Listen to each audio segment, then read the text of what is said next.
Now that you know how to define an alert, we're going to take a look at something called notifications. Those alerts that you define, when they trigger, will show up in the graphical user interface. You can see triggered alarms in the graphical user interface. But in addition to seeing the alerts in the graphical user interface, wouldn't it be nice if we could do things like send you an email to notify you, or perhaps send an SNMP trap? Those are two examples of the numerous types of notifications you can send. In the following slides, we're going to take a look at how you set up notifications. But first, let's take a look at what types of notifications we can send. So we can send notifications via email. We can send notifications via SNMP traps. We can log information about an alert that's triggered and put that into a log file. We can send a notification making REST calls to whatever sort of external device that you have that knows how to speak REST. If you have EMC Smart SAM, we can send notifications via that mechanism. We can notify you that an alert has triggered by updating a file in a network file share. If you have ServiceNow, we can notify you via that mechanism. And in fact, there are even more types of notifications than just what you see here in this table. So let's continue onwards. I will show you the full list here shortly, but we're going to continue onwards here so that you can see how to configure notifications. So we already know about alerts, and we know that alerts can send notifications. But for us to send notifications, you are going to need to do two things. You're going to need to set up notification rules that let us know the conditions under which you want us to send notifications, and additionally, things such as, do you want one notification per alert, or do you want repeated notifications? Additionally, you have to set up something called an alert plugin. Each one of those alert types that I just described in the previous slide has a plugin that implements that functionality. So if you want to have an email notification, you have to configure the email outbound alert plugin. If you have multiple email servers, you would need to do that once for each email server. So let's focus in the next few slides on how we set up those notification rules and how we configure the alert plugins. We'll start with the alert plugins. These things called outbound alert plugins are applicable not just here when we're talking about alert notifications, but these same alert plugins will show up later on in the class under a different context. So let's make certain that we learn how to set these up here so that later on you'll already know what these are and how you set them up. When you create an outbound alert plugin instance, you're going to first of all tell us what type of, in this case, what type of notification we want to send. For example, perhaps you want to choose log file. The second thing that you're going to specify is something called the instance name. Now, I think when we talk about mail notifications, instance name would make more sense if I describe it there. So I'm going to postpone talking about instance name. But for right now, you can just think of instance name as describing, oh, this is the log file notifications. And then depending upon what type of alert notification you've selected from this drop-down list, you will need to configure it. For example, if you picked the login file plugin, then you're going to need to tell us the folder where you want the log file to appear. On the other hand, if you chose an email notification, you'd have to give us different information.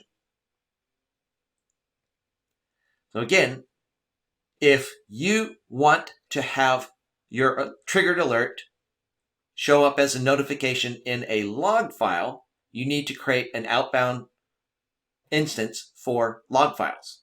So we've selected log file here. And again, you give each instance a name. In a moment, we'll talk about email, and instance name will make even more sense. But since we chose log file notifications, we're being asked a question that's specific to logging. It wants to know which folder VRops should put the notification log file into. On the other hand, if instead of log file, we had chosen some other type of notification, then instead of being asked for the alert output folder, we would be prompted to answer whatever questions that type of notification needs. Let's take a look at an example of that. If you choose to send email notifications, again, you'll need to create an outbound instance. You'll need to do this once for each email server. You'll give us, in this first drop-down list, you'll tell us which type of notification you want sent. In this case, we're going to send email.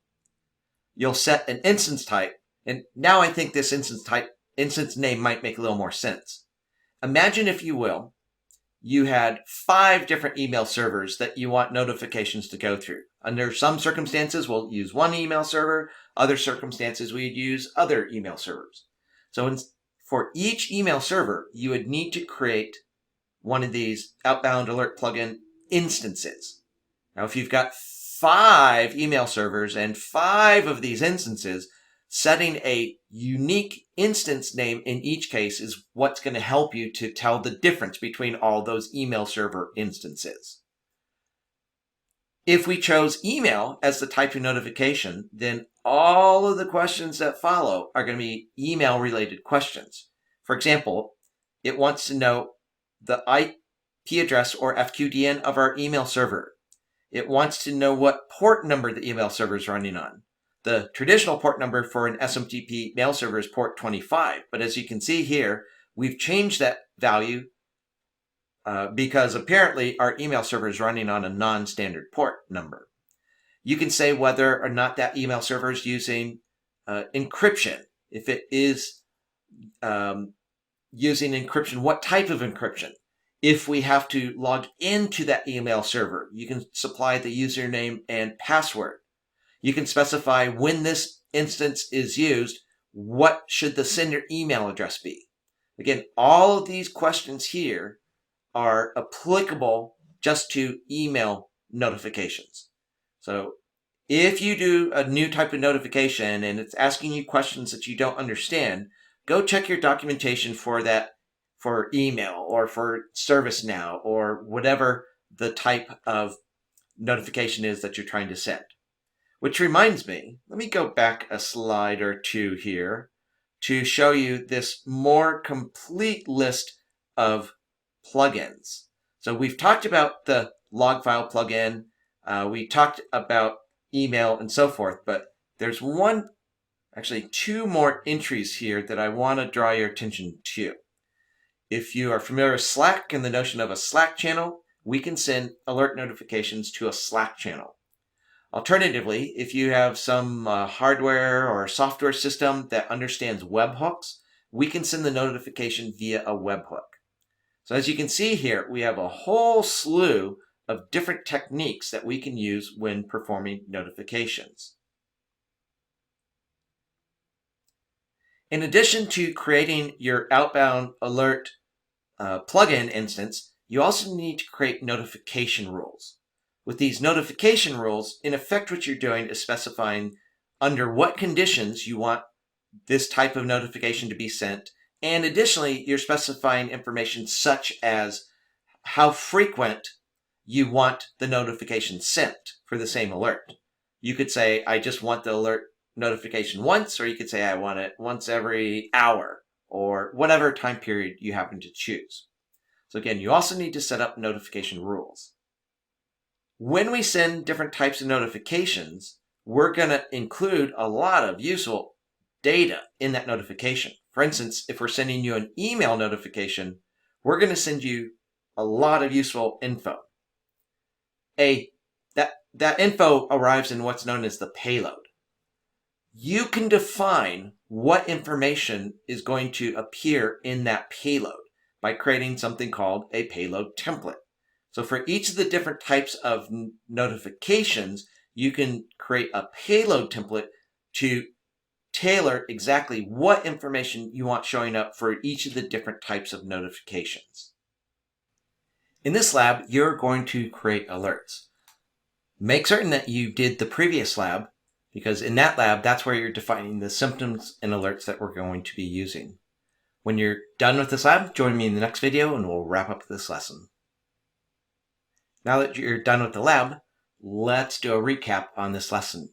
So in this lesson, we talked about the different components that you assemble to create an alert. We learned how to actually create alerts. We learned how to verify that the alerts are functioning properly. And additionally, we learned about notifications, notification rules, and outbound alert plugin instances. That wraps up another module. If you'd like to, you can hit pause and review these key points. When you're ready, join me in the next video and we'll start up the next module.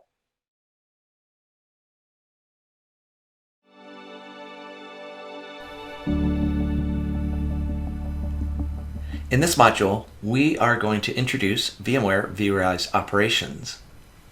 As customers continue to virtualize and expand into the cloud, having the right tool set to manage these modern infrastructures is essential. So in this particular module, we will be introducing VMware vRealize operations and introduce you to the features and capabilities that it provides. As you can see, we have two lessons. In the first lesson, we will introduce VMware vRealize operations. And in the second lesson, we'll show you vRealize operations and how to navigate around within its user interfaces. Here in our first lesson, we are going to introduce VMware vRealize operations. In this lesson, we're going to talk about the role that vRealize operations plays within cloud environments. And additionally, we're going to talk about the use cases for VMware vRealize operations. Before we dive into the details of vRealize operations, let's zoom out and see how it fits into the larger picture. vRealize operations is one of numerous products in the vRealize suite. That suite includes products such as vRealize Automation, vRealize Log Insight, vRealize Network Insight, and others. Each of those products is designed to play its role in helping you to manage and monitor your virtual and cloud infrastructures. So with products such as vRealize Automation, it's concerned in particular with these two areas. vRealize Automation allows us to create a self-service catalog that our users can go to request the machines and other services that they need in order to perform their job duties.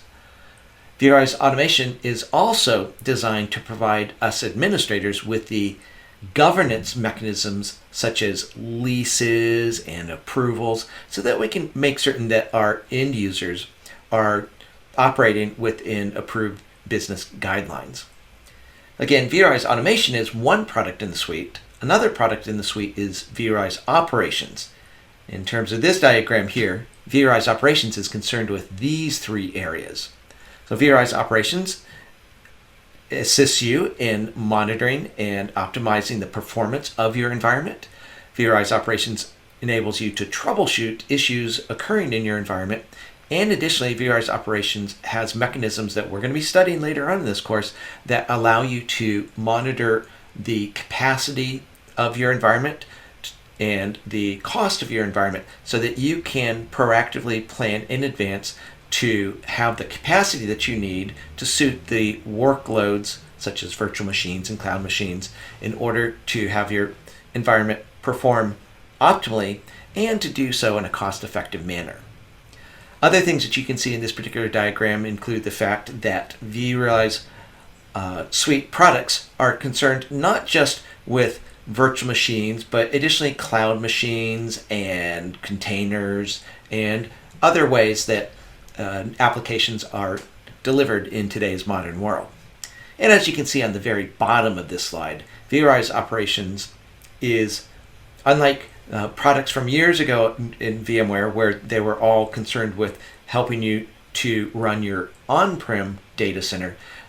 Today's modern VMware products span the gamut.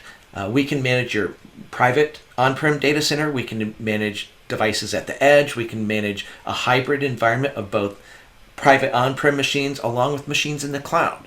So each of these products in the vRealize suite is designed to, again, each play their own role, but to do so across the broad expanse of today's modern infrastructures. Now, one of the things you may have noticed on that previous slide, there's a mention of something that we're going to talk about here, which is the fact that VMware, again, unlike years past when we used to focus solely on on-prem data center products, nowadays VMware has an extensive portfolio that includes our more traditional product offerings that allow you to manage and monitor your private on-prem data center. But additionally, we have products in the cloud, SaaS-based offerings that allow you to tap into the same functionality, the same power, the same capabilities of the on-prem products, but to do so in the cloud. So as an example, VMware vRealize Operations comes in two primary flavors.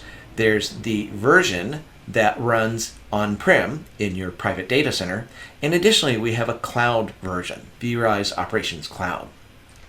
So the on-prem version is intended for customers who, either for traditional reasons or security reasons, need to run our vRealize Operations product in-house in their private data center. On the other hand, customers who have embraced the cloud, or customers who want to quickly come up to speed on vRealize Operations, can go straight to cloud.vmware.com, subscribe to vRealize Operations Cloud, and immediately start tapping into its power. Unlike our on-prem products where you would need to install those products in your own internal infrastructure, with our cloud-based products, we've already deployed the products. You don't have to install them, you simply have to subscribe to them. Again, if you're interested in our cloud-based products, go to cloud.vmware.com. Let's talk about some of the key features in vRealize Operations. Now, one of the things that vRealize Operations provides is intelligent operations. So instead of having to have you continually monitor every single little object in your environment, vRealize Operations intelligently monitors your entire infrastructure. And again, that infrastructure may just be virtual machines running on-prem in your private data center, or perhaps you have machines running in other environments, cloud environments such as the ones provided by VMware or third-party public clouds. Another thing that vRealize Operations does is it provides for policy-based automation. Now that word policy is going to come in very, very important later on in this course. The word policy here may not sound super exciting, but it is actually a very powerful capability in vRealize Operations. Instead of having a one-size-fits-all approach to monitoring, these policies allow you to describe to vRealize Operations exactly how you want it to treat different parts of your environment. For example, you may have a test dev environment and a production environment. Policies will enable you to instruct us how to treat those different environments as appropriate for each of those environments. So for instance, in the test dev environment, perhaps you don't need all the alerts turned on. In the production environment, you quite possibly need all the alerts turned on.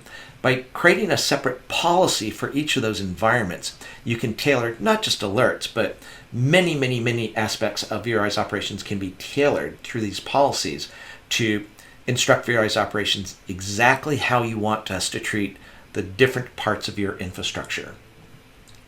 Another key feature of vRealize Operations is it provides a unified management interface through which you can monitor and manage not just virtual machines, but other things such as cloud machines. You, again, may be using VMware's cloud offerings, or perhaps you're using a public cloud offering. In either case, you're not going to need a separate tool to monitor and manage those, separate from what you're using to manage your VMs running on vSphere. With one product, VMware vRealize Operations, you can monitor them all. In vRealize Operations, we provide continuous optimization of performance in your environment. So in order to do that, you need to be aware of where performance bottlenecks may be occurring. With our tools that we'll be talking about later in this course, vRealize Operations is going to allow you to monitor the performance and optimize the performance regardless whether you're running on-prem using VMware vSphere, or perhaps you're using other technologies from VMware, such as VMware Cloud Foundation, vSAN, or VMware Cloud on AWS. Again, with one tool, you can monitor all those different platforms. vRealize Operations also provides capacity monitoring and cost management. So in your environment, you have hosts and clusters that are providing the resources necessary for your virtual machines to run. In order to satisfy the needs of those virtual machines and the workloads that they bring, you need to make certain that you have sufficient host and cluster and data store capacity. Now, our product, VMware vRealize Operations, is most certainly going to help you to make certain that you currently have enough capacity, but we go beyond that. With vRealize Operations, you can use our forward-looking predictive capabilities in order to project into the future how much capacity you will require, so that you can be armed with the information that you need to make wise procurement decisions. In order to ensure that users have the resources they need, you need the ability to predict into the future what the requirements will be. So vRealize Operations is going to be there to help you to do exactly that. Additionally, we provide the ability to optimize your existing infrastructure. Rather than have to continually go out and buy more hosts, more clusters, more data stores, rather than have to continually go out and purchase more physical infrastructure, we can help you to take advantage and optimize the infrastructure that you already have. So one of the ways that we allow you to do that is to reclaim resources that are not being used efficiently. We'll be talking about that later on in the course.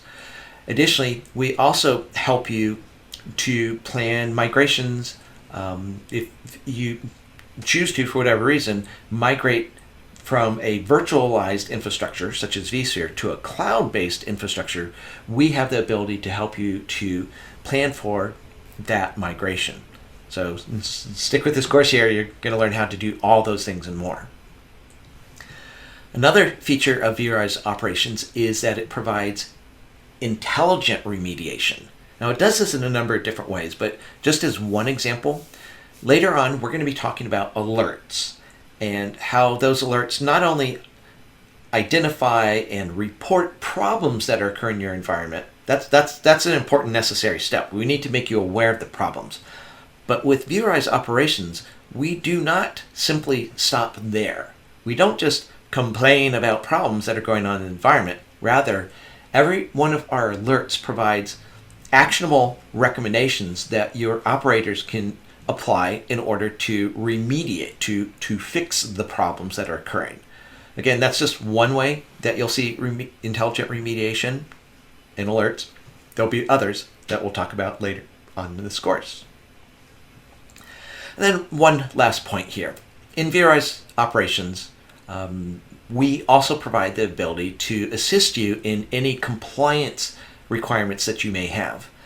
Different customers have different compliance regimens that they need to abide by. So whether you have requirements to apply DISA or ISO or HIPAA or FSMA or CIS or PCI or others, vRealize Operations can provide you the automated compliance scanning and remediation that you need.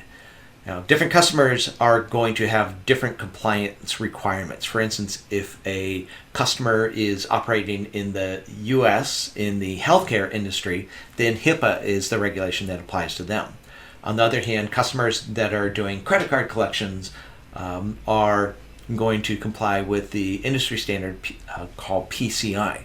So not all of these compliance issues are going to apply to every single customer. You might take a look here to figure out which of these would apply in your particular company. So depending upon what industry that you're in, it'll be one or more of these. But in addition to enabling you to automate the scanning and remediation for compliance regimens such as these, vRealize Operations also provides you with the ability to create your own custom templates that look for compliance issues that matter to you. So again, if we don't happen to have a regulatory compliance template such as the ones you see here, if they don't apply to you, if you need your own custom requirements for compliance, we provide you the ability to do that too. In this lesson, we took a quick tour of vRealize operations capabilities and features. Additionally, we talked about the role that vRealize operations can play in both your virtual and cloud environments. And additionally, we talked about 4 use cases for vRealize operations. When you're ready, join me in the next video and we'll talk about how to navigate around within the vRealize operations user interfaces. In this lesson, we're going to discuss how to navigate within vRealize operations. We'll be discussing 2 user interfaces in vRealize operations. One of those interfaces is called the product UI. The other is called the administration UI, or sometimes just called the admin UI. So as you can see here, we're going to talk about the product UI. We'll talk about how we use the product UI to satisfy the use cases we talked about in the previous lesson. And additionally, we're going to talk about how to use the administration UI. At the very tail end of this lesson, we'll talk about how to know when to use one UI versus the other. To get the ball rolling here, we're going to start first by talking about the product user interface. We'll talk about the admin UI a little later on. So here in the screenshot, you can see the product UI. And the key thing that we want you to learn from this particular slide is that there are 3 main areas whenever you look at the product UI screen. Up at the top, there's the header, or sometimes called the header bar. Over on the left, you have the navigation pane. And in the middle, you have the content pane. And typically, whatever you select on the left in the navigation pane is going to control what's displayed in the content pane. Now, this interface is a little bit different than in earlier versions of vRealize operations. Here in this course, we're using vRealize operations version 8.6. If you're using an earlier version of vRealize operations, you'll notice that things look a little different. For example, the header bar has a number of choices in the older versions of vRealize operations. In the newer versions of vRealize operations, that header bar has been simplified, and instead of having items spread across the header bar and the navigation pane, now in vRealize operations 8.6 and later, everything is down in the navigation pane. So as you can see, what was a more complex layout of options is much cleaner now in vRealize operations 8.6. When you first start working with vRealize operations, there's lots of features in vRealize operations, and you're going to want to go through that navigation bar and experiment with all of them. But before you go too far, you need to learn about something called cloud accounts. Now, we're not going to go into detail about how to create them just yet at this point in the course. We'll talk about the details later on. But right now, the concept is what matters. Cloud accounts enable you to connect vRealize operations to the environments that we want to monitor. So for example, here in the classroom environment, we're going to need a cloud account to connect vRealize operations to our vCenter server. If you have multiple vCenter servers and you want us to monitor all of them and all the VMs and hosts and clusters within those vCenter servers, if you have multiple vCenter servers, you would need a separate cloud account for each. What those cloud accounts contain is the information that we need in order to connect to, in this case, the vCenter platforms. So we need a fully qualified domain name or an IP address to point us to where your vCenter server resides, plus credentials. And there are other connection settings, but those are the key ones. Now, vRealize operations, while it is certainly capable of monitoring your vSphere environment through your vCenter server, vRealize operations is absolutely not limited to just monitoring vSphere type machines. With vRealize operations, and by creating these cloud accounts, you can connect vRealize operations to other platforms, such as VMware Cloud on AWS, or other compute platforms such as AWS, the public cloud, or Microsoft's Azure VMware solution.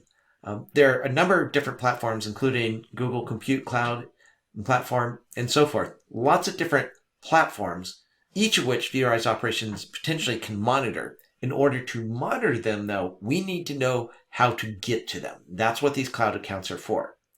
Now, as you can see, there are a bunch of different compute platforms here in this screenshot, such as Microsoft Azure and GCP and so forth. But there are also other platforms that vRealize operations can monitor, such as if you're using VMware's NSX-T technology, our network virtualization technology, we can monitor that too. We can monitor other platforms such as vRealize Log Insight and vRealize Network Insight. In fact, we can monitor products and technologies beyond just those that you see on the screen. But the secret to teaching vRealize operations how to communicate with these different platforms is by creating one or more cloud accounts. Throughout this course, we're going to be seeing lots of different dashboards. Dashboards, as I suspect you already realize, are predefined displays that show us information about different objects in our environment. We have performance dashboards, we have capacity dashboards, we have troubleshooting dashboards, and more. Each of those dashboards is comprised of building blocks known as widgets and views. Again, widgets, in a dashboard, each of the different sections is a widget or a view. So those widgets and views are reusable building blocks that we can use in the dashboards that we create, and additionally other places too, such as in the report templates that we create. All these are built out of building blocks called widgets and views. Additionally, vRealize operations has loads of different report templates that you can run to create reports. Now, out of the box, vRealize operations provides loads of dashboards and widgets and views and report templates, but we also provide you the ability to create your own content. So for instance, if you want to create your own custom dashboards, you can do that. If you want to create your own report template so that you can create reports that are designed for your specific needs, you can do that. VMware vRealize operations is highly configurable in that regard, and you can learn how to do so within vRealize operations. In the previous slides in this lesson, we've been focusing on the product UI, but vRealize operations also has a second user interface called the administration UI, or simply the admin UI. Now, the first thing I want you to know is how to distinguish when you're looking at one versus the other. The easy way to spot the difference is by looking at the header. If your header says vRealize operations administration, then you're obviously looking at the admin UI. On the other hand, if the header simply says vRealize operations, it does not say administration, in that case you're looking at the product UI. Again, if it says vRealize operations, that's the product UI. On the other hand, if it says vRealize operations administration, you're looking at the admin UI. So as you can see here in the admin UI, we provide you the ability to perform certain administrative tasks. Now, one thing I'd like you to know right from the beginning is that the majority of the administrative tasks that you're going to need to perform, you can actually perform in the product UI itself. So you'll spend most of your time in the product UI, performing end-user tasks or even administrative tasks.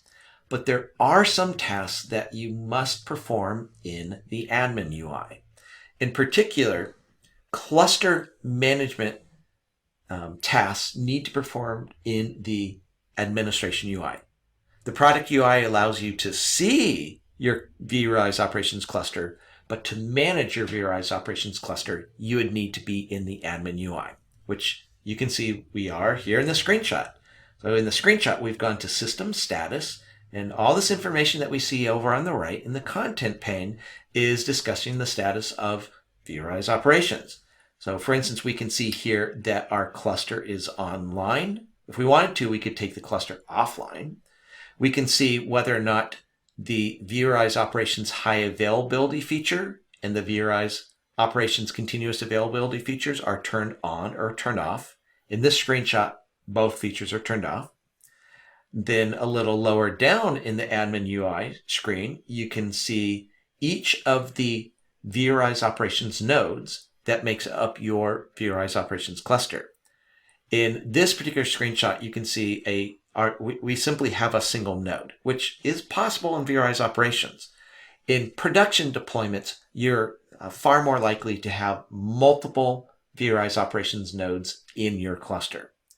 So in a typical production deployment, you would see more than just one node here. You'd see multiple. Then down on the bottom, you can see information about the data adapters for the node that we've selected up above. We'll talk more about what data adapters are in just a moment. Let's take a few moments to talk about the product UI versus the admin UI. The product UI and the admin UI are actually built into vRealize operations nodes. So over here on the right, our diagram is illustrating a vRealize operations node. And you'll notice that in our software stack, that node has both the product UI and the admin UI built in. In both cases, both UIs are implemented as using Apache Tomcat, and we're running on the traditional HTTP port number 443.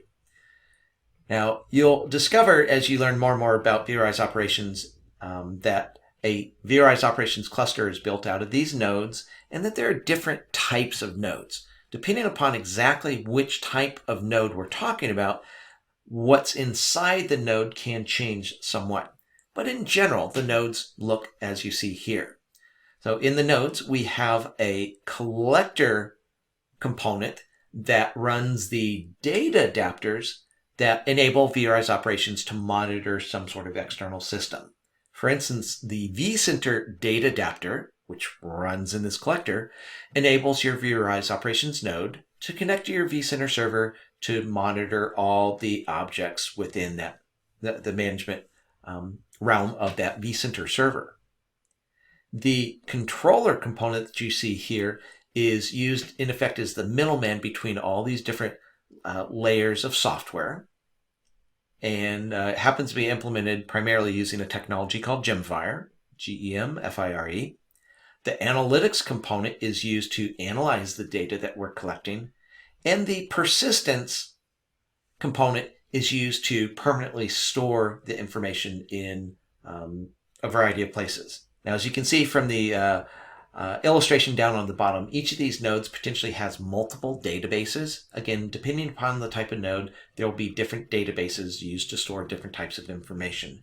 But before you start getting concerned about all these databases, let me assure you that all the database functionality that you need is built into your vRealize operations nodes. You do not need a separate database server. vRealize operations nodes have all the database functionality that they need built into the nodes themselves. So again, just as a general rule here, in your day-to-day operations, running vRealize operations, you will be logging into the product UI. But there are some tasks, administrative tasks, in particular cluster management, that needs to be performed in the admin UI.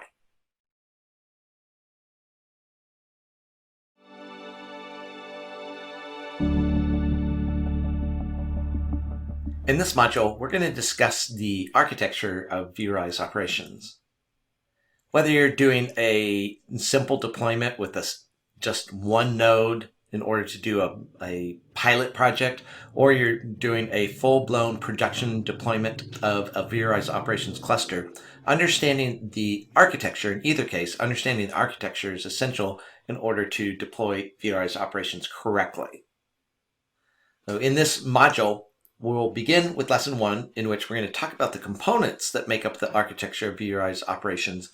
And then in lesson 2, we're going to transition to discussing one of the clustering technologies built into vRealize operations. That's a technology known as continuous availability.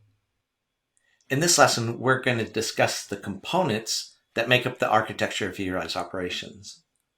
So we'll begin in this lesson talking about the components themselves, and we're going to talk about the functions that each of those components plays. Additionally, we're going to talk about the fact that in vRealize operations clusters, there are different types of nodes. So we'll talk about what the different types of nodes are, what they do, and how you select which type of node to use. When you deploy vRealize operations, you will deploy one or more nodes. The first node that you deploy is always the primary node. We'll talk about other nodes and the roles that they play, but the first node is always the primary node. So the primary node has a number of different functions that it provides, which we'll talk about in just a moment. But here in the screenshot, you can see that we're logged into the vRealize operations admin UI, and you can see that our cluster currently has a single node. And that node is playing the role of the master. Now, depending upon which version of vRealize operations you're using, we may talk about primary node or master node. But whether we're using the old name, master node, or the new name, primary node, we mean the same thing. So in this example here, we are looking at our primary node. You can see the name of the node, that's displayed here. You can see the actual node address itself. So node name is the name as it's known in vCenter. Node address is the node as it's known on the network. Then you can see what role the node is playing. In this case, it's playing the primary role. We'll talk about other roles in a moment. You can see whether a node is running. You can see whether the node is online. You can see how many objects are being processed through this node. Again, those might be objects, for instance, vCenter objects, versus how many we're actually collecting data on. And then similarly, we can tell how many performance metrics we're gathering versus processing. And then finally, you can see the version number of vRealize operations that this node is running. All the nodes in the cluster need to run the same version. And last of all, you can see a slider switch here that allows you on a per node basis to turn on or turn off SSH connectivity to that node. Let's dig down a little deeper into the primary node. So the primary node, as you can see in the illustration, has both the product UI and the admin UI built into it. Additionally, it has the collector built into it, which enables it to run the data adapters that communicate with systems such as vCenter, so that vRealize operations can monitor what's going on in the vSphere world. The controller acts as the middleman between these different layers of software. The analytics engine is what analyzes the data that's coming in. The persistence engine is what stores the data. And speaking of storing data, as you can see down below, we have a number of different databases that are built into vRealize operations nodes. In the case of the primary node, it has all of these different types of databases. Not all nodes have all these databases. So we'll talk later on about other node types that don't have all these. But the primary node has all of these different types of databases. And additionally, the primary node can act as a NTP server for the rest of the nodes in the vRealize operations cluster. Again, digging down a little deeper, that controller component that we mentioned is the part of a vRealize operations node that can run one or more data adapters. Those data adapters connect to the external systems that we want to monitor. So for instance, the vCenter data adapter will connect vRealize operations to a vCenter server so that we can monitor all the hosts and clusters and data stores and all the vSphere objects that vCenter server is managing. As you will see here shortly, there are data adapters for other types of systems. For example, that same collector could run a different data adapter in order to analyze the machines that you're running in a public cloud platform such as AWS or Azure or GCP. But again, the collector component runs the data adapters that contact the external system so that we can monitor what's going on with those external systems. Speaking of data adapters, if you want to see what data adapters you actually have running, if you log into the vRealize operations administration UI, which you can see we've done here in the screenshot, you can select any of the nodes. Again, in this case here, we only have one node, our primary, but you could select any of the nodes in this list. And then down below, it will show you a list of all the data adapters that particular node knows about. And whereas up above, we are seeing how many objects and metrics were being analyzed system-wide, down below, we can see the same information on a per data adapter basis. So again, same information, but it's at a different, at a deeper level of granularity. So we can see on a per data adapter basis what each one is doing.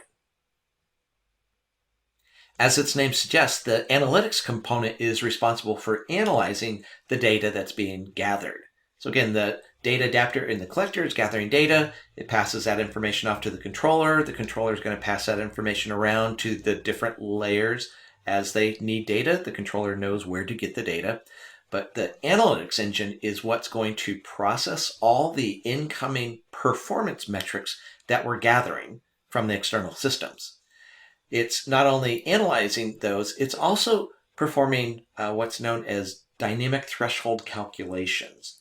Those, we'll talk about the dynamic thresholds in more detail later on, but the basic idea behind dynamic thresholds is vRealize Operations is gathering performance metric values once every 5 minutes, day after day, week after week, month after month. We're gathering all this performance metric information. What dynamic thresholds allow us to do is to start to learn the patterns of what the normally expected values are for each performance metric for every object in your environment. The analytics engine also processes the alerts and symptoms. We'll be talking about those. We have a whole module to talk about those later on. And the analytics component uses what's known as the file system database to store all those performance metrics. As its name suggests, FSDB, the FS stands for file system. That's a proprietary database used in vRealize Operations in which we store information as a collection of files in the VRops node file system. But the point of the FSDB, the reason why it was created for vRealize Operations is that database is designed to enable us to very quickly retrieve, to read data as we need it. So vRealize Operations is collecting data all the time and it's writing it out, but the FSDB provides us the high performance read characteristics that we need. Then there is a set of databases. Another one of those databases is known as the HDS database. That is a database that's, unlike FSDB, which is proprietary, the HDS database is built on top of vPostgres. So with that database, we're able to capture information and store information about the relationship between the objects that we're monitoring. And additionally, in addition to the databases for storing information, we have an object cache for keeping the information that we need about objects at immediate reach. So again, the object cache is intended to accelerate the performance of vRealize Operations. The persistence component is responsible for storing the information that we're gathering. Again, performance metrics, for example, are stored in the FSDB. Again, we also have other databases such as the central vPostgres database, which is not the one we just talked about. That was the HDS database, not displayed here. There are actually multiple vPostgres databases: the central vPostgres database, the HDS database, and the alerts historical vPostgres database. But one of the key points that we want to make certain that you understand here is that all these databases are built into your vRealize Operations nodes themselves. You do not need to have an external database. So no need for an Microsoft SQL Server database or an Oracle database. All the database functionality that you need is built into the vRealize Operations nodes themselves. In the preceding slides, we've been talking about the primary node, also known as the master. The primary node, as its name suggests, is the first node, and it is the node that's responsible for the management of the overall cluster. Now, if all we had was a primary node, along with other nodes in our cluster, if we only had one primary and that primary went down for whatever reason, then all of vRealize Operations would be down. That would not be good. What we want is to have vRealize Operations be highly available. So as you're going to discover here, vRealize Operations has a capability built in called vRealize Operations High Availability. Don't confuse that with vSphere High Availability. There are similarities between the technologies, but they're completely separate.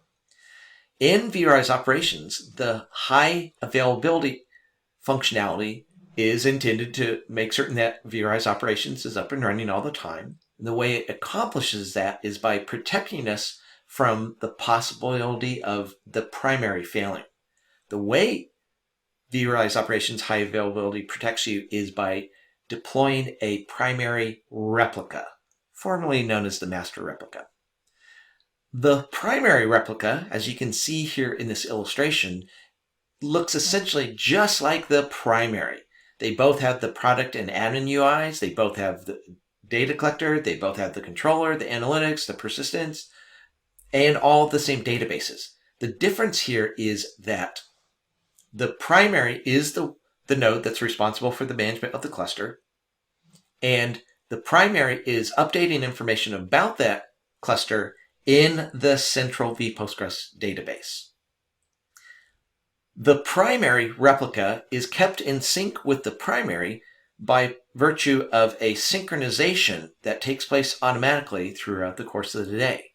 The central vPostgres database, which contains all the information we need about the cluster, is automatically synchronized, replicated across the network to your primary replica. That way, if the primary node were ever to go down, we can immediately pick up the load by using the primary replica. Again, the primary replica's central vPostgres database has all the information that the primary had been managing for the cluster itself, so the primary replica can take over right away. We'll learn how to create a primary replica here shortly. With the primary, you just deploy a node. The first node in your cluster is the primary, but there's something that you have to do to deploy a primary replica. To deploy your primary replica node, you're actually first going to deploy something called a data node. We'll talk about that in a moment. But the way that data node gets promoted to the primary replica node is when you go into the vRealize operations admin UI, which you can see displayed here. When you go into the system status section and you click on the enable HA button in this section here, what we will do is we will show you a list of your existing data nodes, and all you have to do is pick one of those to be promoted to the primary replica node. Again, in this screenshot here, we've already done that. So this button here starts off saying enable HA. When we click that button, it'll give us a list of all the data nodes, and all we have to do is select one. In this specific case, you can see that this node here, SA-VROPS-03, is the node that we selected. Again, that node started off as a data node, but it has been promoted to become the primary replica, formerly known as the master replica. So again, there's nothing all that tricky about deploying vRealize operations high availability. Again, all you have to do is deploy a data node, click the enable HA button, pick that data node, and we'll automatically turn it into a primary replica. So in your cluster, if you have high availability turned on, you will have both a primary node and a primary replica node, one of each of those. You can deploy one node at a time in vRealize operations, or, as this slide shows, you can deploy multiple nodes simultaneously. If you want to do that, in the system status section, if you hit this add button here, that will pop up the window that you see displayed down below. And in that window, if you hit this add button, each time you hit this add button, you will add one more node. For each node, you're going to need to tell us what you want the node to be called, what IP address you want that node to use, and in the current cluster role, you're going to get to choose from three choices.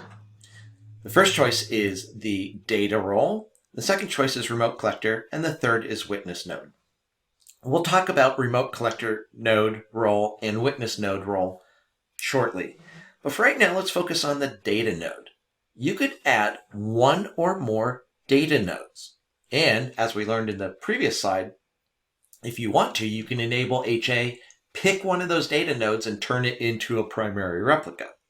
But in general, to deploy data nodes, you just simply say you want a data node. Again, later on, we'll talk about remote collector and witness node. But for right now, you know three types of nodes: the primary node, primary replica node, and your data node, or you might have multiple data nodes. Those are the three types of nodes that any vRealize operations cluster is comprised of.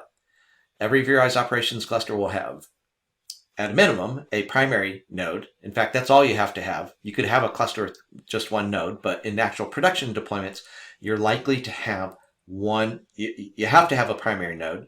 You're likely to have a primary replica, because that's what makes high availability work. And you could have one or more data nodes. Again, those three types, primary replica, and data node, are what makes up your analytics cluster in vRealize operations. Let's dive in a little deeper with these data nodes. As you can see in our illustration, a primary node or a primary replica node is very similar to what a data node looks like. In fact, if you want to, go ahead and hit the pause button here, and you can examine these two diagrams to see what the difference is. But the difference is actually quite straightforward. Data nodes do not have the central vPostgres database. The primary replica and the primary have the central vPostgres database. The primary and the primary replica need the central vPostgres database to manage the cluster itself. The data nodes do not have the central vPostgres database. They do not receive any replication of that database. They don't have it at all.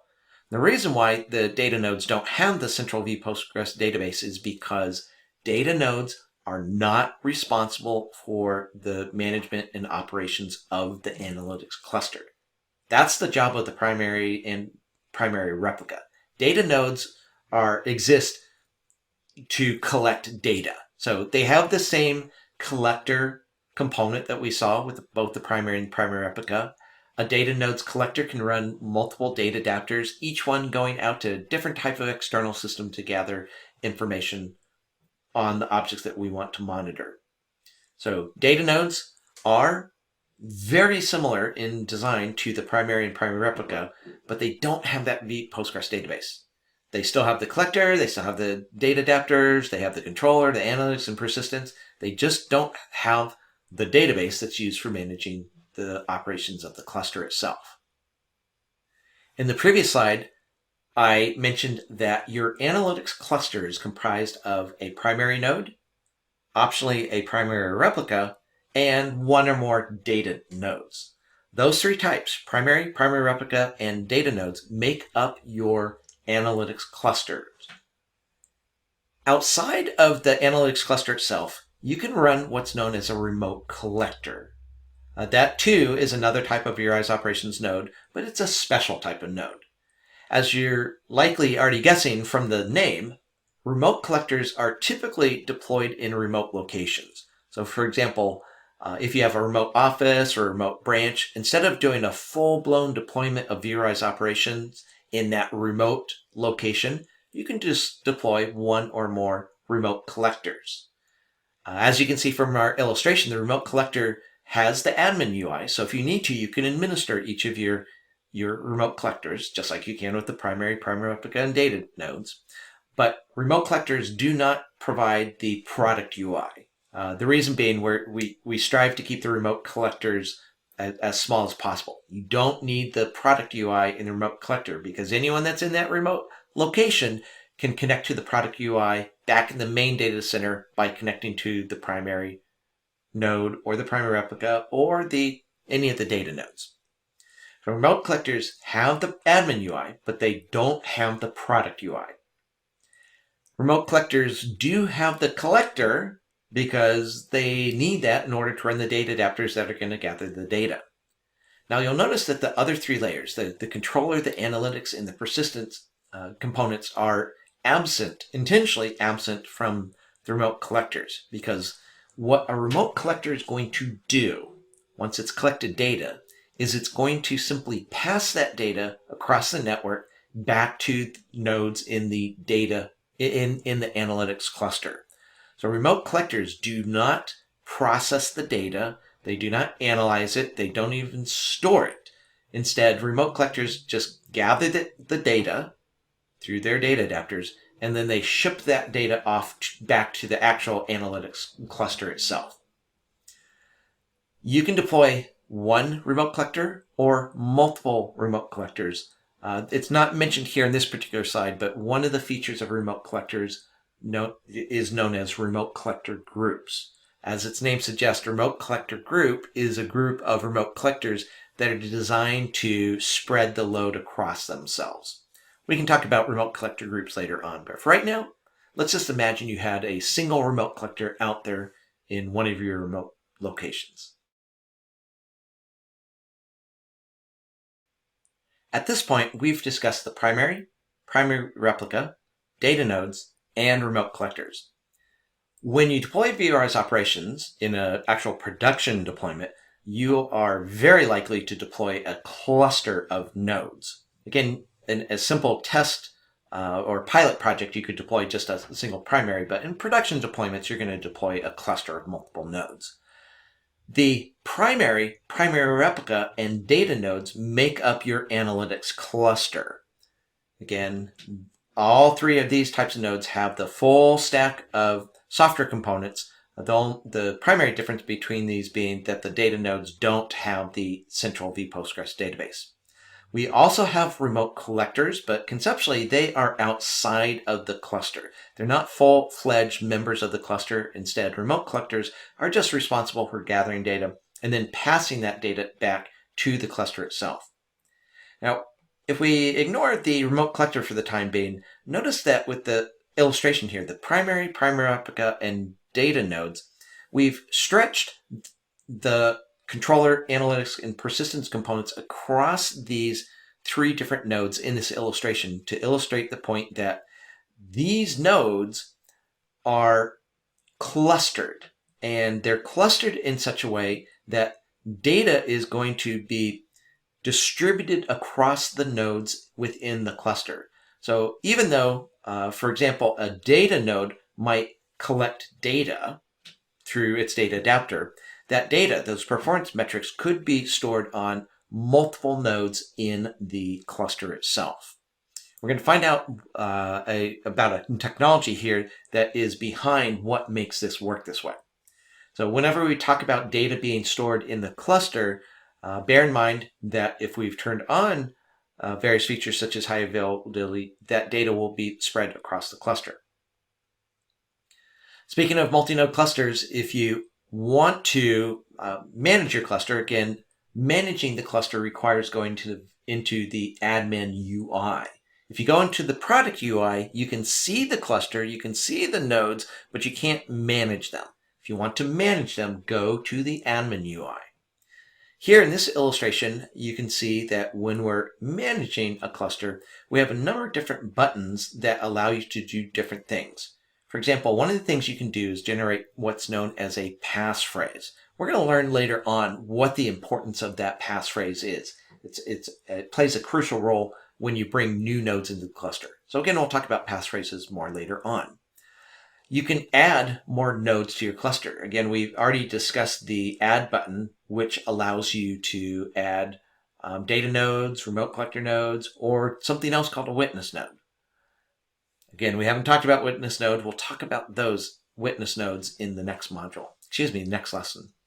We also have the ability through these buttons to take a node temporarily offline, or to remove a node, or to actually shrink the size of a cluster. All these buttons here are available to you only when you're in the admin UI.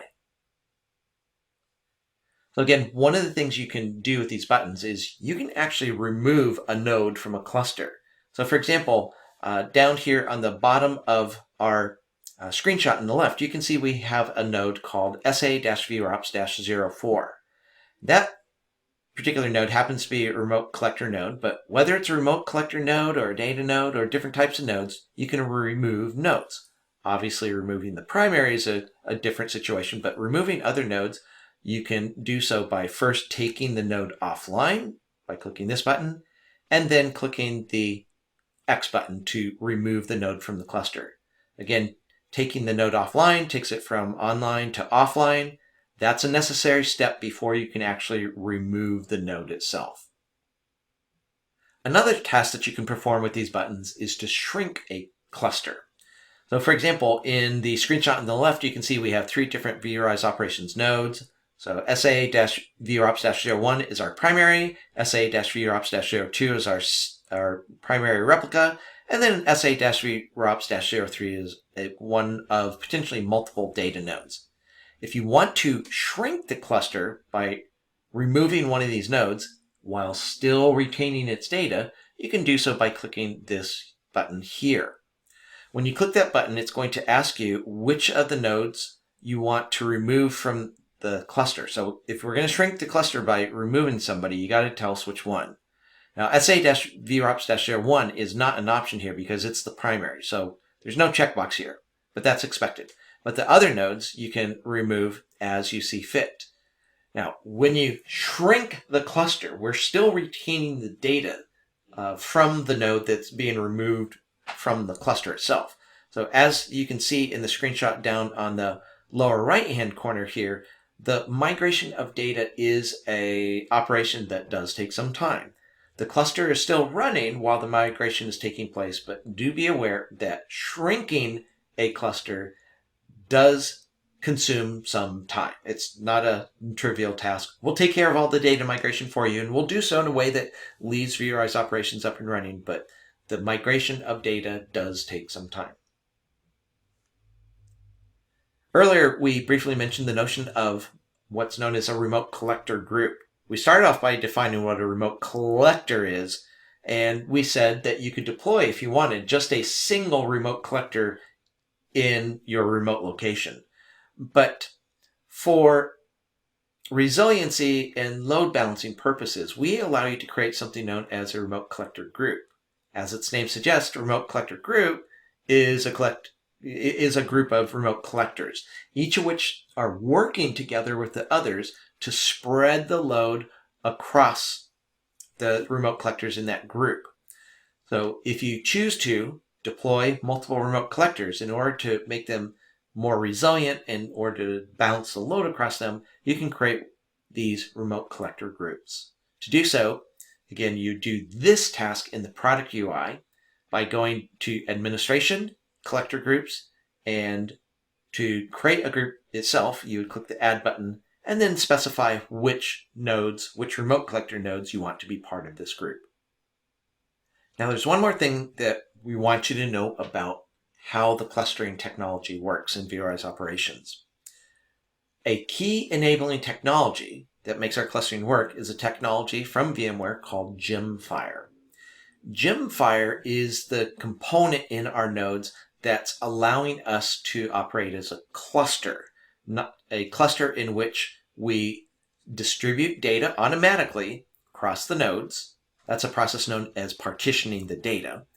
So Gemfire automatically partitions the data, distributes it across the nodes in our cluster, and if we ask it to, it will implement the high availability functionality that we discussed earlier. So Gemfire is the enabling technology that makes the controller component, the analytics engine, and the persistence component able to work with data that's spread across our cluster. Now, one fine point about Gemfire that's going to come up later on in this course, one thing that you need to know about Gemfire is Gemfire is designed in such a way that each of the nodes needs to be the same size. So same size in terms of CPU, memory, and disk. When we talk about deploying nodes in an upcoming lesson, you'll hear me remind you that it's Gemfire that's imposing that requirement. So you'll hear that issue come up multiple times, but it's always Gemfire that's doing that. Gemfire does wonderful things for us, but we have to satisfy that requirement. In this lesson, we talked about the components that make up vRealize operations and the functions that each provide. Additionally, we talked about the different types of nodes in a vRealize operations cluster. We talked about primary role, primary replica, data node, remote collector, and there was one other that we mentioned briefly called witness node. That witness node is related to a feature called continuous availability, which is what we'll be talking about in the next lesson. So go take a break and join me in the next video where we will discuss continuous availability. In the previous lesson, we discussed a clustering feature of vRealize operations called vRealize operations high availability. In this lesson, we're going to be talking about continuous availability, which is also a clustering feature, but it has a different intent behind it. As we learned in the previous lesson, high availability allows us to set up a cluster of multiple vRealize operations nodes, and with the high availability feature turned on, we can suffer losing a node in the cluster. Even if a node goes down completely, the cluster keeps running, even if the cluster node that went down is the primary. So high availability is a very useful feature, but we also have a feature called continuous availability. It's designed to protect us from even more catastrophic situations. So whereas losing a single host, a single node is an important situation to handle, what if you lost a bunch of nodes? We'll talk about reasons why that may occur, but let me jump ahead a few slides here. I promise we'll come back, but let me go ahead a few slides here because I want to show you a picture. I think this picture will help go a long ways towards understanding what continuous availability is and how it works. This screenshot is actually of the interface that you're going to use when you turn on continuous availability. And you'll notice what continuous availability allows you to do is to define two fault domains. Now, fault domains may mean different things to different customers. For some customers, their different fault domains may be different racks in their data center. For other customers, if they can meet our minimum latency requirements, these fault domains could be two completely separate data centers. Again, you have to meet our minimum requirements for latency, but let's take the simpler case. What if you had your vRealize operations node intentionally spread across two racks in your data center? And the purpose for doing so is because each rack has their own source of power. So instead of using the generic names fault domain 1 and fault domain 2, we could call them rack number 1 and rack number 2.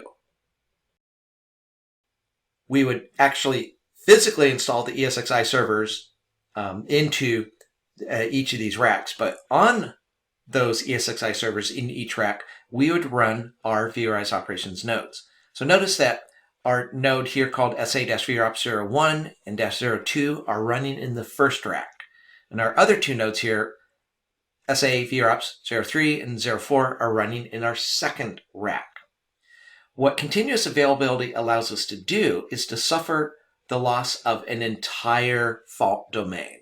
So whether we lose rack number 2 or we lose rack number 1, even though we've lost an entire fault domain, an entire rack or an entire data center, even though we've lost that, vRealize operations will continue to function. So what we'll do when we turn on continuous availability is define two different fault domains.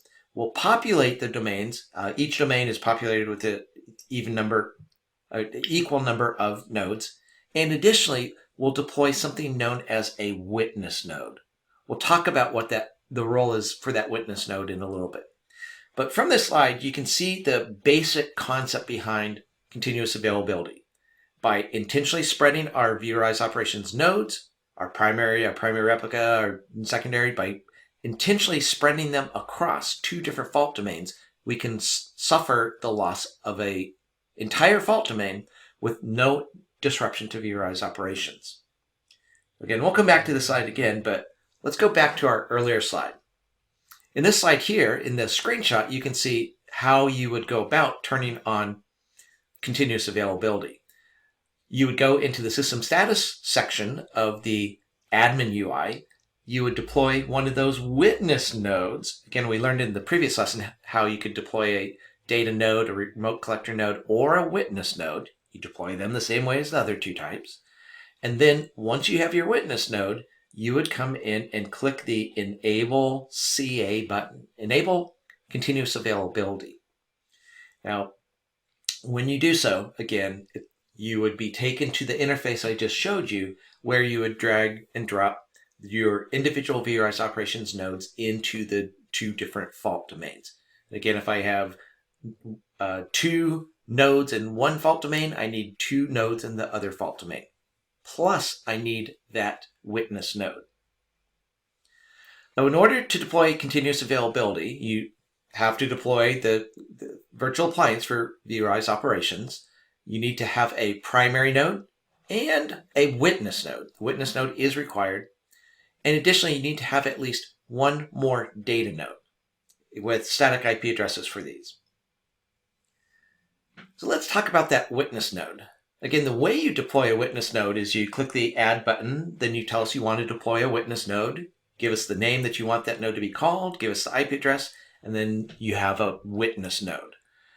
But when doing so, the intention is to use that witness node as part of your continuous availability deployment. So what is that witness node for? The point of that witness node is to act as a witness in your cluster. Let me show you what we're talking about here. So we already know that the way you're going to build up your continuous availability cluster is to deploy the different nodes that we see here, deploy at least a primary and a data node, and then you'll just drag and drop. So for instance, we've dragged our primary, looks like we're dragging either a data node or a primary replica, and then you also specify this witness node. But again, what is the point of this witness node? Well, the witness node can handle situations where there is potential confusion about what's going on in the cluster. So again, here we have our continuous availability cluster. We've got 2 nodes over in fault domain 1. We've got 2 nodes over in fault domain 2. So why do we need that witness node? Well, one answer to that question is, what would happen if we lost the network connection between these 2 fault domains? So if we lose the network connection, all of the nodes are still up and running. All the nodes are still functioning properly. They're each potentially collecting from their data adapters, all the systems that they're analyzing. So all the nodes are up, but our cluster is not in a perfectly healthy condition. All the nodes are functioning, but we don't have that ongoing communication between all the nodes in the cluster. That communication that's provided by Gemfire, which we discussed in the previous lesson. So what we have here in this situation, where there's been a severing of the network connection between these 2 fault domains, is a situation that has a special name. And that's known as the split brain condition. Again, if we have some sort of severing of the network connection, thereby separating one fault domain from another, and they can no longer communicate with each other, what we need to do is to pick one domain or the other to continue operating. The way that that's done involves the witness node. So in a split brain condition, such as we're illustrating here, the witness node is used to decide which of these 2 fault domains will continue to be allowed to run, as opposed to the other domain is going to be taken offline, so that we have a cluster. At that point, we'd still have a cluster. We'd still have all the nodes in fault domain 1. And crucially, all the nodes in that domain can communicate with each other. So if we take one of the domains offline, which we'll do automatically, then our surviving members of the cluster are still a fully functioning vRealize operations cluster. Again, that's one of the key points, one of the key reasons why we have the witness node. Now that we know how to configure continuous availability, let's take one more look at the system status screen in the admin UI to see what we've created. So here in the system status section, you can see that the cluster is online, which we were able to see before. But now that continuous availability is turned on, we can see each of our fault domains. So there's our 2 fault domains. We can see whether they are online or offline. And additionally, we have the ability, if you choose to manually take either domain offline. Again, the point of continuous availability is for us to take a fault domain offline automatically if ever there's a split brain condition. But if you wanted to manually take a fault domain offline, you can do so by clicking that there button. In addition, down below in the table on this screenshot, you can see what we've deployed. You can see we have 5 different nodes. The first one is our primary, second one is our primary replica. Then we have 2 different data nodes, plus we have the witness node. What we see here in this table is exactly what I showed you right from the beginning. Way back here on this slide, recall we had a primary replica, 2 data nodes, and our witness node, all working together to provide continuous availability, so that in the case of some disaster, if we lose one domain or the other, your vRealize operations cluster will continue to function, even in split brain conditions. Now that we've completed this lesson, let's take a quick look at what we talked about. We talked about the vRealize operations continuous availability. We talked about what it is, how it works, and we talked about the components that you need in order to deploy continuous availability into your cluster. This brings us to the end of another module. If you'd like to, go ahead and hit the pause button and review these key points. But when you're ready, please join me in the next video where we'll learn how to deploy vRealize operations.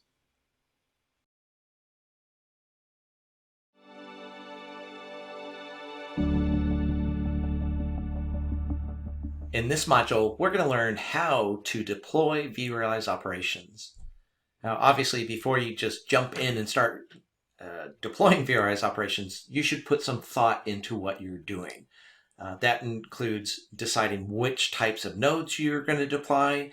That includes deciding whether you want to turn on high availability or continuous availability. And additionally, you should put thought into what size you're going to make the nodes. So we're going to discuss those issues and more in this module. We'll do so across these 2 lessons. In the first lesson, we're going to talk about deploying vRealize operations itself, and then in the second lesson, we'll talk about how to configure your vRealize operations cluster. In this lesson, we are going to learn how to deploy the vRealize operations nodes out of which you'll create your cluster. In this lesson, we're going to talk about how to design your cluster. So what kinds of nodes, how many nodes, what size are the nodes. We'll talk about how to prepare your environment to do the deployment.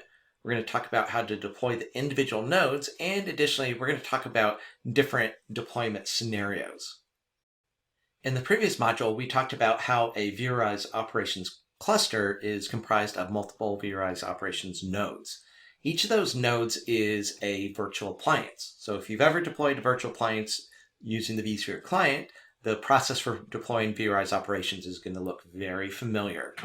Again, you're going to use the vSphere client to deploy each of the virtual appliances, each of the nodes, and therefore you need to make certain that the ESXi servers onto which you're deploying these virtual appliances has sufficient space.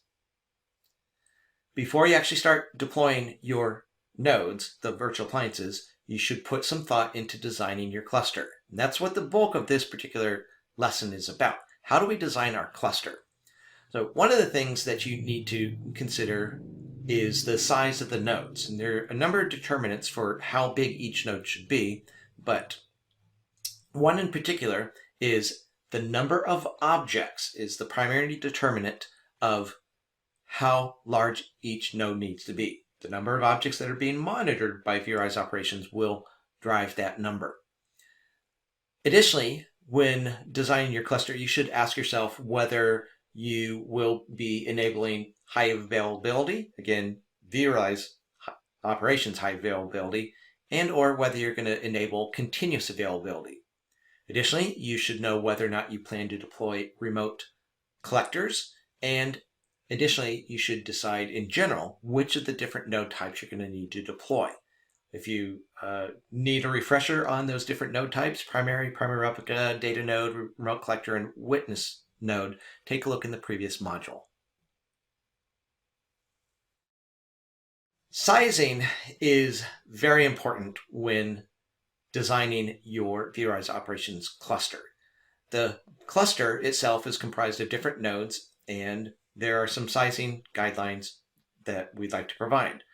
The first guideline that you need to know is that all of the nodes in your analytics cluster need to be the same size. Again, the analytics cluster is comprised of your primary replica, if you have one of those, and all of your data nodes. Each of those needs to be the same size in terms of CPU, disk, and memory. In order to take a deep dive into how to do sizing, if you take a look at the article, the KB article listed here, you can see a deep dive into exactly how to do sizing. But we're going to talk in general for right now.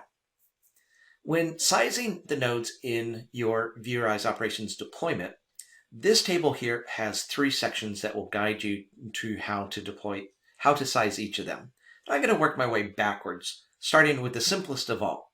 If you plan to deploy a witness node, when you deploy the witness node, you don't have a choice of how many objects it's going to analyze or how many metrics it's going to collect, because that's not the point of a witness node. Witness nodes don't collect any objects, they don't collect any metrics, so that's why these 2 fields are blank in the table here. Additionally, you don't have a choice in terms of how large the witness node is in terms of CPU and memory, because the witness node is always deployed with 2 virtual CPUs and 8 gigabytes of memory. So the witness node, if you're going to have one of those, the sizing on that is very simple. It's going to be 2 virtual CPUs and 8 gigabytes of memory. On the other hand, if we look at the next 2 sections, here for remote collector standard and remote collector large, you can see that your remote collectors can either be the standard size, or if you need to, you can make them larger. So larger, as you can see, allows a single remote collector to be able to monitor more objects. So 32,000 versus 6,000. Additionally, a large remote collector can collect 6.5 million metrics, whereas a standard size remote collector is limited to 1.2 million metrics. In either case, it's a lot of metrics remote. Depending upon whether you choose to deploy a standard sized remote collector or a large size, that's going to determine how many virtual CPUs and how much memory vRealize operations is going to allocate to your remote collector virtual appliances. So again, in both cases, you're going to end up with a virtual appliance that is 2 virtual CPUs. In one case, you'll end up with 2 virtual CPUs. In the other, you'll end up with 4 virtual CPUs. And for the standard size remote collector, you're going to end up with a virtual appliance that has 4 gigabytes of memory, as opposed to 16 gigabytes of memory for the large remote collectors. Again, when you deploy a remote collector, depending upon how much you need that remote collector to analyze, you'll choose standard or large. Now, the top section of this table is the part that could really use some discussion. In the first column, you can see that when you deploy a vRealize operations node, whether it's a primary replica, or a data node, you're going to be given 5 choices. You can deploy all of those as extra small, small, medium, large, or extra large. Notice I said all of them. Whichever of these 5 sizes you choose, that is the same size that your primary replica, and all the data nodes need to be. All of 3 of those types of nodes need to be the same size. So determine which size you're going to use. You can take a look at the table here, and as you can see for each of the different sizes, the maximum number of objects each one of those nodes is going to be able to monitor, along with the number of metrics. Again, please notice in both of these cases, this is how many objects or how many metrics a single node is going to be able to analyze. Depending upon the size that you choose, that's going to drive how many virtual CPUs and how much memory vRealize operations will allocate to each node, each virtual appliance. So if you happen to know how many objects you plan to be monitoring and how many metrics you plan to be monitoring, you could just look up in this table and figure out what size would be the appropriate size for all the different types of nodes. But what if you don't know how many objects you plan to analyze or how many metrics? How is this table going to help you if you don't know how many objects and metrics? Well, the answer to that comes on the next slide. We have a tool available to you on the web called the vRealize Operations Sizing Tool. You can see it displayed here in the screenshot. When you use this tool, the first question that we're going to ask you is, which version of vRealize Operations are you deploying? Here in the class, we're using vRealize Operations 8.6. Then you're going to be asked whether you'd like this tool to operate in basic mode or advanced mode. Let's go with basic mode. If you choose advanced mode, it's just going to ask you more questions. But we can see how this operates if we just look at basic. So under basic, if you go to the environment tab, that's where you're going to describe what your environment looks like. So for instance, you'll tell us how many vCenter servers you have in your environment, how many data centers you have in your environment, how many clusters, how many ESXi hosts, how many virtual machines, how many data stores, and or how many vSAN data stores that you have. Now here, as you can see, we've not yet set these values. What you would do, you wouldn't plug in 0. Instead, you would talk with your infrastructure team, ask them to answer these questions, and when you do so, you've provided us some of the key answers that we need to know. Incidentally, when you plug in those numbers, in a few short moments, you're going to see a number show up right here. I'll tell you about that in a moment. So you won't see the number in the upper right-hand corner until you plug some of your own values in. Then over on the right, under additional parameters, you can specify additional information about that will be fed into this tool. So what amount of growth do you anticipate in terms of, for example, virtual machines in your environment over the course of the next year? So if you think you're going to have 10% growth, then just slide the slider to 10%. We have some sliders here to specify how long you want vRealize Operations to keep the data that it's collecting. The longer we store that data, the more disk space that we're going to require. And then down on the very bottom, you can choose between either no availability features turned on, or you can choose from the 2 features that I talked about in the previous module. You'll recall we talked about high availability or continuous availability.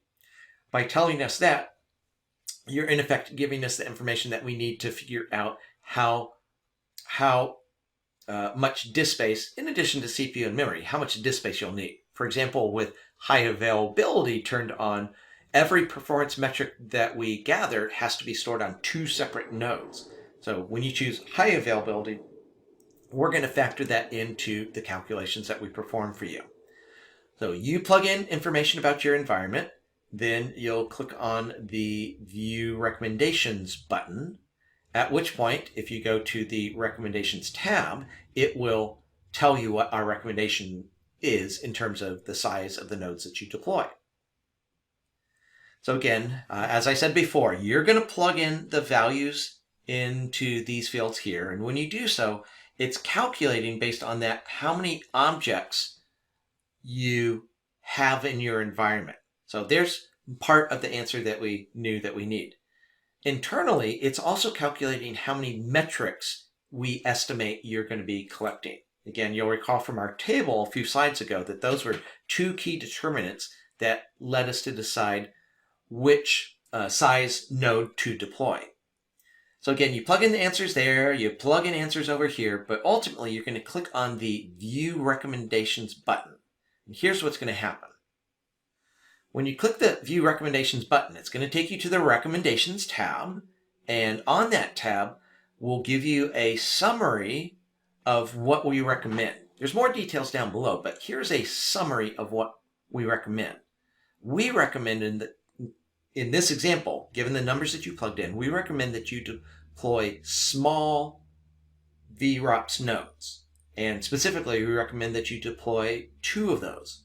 Now, the way we came to that was based on the number of objects and metrics that we calculated based on the numbers that you plugged in. You'll recall, if we go back a few slides, go back to a few slides ago, back here, we saw that an extra small deployment can accommodate up to 350 objects. But based on our calculations, we have 352 objects, which is just beyond that threshold. So that's why we're recommending small and not extra small. For additional details, if you look down below, you can see what all your options are. Extra small, as I just said, was not an available option for you to choose because the number of objects you are going to be collecting goes beyond the recommended size for extra small. But you could, according to this section down below, choose to deploy small, medium, large, or extra large nodes. Any of those would accommodate your needs. Now, obviously, in this particular case, you probably aren't going to choose extra large unless you know something that we don't know, something that you haven't told us. Extra large would be overkill here, as would likely be large. Perhaps medium you would choose because you plan to grow in the future and you want to leave yourself some room. But ultimately, all four of those choices are valid. They can all accommodate the environment that you just described. But in terms of the closest fit, in this particular case, we're recommending that you deploy 2 small nodes. So that's going to require a total of 8 virtual CPUs, 32 gigabytes of memory, 105 gigabytes of disk space per node. The numbers up above for CPU and memory was actually for the grand total. Disk here is per node. And then down on the bottom, no matter what size node you're deploying, we always need, with the exception of extra small, all these node size need you to provide storage that provides at least 33 IOs per second.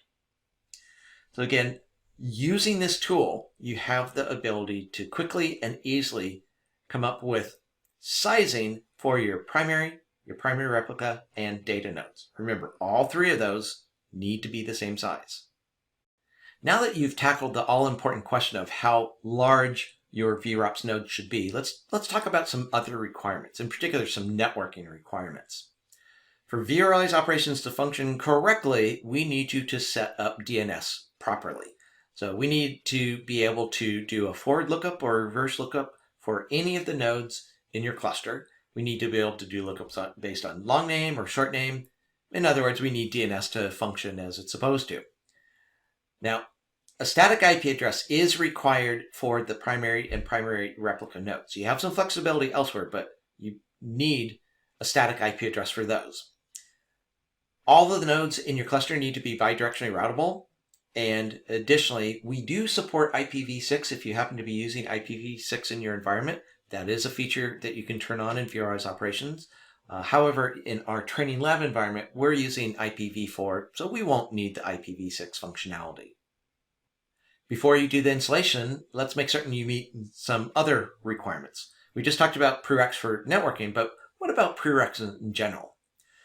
Well, you're gonna need to have enough ESXi host and cluster capacity to accommodate all the machines that you're deploying.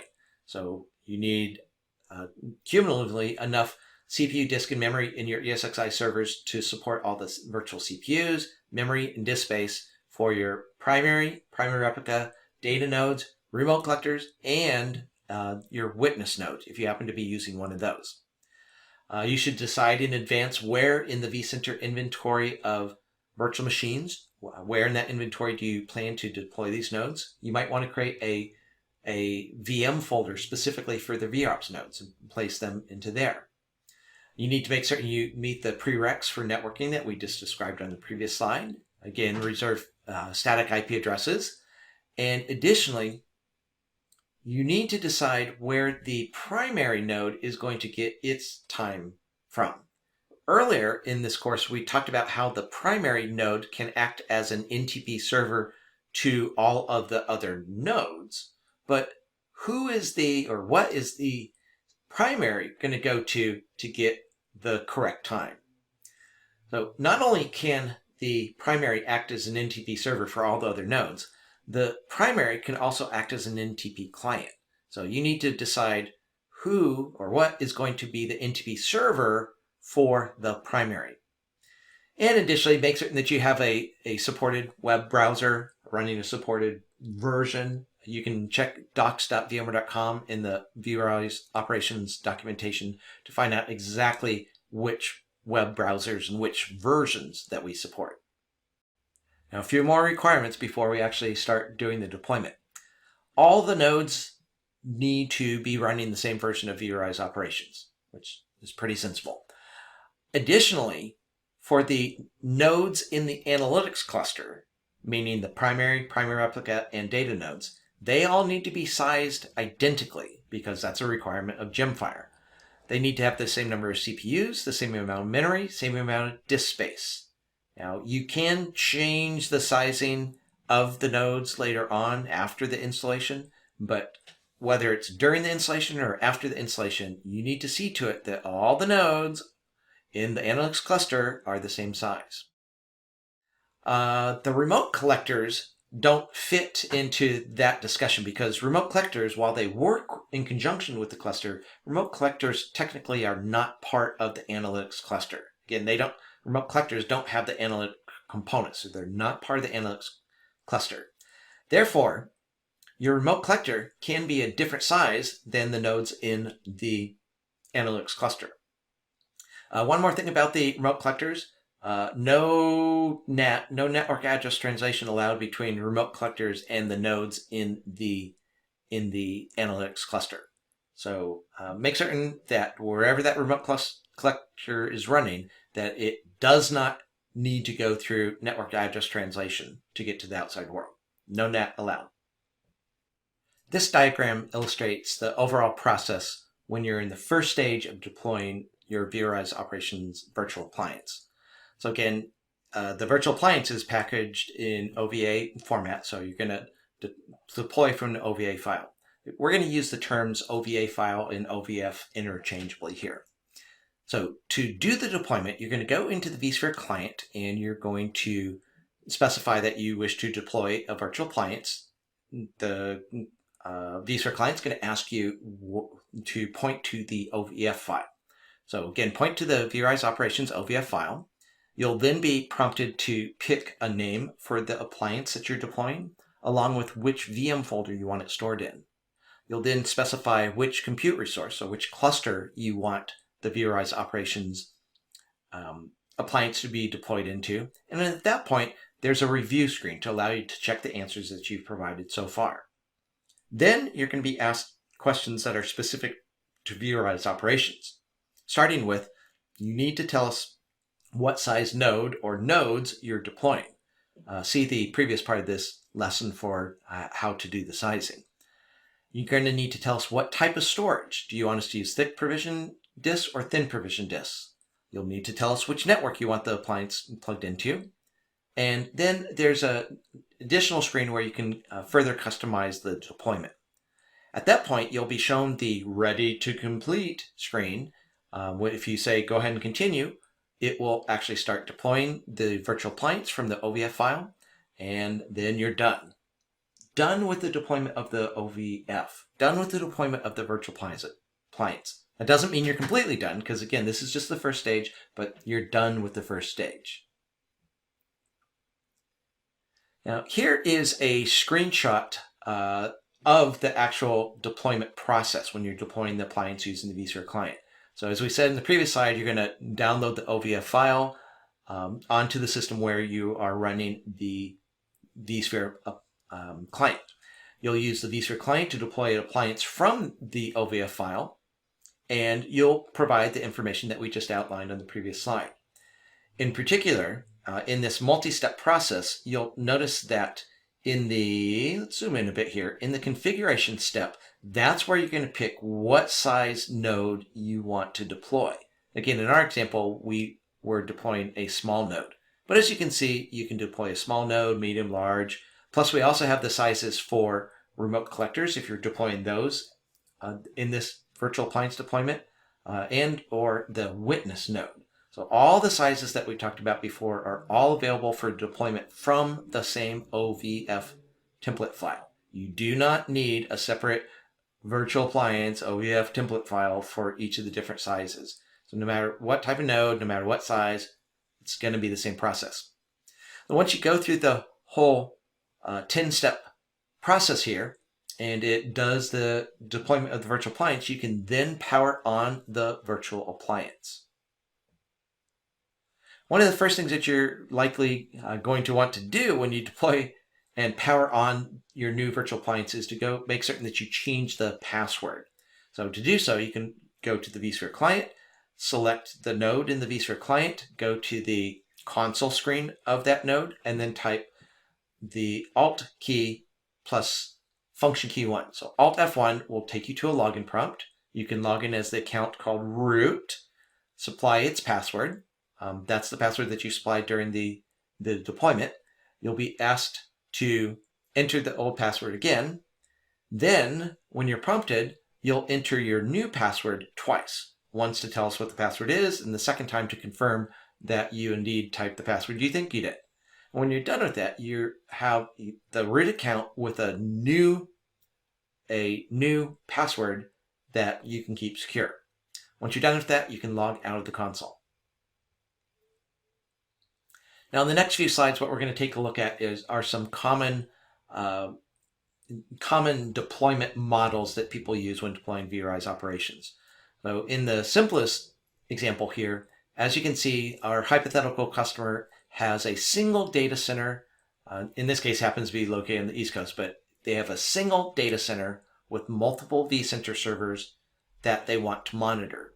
So as you can see, in this particular case, we have deployed 3 different appliances. We could deploy more, we could deploy less, but the key thing here is all of the virtual appliances, all the VROPS nodes are deployed in the same data center where the vCenter servers are residing.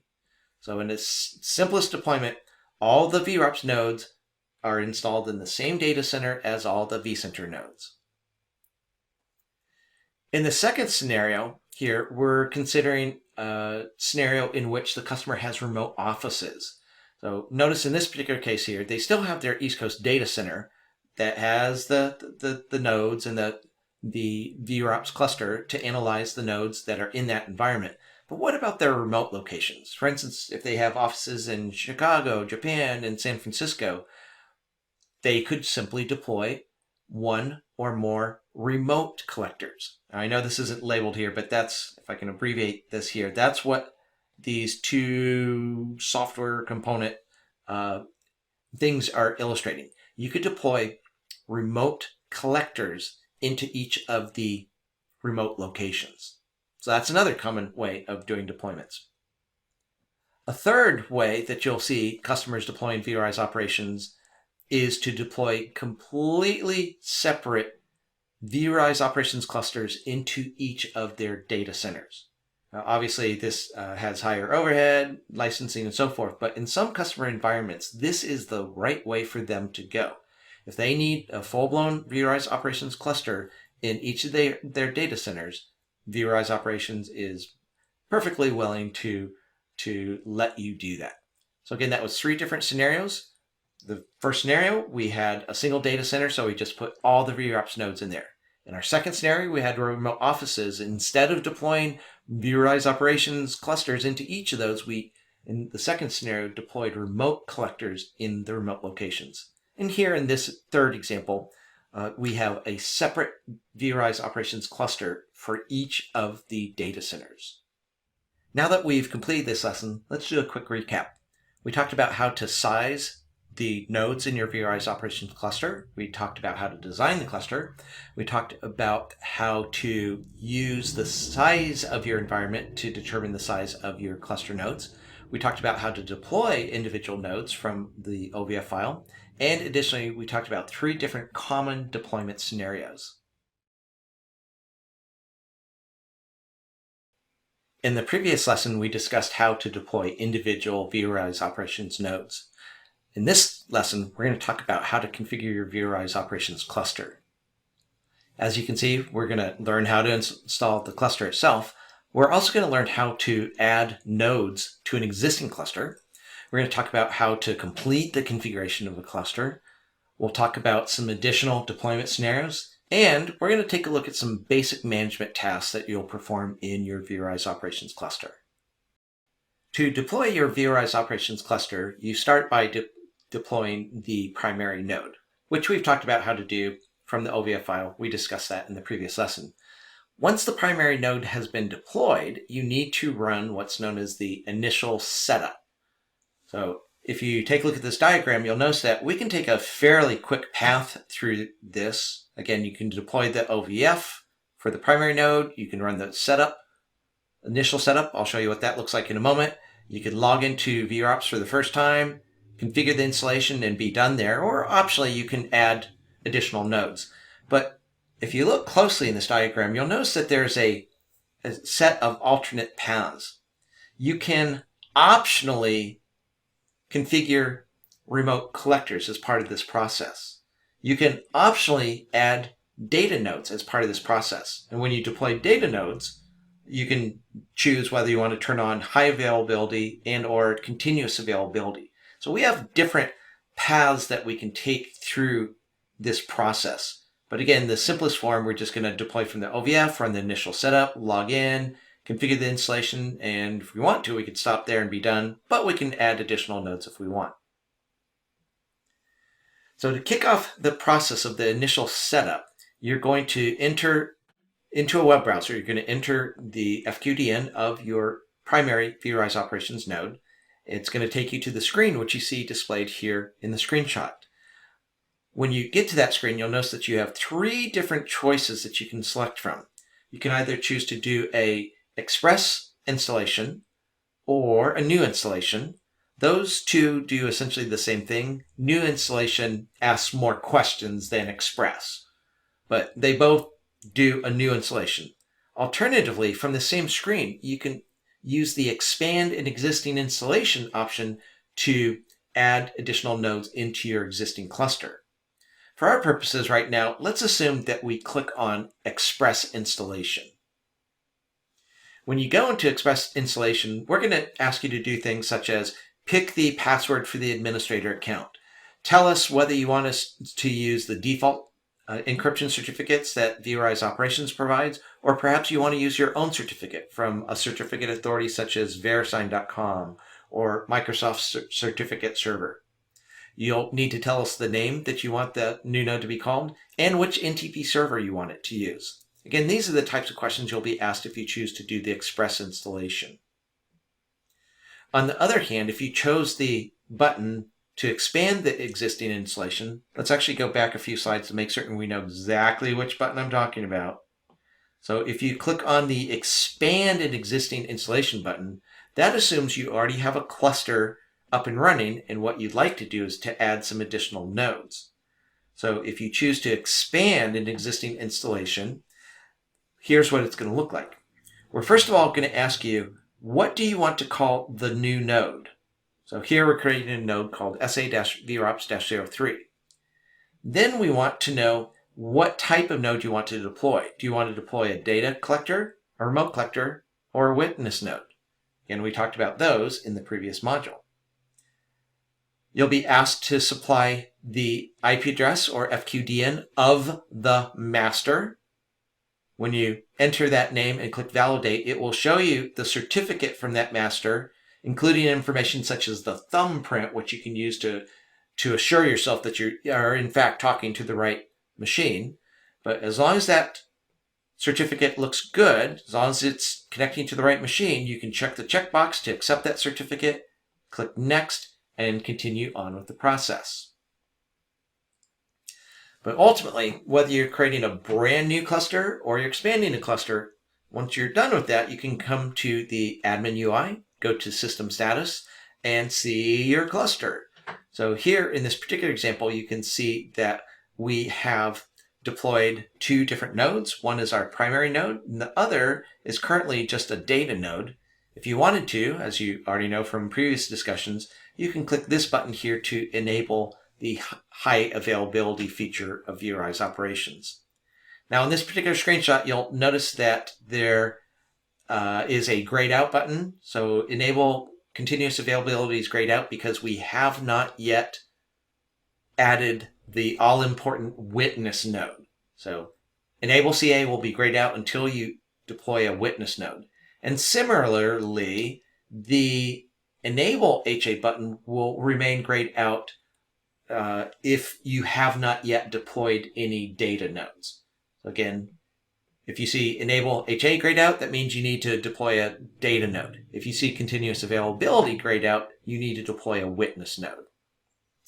So in a glance here, we can see what's going on with our cluster. We can see that we currently do not have HA turned on. We do not have continuous availability turned on, but we do have these two nodes. We've got a master node and a data node. Plus, we can see all sorts of other information about each of those, including whether they're running and online. Earlier, we discussed the first stage. From here on out, we're going to be discussing the second stage. So as you can see here, we have a diagram to help you understand the process that you'll be going through in the second stage. So there's the getting started step. You'll configure the cluster. You'll provide the administrator credentials. You'll pick whether you want to use the default self-signed certificate that vRealize Operations generates, or you want to supply your own certificate. You'll see deployment settings. You'll get to add additional nodes optionally. You'll get to see a summary page to show you your configuration. Again, it'll take you through all these steps, but a few key steps I'd like you to see is that you're going to log into the product UI as the administrator. It will display for you a welcome page, but crucially, you then need to accept the end user license agreement, supply the license key for vRealize Operations, and then it will ask you whether or not you would like this vRealize Operations environment to participate in VMware's Customer Experience Improvement Program. If you've not heard of the Customer Experience Improvement Program, that is a technology built into a number of VMware products that, if you allow us, will send information from your environment to VMware.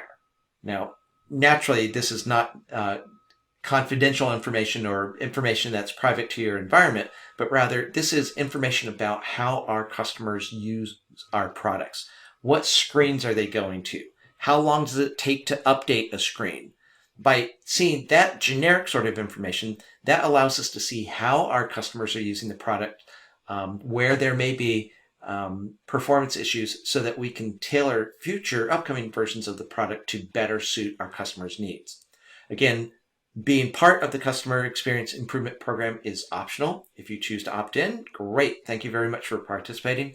On the other hand, if for any reason you do not wish to participate, you can turn off the telemetry feature known as the Customer Experience Improvement Program. Again, the choice is yours. Then when you're done, you'll be on the ready to complete page. And when you're done with that, it's going to take you to something called the solutions page, which we're going to talk about in just a moment. Now, before we go forward a slide, I would encourage you to keep this diagram, and we also saw a similar diagram earlier in this module discussing the first stage. I would encourage you, whether it's during our lab time coming up or during the actual deployment of vRealize Operations, I would encourage you to keep these two diagrams handy. Maybe print them out and put them on your cubicle wall or the data center wall, whatever wall you have. Post these up so that you can see exactly where you are in the overall sequence of events. After you perform the installation, there are a few additional tasks that you will likely want to perform. The first one, creating a cloud account, is absolutely necessary. You need to configure at least one cloud account. So we'll talk about those in a moment. We're also going to be talking about additional solutions and how to change the admin password. So again, as I said in an earlier module, you need to create at least one cloud account. Each cloud account that you create teaches vRealize Operations how to talk to a new external system. For example, you could create a vCenter cloud account for your vCenter server so that vRealize Operations knows how to log into vCenter to gather data and collect information. For each vCenter server, you'll need a separate cloud account. As you can see here in this screenshot, there are actually a multitude of different types of cloud accounts that you can create. This list here on the screen is an abbreviated list. There are far more than just these. But using these as examples, if you are using VMware Cloud on AWS, you'll need to create a cloud account for that. If you're using native Amazon Web Services using their cloud, then you would create an AWS cloud account. If you're using Microsoft Azure, you create a cloud account for that. Again, These are not the only platforms. There are numerous others. If you take a look in your product UI, if you go to Data Sources Integrations and specify that you want to create a new account, it will show you the list of all the different types of accounts. You might want to do that in the lab time coming up. So imagine, if you will, you specified that you wanted to create a vCenter Cloud account. When you create a vCenter Cloud account, it's going to pop up the window that you see here on the left side of our slide. In this window, you're going to specify, this is the name that I want to call the cloud account. You're very likely going to have a multitude of cloud accounts, perhaps because you have multiple vCenter servers, or maybe you're connecting to Azure and AWS and VMC on AWS. Because you're going to have potentially a bunch of different cloud accounts, you should give each one a good name so that you can tell them apart. And similarly, the description field allows you to provide even a more detailed description of what each cloud account's for. Taking some time here, just a few moments to answer those first two questions, is going to help you and your colleagues to understand which cloud account is which. So don't rush past those first two questions. Then down below, you'll notice that on the vCenter tab, we'll talk about the vSAN tab and the Service Discovery tab later on in the course, but on the vCenter tab, this is where you're going to specify the information that we need in order to enable vRealize operations to connect to your vCenter server. So you're going to need to give us the FQDN or IP address of your vCenter server that you want us to monitor. You'll need to provide the credentials that vRealize operations can use to log into that vCenter server. And earlier we talked about remote collector groups. There's also what's known as the default collector group. But one way or another, in this section here, you are specifying which data collector or which collector group you want to use to run the data adapter that's actually going to make this connection to this vCenter server. For our purposes in the training lab environment, we can just keep choosing the default collector group. When you click the Validate Connection button, it's going to pop up a window that will show you if we are able to successfully connect to your vCenter server, it will show you the certificate that that vCenter server sent back. And again, it contains a number of pieces of information, but crucially, if you are very security minded, you're going to want to compare this thumbprint to the thumbprint on the vCenter server itself. The thumbprint allows you to know with confidence that you are in fact connecting to the machine that you think you are. But ultimately, you need to accept the certificate, assuming everything's good with the certificate. You accept the certificate, and it will tell you that your test was successful. So at this point, vRealize Operations is now able to communicate with your vCenter server or whatever type of system it may be. It may be AWS or Azure. But at this point, having created the cloud account, vRealize Operations can now monitor this vCenter server. vRealize Operations uses the vCenter server data adapter to monitor what's going on in the vSphere world. So if you want to see your data adapters, you can go to Data Sources, Integrations, go to the Accounts tab, and each of these cloud accounts has a data adapter that it uses to connect to the external system. In this case, we're connecting to vCenter. By the way, in our training lab environment, for reasons I have forgotten or never knew, our vCenter server is called VRops Cloud. Whenever you see VRops Cloud in our training lab environment, that is a vCenter server. So the name's a little bit misleading. That's not a vCenter, that's not a VRops node, that's a vCenter server. All right, notice crucially here, the status column. You want each of your data adapters and each of your cloud accounts, ultimately you want them to say that their status is okay. If ever you see that the status is not okay, that could be due to a network outage or any number of issues, but you want to make certain that your cloud accounts and your data adapters have a status of okay. If they're not okay, then that means we're not necessarily collecting data on them. So if you see any that say status not okay, you need to address that issue. If you go to the repository tab, you can see all the different management packs that are available. Each of those management packs teaches vRealize Operations how to communicate with another type of external system. We have a module coming up later on in the course when we'll talk about lots of different management packs. But that's what you'll see on the repository tab, all the native management packs.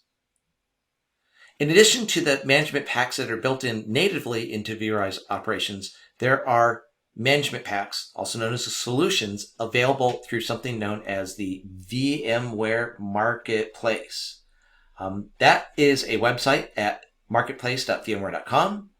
If you go to marketplace.vmware.com, you'll discover that that's actually a clearinghouse for software add-ons to enhance loads of different VMware products, not just vRealize operations, but vRealize operations has solutions or management packs that you can download to teach vRealize operations how to monitor additional types of external systems. When you download a management pack, they come in as a single file called something.pak. So if you went to the marketplace and downloaded the management pack.pak file, the way you install that into vRealize operations is to run the add solution wizard. And crucially, in that wizard, you're going to browse to the .pak file that you downloaded, and you will go next. So accept the license. And on step 3, you'll click the button to actually perform the installation of the management pack. Now, there's actually one crucial step that I missed here. Let me clarify. You browse to the .pak file and you upload it. It's not enough just to browse to the .pak file. You have to upload it. Then you accept the end user license agreement, and then on the install screen you say, yeah, go ahead and install it. Now, one last little thing in this particular module. Once you have vRealize operations up and running, at some point in the future, you're likely to need to change the password for the admin account in vRealize operations, and or you might want to turn on and off the SSH server that exists within each of our VROps nodes. You can handle all of those tasks by going to the admin UI. In the admin UI, if you click on the little person icon over here, this option here, change administrator password, does exactly that. So if you select change administrator password, you can change the password for the account called admin. That's a special account in vRealize operations. Additionally, in the admin UI, if you go to system status, for each of the nodes, in this screenshot we only see one, but for each of the nodes, this slider over here allows you to turn on or turn off the SSH server that's built into each of your vRealize operations nodes. So if you want to be able to SSH into a particular VROps node, you need to make certain that this slider is slid to the right to turn on the SSH server. Okay, once again, it's time for some lab work. In this lab, you're going to be creating a new vRealize operations cluster by using the wizards that we've been discussing. As you can see, you've got 4 different tasks that you'll be performing. When you're done with this lab, please join me here in the next video and we'll do a recap on the module. Now that we've reached the end of this lesson, let's do a quick recap. In this lesson, you learned how to install a vRealize operations cluster. You learned how to add nodes to an existing cluster. You learned how to configure a cluster.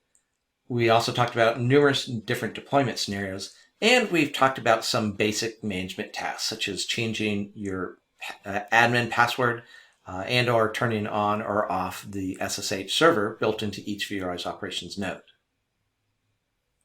We've reached the end of the module, so here we have a recap of some of the key points. If you'd like to hit pause and review these, please feel free to do so.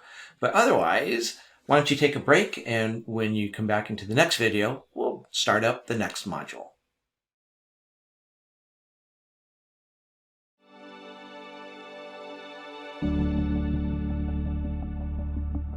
In this module, we will be discussing core concepts in vRealize operations. As you already know from earlier in the course, vRealize operations monitors your IT infrastructure 24 hours a day, 7 days a week, gathering information, but you need to be able to analyze it. In order to be able to analyze it, you need to understand some core concepts. So that's what we're going to discuss in this module. We'll start by talking about some of the interfaces within vRealize operations and the capabilities that those provide. Then in the second lesson, we'll discuss tags and custom groups And as a bonus, we have 2 additional topics in that lesson. In this lesson, we're going to discuss some key interfaces within vRealize operations and the capabilities that they provide. We'll be talking about the components of the product UI. We'll talk about tasks that you can perform within both the admin UI and the product UI. We're going to talk about dashboards and using them. Additionally, we're going to talk about how to use something called views. And additionally, we're going to learn about report generation. When you first log into vRealize operations, you will be taken to what's known as the Quick Start page. You can also always get to the Quick Start page by going to Home and then clicking on the Quick Start tab. As you can see here in the screenshot, the Quick Start page has 4 different columns. These are oftentimes referred to as the 4 pillars, and we will be discussing those along with this additional information down on the bottom of the screen a little bit later in this lesson. But first, we want to talk about the operations overview, which you get to by clicking on this tab. When you go to the operations overview page, you have a wealth of information right at your fingertips. Up top, you can see a summary of what your environment looks like in terms of the number of data centers, clusters, hosts, and virtual machines. Additionally, we break those virtual machines down into account of how many are powered on versus powered off. And additionally, we inform you how many data stores there are in your environment. Obviously, this screenshot is taken in a very small environment, but it illustrates the point. The next section down below allows you to see a list of data centers. In this particular case, again, in this small environment, there's just a single data center, but in a production deployment of vRealize operations, you would see all of your data centers listed here. If you select a data center, then what will happen is these other sections of the screen will get updated to report information about what's going on in that data center. So each of these, what I just called sections, like this one here and here and here, those are known in the world of vRealize operations, those are known as widgets. And when we click an object in one widget and that causes other widgets to update, that's called a widget interaction. We'll be talking about widget interaction and how to set them up later on. But for now, if we take a look at those particular widgets, you can see that in this widget here, you have a graph depicting the uptime of all the clusters in that data center. In the next section, you have information about all the alerts in that data center. And then down on the bottom, we can see information for helping to troubleshoot any problems related to the performance of virtual machines. And it breaks that down into 3 different widgets. In this widget here, you can see the VMs that are experiencing the most CPU contention. CPU contention tends to lead to poor performance of virtual machines, so we want to know about those VMs. Then we do the same thing for memory contention and for disk latency. Again, all this information is readily available to you from the operations overview page. As we said earlier in the course, every screen of vRealize operations has 3 main sections. Up top, there's the header. On the left, you have the navigation pane, and over on the right, you have the control pane. Again, depending upon what you select in the navigation pane, that will cause the control pane to update to display that information. If you look in the top right in the header bar, you'll discover there are 4 buttons, many of which you've already discovered, no doubt. The magnifying glass icon is used to search for objects. You can search for them by name, but you can also search for objects based on other criteria. The refresh button allows you to update what's being displayed on the screen. The notification button allows you to see high priority notifications in your environment. And the drop-down list over here, in addition to allowing you to log out, allows you to set user preferences, such as using the light theme versus the dark theme. The help option here obviously opens up documentation to assist you in understanding how to use vRealize operations. And the about option allows you to see information about your vRealize operations deployment. In particular, you can see what version of vRealize operations you're running and what license. That license controls what features you have access to in vRealize operations. So if you're not familiar, if you're not certain which license you have for vRealize operations, I'd recommend you go take a look at the About option right now so that you can understand as we go through various features in this course. Knowing which license you have will help you to understand which features are actually available in your vRealize operations deployment. Now, a few slides ago, we started showing you the Quick Start page, and I mentioned that that Quick Start page has 4 columns, or they're oftentimes called the 4 pillars. The first pillar is called the Optimize Performance pillar. As you can see right from the get-go, it tells you how many data centers vRealize Operations thinks could benefit from some optimization. Now, we actually have a number of different ways that we can perform that optimization, including workload optimization is a feature somewhat similar to vSphere DRS. It's not a replacement for DRS. Instead, it's designed to work with DRS to allow you to optimize the placement of virtual machines throughout your entire data center. So whereas vSphere DRS is limited to optimizing by moving virtual machines within a cluster, workload optimization takes that up a level and allows us to recommend, and if you let us, to actually perform migrations of virtual machines potentially across cluster boundaries within your data center. The right size option allows you to quickly find out from vRealize operations where we think there are virtual machines in your environment that may be having performance bottlenecks due to not having the right amount of resources. So if there are undersized virtual machines, VMs that have not enough CPU, not enough memory, not enough resources such as those will be pointed out in the right sizing tool. Additionally, if you have oversized virtual machines, the right sizing tool will help you to see those too. The recommendation section allows you to see what recommendations vRealize operations suggest that you carry out in order to optimize the performance in your environment. And the optimization history tool allows you to see a record of optimizations that have been applied in your environment. The second pillar is the Optimize Capacity pillar. As you can see right at the very top, it gives you an estimate of how much money vRealize operations calculates that you could save if you apply our recommendations. Now again, this screenshot's taken in a fairly small lab environment, so the dollar amount here is not all that spectacular, but in large production deployments of vRealize operations, the cost savings that you can achieve can be quite significant.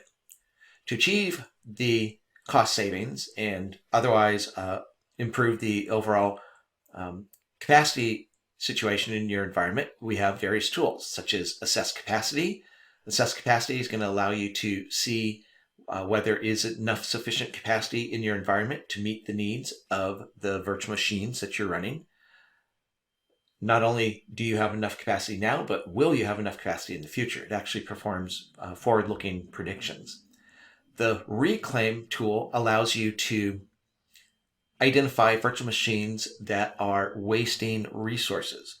For instance, virtual machines may have more virtual CPUs or more virtual memory or more virtual disk space than they actually need. The Plan section allows you to run a number of different scenarios, what-if scenarios, that allow you to see what the impact would be of making various changes in your environment. For instance, you could say, what would happen if I added 25 new virtual machines, 25 web server VMs into my environment? Would I have enough capacity today to do that? Yes or no? And additionally, would I have enough capacity to last me into the future? That's one type of scenario. There are loads of others. The Assess Costs section allows you to see the costs of different parts of your environment. So for instance, you can tell which data centers and which clusters are costing the most to operate. If you know the most costly ones, you can focus your attention on improving the cost effectiveness of those. And then the Optimize Cost tool allows you to see a return on investment report, letting you know the effectiveness of your capacity and cost activities. The troubleshooting pillar has a number of different tools to enable you to troubleshoot issues going on in your environment. The first tool that we see here is the Workbench. The Workbench allows you to troubleshoot common vSphere objects such as hosts, clusters, data stores, and so forth. And it is a tool which allows you to control the scope Scope allows you to say, do you just want to look at that object or objects related to it? And additionally, you can set the time frame that you want the workbench to look at. The alerts allow you to see information about situations that are going on in your environment. We have health alerts, we have risk alerts, we have efficiency alerts, all designed to not simply point out the problems, but to also provide actionable recommendations that you can carry out to fix the problems. The log section comes in handy for our customers who also have vRealize Log Insight. If you have vRealize Log Insight, then this section of vRealize Operations will show you information that's coming from vRealize Log Insight. We have a number of different predefined dashboards to allow you to troubleshoot common types of vSphere objects. And additionally, we have a troubleshooting tool for application troubleshooting. Our fourth and final pillar is the Manage Configuration pillar. And as you can see, it has three main tools. The Compliance tool understands governmental and regulatory standards such as PCI, DISA, HIPAA, ISO, and so forth. So if you are subject to complying with any of those standards, the Compliance tool will automate the scanning and remediation based on those standards. The Configuration tool allows you to quickly understand how your environment is configured. So for instance, how many virtual machines have VMware tools? What versions of VMware tools do they have? Do any virtual machines have memory shares or CPU shares or limits or reservations? All sorts of information like that and more is available for these common vSphere objects. And then the Sustainability section, that's a tool that's new to vRealize Operations. It's designed to help you take a look at your infrastructure from a green perspective. How efficient are you being in terms of reducing energy costs and avoiding carbon emissions and so forth? Again, that's a new tool in vRealize Operations. Take a look at it. Now there's a bit more on that same Quick Start page. If you look on the bottom of the Quick Start page, underneath the 4 pillars, you'll notice 3 more sections. One of them is the Extend Monitoring section. And as you can see in the screenshot, it has 4 links to take you to information about various ways of extending the capabilities of vRealize Operations. The first one is the True Visibility Suite. That's actually a technology that was originally created by a company called Blue Madeira. VMware has acquired that technology and built it into vRealize Operations itself. The idea behind the True Visibility Suite is to provide information beyond just the virtual machines and the hosts and clusters. In other words, beyond just the vSphere portion of your infrastructure. Your infrastructure has vSphere in it, but it also has physical networking, has physical storage arrays, has applications. What True Visibility Suite does is it expands the view of what vRealize Operations can see so that you can see a more holistic view of what's going on in your environment. The SDDC Management Health capabilities, actually let me start by defining SDDC in case you haven't ever heard that acronym. SDDC in the world of VMware stands for Software Defined Data Center. SDDC is a collection of products from VMware, such as vSphere and vRealize Operations and vRealize Automation. It's a collection of products from VMware that are designed to work together to enable you to create today's modern, automated, policy-driven, governance-based data centers. So what this SDDC Management Health does for you is it provides a set of dashboards and alerts and other such tools to make you aware of what's going on with each of those individual products. Again, there's the entire suite of SDDC products, which this health check allows you to easily monitor and analyze to see if there are any issues going on that need your attention. The vRealize Operations Aggregator is useful for customers who have a multi-site deployment of vRealize Operations.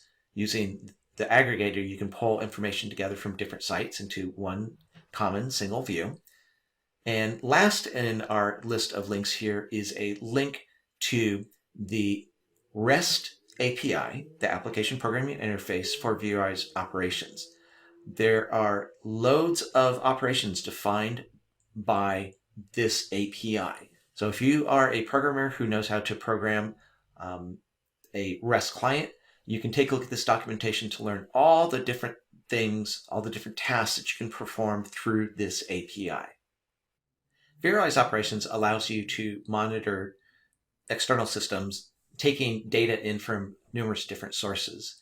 If you'd like to see which data sources you're actually connecting to, you can go to the Data Sources Integrations page, click on the Accounts tab, and there you'll see the cloud accounts that are connecting vRealize Operations to various different external systems. If you go to the Repository tab, you can see a list of all the management packs that you currently have available. And if you'd like to see additional management packs, you can go to marketplace.vmware.com. The Object Browser is a tool that you will find continually useful. It allows you to see every single object that vRealize Operations is monitoring. So to get into the Object Browser, if you go to Environment, then click on Object Browser, you'll see a hierarchical list of objects here. Whichever object you select, over on the right, it will give you information about that object. And notice, if you would, that there's more than meets the eye. Yes, there is summary information that's initially displayed, but you have a number of other tabs that allow you to see other information, including this tab over on the right labeled More, ... When you click that, it will show you even more tabs. So as you start working with the Object Browser, please make certain that you're aware that the Summary tab is not all the information. There's loads more information available for every single object that vRealize Operations is monitoring. If you look at the navigation bar on the left side of the screen in vRealize Operations, you'll see a section titled Visualize. That Visualize section has subsections such as dashboards, views, and reports. Those allow you to see all the dashboards that are available, all the views, and all the reports, templates that you can use to generate reports. So dashboards display predefined information about various parts of your infrastructure. The dashboards are built out of a combination of widgets, those are predefined, and views. We actually define a number of views for you. You can actually create your own. And additionally, we have a number of different report templates that you can use to generate reports. Or if you go into that report section, you can create your own reports. If you'd like to explore the dashboards, if you go to Visualize Dashboards, then click Getting Started, you'll see a collection of sections that you can go to that divide all of our dashboards into major categories. So for instance, we have dashboards that are related to availability issues. We have dashboards that are related to performance issues. We have dashboards that are related to optimizing costs. Each of these icons here represents a different category of dashboards. So if you'd like to learn about different types of dashboards, you can go through the Getting Started section. Additionally, if you want to see all the dashboards, you could go to All. And if you want to start learning how these dashboards are defined, you can go to Manage, where you'll see all the dashboards. Additionally, you can open up the dashboards to see how they're defined. And in addition, if you want to, you can start creating your own dashboards. So there's loads of dashboards. There's quite possibly a dashboard already defined for what information you're trying to get. If there's not, you can see how we've defined dashboards and you can create your own. Under Troubleshoot Alerts, you will see all of the alerts that have triggered in your environment. In that section, this is where you see the alerts triggering. You go elsewhere to actually define the alerts. But as you can see here in the screenshot, we have a rather small collection of alerts that have been divided up based on the time that they occurred. You can sort alerts based on other criteria. For instance, you can sort alerts based on their severity. You can search for alerts by name. You can filter on other criteria. But again, the key thing to understand about troubleshoot alerts is that's where you go to see alerts that have triggered. We'll be talking more about alerts later on in the course. If you go to the Configure section in the navigation bar in vRealize Operation, you will discover there are loads of things you can configure, including a very important mechanism called policies. Configure alerts is where you go to define alerts. Again, on the previous slide, we saw you go to troubleshoot alerts to see the alerts that have triggered. On the other hand, if you want to create an alert or modify an alert, you go to configure alerts. Configure supermetrics allows you to define supermetrics. Those are like performance metrics, but whereas we define the performance metrics, you get to define your own supermetrics using whatever formula you want to define. And as you can see in the configure section, there are a number of other things that you can configure. You can configure how application monitoring works. You can configure settings for cost analysis. Again, numerous different things can be configured here in the configure section. Automation Central is a place where you can go to schedule the automatic running of jobs for reclaiming resources and or resizing virtual machines. Again, you as an administrator have the ability to go in here to set up the jobs, track the jobs, get reports on the jobs. But again, the jobs here in the Automation Central section are designed for assisting you in your optimization efforts by enabling the automatic reclamation of wasted resources and right sizing of virtual machines. The administration page has numerous tasks that you can perform that are related to administering your vRealize operations environment. For instance, the access control section is where you go to define what users are allowed into vRealize operations and what they can do. The audit section is where you can see our audit trail reports. We have 4 different audit trail reports reporting things such as how is security configured, what users are using the system, what are they doing.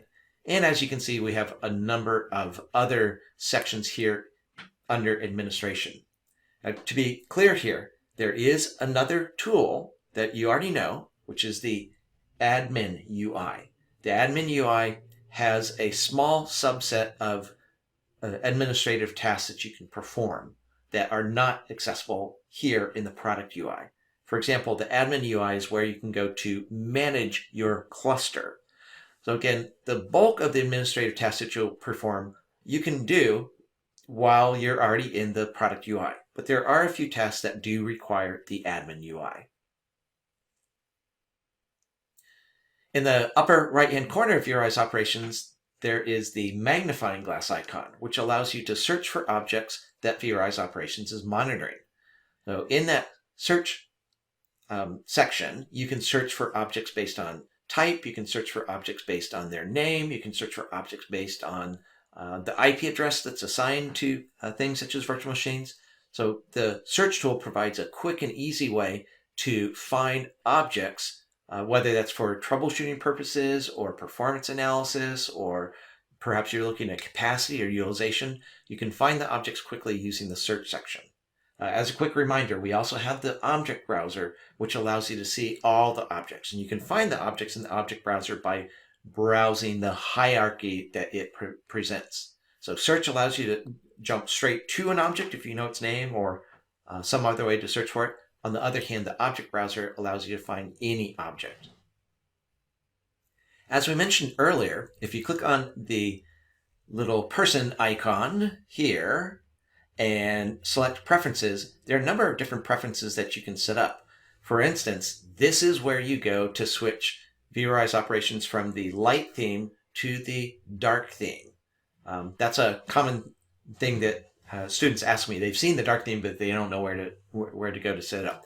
That is one of the different settings that you can set here under preferences. If you like, you can take a look at the other options here, but in particular, I'd like to draw your attention to the one on the very bottom. If you ever need to change your password in vRealize operations, you can do so here in the preferences screen. Another thing that you'll see if you click on the little person icon is the About option.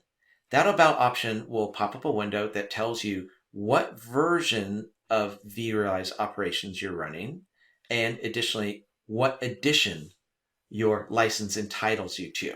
Again, vRealize operations comes in different editions, such as the Enterprise Edition, which we see here, the Standard Edition, and those editions control what features you have available to you in vRealize operations. So if you haven't already looked this up, I'd recommend you go right now to About in your environment, not in our training lab environment, but in your work environment.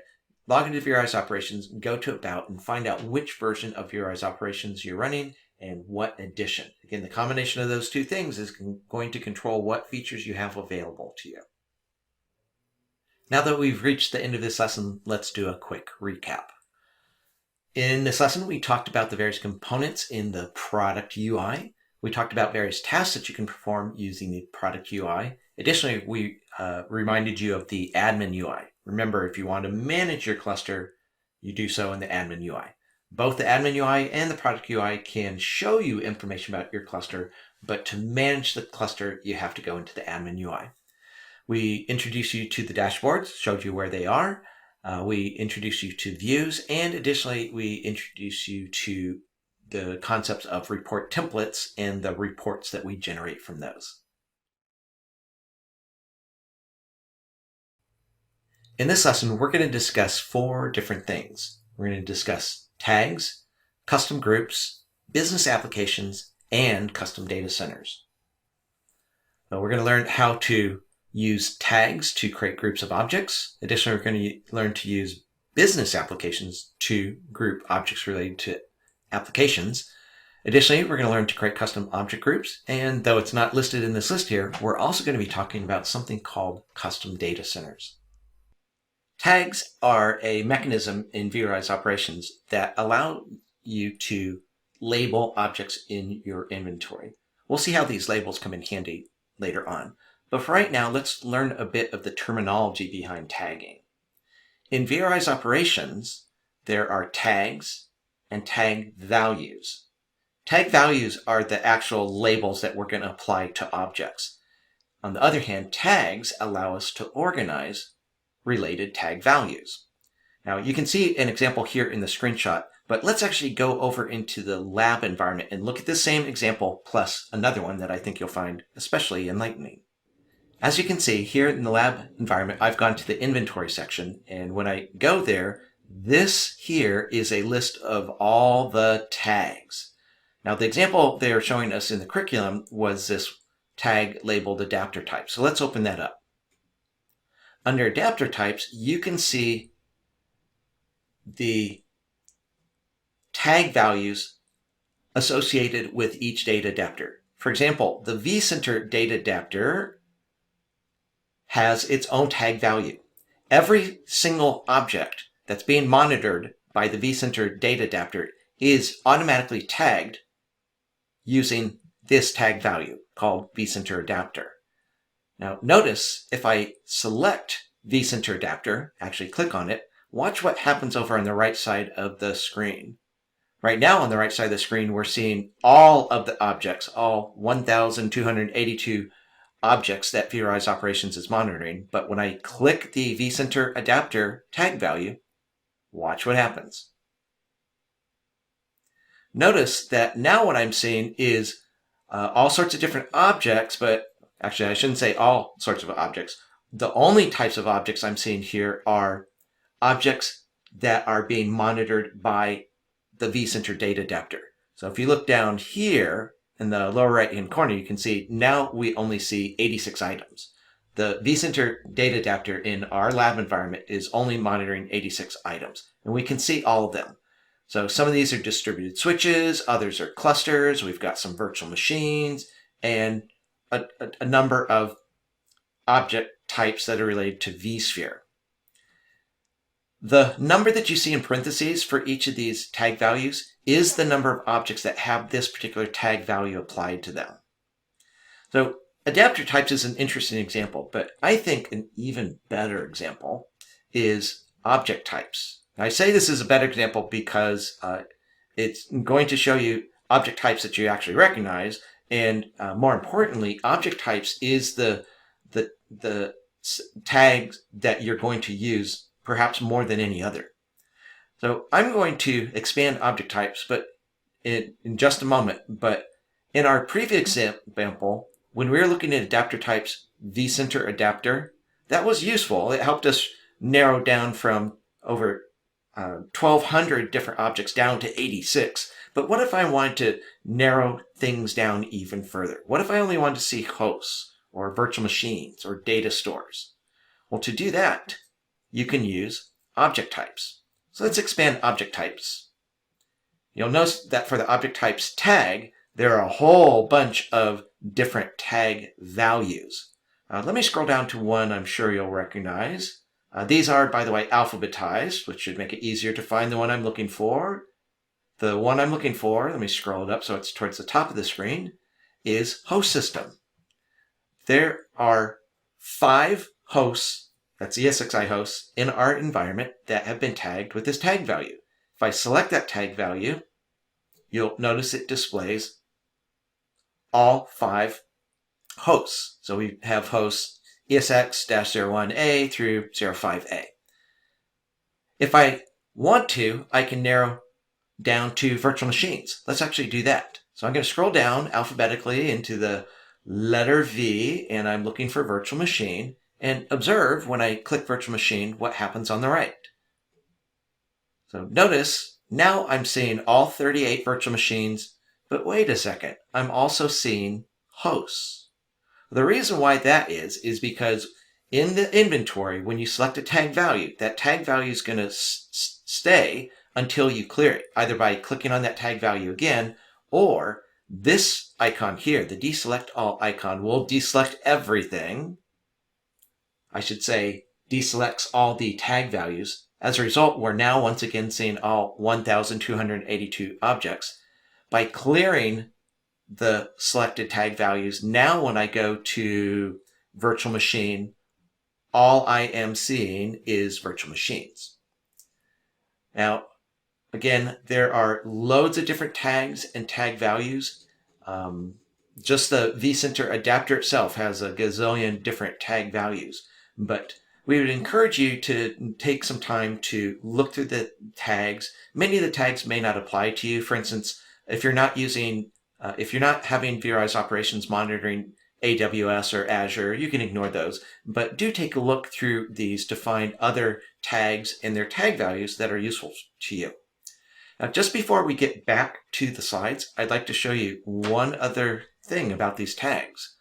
And that is that they are searchable. There are a number of different ways you can use tags. For instance, you can use tags to focus the dashboards that you create onto just certain types of objects. But here we can see an actual on-the-fly example of using tags. I'm going to go to the magnifying glass icon, the search icon, and you've presumably discovered before that you can search for machines or other types of objects in vRealize operations by simply typing the name of the machine or in general, the object that you're looking for. So notice if I type Windows, it has found these 2 virtual machines named Windows-0602 and Windows 2019. That's searching by name, but you're not limited to searching by name. If you wanted to find all the virtual machines, you can type virtual machines and it will come up with the data adapter entry that we saw before. So if we select virtual machine, notice that once again, I get a list of all 38 different virtual machines. You can search by any tag at all. For instance, I happen to know that there's a tag value for load balancing pools. So if we search for load balancing pool, there, in fact, is load balancer pool. So if I want to find out all the information about every object that has been tagged using the tag value called load balancer pool, I can search by any tag that I want. Okay, so that's a quick little demonstration of these tags, but let's go back to the slides and see what the slides have to tell us. In the demonstration, we showed you how to use the tags that have already been created. Again, each data adapter that you install is going to create more tags and tag values. But what if you want to create your own tag and tag values? Well, to do that, once again, you go into the inventory section and you click this icon here, the one that's shaped like the world's smallest wrench. When you click that button, it's going to pop up this window, which is going to allow you to define your new tag and tag values. To do so, over on the left side, this is where you define the tags. So if you want to define a new tag, you can hit the Add button, type the name of your tag, hit Enter, and now you've got a new tag. If you ever decide to delete that tag, you can do deletion by selecting the tag and hitting the Delete button. So you now know how to create a tag, but that tag is empty. It doesn't have any tag values until you define them. So to define the tag values, you first of all select the tag that you want to add the tag values to. Then you go over to the right side of the screen, click the Add button, and then you simply type the name of your tag values. And again, the Delete button over here allows you to delete any tag values that you no longer need. So setting up the tags and the tag values is very straightforward.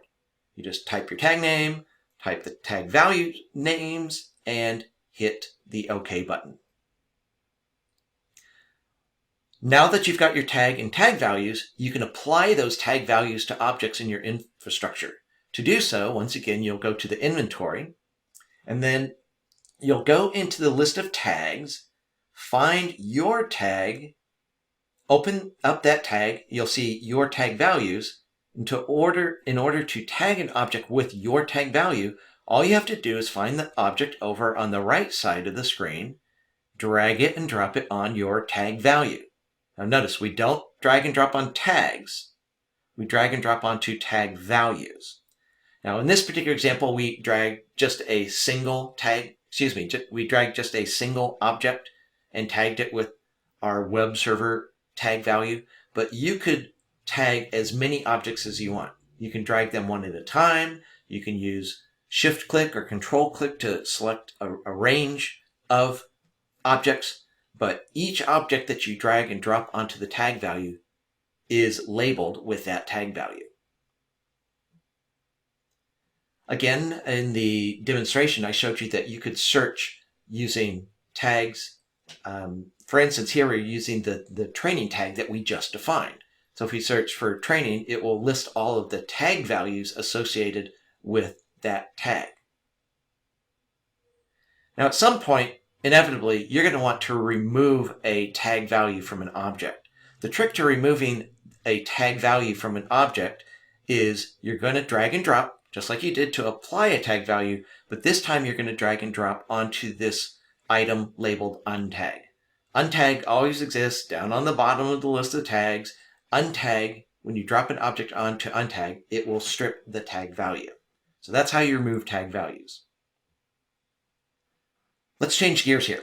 We've been talking about tagging, but now we're going to change gears and talk about another mechanism called business applications. Now, we only have one slide here to talk about business applications because we're going to allow the lab that you're about to do to teach you more about these business applications. So what we want to do here on this single slide is just give you an idea of what these business applications are about. The basic idea behind business applications is that there are going to be times when you want to monitor what's going on with applications in your environment. In order to do that, especially with modern applications, with designs such as multi-tier application designs, you need to be able to quickly and easily analyze what's going on with all of the machines that make up your multi-tier application. So within a business application, you define the tiers. For instance, you might have a web tier, an app tier, and a database tier. You drag the machines, the VMs, into each tier. So if I have a web server VM, I'll drag it into the web tier. If I have a database VM, I'll drag it into the database tier. You drag all your web servers, all your application servers, all your database servers into your 3 separate tiers. You're not limited to 3 tiers. I'm just using 3 tiers as an example. And then at that point, what you're going to be able to do is monitor. You'll still be able to monitor the individual virtual machines. But with a business application, you'll also be able to say, I want to monitor what's going on with a tier. So for instance, maybe you want to focus on just the web tier. Additionally, with the business application, you can monitor the application as a whole. In other words, all of the components that make up the application. Now, again, in my example, I gave the example of a 3-tier application. You can have any number of tiers, and each of those tiers is not limited to being populated with virtual machines. You can drag other components into your business application definition. For example, you might want to drag in the data store or data stores that your application depends upon so that you can monitor what's going on with the storage associated with that business application. Same thing with networks. If your application depends upon networks and you want your business application to enable you to see what's going on with the networks that the application's using, you can drag in networks too. So virtual machines are a very common thing to put in your business applications, but you can put other types of objects. Again, we're going to let the lab that you're about to do teach you more about these business applications. Our next topic is custom object groups. Custom object groups allow you to create groups of objects. Those objects could be vSphere objects or any type of object that vRealize Operations is monitoring. One of the things that you're going to learn about these custom object groups is that they are potentially more dynamic than the tagging mechanism we learned about in the previous video. So let's take a look at these custom object groups. Custom object groups are defined automatically in vRealize Operations itself. When you install data adapters to monitor other types of systems, they too will very likely create custom object groups. But what we're most interested in right now is the ability for you to create your own custom object groups. So if you want to see the custom object groups that have already been defined, you can go to Environment and then click on Custom Groups. And that will show you a list of all the custom groups that have already been defined. But what we're more interested in is creating your own custom object groups. Let's move on and see how that's done. When you create a custom object group, you can create a group whose members are determined dynamically or statically.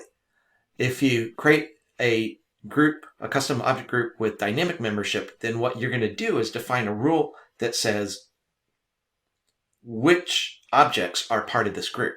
So for example, you could say all virtual machines that have a name starting with the letters WEB. On the other hand, if you create a manual group, that is going to be a group where you pick the members of that group, but it's a static assignment. When you choose manual, it's not going to update that group. Dynamic groups are updated dynamically, manual groups are not. The third bullet item here points out that if you want to, you can actually have a combination of static and dynamic. And the final bullet item here points out what I've already said before, which is that the data adapters themselves will create custom object groups for you. But again, we want to focus on how you can create your own custom object groups.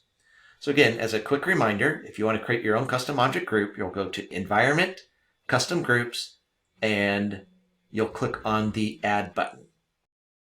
Now that we've defined what tags are, what custom object groups are, what business applications are, and what custom data centers are, it's time to do some labs. And this time, we actually have 2 labs to perform. In lab number 3, you're going to be working with tags in business applications. And then in lab number 4, you're going to be defining custom object groups. Now, we don't have a lab right here and now for custom data centers, but we'll be working with custom data centers later. Now that we've completed this lesson, let's do a quick recap. In this lesson, we talked about tags and tag values. We talked about business applications. We talked about custom object groups. And additionally, we talked about custom data centers. This brings us to the end of yet another module. If you'd like to, you can hit pause and take a look at these key points from the module. But when you're done, jump to the next video and we'll start the next module.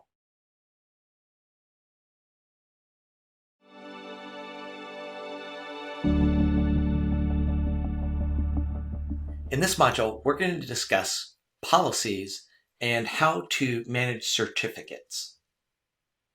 Those policies are important because they allow you to instruct vRealize Operations how to treat your different parts of your infrastructure differently according to your business needs. And the certificates are important because vRealize Operations uses those certificates to encrypt the traffic being sent between the different VROps nodes. You must have certificates. So we're going to talk about those 2 topics in this module.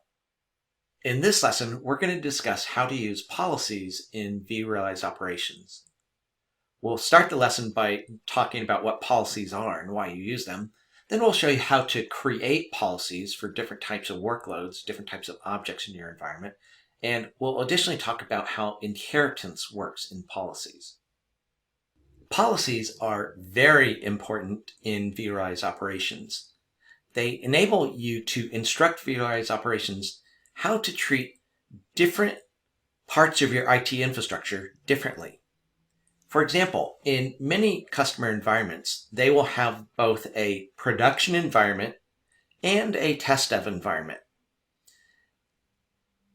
In the production environment, that's where you have the most business critical machines running. So in order to have vRealize operations treat those machines and the other objects in your production environment with higher importance, you can create a policy. So you could create a policy for your production environment and a separate policy for your test dev environment. And what that enables you to do is to configure the policy for each to instruct vRealize operations how to treat those. So for example, you can go to the production policy and specify that you want to collect all of the metrics and all the properties, collect everything that's possible. On the other hand, in your test dev environment, maybe there are performance metrics that you don't care to collect or properties that you don't care to collect. By creating two separate policies, you can configure each one to specify exactly which performance metrics and properties you want to collect. Similarly, those two policies can be configured to treat alerts differently. So for example, in the production environment, perhaps you want all of the alerts to be monitored. On the other hand, in the test dev environment, perhaps you only want some alerts. By creating a separate policy for each environment, you can configure the production policy to monitor all alerts, and then configure the test dev policy to only monitor specific alerts. With those policies, you can set different thresholds that affect things such as how we calculate the workload of each environment, how we calculate how much time is remaining before you run out of capacity, how we calculate how much capacity you have remaining. Lots of different thresholds can be set within our policy editor so that vRealize operations treats your different environments differently. So with policies, you're going to be able to control what data vRealize operation is collecting. You're going to be able to control what alerts we're monitoring. You're going to be able to control what different dashboards look like. Again, there's lots that you can control through these policies. Now, one of the things that we'll discover later on in this lesson is that there is an order to the policies. You get to define what that order is, but you will have multiple policies, and you will at times need to apply a priority. Again, we'll take a look at that in a bit. To view the policies that already exist, you can go into the vRealize operations product UI, then go to configure policies, and there you will see a list of all of the policies, including the one that we have highlighted up top called base settings. Base settings is the policy that's the starting point for all policies. All the other policies that you see listed here and any policies that you create are going to inherit from base settings. They'll either inherit directly or indirectly, but every policy inherits from base settings. As you can see, we have a number of other policies that are defined by default, including one down towards the bottom called the vSphere Solutions default policy. Let's talk about that one in the next slide. So the vSphere Solution default policy is the policy that specifies how vRealize operation should treat all the different vSphere objects, such as hosts and clusters and VMs and data stores and so forth. How vRealize operations should treat those. Again, in terms of what alerts are we going to monitor for those? What performance metrics are we going to gather for those? What should our threshold be for those? Again, all those vSphere objects by default are controlled by this policy. Now, of course, you can create your own policies, and we're just about to talk about how to do that.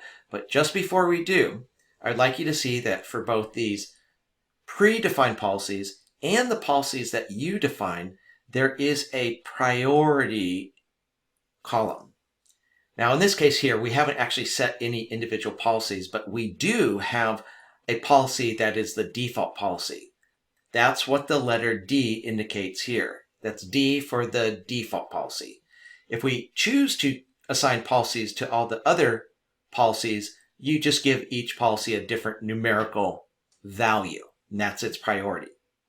Again, we'll talk more about priorities in a bit. If you want to create a policy or policies for your company, oftentimes it makes sense to start off by creating a policy that's going to contain all the default settings for your entire infrastructure. And then you can create some sub-policies that will control just certain portions. For instance, this production policy will contain the settings for all of the objects that are in our production environment.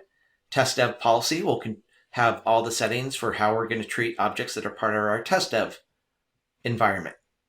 Again, by using this setup in which you have your policies plus a company-wide policy, that allows you to set the common settings all in one location at your company default policy, and then you can set up each environment to have its own policies so that you can tweak just the settings that are applicable in those environments. Now, in this particular example, and any case when you're creating a policy, you have to say where your policy inherits from. In our example here, company default policy is inheriting from base settings. So any settings that have been set in base settings are going to be inherited by company default policy. Any settings that we change in company default policy will override the settings that we're inheriting from base settings. And in turn, both of these policies are inheriting from company default policy. Again, policies lower down in this hierarchical tree can set settings that override the same settings that they're inheriting from their parent policy. Now, you'll notice that we've included another policy here, which is the vSphere solution default policy. When I'm creating policies, I will typically either inherit from base settings, which you saw us do in this example, or when I create new policies, I'll inherit from vSphere solution default policy. And the thing that drives me towards one or the other is if I'm creating a policy that's dealing with vSphere objects, I'll inherit from vSphere solution default policy. On the other hand, if I'm creating a policy that's going to control how non-vSphere objects work, that's when I will create a policy that inherits from base settings. Again, it's up to you how you want to configure this, but for me, if it's a vSphere policy, I'll inherit from the vSphere solution default policy. Otherwise, I'll set up my policy to inherit from company default policy. To create a policy, you'll use the policy editor. To do that, the first thing you're going to do is log into the vRealize Operations Product UI. Then you'll go to Configure Policies. There you'll see a list of all the existing policies. If you want to, you can edit an existing policy, or you can say you want to create a new policy. But in either case, when you say add a new policy or edit a policy, it's going to bring up the policy editor. And that's what we see over here on the right side of this screenshot. This is the policy editor. When you're in the policy editor, it will remind you what you called the policy and the description that you provided. Plus, it'll additionally indicate where this policy is inheriting from. Then after those three pieces of information, down on the bottom we have 6 different tiles. I like to think of them this way. There are these 5 tiles that allow us to control various settings. We'll talk about those in a moment. And there's a 6th tile that you use to associate this policy with various objects or groups of objects. So let's take a look at the various settings that we can set using the policy editor. So there are settings that have to do with performance metrics, supermetrics, and properties. There are settings that have to do with alerts and symptoms. There are policy settings that allow us to control how capacity calculations are performed. There are policy settings that allow us to control how compliance checks are performed. And additionally, we have our fifth tile, workload automation, allows you to set the settings that affect how workload optimization behaves in your environment. So we're going to look at those settings here in just a moment. But right before we do, I'd like to point out that we're going to go look at these settings, and some of them will make sense right away, and others you might have to wait a bit for them to make sense. For example, you probably have a intuitive idea of what alerts are, so you'll probably understand what we're doing in the alerts and symptoms section. You presumably already know some performance metrics and perhaps some properties, so these first two tiles will probably make sense. But the other tiles, you may have to wait a bit for the other tiles to make sense. For example, we haven't talked about workload optimization yet. So this whole section on workload automation, I can show you the settings, but without having talked about workload automation or compliance or capacity calculations, until we've actually talked about those items, you're going to have to just look at the policy editor, see what the settings are, and if you understand them, great, but more likely than not, you're just going to have to wait till later in this course, once we've talked about capacity and how compliance works and how workload automation works. Once we've talked about those, you might want to come back to these slides, and then I promise you will understand better what these settings are all about. So again, we haven't talked about a lot of different topics that are controlled by these policies, but once we do, you can come back in here and they'll make more sense. But let's start with our first collection of settings under Properties and Metrics. Under Properties and Metrics, you have the ability to specify which performance metrics and properties you want vRealize operations to collect. So for example, when vRealize operations uses the vCenter server data adapter to see what's going on in vSphere, there are a whole slew of different performance metrics that we will collect. By default, we collect them all. But you may not want all those performance metrics collected. Maybe some of the performance metrics are irrelevant for you, and you don't want to waste our time collecting metrics that you don't need. Or perhaps more importantly, you don't want to have disk space to store performance metrics that you know you don't need. Same thing is true of properties. Perhaps there are properties that we're collecting that you don't want us to collect. Well, if that's the case, what you're going to do is go into the policy editor, go into the metrics and properties section, and then you'll start by telling us what type of object has the performance metrics or the properties that you want to control. In our example here, we're saying there's some performance metrics or properties related to virtual machines, and we want to control which ones of those we're going to collect. So if we select virtual machines, in the next section, you have the ability to see all of the performance metrics, and additionally you can see all of the properties. Here in this screenshot you can only see performance metrics, but you can actually control both. Each of the performance metrics that you're ever going to encounter is stored in one of these containers, such as the badge container or configuration or cost or CPU or disk or network. And later on, you're going to see in various places where we use notations such as the following. You'll see things like CPU, pipe sign, CPU busy percentage. That is a performance metric that measures how much of the time a virtual machine was ready to run, but it couldn't run because there was no available CPU. The CPUs were busy serving other virtual machines. The reason why I'm showing you this example performance metric is you need to learn this notation where it's some sort of container like CPU, pipe sign, and then the name of the performance metric. The first part, the part before the pipe sign, is telling you that the performance metric we're talking about is in this CPU container. So we don't actually see this performance metric in this screenshot, but that performance metric would be somewhere here in the CPU section. So again, get used to that notation. You may see something such as memory pipe sign active percentage. All right, so that notation issue aside, what you see here for each of the performance metrics is a column labeled state and a column labeled instance state. We'll talk about instance state in a moment.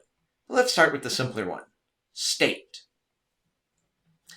What the state column allows you to do is to control which performance metrics you do want collected and which ones you don't want collected.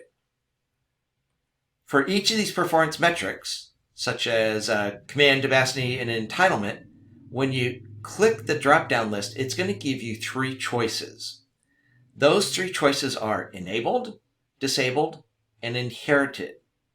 Now, those are the actual labels, but I'm going to mark this up a bit here.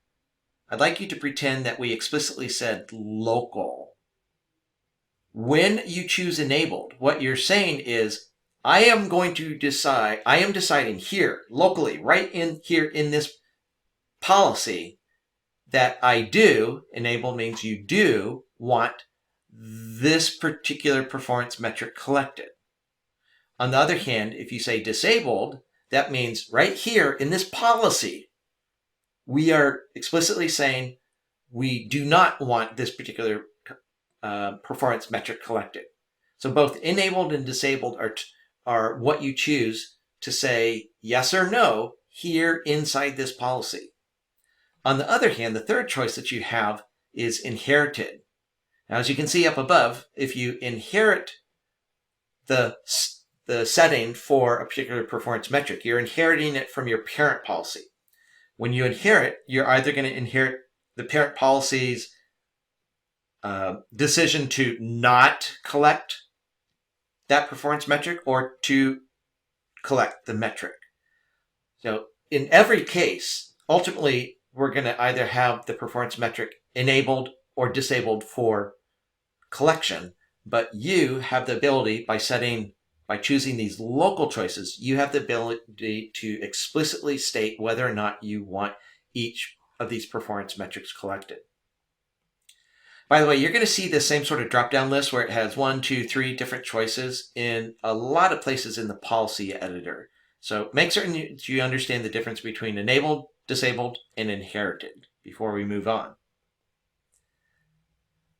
The instance state column has the same type of drop-down list with the same exact three choices.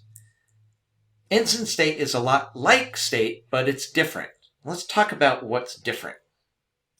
The state column allows you to say whether or not you want to collect performance metrics at an aggregate level.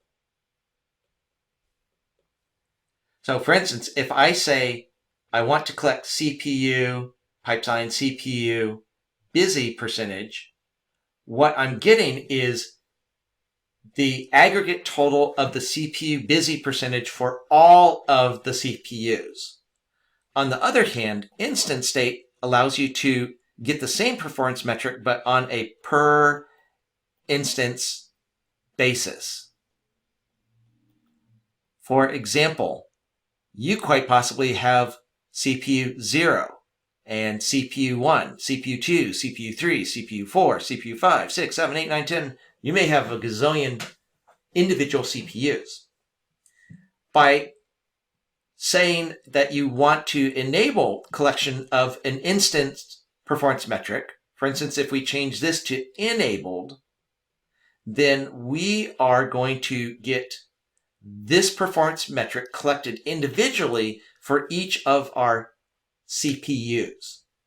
So again, the state column allows you to say, I want the aggregate total for this performance metric for all of my CPUs or all of my network cards or all of my disks.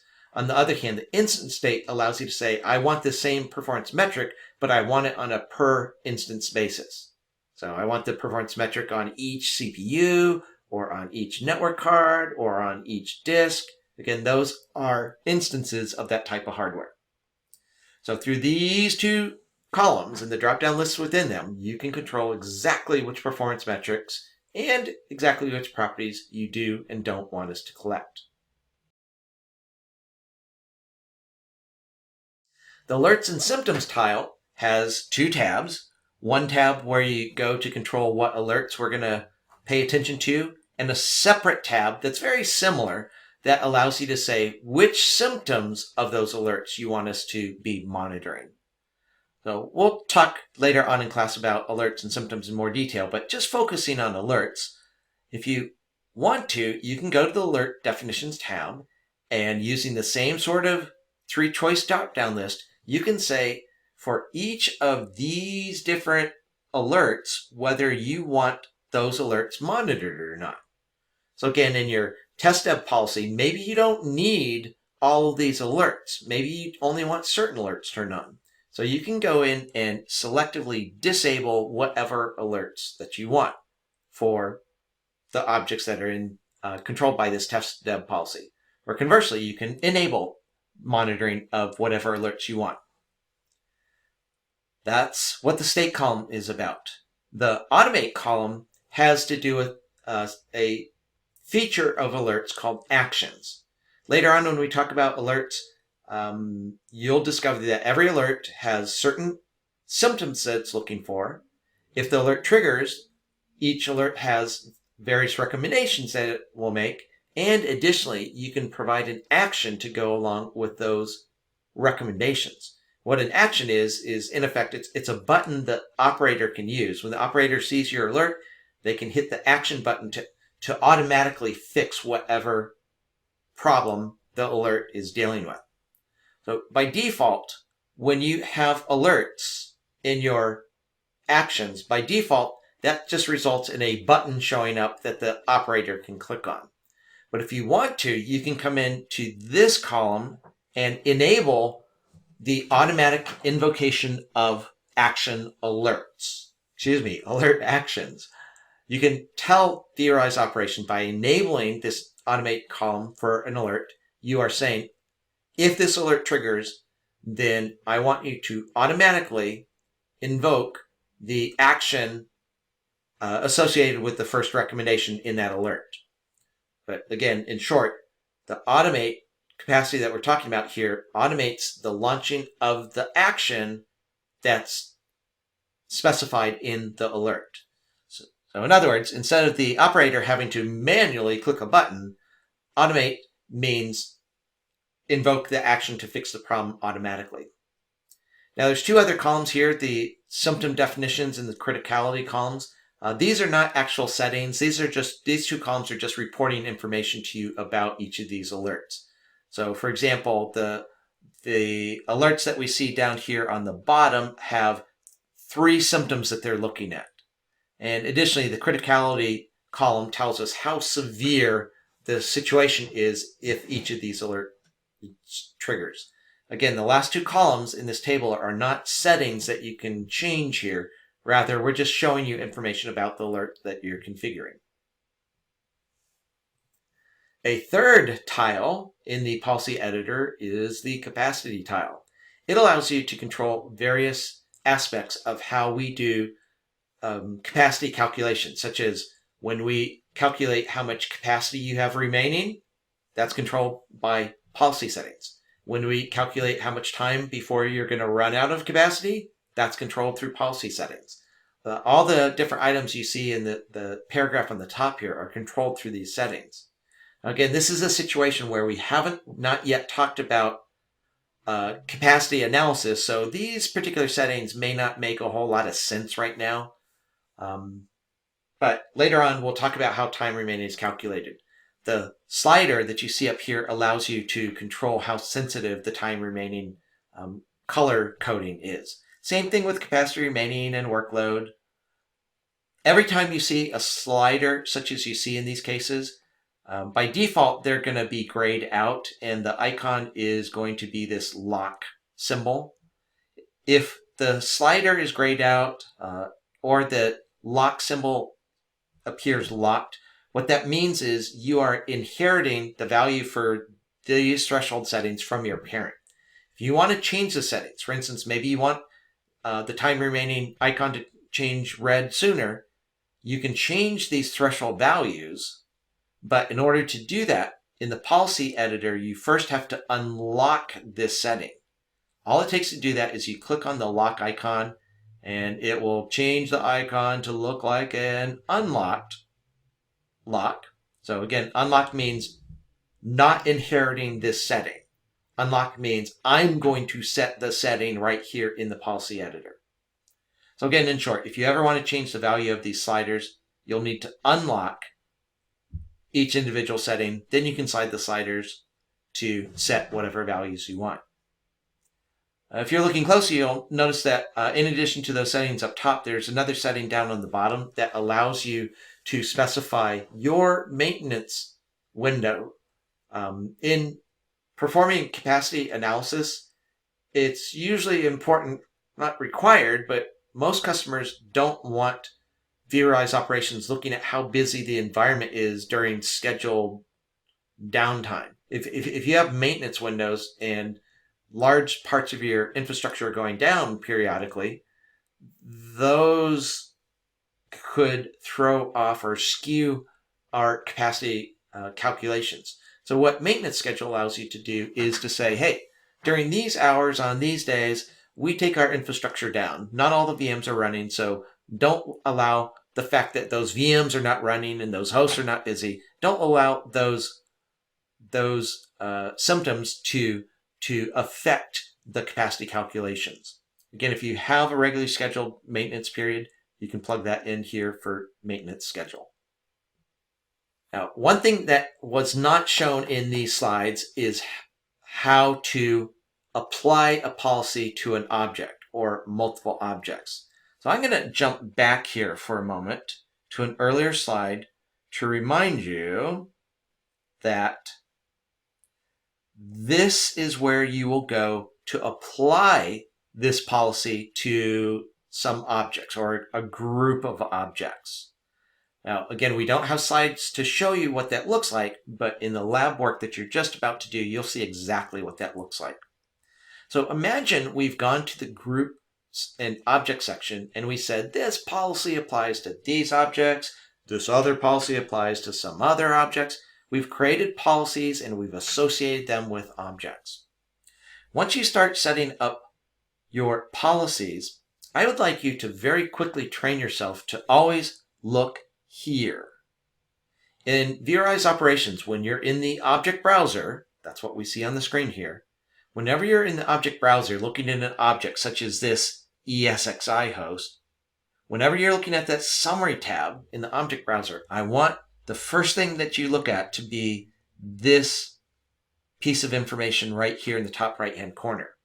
Because this top right-hand corner information is telling you which policy is affecting this object.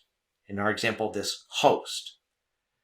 The reason why it's important to pay attention to this information is because it is possible to create multiple policies, and furthermore, it's possible to apply multiple policies to the same object.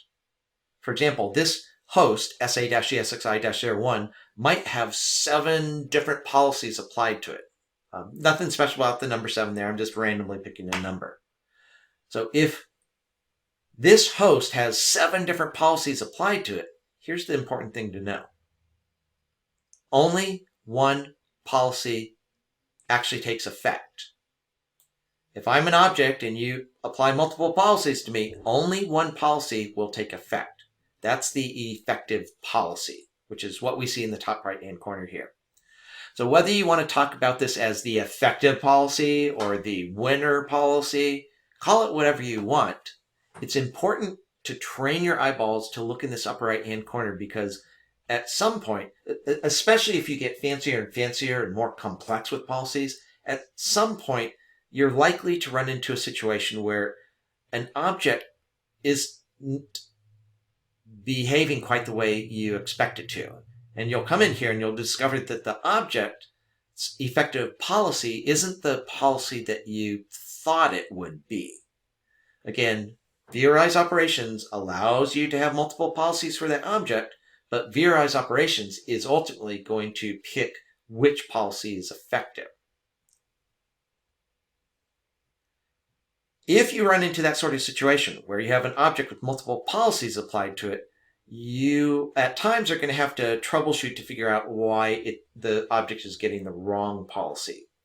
To do that, you need to figure out what group or groups the object is a member of. Then you need to figure out what policies are applied to those groups. And once you've done that, by looking at that priority column I introduced you at the beginning, you can figure out which policy has the highest priority. Whichever has the highest priority, that is the effective policy. So at times, by going through this process, at times you might need to change the priority of the different policies. You can do that just by dragging and dropping them in the user interface. Or you might change the numerical value of the policies so that the correct policy, the one that you want, becomes the effective policy. Once you start defining policies, you might want to export those policies so that you can send them to somebody else who also has vRealize operations. You can export your policies, which creates a file that you can send to your buddies. They can import your policies into their vRealize operations deployment. Policies are one example of something that can be exported and imported in vRealize operations. But there are actually a bunch of things that can be imported and exported. These items in the list can all be imported and exported within vRealize operations. So you can import and export policies, dashboards, views, and so forth.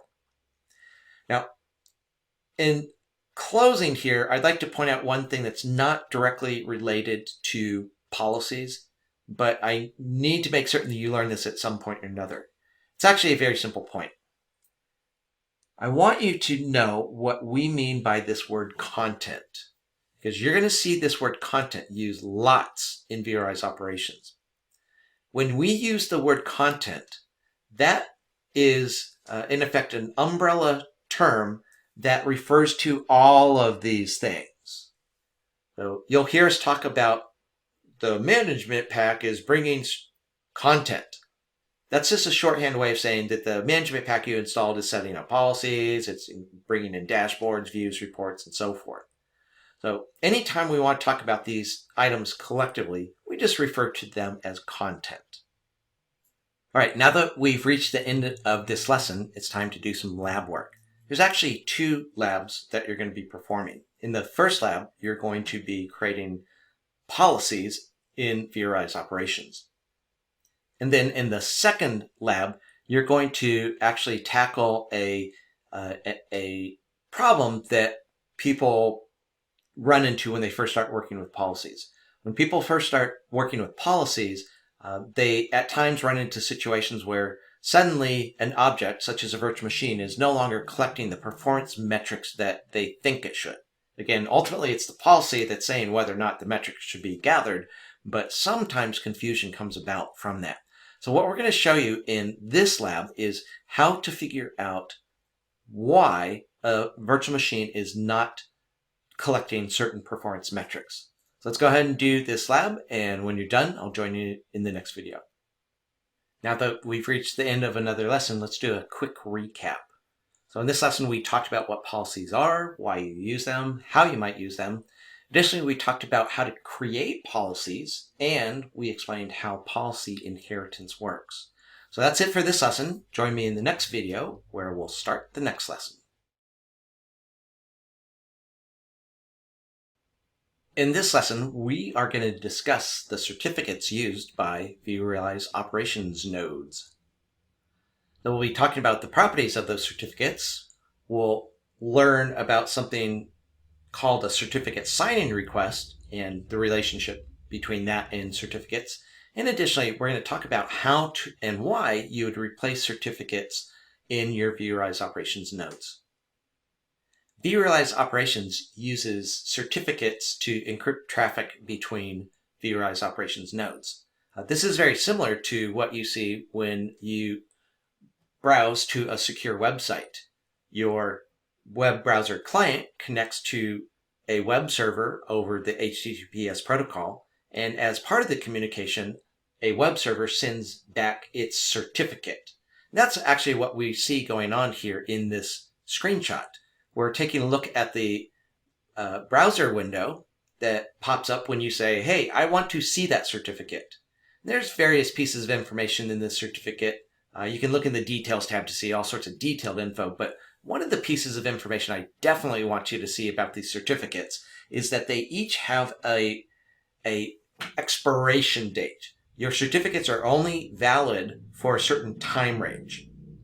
The reason why I mention that is one of the most common reasons why VMware customers need to replace the certificates in vRealize operations is when certificates expire.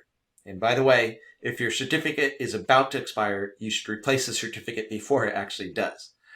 So that's one reason, but there are a slew of reasons why we're going to be talking here about how to replace certificates.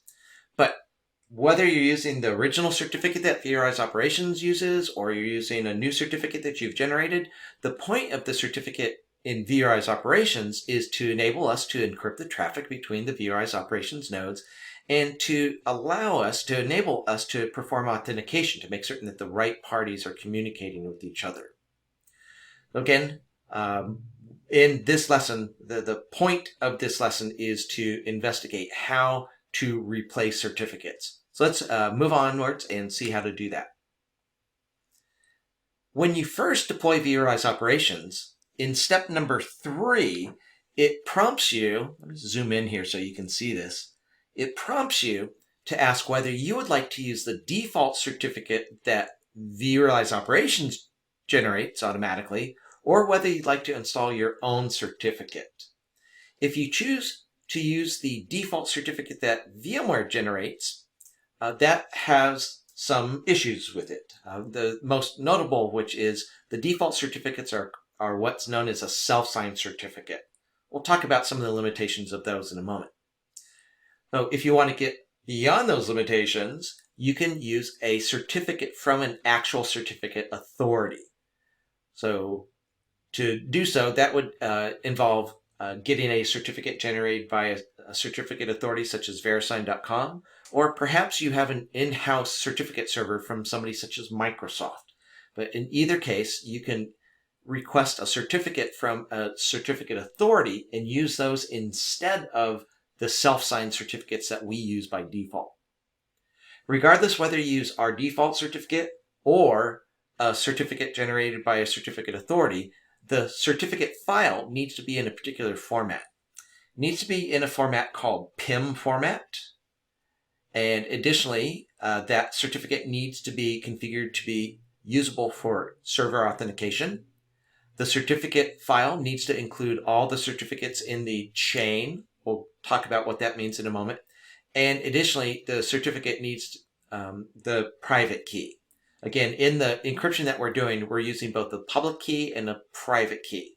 We'll talk about both of those in a moment. So vRealize operations uses these certificates. And again, by default, we use self-signed certificates. One of the limitations of the default certificates is that they're only valid for 5 years. Well, actually, 5 years is considerably longer than the certificates that you generally get from actual certificate authorities. So that's not really a limitation. At least that's not a limitation that would drive me away from default certificates. The certificates that we use are, there are different types. There's the root certificate, the cluster certificate, and node certificates. The primary is in charge of the root certificate and has the private encryption key.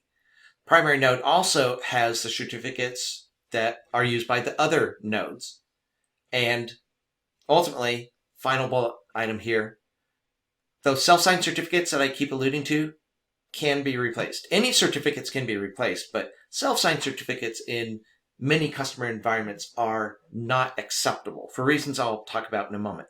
But whatever your reason, if you want to replace a self-signed certificate, if you want to replace the default certificate with one from a certificate authority, or if you want to replace a custom certificate that came from a certificate authority, the same procedure that we're about to define will work in all those cases. If you want to replace the certificates being used by vRealize operations, you can log into the admin UI. So all the management that you do with certificates takes place in the admin UI. If you go into the admin UI and click on this button, it's going to display the certificate that you're currently using and additionally give you the option to replace it. So if you click that button, here's what you're going to see. You're going to see this window. This is a partial window, but it'll give you the idea. You're going to see a window popping up that shows you information from your existing certificate. There's various pieces of information here that you can look at in more detail, but in particular, I want to draw your attention to the date range that's specified in the certificate. Now, in the case of this existing certificate, we've got until August of 2024. That's 2 years from right now. So this certificate is in good shape. It's not going to expire anytime soon. On the other hand, if we saw that the certificate was about to expire, or EGADS, if it had already expired, we would want to replace that certificate. To replace the certificate, you click on this button. Now, in order to replace the certificate, the old certificate with the new one, you're going to have to get a new certificate. We'll talk about how that's done here in a few moments. But for right now, let's assume you already have the certificate, the new certificate. So you click the Install New Certificate button. It'll pop up another window, and in that second window, you can browse to the new certificate file. And again, as a quick reminder, that file needs to be in PIM format. We'll explain what that means here shortly. And it needs to meet the other requirements that we see listed here. When you browse to that new certificate file, it's going to display information from that certificate, the information that we see here highlighted in yellow.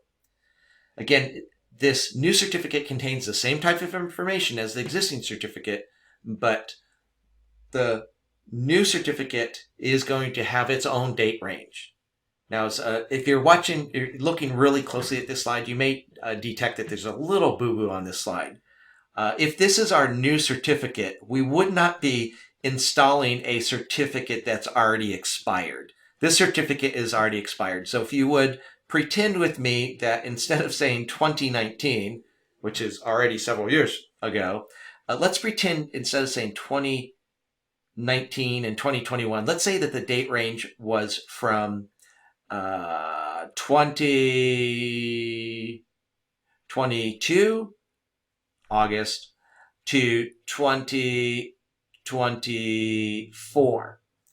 For right now, it's August of 2022. So that certificate, that new certificate, would be valid, and we could choose to install it.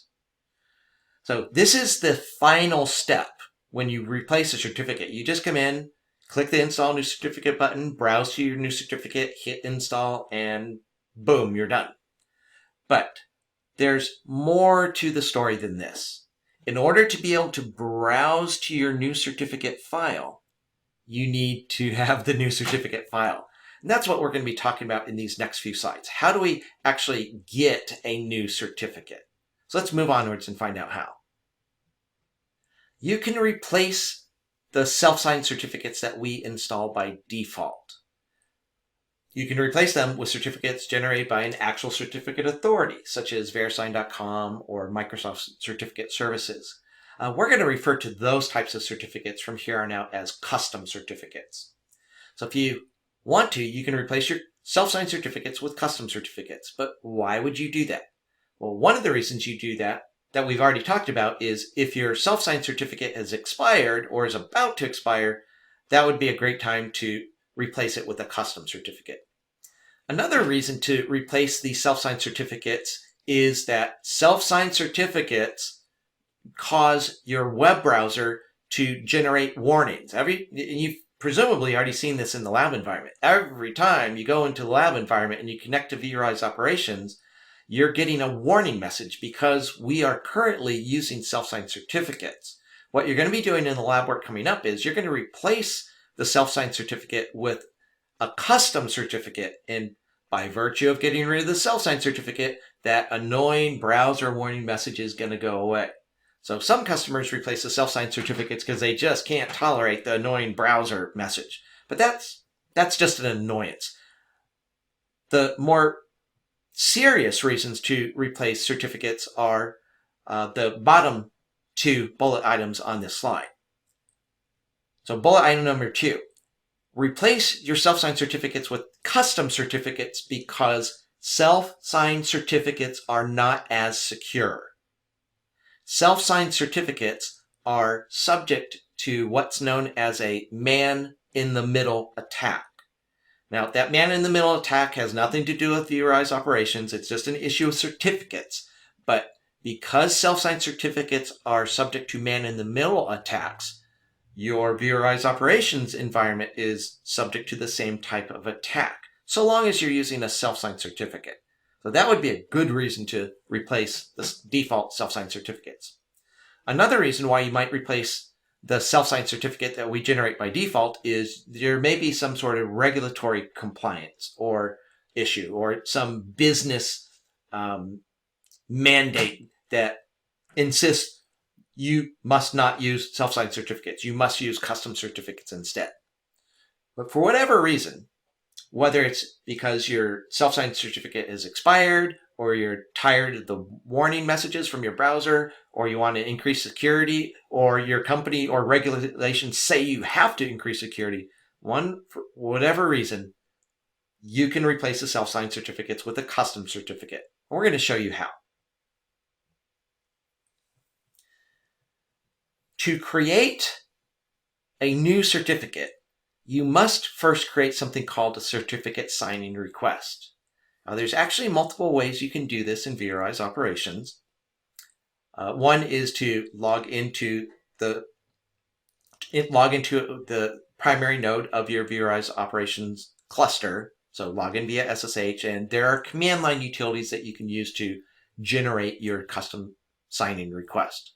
Alternatively, and the technique that we're showing you here on the screen is you can use VMware's product called Lifecycle Manager to generate the custom signing, the certificate signing request.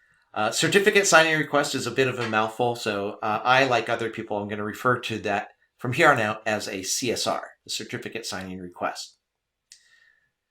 So before you can get a certificate, you first have to generate a certificate signing request. And I'm going to show you how to do that. I'm going to show you what information goes into that certificate signing request. And I'm also going to tell you why we need to create the certificate signing request. So the process of creating a certificate signing request through Lifecycle Manager involves going into Lifecycle Manager, going into the Certificate Management section and clicking on the Generate CSR button. When you do that, it will pop up a window that looks like this one over here. Let's actually zoom in and see what kinds of information you have to supply. So when you create your CSR, you have to give the CSR a name and the common name of the machine that's going to use the certificate. You can actually create a certificate that's for multiple machines. I'll show you how to do that in a moment. But in this case here, I would plug in the name of my primary node. Then under organization, you're going to identify your company. In my case, that's VMware, or maybe you're not a company. Maybe you're a government organization, or whatever is closest for you. You specify what organization you work for. You specify what organizational unit or what department or division you work in. So for instance, I'm employed by VMware. I work in the education department, and we're located in the United States of America. So for country code, you plug in your 2-letter country code. Then under locality and state, you would plug in, I would plug in for locality, the city where we're located, Palo Alto, California. And Palo Alto is the locality. So locality is the city, and the state, in my case, would be California. Now, obviously, you could be listening to this class from anywhere in the world. In your part of the world, you may not call them states. You may call them something else like provinces. And your locality may not be a city. Maybe you live in and work in a village or a hamlet or a metropolis. You can figure out what to put in for the locality and state. We're just using city and state as our example, but obviously you should make adjustments as necessary for wherever you're located in the world. Then comes the more technical pieces of information. when you create the CSR, you need to tell us whether you want us to generate keys that are 2048 bits or 4096 bits long. The more bits in the encryption key, the more secure the encryption is. As far as vRealize operations is concerned, you can choose either. Whether to choose 2K or 4K keys is not mandated by VMware, but rather that decision is going to be made by the security team for the company that you work for. So ask your security team or ask the powers that be, how long does our encryption key need to be in compliance with our corporate standards? We're just going to go with 2048 bits here in this example. Then the last two fields are where you're going to identify the machine or machines that we're generating a certificate for. Now notice in our particular example here, we're listing multiple machines.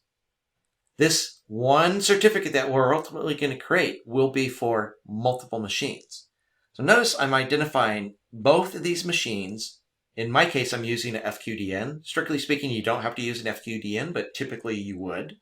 All I'm doing is listing the FQDNs of the machines that the certificate's going to be used for. And I'm separating those with a comma in between. So in our training lab environment, we have a VROPS node called sa-vrops-01.vclass.local and another VROPS node called sa-vrops-02.vclass.local. If I recall correctly, one of those is your primary and the other is your primary replica.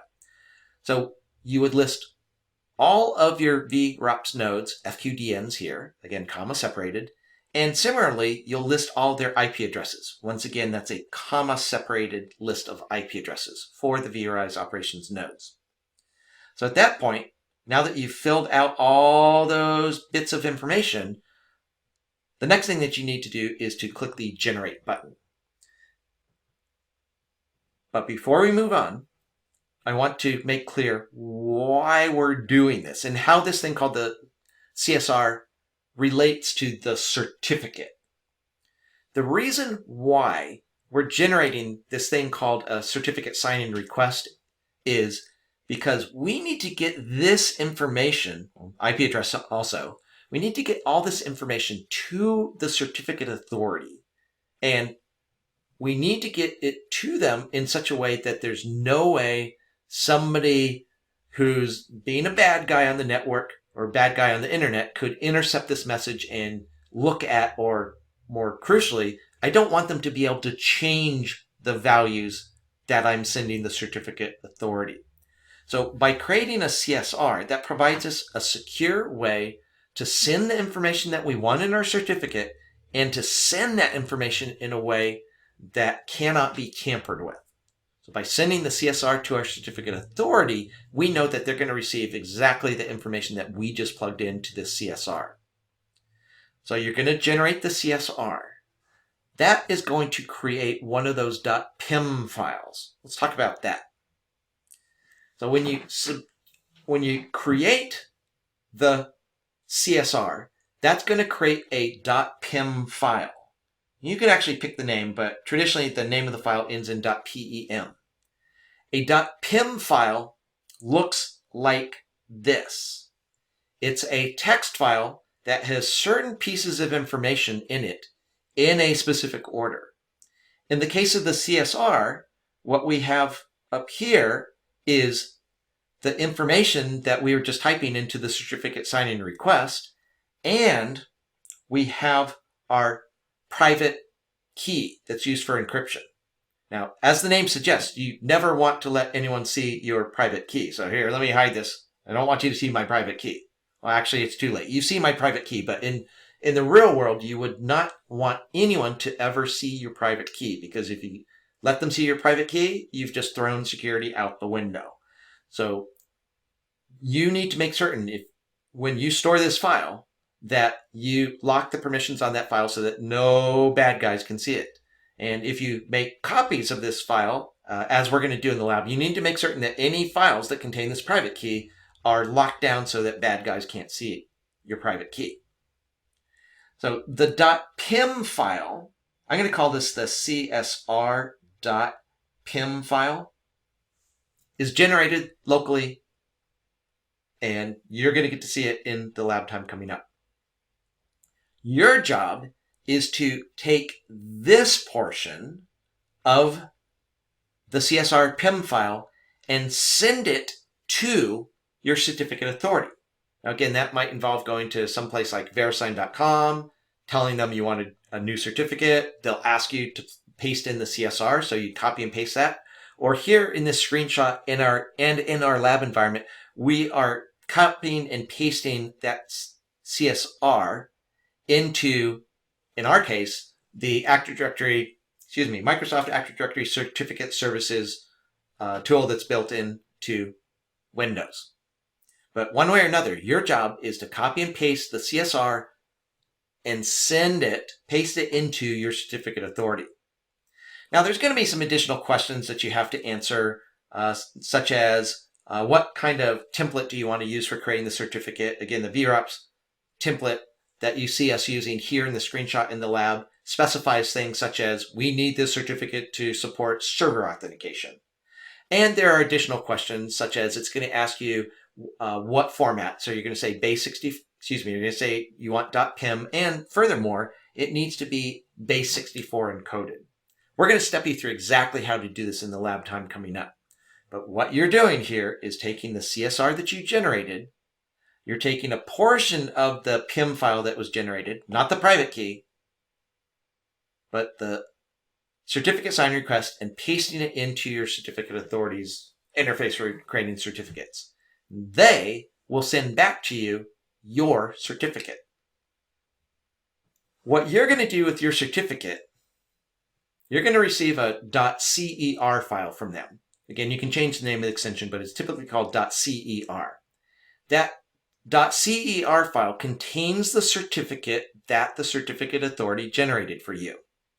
What you're going to do is assemble another .pim file. And the first thing that you're going to paste into that PIM file is the certificate that the certificate authority sent you. Plus, in the second .pim file, you need to paste in your private key, because vRealize Operations needs to know your private key. Then the third thing that goes into the .pim file, the second .pim file, is your certificate authority's root certificate. So whatever certificate authority you're using, for example, if we're using Microsoft Certificate Services, whatever certificate authority you're using, you're not just going to get the certificate from them. While you're on their website, you also need to get their root certificate. So you receive your certificate from the certificate authority. But while you're on their website, you need to also download their root certificate. The PIM file, the second .pim file that we're talking about here, needs all three pieces of information assembled in this exact order. So notice what we have here, in effect, is a chain of certificates. We've got your certificate plus any certificate or certificates that were used to generate your certificate. Again, I know it can get a little bit confusing going through discussions about creating certificates, but let me be real clear here that in the lab work that you're about to do, there's going to be two .pim files. The first .pim file is the certificate signing request. You create that .pim file. Then you go through the process that I've just described, and once you've got all the information you need from the certificate authority, you're going to create a second .pim file that looks like you see here on the screen.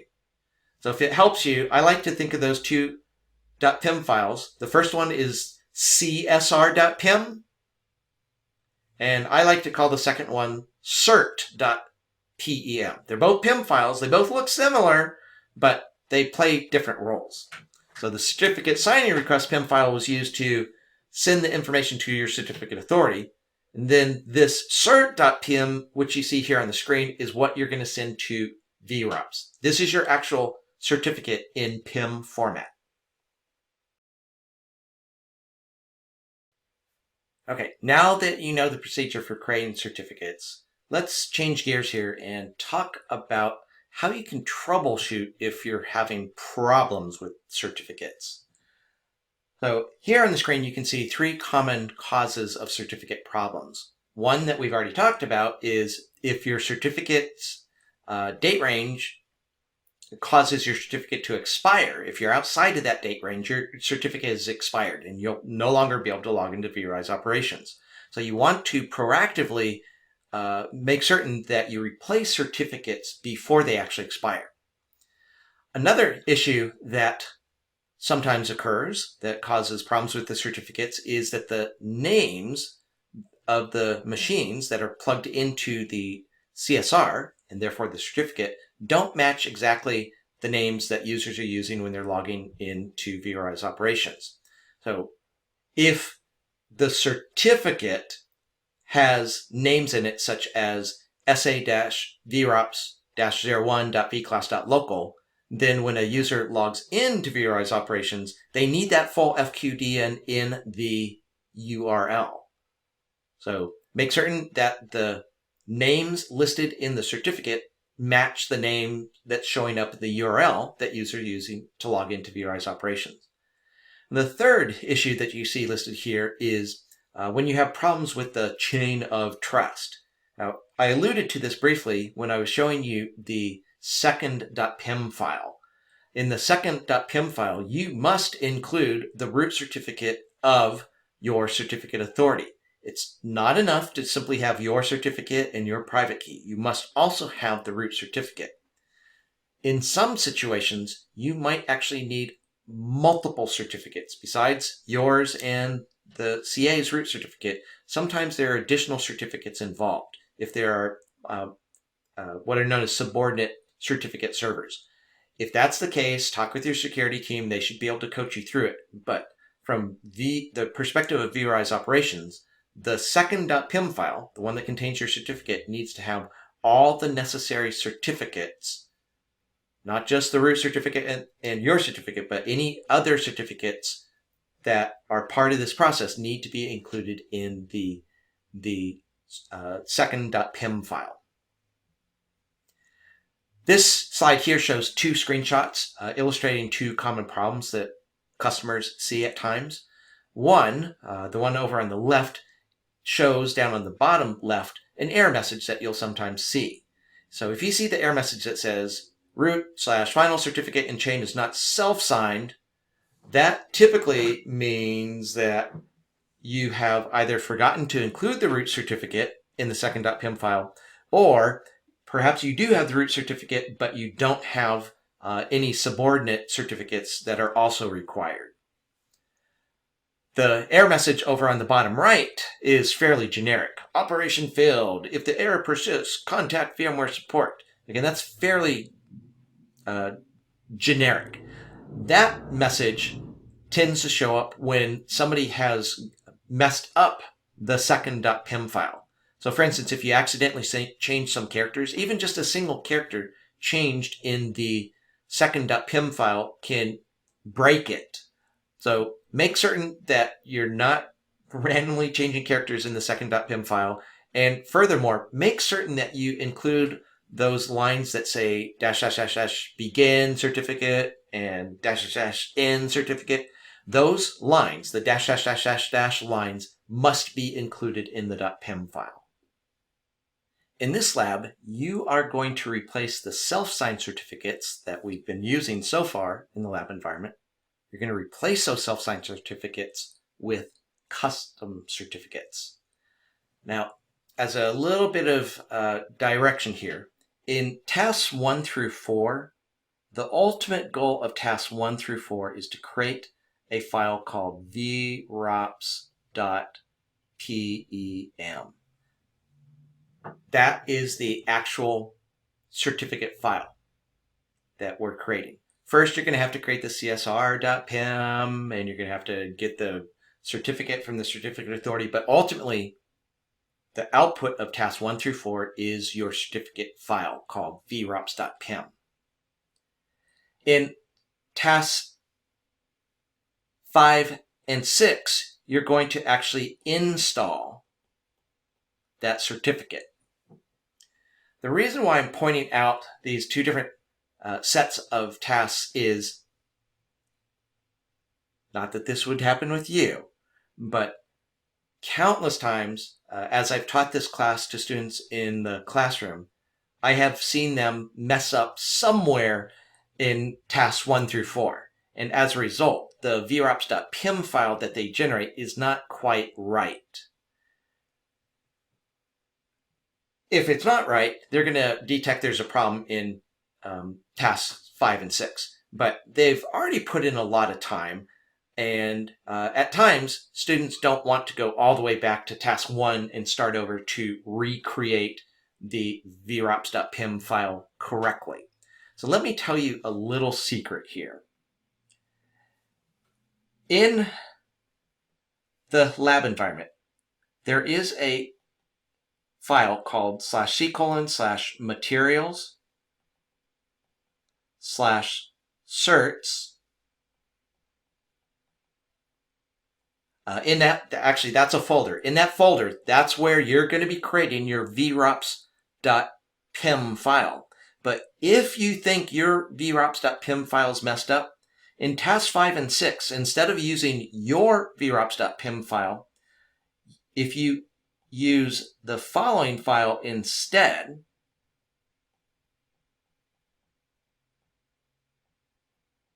this is a PIM file that we created. And I know that our PIM file is correct. So if you think that there's any problems that you've encountered in tasks 1 through 4, if you're not 100% positive that your vRealize.pym file is perfect, then either you need to go back to task 1 and start all over, or when you get to tasks 5 and 6, instead of using your vRealize.pym file, use the same file from the /c:/materials certs answers folder. That way you'll know you're working with a good certificate file. All right, so this is our next lab. Let's go ahead and take it away. When you're done, we'll wrap up this lesson. All right, again, this is the end of our lesson, so let's just recap real quickly here. In this lesson, you learned about certificates. You learned how vRealize Operations uses them. You learned about creating a certificate signing request so that you could create a certificate. And additionally, we went through the procedure for replacing the certificates themselves. As you can see, once again, here at the end of this module, we have some key points. If you'd like to hit the pause button to review them yourself, please feel free to do so. But when you're done, join me in the next video and we'll start the next module.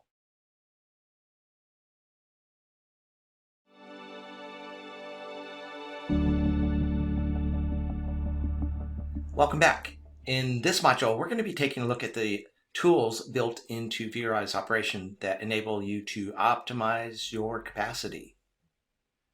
Now, optimizing your capacity is important because in order to keep your end users happy, you need to make certain that their virtual machines have the resources necessary to provide optimal performance. That means you need to have enough capacity in your environment to satisfy those needs.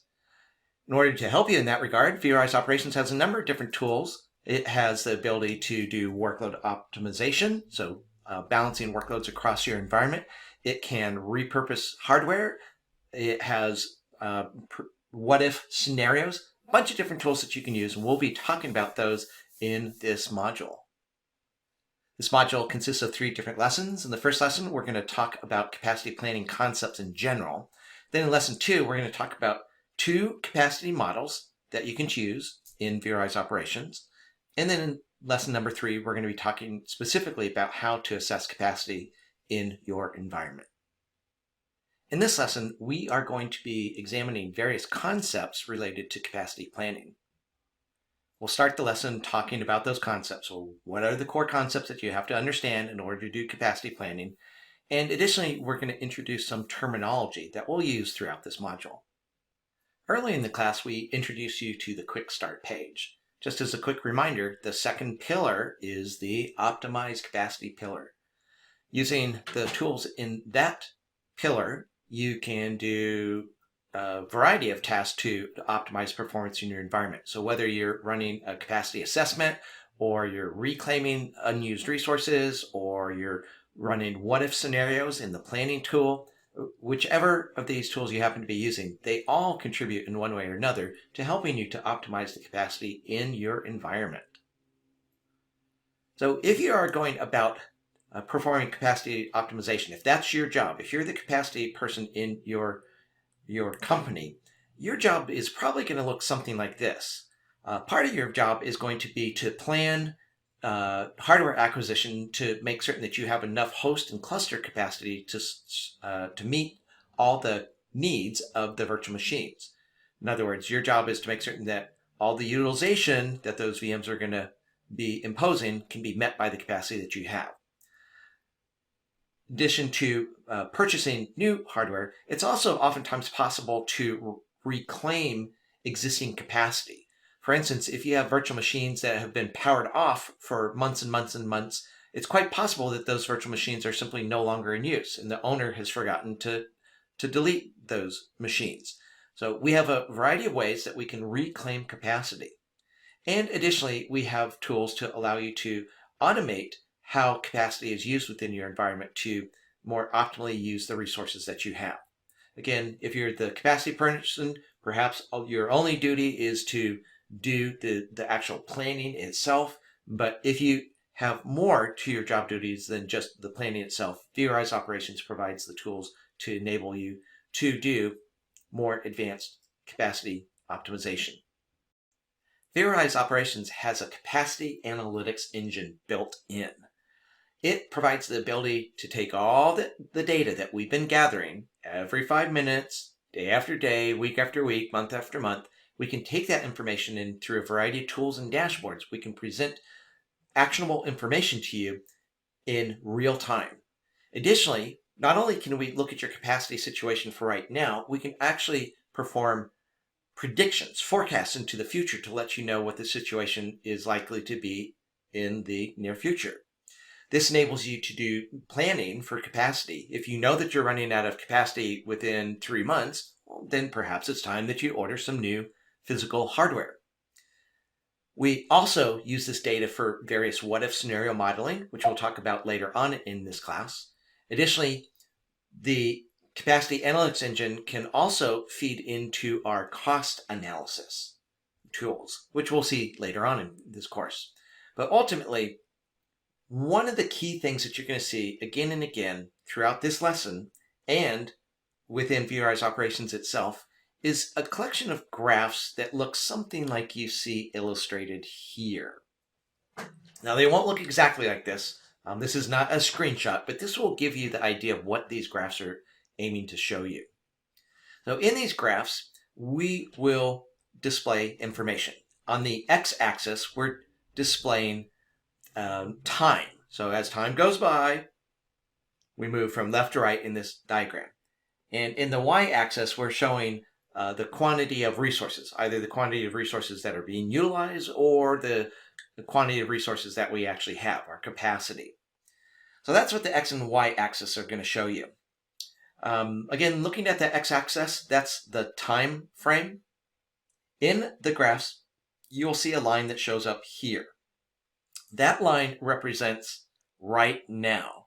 Whether you want to call that now or the current time or whatever you want to call it, the graphs are always going to indicate the difference between information that we collected in the past and our future projections.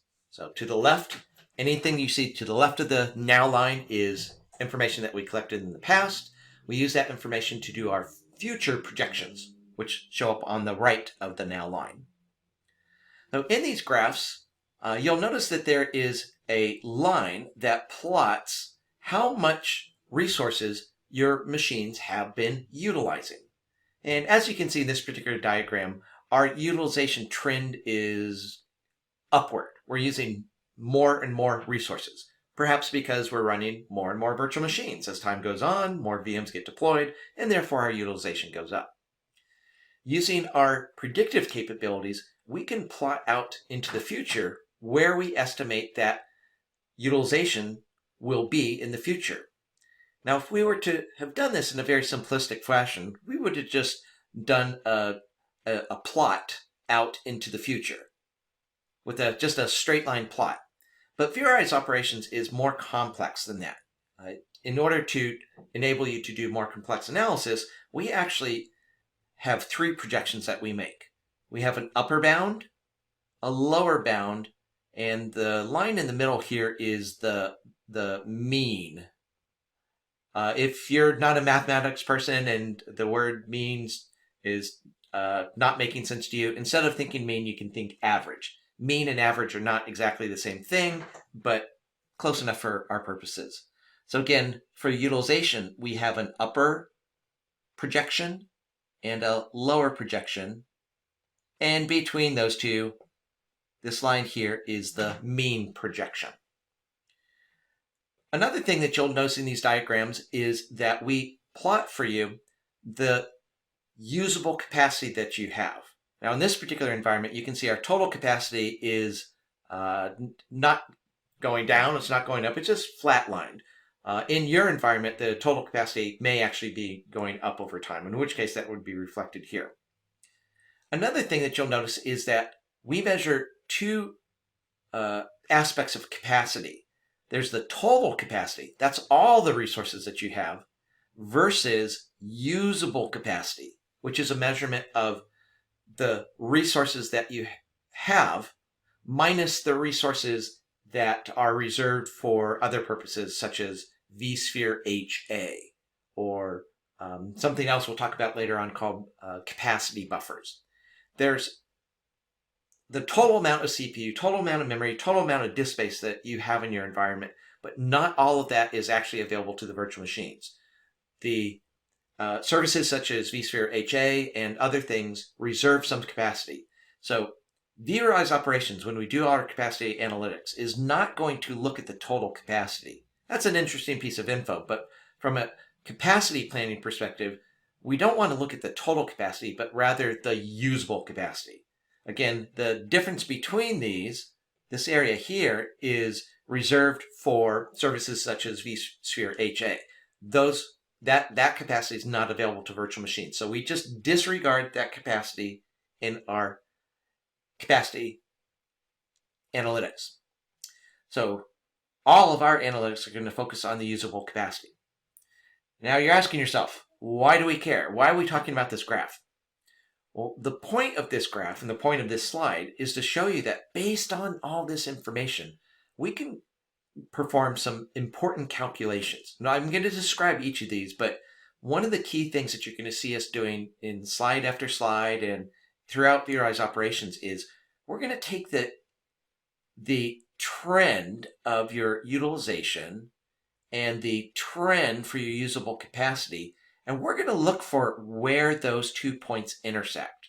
I'll explain why in a moment, but we're going to look at the point of intersection. Sometime we'll be looking at the upper bound. Here's where that intersects. Other times we'll be using the mean. We'll find out why we're using those, but looking for that point of intersection is a key thing that vRealize operations is going to do for you. Again, let's move on so you can find out when we use each technique, but more importantly, why that point of intersection matters so much. Before we talk about that point of intersection I just described, let's lay out a few concepts. Many of these you likely already know from the world of vSphere. So in the world of computers and vSphere and vRealize operations, we have the notion of the total capacity. Again, that's all the CPU, all the memory, all the disk space that you have available. Now, we've already mentioned that some of that capacity is reserved by services such as vSphere HA. So we do know what your total capacity is, but for our capacity analytics, we focus instead on usable capacity. Now, a few terms that you know from the vSphere world. In the vSphere world, there is the concept of something called a limit. We can place a limit on the total amount of CPU or memory that is actually granted to a virtual machine. Again, it's the VM kernel that follows this limit to decide how much resource we want to actually give. So whenever the VM kernel in vSphere is deciding how much physical resources, how much physical CPU, how much memory to give to a virtual machine, we can impose a limit on that. Other terms from the vSphere world include the notion of reservations. So whereas the limit is the absolute maximum amount of physical resource we're going to give a virtual machine, the reservation is a promise of a minimum amount of resources that we're going to give to virtual machines. Again, the VM kernel pays attention to the limit and the reservation, and additionally, not displayed here, but the VM kernel also pays attention to something called CPU shares and memory shares. So vRealize operations is familiar with all these same concepts. Another concept that's important to understand is the notion of entitlement. The VM kernel, as I just described, in the world of vSphere, the VM kernel is ultimately in charge of which VMs are going to actually get access to the physical resources. The VM kernel takes into consideration things such as the limits we set, the reservations we set, the shares that we set to determine how much physical resources each virtual machine is entitled to. So while we oftentimes talk about virtual machines having a certain amount of total capacity, the actual amount of resource that the VMs actually get is determined by the VM kernel based on its entitlement calculations. Now, sometimes VMs want lots of resources. The amount of resources the VM wants is referred to as its demand. But there's no guarantee that a virtual machine is going to be granted all of the physical resources that the virtual machine wants. The VM kernel is giving physical resources to a bunch of virtual machines. Again, on a single host, you could have 10, 20, 50, 100 or more virtual machines. So the VM kernel has to make decisions about what physical resources are going to go to which virtual machines. And in an environment like that, where the physical resources are shared, sometimes the virtual machine's demands will exceed what resources they are actually given by the VM kernel. So the usage values that you're going to see here are a measurement of the actual resources that the VM is actually using. Again, the VM kernel has the final say-so on how much physical resources the VMs get, but we can see how much resources the VMs are actually using by looking at usage performance metrics. Now, again, a VM might demand more resources than it's actually able to use. We describe the difference between those two as the contention. So whenever a virtual machine wants more resources, is demanding more resources than it's actually getting, that is known as contention. And then the last concept that we're going to talk about here is the notion of overhead. There are various things in the vSphere world, such as memory, where the vSphere administrator grants a virtual machine a certain amount of resource, such as a certain amount of virtual memory. But in addition to the memory that the administrator has allocated to the virtual machine, sometimes the VM kernel needs to set aside some additional memory. For example, if you allocate a virtual machine 8 gigabytes of virtual RAM, then in order to manage that virtual RAM, the VM kernel allocates a little bit of additional memory for its own use. That's known as the memory overhead. The reason why we mention memory overhead here in this context is, as we've already said before, certain services are going to consume resources, as is this overhead, and as a result, those resources are not actually available to the virtual machines themselves. Instead, they're used by services such as HA, or the VM kernel, or so forth. So again, these are some core concepts that apply not just in the world of vSphere, but they also matter to us in the world of vRealize operations. In vRealize operations, we have some terminology that you need to understand.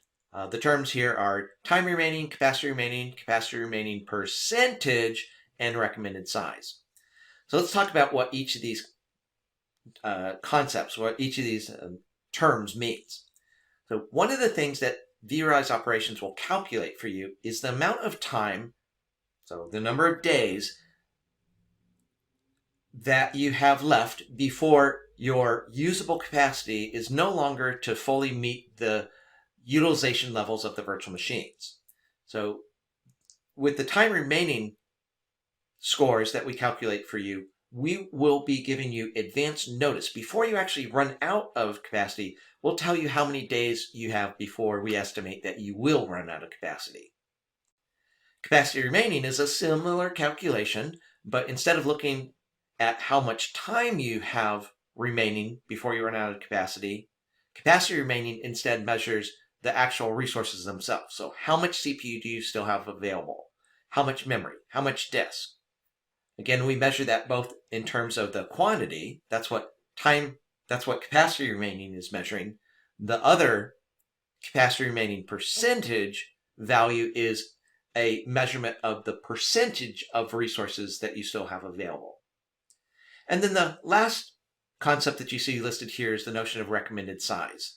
As you'll see later on in this course, vRealize operations will make concrete recommendations about how you should size virtual machines. And one of the calculations that we make is how large, in terms of CPU, memory, and disk, how large would a particular virtual machine need to be in order to remain in a green state.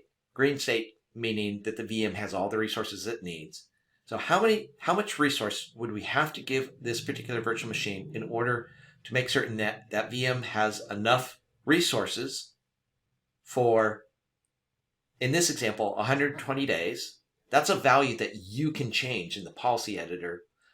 Plus, we always add in 30 days just to make certain that any recommended size calculations we do is going to not be for today only, but actually looking out in the future. We intentionally do that with the recommended size because that will enable you to avoid situations where you continually have to bump up the size of a virtual machine. So again, with recommended size, there are two numbers that go into that calculation. This is a number that you can change in the policy editor. And this here is a value that's hard-coded by VMware. We'll see this policy editor setting coming up here shortly. But in the meantime, let's start talking about how vRealize operations performs that time remaining calculation.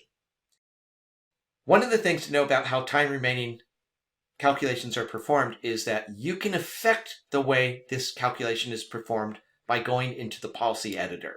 Earlier in the class, we showed you how to go into the policy editor. So using that technique, you can go into the policy editor. Or if you happen to be in this particular dashboard, there's a button that you can click on that will take you into the policy editor. But one way or another, if you want to change how we are performing calculations, you go into the policy editor, and one of the sections of the policy editor allows you to control things such as, in that time remaining score, there's not just going to be a number of days displayed, but also an icon that's color-coded to let you know how severe your time remaining situation is. If the icon is green, that means, yeah, you got lots of capacity. You're good. Yellow means, it looks like you're running out of time. And red means you're definitely about to run out of time. You can see here the default values at which, or the default thresholds at which we ordinarily change the color of that time remaining icon. But notice that the policy editor allows you to change those values. So if you would like your time remaining icon to turn yellow sooner, you can change this number here so that the green portion is shorter. So for instance, we could say instead of 365 days, I want it to know 120 days or 100 days in advance. Again, the thresholds at which the icon changes colors are entirely configurable by you. There's also additional settings here in the policy editor, which you can see down here. We'll be talking about those in a moment. But a key concept on this particular slide is that the policy editor is where you can go to affect how our calculations are performed. Not just the time remaining calculation, but other calculations too. As we've seen in the previous slide, you can affect how the time remaining calculations are performed by changing settings in the policy editor. This slide and the following slides are going to show you some other settings that also affect time remaining. In the policy editor, you're going to be given the choice to affect how the time remaining calculations are performed by specifying either conservative or aggressive. We're going to explain exactly what the difference is between those in just a moment, but these little graphs here are meant to suggest to you, to remind you how these two approaches work. So again, after we go through the next few slides, you might want to come back here and see how these two little graphs here are meant to remind you how a conservative works versus aggressive. But let's actually look at how the calculations are performed. If you choose the conservative choice in the policy editor, the way we will perform the time remaining calculations is as follows. We'll take a look at your historic utilization. So again, this is how busy the VMs are, how much resources they've been consuming, and we'll look out into the future. Now, you'll recall that we have three different calculations that we perform. There's an upper, lower, and a mean calculation or mean projection. Each of these three lines is a forward-looking prediction into the future, but one's the upper, one's the lower, and one's the mean. When you choose conservative, we look at the upper forecast and we look for where that upper forecast intersects the usable capacity. That's what the X represents in this illustration here. The point where those two lines intersect enables us to estimate when you will run out of capacity. If we simply go from the point of intersection and look down on the timeline, we can see the date and time in the future where we estimate you will have run out of usable capacity. On the other hand, let's take a look in the next slide to see how the aggressive time remaining calculations are performed.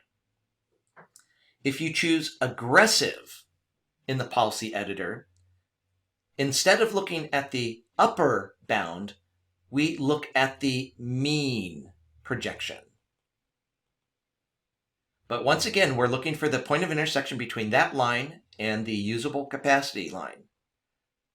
That point of intersection, if we look down from there, will tell us the date and time in the future when we anticipate you're going to no longer have enough usable capacity to meet the needs of your VMs.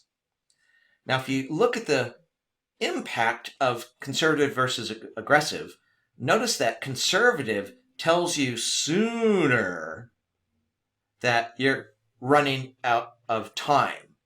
If you choose aggressive, it's generally going to tell you a date and time in the later on in the future. That is the point when you're going to run out of resource. So again, conservative is for customers who need to play it safe and be notified sooner that they're running out of time. And aggressive is for customers who are willing to push the bounds further and by seeing a date further out into the future, continue to use the resources that they have more aggressively. So again, that's the difference of how conservative works versus aggressive. Another calculation that we perform is to determine the amount of capacity remaining. Now, you'll notice this diagram here is very similar, but we're looking at something different. We're no longer, for capacity remaining, we're not looking for the point of intersection. We're not looking for those. Instead, the capacity remaining calculation takes a look at your current utilization versus the usable capacity that you have. The difference between those is the amount of capacity that you have remaining. So again, capacity remaining can be measured either in quantity. There's also the capacity remaining percentage, which is a very similar calculation. But capacity remaining is not looking into the future, it's looking at what you have right now. We've talked about time remaining, both conservative and aggressive, and we've talked about capacity remaining. If you'd like to, you could hit pause here and review this slide. This slide here is showing you how all three of those different calculations are performed. So again, if you'd like to hit pause, please feel free to do so. You can look at this diagram. If you don't understand any of it, go back a few slides. But when you're done and you're convinced that you understand how all three of these calculations are performed, then please join me in the next video and we'll continue looking deeper into capacity optimization. Now let's take a look at how vRealize Operations calculates the size it recommends for virtual machines. When we make those recommendations, we'll tell you how much CPU, how much memory, how much storage we recommend that you grant a virtual machine. And as you can see, we measure those in megahertz, kilobytes, and gigabytes, respectively. But the three resources are CPU, memory, and storage.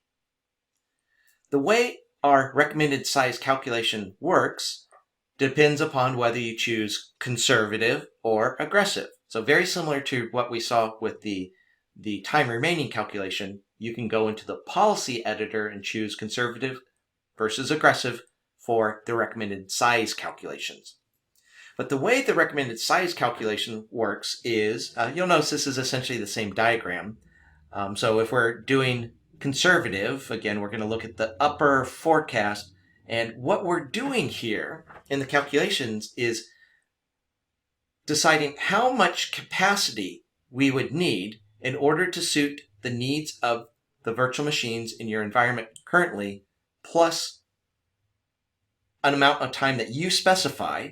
Again, the 120 value that we saw before is adjustable, plus 30 days that we always build in. So recommended size, in short, is the amount of resources we need to satisfy both the time remaining number of days that you specified, plus the 30 days that we always build in. So again, in this particular example, if we see that the upper bound is indicating we need this much capacity, then it will tell you how much CPU, how much memory, how much disk space, based on where it sees this landing. The aggressive choice for recommended size is essentially the same idea. Again, the calculation is done the same way, but instead of looking at the upper projection, we're looking at the mean projection. But it otherwise works the same way. We're follow the mean projection to see how much capacity would be needed on that date and time in the future. What date and time in the future? Well, once again, it's the time remaining score that you set in the policy editor plus the 30 days that VMware always adds in. Changing gears here, we're going to talk about something called custom profiles. The basic idea behind custom profiles is there are various places in vRealize Operations where you're going to want to have us tell you how many more VMs could we accommodate in your current environment, or how many hosts would we need to meet the needs of your current environment. So in vRealize Operations, you can create these things called custom profiles. You can create a custom profile to describe a host, or we're going to take a look at creating custom profiles for VMs. To create these custom profiles, you're going to go to Configure, Custom VM Properties, and you're going to click the Add button. When you do so, you're going to give your custom profile a name and a description, and you'll say whether it's a virtual machine that you're describing here or a host. And then what you'll do after that is you will either manually type in values for the amount of CPU, amount of memory, amount of disk space, or if you already have a VM, you can select that VM by importing its sizing information. We're not actually importing the VM, but rather importing its size information into vRealize Operations. So right now you're asking yourself, okay, that's great. I can create this thing called a custom profile, but why am I doing this? Well, in order to understand that, let me set up an example here. Let's say you have in your environment some web servers. So instead of saying large VM, let's say we're creating a custom profile to describe how big a web server is. Now, in doing so, we can either come down to the section on the bottom right here to plug in values, or if I already have a web server VM, I can import its sizing information so that I don't have to type all these values. I can just import the sizing information from a web server that I already have. But again, what does that do for you? Why am I creating this web server custom profile? Let's find out in the next slide. In various places in vRealize operations, you can use these custom profiles to affect the calculations that we're performing. For instance, if you're looking at a cluster and you go to the cluster's capacity tab, one of the things that we do for you automatically is we take a look at all of your custom profiles. Some of them we create for you automatically. So average and large, VMware already creates those. But we also look at whatever custom profiles you create, and in these little boxes over on the right, it will tell you you can fit, I'm just picking a random number here, you can fit 17 more web servers. So this section here will tell you, if you want, how many average size VMs you can fit in this cluster, or how many large VMs. Again, VMware is defining those custom profiles. But crucially, you can define your own custom profile to see how many more web servers could I fit, or how many more application servers, or how many database servers, or how many end-user desktop machines. Custom profiles are yours to create to define whatever it is you want to feed into our calculations.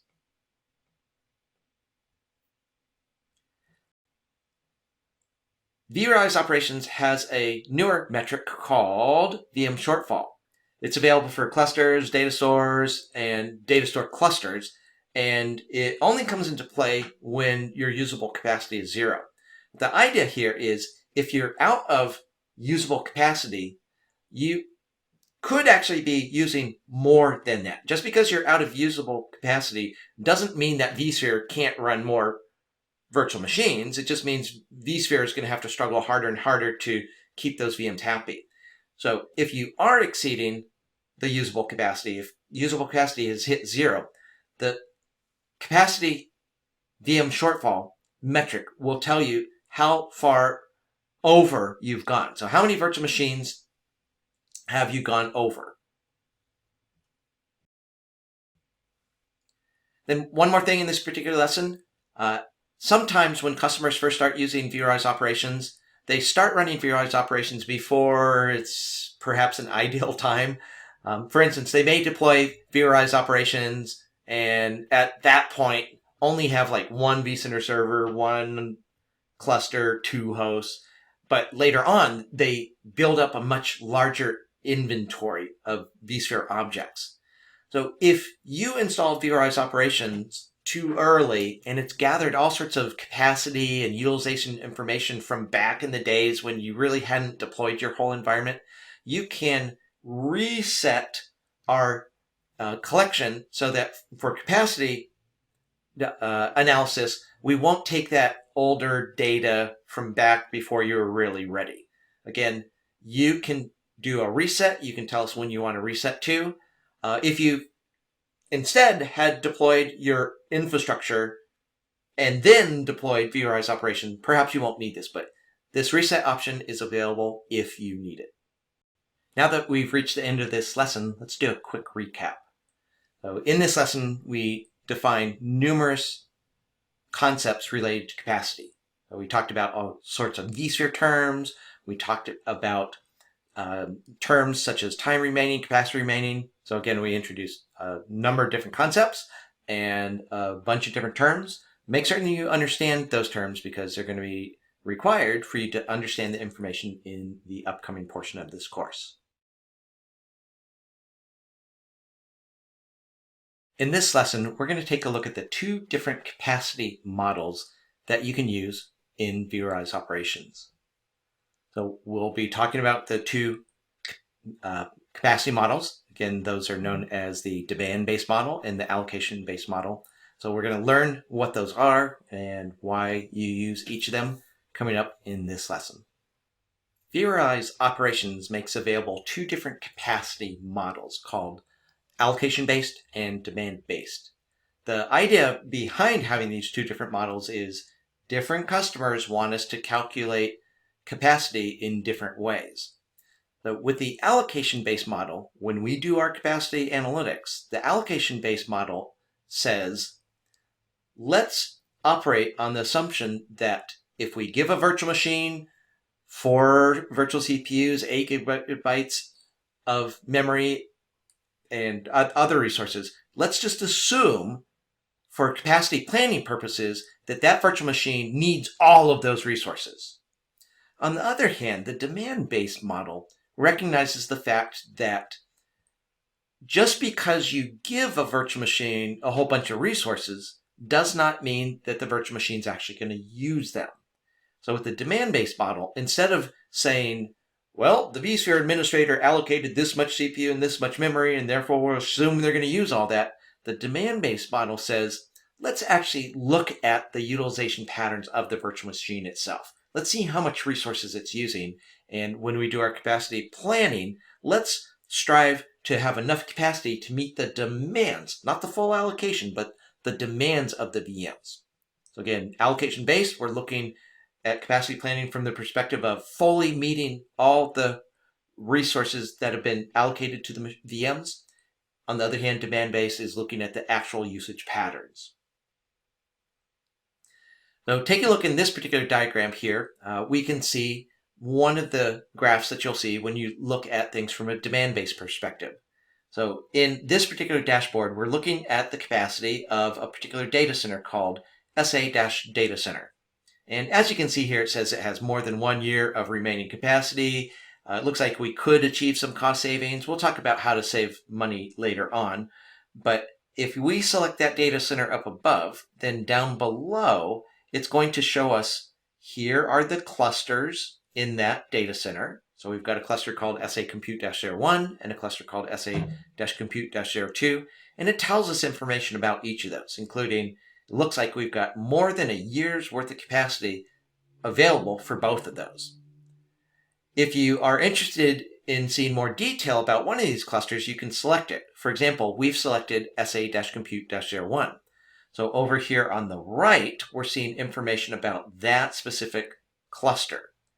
And you'll notice if you look at the tabs, we have one tab where we can go to see what's going on with the CPU resources, another tab for memory, and a third tab for disk space. So we can look at the individual resources one at a time if we want to.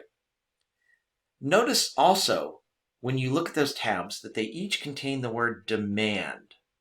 Later on, we're going to see something a little different when we look at the allocation-based model. So the fact that it says demand here is telling us which model is being used to perform the calculations. Again, our diagram here looks a little different than we've seen before, but it's the same sort of diagram. We've got the now line, so this is now. We've got historical trend, so this is the resources that the VMs have been consuming. And then projecting out into the future, we've got our upper projection, our mean projection, and our lower bound projection, just like before. But the crucial thing here, when you look at this diagram, is that whether we look at the lower bound, mean, or upper bound, all three of those are below our actual usable capacity. And since they're not going up, they're not going to intersect with the usable capacity, which is why it says we have more than a year worth of resources remaining. Now, on the other hand, we may have come in here and seen that the trend was upward, and we would say you have this much time left over. But in this particular example, we have more than enough resources right now and more than enough resources to carry us into the future for more than a year. You can instead use the allocation-based model. And there are some specific use cases where customers use it. In particular, customers who are concerned with and don't want to have overcommitment of their physical resources because they need to make certain that their mission critical VMs have the resources they need. The allocation model is great in cases like that because you can know that in our calculations for capacity that if you said a virtual machine needs 4 virtual CPUs and 8 gigabytes of memory, then we're going to plan for that full allocation. Now, with the allocation model, if you want to, you can say, I will permit no overcommitment at all. But as you can see in the third of these 3 bullet items, you actually can opt to allow overcommitment. I'll show you how to do that in a moment. So with allocation model, you can either say no overcommitment allowed, or you can say I will allow overcommitment up to a certain ratio. And then additionally, the allocation model is useful when you're in a situation where your company is allocating resources to VMs. Sometimes they get the exact right amount, other times they're over allocating resources. But in order to aid your user community to understand the resources that you're using the allocation-based model will let them see, okay, this is what your VM was allocated, and here's how it's actually being used. If you want to use the allocation-based model, you need to go into the policy editor. So once again, we're going to configure policies. And in the capacity section, under allocation model, you can turn on or turn off allocation-based modeling. If you check any of these checkboxes, then we're going to do allocation-based modeling. As you no doubt have already figured out, if you want to, you can leave some of these unchecked. So if you only care about looking at CPU during your capacity planning, you can just check CPU, and by unchecking memory and disk, you're telling us, I know I have enough memory, I know I have enough disk space, don't add those into the calculations. So you can focus on any or all of these 3 resources. And for any that you have checked, you can specify a overcommitment ratio. So for example, here under CPU, we said 4:1, meaning we will allow for our virtual machines in our environment to have up to 4 virtual CPUs per actual physical CPU. Now here it says CPU, but we're really talking about cores. But this particular setting here says we're willing to overcommit to have 4 virtual CPUs per physical CPU. Similarly, for memory, we've got a 2:1 ratio. If you set the ratio to 1:1, then that means you are not willing to overcommit this particular resource. So again, if you want to, you can overcommit resources, as you see us doing here for CPU and memory. Or if you wanted to, you could say 1, 1, 1 for all 3 of these, which would indicate you're not willing to allow any overcommitment. When you use the allocation-based model and you go back to that same capacity dashboard, notice now that we've got allocation-based model turned on, the same data center is now reporting, yikes, we have 0 days of remaining capacity. Let's investigate and find out why. So if we select that cluster, down below we'll see if we select that data center, down below we'll see the clusters. Again, these are the same 2 clusters that we saw before. But yikes, both of these are reporting that they don't have any remaining capacity. Let's continue looking and see why that is. Notice now when you look at the tabs, we still see the demand-based modeling tabs, but now we also see the allocation-based tabs. So looking at our first example, CPU, allocation is showing us that we have this much usable capacity, but you'll notice if you look at the historical trend or you look out into the future that our VMs are utilizing more CPU. Let me say that more carefully. Our virtual machines have been allocated. They're not necessarily using it, but they have been allocated more virtual CPU than we actually have available in usable capacity. So notice that the allocation-based model works really well for customers who are striving to take a more conservative approach. They want to make certain that they can meet all the allocation of resources that were set up when the vSphere administrator created these virtual machines. if you're planning on doing capacity planning, you should answer some questions first before you start doing this. So again, you need to understand whether you're going to be using the demand-based model or the allocation-based model, or you might use both. For example, perhaps you're going to use the demand-based modeling for your test dev environment. On the other hand, for your production environment, you might use the allocation-based model. It's up to you. Again, it's your infrastructure, it's your capacity planning. You can decide which you want to use. Additionally, you need to know, in particular, if you're going to use the allocation-based approach, you need to know, are you going to be overcommitting CPU, memory, and storage in your environment? Because as you saw, those ratios, overcommitment ratios, can be plugged in the policy editor. And again, here it says what percentage you plan to overcommit resources, but as we saw, it's not actually measured in a percentage, it's measured in a ratio. For instance, 4:1. That's not a percentage, that's a ratio, but you get the idea. So these are some questions that you should answer before you start doing capacity planning, but there's several others. Let's take a look at those on the next slide. So you should also, before going into any capacity planning exercises, you need to know whether there are going to be things such as vSphere HA or capacity buffers, because those things reduce the amount of usable capacity. Again, you've got your total capacity, but as you start using services such as available capacity and capacity buffers, that lowers the amount of usable capacity. Additionally, it's a good idea before you start doing capacity planning to recognize, do you have different environments? For instance, maybe you have a production environment and a test dev environment. You may have other environments too. Maybe you have a staging environment. Maybe you have a user acceptance testing environment. Different customers will have different environments, but it's important to know what kinds you have. Because again, as in our earlier example, maybe you want to do allocation-based modeling on your production environment, but use demand-based modeling on your test dev environment. Again, understanding what environments you have will help you to understand how to approach capacity planning. Now, in this particular slide, we have a table, and before we even mention anything about this table, I want you to note that there's nothing magic about the numbers that we're listing here. The numbers in this table are not meant to be any sort of recommendation. We're just trying to show you that when you have a production environment versus a test dev environment, customers typically want those environments treated differently. So for example, in your production environment, maybe you want to flag risks that are occurring. Maybe you want your alerts to be more sensitive. So if we're using 60% or more of our capacity, we're going to have alerts screaming out that that's a problem. On the other hand, in the test dev environment, maybe your threshold is higher. We can use up to 85% of those resources. Again, in your production environment, maybe you're willing to overcommit CPU 2:1, but in test dev, 4:1.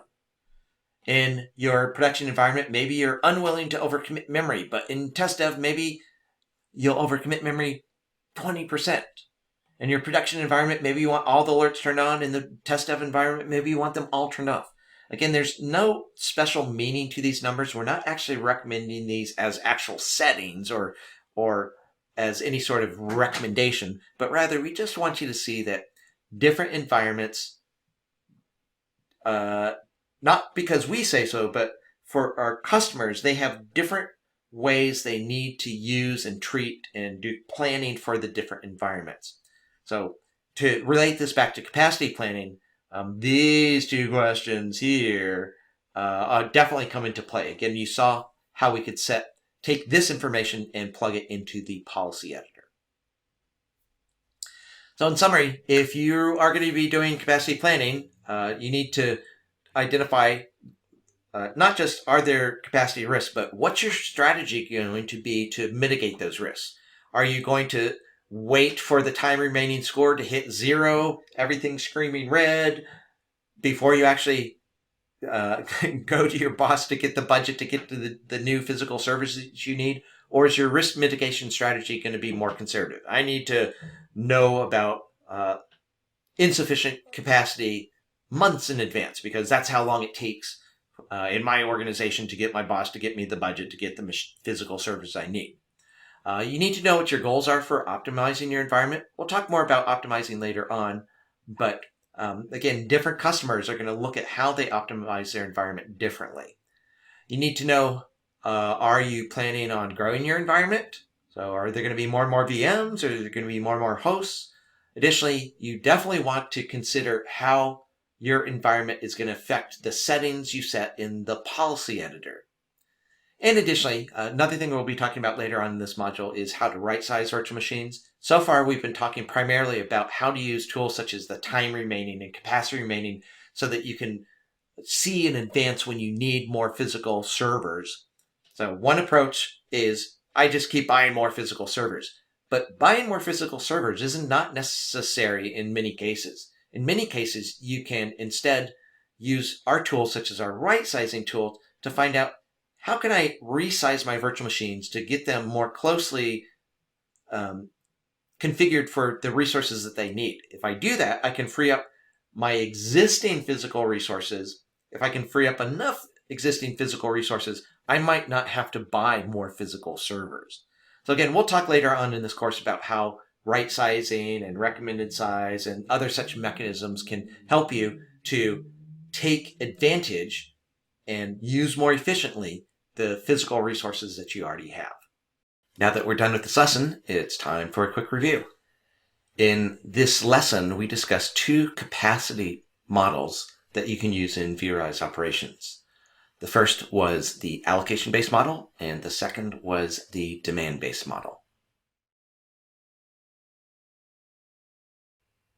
In this lesson, we're going to learn to assess capacity using vRealize operations. We'll be talking about how to use the tools built into vRealize operations to assess the overall capacity of your environment and to identify the recommendations that we make in terms of how to optimize that capacity. Additionally, we'll be talking about how you can use vRealize operations to find places in your infrastructure where you can reclaim capacity. And additionally, we'll talk about right-sizing virtual machines. Let's take a look at the Capacity Optimization Overview dashboard. When you go into this dashboard, the very first thing that you're going to see at the top of the dashboard is a list of all your vSphere data centers and your custom data centers. In this particular screenshot, we only have a single vSphere data center called SA-data center. Then beneath that, you will see for the selected data center information about the clusters in that data center. For example, here we see that there are two clusters, and one of them has a critical time remaining score. In other words, one of these clusters does not have much, if any, time remaining before it runs out of capacity. The other cluster, on the other hand, is in green state, indicating that it has sufficient time remaining and there's no need to be concerned about that particular cluster. If we scroll down a tad bit further, you can see additional information about what's going on. In this area here, you can see the two clusters that were discussed up above. So we now know the name of the cluster that's having problems is called SA-compute-01, as opposed to our other cluster, SA-compute-02, which has more than a year worth of time remaining. So in this situation, I would select the data center that is experiencing problems. As I do so, I take note of the message down here. It says that of the three resources, CPU, memory, and disk, in this particular cluster, the issue is with the CPU. So again, I select the cluster, and then I can go over to the tabs that we've seen before. Again, depending upon whether I'm using allocation-based or demand-based capacity modeling, I'll select either the tabs labeled allocation or demand. But in this case here, I'm going specifically to either one of these two tabs on CPU, since that's the most constrained resource. So if I select CPU, then down below in the graph, I can see what the situation is. So again, here's our now line for today, and we can see that we are, in fact, in a situation where we do not have enough capacity. Now, if the color coding, the green, yellow, red color coding is turning critical too soon, or if it's not turning the yellow on your red soon enough, you can actually adjust the number of days in advance when we transition between the different colors. And that's done through the policy editor, which we can see in this screenshot here. Just as a quick reminder, you know from earlier in this course that the policy editor allows you to modify numerous settings, including the time remaining calculation settings. So here you can see the threshold that we're using to set for this particular cluster when it changes colors from green to yellow to orange, green to yellow to red. So if you are needing to adjust the threshold at which it changes colors, the policy editor, once again, is where you can make those settings changes. If you scroll down in the capacity optimization overview dashboard, past the graph that we just looked at, you'll see a section in which vRealize Operations provides recommendations about what to do to solve the problem at hand. So for our SA-compute-01 cluster, vRealize Operations is recommending that we add some capacity to our cluster. So it says here that the cluster needs more resources to meet either our current needs or our future needs. And notice that it's also giving concrete guidance for how much resource to add. So it tells us how much CPU, how much memory, and how much disk. Additionally, there is a link here that allows you to run different what-if scenarios. Those are scenarios are a subject that we're going to cover later on in the course. So for right now, we'll just point to the link. The link will allow you to quickly and easily get into the what-if scenario planning tool. Now let's take a look at another dashboard. This is the Reclaim Resources dashboard. You get into this dashboard by going to Optimize, Reclaim, and much like the previous dashboard, at the top of the Reclaim Resources dashboard, the very first thing you're going to see at the top is a list of all the vSphere data centers and all your custom data centers. Once again, in this example screenshot, we only have a single vSphere data center called SA-data center. So up top, you select one of your data centers. Everything below that will be about that data center. So in this particular case, let's see what we see. We see that in the SA-data center, there's the potential to save some money. If we were to reclaim the resources that vRealize Operations is about to point us to, then we could save, in this case, $100 a month. Additionally, we can see on the right the number of virtual machines that have resources that are reclaimable. So those are resources such as CPU and memory. Additionally, we have information about ways that we can reclaim disk space, in particular from orphan disks. So again, we'll take a look further into these issues looking elsewhere in this particular dashboard. Looking elsewhere on the slide, we can see the total resources that we could reclaim from this data center. In this particular instance, it appears we could reclaim 19 virtual CPUs, almost 20 gigabytes of memory, and roughly 60 gigabytes of disk space. And there's also a collection of percentage bars to indicate the percentage of those resources you could reclaim. Then down below, we have information about the actual clusters. And if we expand these, click on these icons to expand the clusters, you'll see information about individual virtual machines. But whether you're looking at the clusters as we are here, or you expand to see the virtual machines themselves, we will identify for you the virtual machines that have the potential to have resources reclaimed. Now, the virtual machines that we're going to identify for you are virtual machines that are either powered off, idling, have old snapshots, or separate from virtual machines. At times, you may have virtual disks that have been orphaned from their virtual machines. We'll identify those too. In each case, we'll tell you how much money we estimate you could save each month, provided you reclaim the resources. And ultimately, we will actually show you more information about each of these virtual machines. Again, the key to doing that is clicking on the greater than icons that you see over here.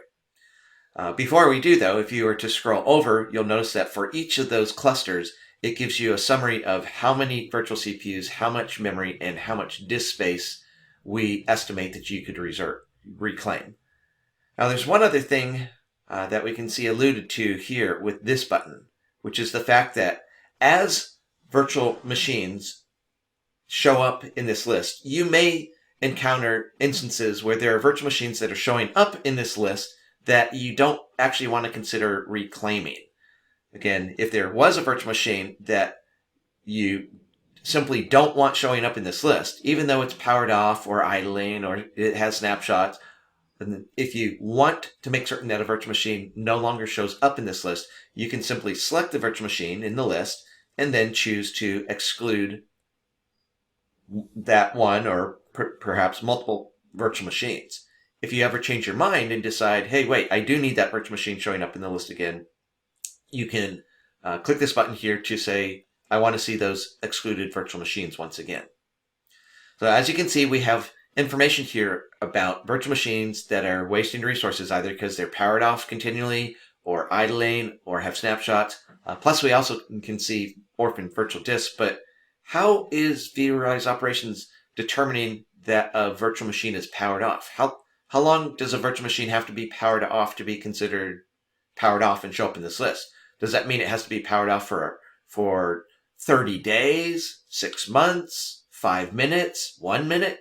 How long is long enough to trigger the machine to be shown up as powered off? Or for that matter, how do we know how long a virtual machine has to be idling, or how long snapshots have to exist? Or what about those orphan disks? How does vRealize Operations decide what the threshold is for virtual machines to show up and disks to show up in these different categories? Well, the answer to that is on the very next slide. You can control the thresholds that vRealize Operation uses when it determines which virtual machines fall into the different categories, such as powered off, idle, snapshots, and additionally, orphan disks. The way you do that is through the policy editor. Now, you can go into the policy editor the way we showed you earlier in the course, but notice that on the Reclaim dashboard, there's a link here labeled Settings that will take you straight into the policy editor. In the policy editor, you have a number of different things that you can configure, including, do you want to see messages like we saw in the previous slide? The previous slide showed that there was approximately $100 worth of potential cost savings. If you don't want to see that type of message, you can slide this slider to the left. Then for the 4 different categories, powered off, idle, snapshots, and orphan disks, you have various threshold settings you can configure here to determine when virtual machines or disks land in each of these categories.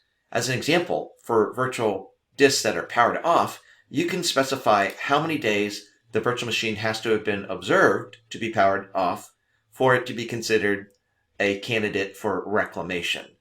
Now, 1 day is pretty darn aggressive. I would think a more realistic number might be something such as 30 days or 60 days, maybe 90 days. So if we see a virtual machine that's been powered off for a month or 2 or 3, chances are that that virtual machine is no longer actually in use. And instead, what's happened is the user requested the machine, they used the machine for a while, then they no longer need it, and instead of being polite and removing the virtual machine, they forgot to delete the virtual machine. So here, if the machine shows up within the powered off category, then that's a tip off to you that you quite possibly could save potentially a substantial amount of disk space by removing that virtual machine. Now, as you can see, powered off has its setting. Idle VMs gives you even more settings. With idle VMs, you can say, similar to powered off, you can say how many days does a virtual machine have to have been observed to be idling before we consider it a candidate for reclamation. Again, 1 day is pretty darn aggressive. Maybe you want to say instead something like 7 days.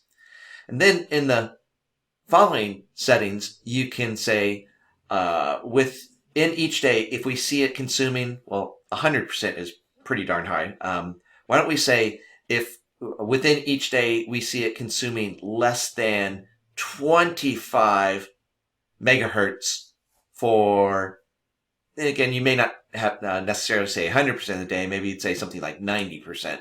Again, the thresholds are yours to set as you see fit. And additionally, idle VMs allows you to specify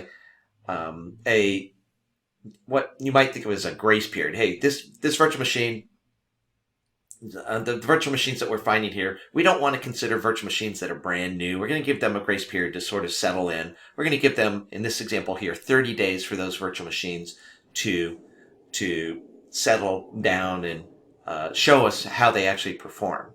Again, if you want to, you can change that. Maybe you want to be a little less aggressive and say the virtual machine gets 60 days to settle in before we start considering a candidate for reclamation. And snapshots, as I suspect you already know, one thing that users do with snapshots is they forget snapshots. Ideally, a snapshot, when created, should be used for a brief period of time, and then the snapshot should be deleted. But time and time again, I've heard stories from customers who have users that create snapshots, and then the user never remembers to delete the snapshot. That can cause a significant amount of disk space to be consumed. So in the snapshot section, we have the ability to say how many days a snapshot gets to last before we start considering it a target for reclamation. Again, 1 day here is a bit aggressive. Perhaps you want to say if snapshots are more than 2 weeks old. And then down on the bottom, we have orphan disks. Now, while this typically does not happen, it can happen that a virtual machine gets deployed, the virtual machine has a virtual disk, and at some point, somebody decides to delete the virtual machine, but the virtual disk does not get deleted. At that point, the virtual disk is orphaned because there's no virtual machine that's laying claim to that orphan disk. There's no virtual machine that's using that virtual disk. It's orphaned, and therefore that virtual disk is simply wasting disk space. Now, it's possible we did this intentionally, and it's possible that we do want to attach that orphan disk to another virtual machine at some point in time. But here you can say, after a certain number of days, for example, after this time, why don't we say 3 weeks? After 3 weeks, if we see a virtual disk that has been orphaned for 3 weeks, we want it brought to our attention so that we can either reclaim it. So if we delete that virtual disk, we'll free up its disk space. Or you don't have to necessarily remove or adjust any of the machines or disks that are showing up in this dashboard. You can simply use the results in the dashboard as a report that you and your colleagues can use to investigate further. For example, if a virtual machine showed up as powered off, you wouldn't necessarily just immediately delete it. You might take the information, find out who owns this virtual machine, then go talk to that person to verify, is it okay if we reclaim this virtual machine? So again, you can either act on the information that we're providing you here, freeing up resources, or you can just use this information as a report that you and your colleagues can use to investigate further. All right, it's time once again for some lab work. In this lab, you are going to be using the tools that we've been discussing in this lesson to assess the capacity of our training lab environment. Let's go do the lab, and when you're done, come back here and we'll wrap up this module. Now that you're done with the lab, let's go ahead and review this lesson. So in this lesson, we talked about the capacity optimization overview dashboard and how you could use it to see the capacity situation in your data center. Additionally, we saw how that same dashboard shows you recommendations about how to solve any problems that are occurring with capacity in your environment. Additionally, we saw how to identify virtual machines that have resources that can be reclaimed, and we also talked about right-sizing options. Now that we've wrapped up this module, let's go ahead and hit pause if you'd like to review the key points from the module. Once you're done, join me in the next video where we'll start up with the next module.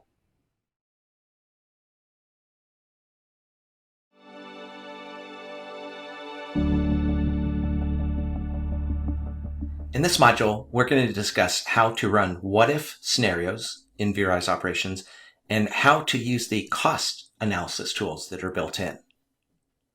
In order to keep your environment running at optimal efficiency, you need to make certain that you have enough capacity. So with our what if tools, you're going to be able to run various scenarios to see the impact of making changes in your environment. And additionally, we have cost analysis tools to aid you in understanding where the costs are rising in your data center so that you can address those and operate at higher cost efficiency levels. As you can see, we have 2 lessons. In the first lesson, we'll talk about those what-if scenarios. In the second lesson, we're going to talk about how to perform cost analysis using the tools built into vRealize operations. In our first lesson, we're going to discuss how to run those what-if scenarios. We'll be talking about how to run scenarios in which we simulate adding or removing virtual machines from your environment. We'll look at doing the same thing, but for hosts, what would happen to your capacity and your performance levels if you were to add or remove hosts. And additionally, those same what-if scenarios also include the ability to run migration scenarios. So we're going to take a look at all these and more in this lesson. In order to run any of the what-if scenarios provided by vRealize operations, you'll log into the product UI, you'll go to Plan Capacity, and that will take you to this screen. On this screen, you can see there are 7 different types of what-if scenarios.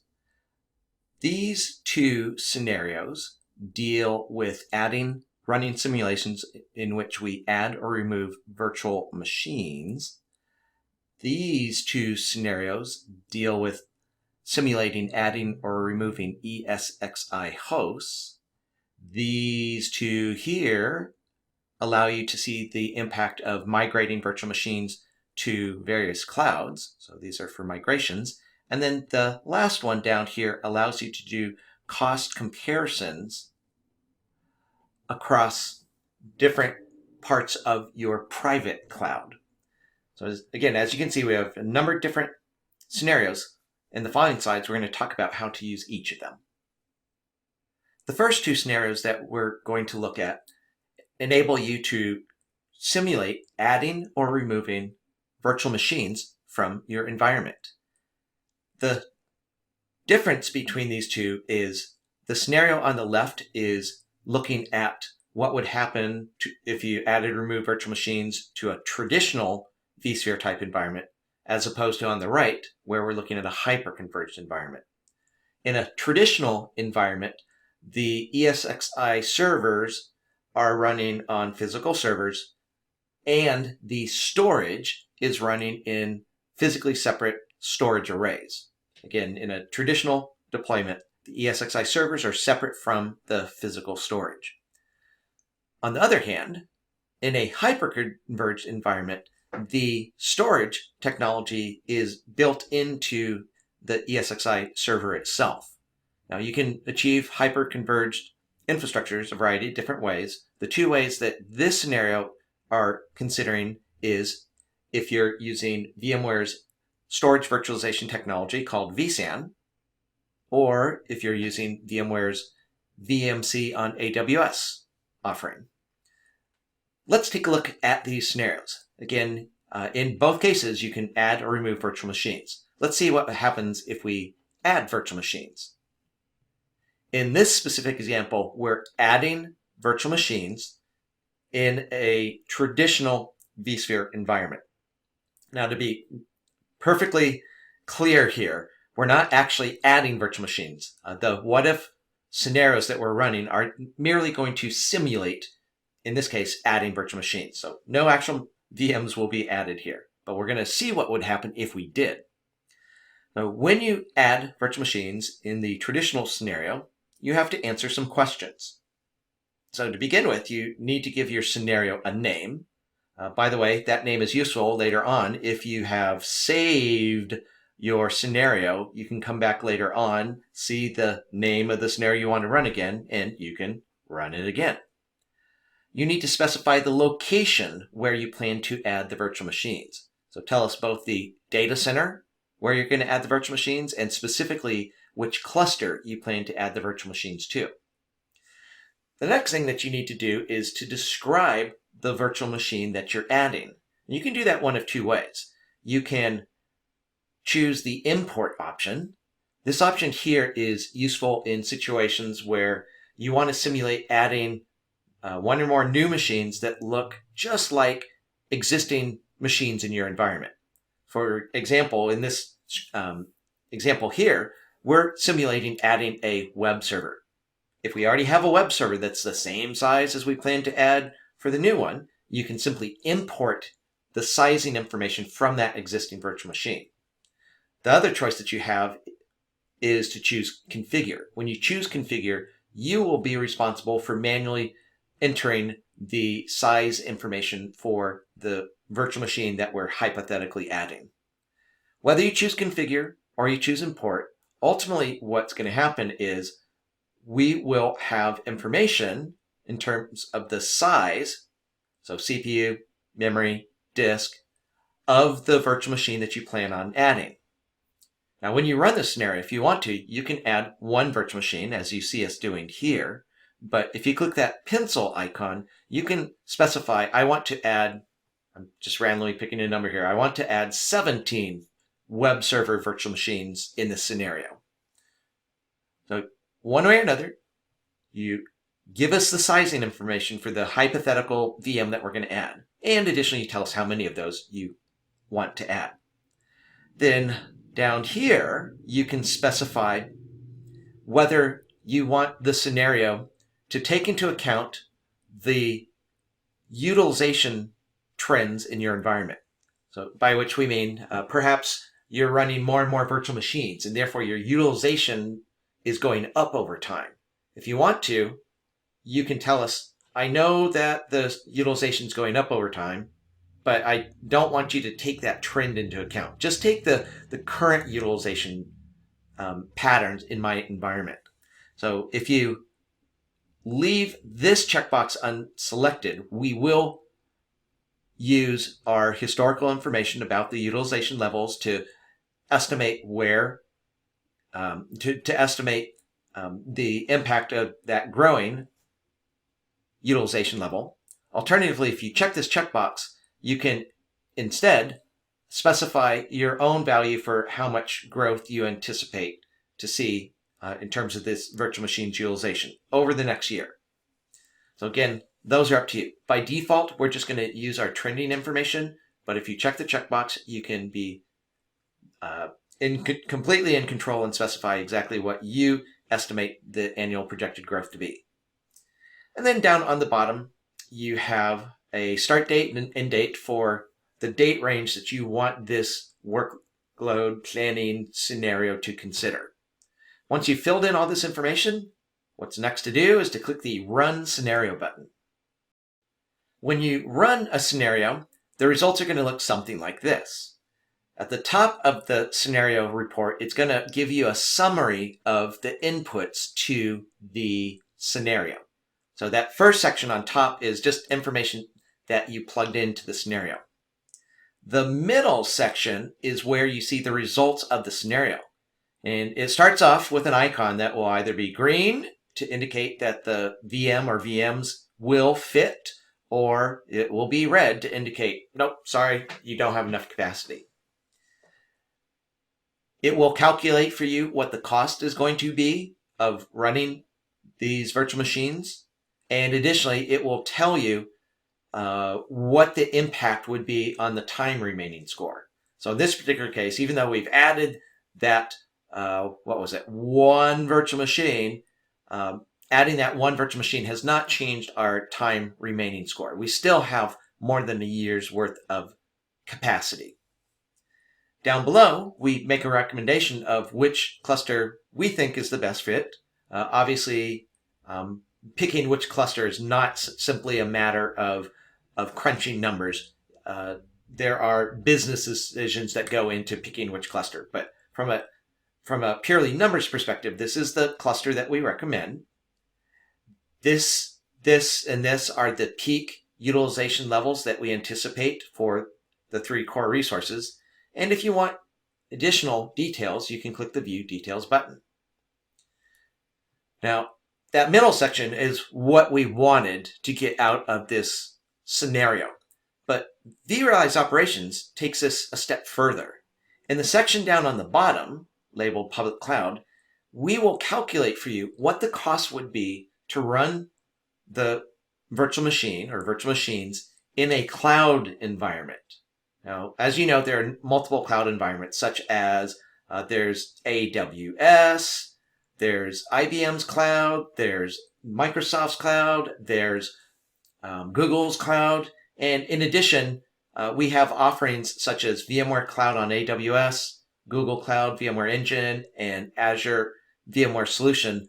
Those three, which we'll talk about more later on in this lesson, those three are cloud platforms based on the native capabilities of Microsoft, Google, and Amazon. But what sets these three apart from the other clouds is that these three additionally add on the technologies necessary to be able to operate your virtual machines in these environments as if they were your vSphere virtual machines in your private data center. Again, we can talk more about those in a bit, but the point of this bottom section is it's calculating for you the cost of running whichever virtual machine or virtual machines you fed into the scenario on these different platforms. Now, if you're noticing here that the costs of these first three seem to be much higher than running on AWS natively or IBM or Azure or Google natively, the native cloud platforms are cost effective even down to the level of a single virtual machine. These first three that you see are based on a different business model, which is why these prices are noticeably higher. We'll talk later on about that business model, but for right now, let's just chalk up these larger numbers to there's a different business model between the native platforms versus the same platforms with VMware vSphere technology built on top. Again, we'll talk about that in a little bit. In this slide, we're running another scenario. And as you can see, in this case, we're once again doing a workload planning scenario, but this time for a hyper-converged environment. Again, that's an environment that's either vSphere plus vSAN, or your hyper-converged environment might be VMware Cloud on AWS. So in this scenario, once again, we're simulating adding virtual machines to our hyper-converged infrastructure. Just like the previous scenario example, you're going to need to give the name for your scenario. You'll need to tell us which data center you want to add these VMs to and which cluster. And then just like before, in the previous example, we saw that you have a choice of either importing the sizing information from an existing virtual machine, or if you click configure, which we've done in this example, you can plug in your own values to describe the size and utilization characteristics of the VM that's being added in this scenario. Actually, I highlighted a little bit too much. This last question down here is not sizing of information, but rather this is the quantity of these virtual machines that you're adding in this scenario. This section here is where you see a difference from the previous scenario. In the previous scenario, we were adding virtual machines to a traditional vSphere infrastructure. Here, in this scenario, we're adding virtual machines to a hyper-converged infrastructure, which again could be vSphere plus vSAN, or it could be VMware Cloud on AWS. Let's assume for the sake of discussion that you're using vSAN. So if you're using vSAN, then these additional questions here provide the scenario more information that it needs to know to come up with accurate estimates of what's going to happen when we add these virtual machines. So within vSAN, we can specify in that vSAN-based environment whether or not we want our what-if scenario to take swap space into account, yes or no.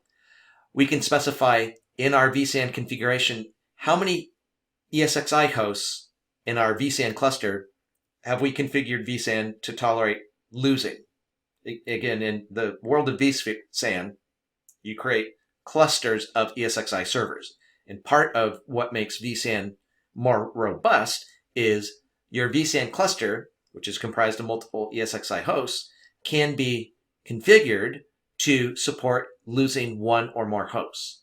So what you need to do here, if you don't know what I'm talking about, you just go talk to your vSAN administrator and ask them, how did you configure vSAN? How many hosts is our vSAN deployment configured to tolerate losing? And then you just simply plug that number in here. Additionally, when talking with the vSAN administrator, ask them how they set up fault tolerance in the vSAN environment. For example, did they choose RAID 1 or another RAID level? And additionally, while you're talking to the vSAN administrator, ask him or her what dedupe ratio they're using in the vSAN deployment. Again, these questions are questions that you can get answered by talking to your vSAN administrator. Then, just like the previous scenario, down on the bottom, you can see, once again, we're specifying a date range. Once we've got all the values plugged in that we want, we click the Run Scenario button. Let's take a look at the results from our Add VMs to Hyperconverged Infrastructure scenario. So in that scenario, we plugged in the values that you see summarized up here on the top. And down on the bottom, again, we have the calculations of what it would cost if we instead chose to run the virtual machines in a cloud. But the middle section is where it's actually telling us the results of this scenario. So it tells us once again that those VMs will fit. Additionally, it's giving us a cost estimate of how much it will cost us to run that virtual machine or those virtual machines in our environment. And once again, it will tell us what the impact is on the time remaining score. Once again, in this example, we see we still have more than a year's worth of capacity. As before, we'll tell you which cluster we recommend. We'll give you the peak utilization levels that we anticipate for the 3 core resources. And once again, if you want to see more details, you can click the View Details link. So this scenario, Add VMs to Hyperconverged, is very similar to Add VMs to traditional. The key difference is in this scenario, you had some additional questions to answer about how vSAN is configured. But otherwise, the configuration of the scenario and the results of the scenario are very similar to the traditional scenario. In the 2 previous scenarios, we were looking at what would happen if we added virtual machines. But you can also run a what-if scenario to see what the impact would be if you were to remove virtual machines. That's what we see actually occurring here in this scenario. So again, we're doing workload planning. Throughout all these scenarios, when we say workload, we mean the VMs. So we're doing workload planning in a hyperconverged environment, and we're seeing what would happen if we removed virtual machines. So this form here is essentially exactly like what you've seen before. But what's different here now is we're saying which virtual machines we want to remove as opposed to which ones we want to add. So nothing particularly different here on this screen where you're setting up the scenario. Where things get different is on the following screen where you see the results of the scenario. So let's go take a look at the results. When you run a removal scenario, it will give you the same types of information that we've seen in other scenarios, but it'll have the summary on the top and so forth. But in the middle section that we've seen time and time again, things look a little differently this time.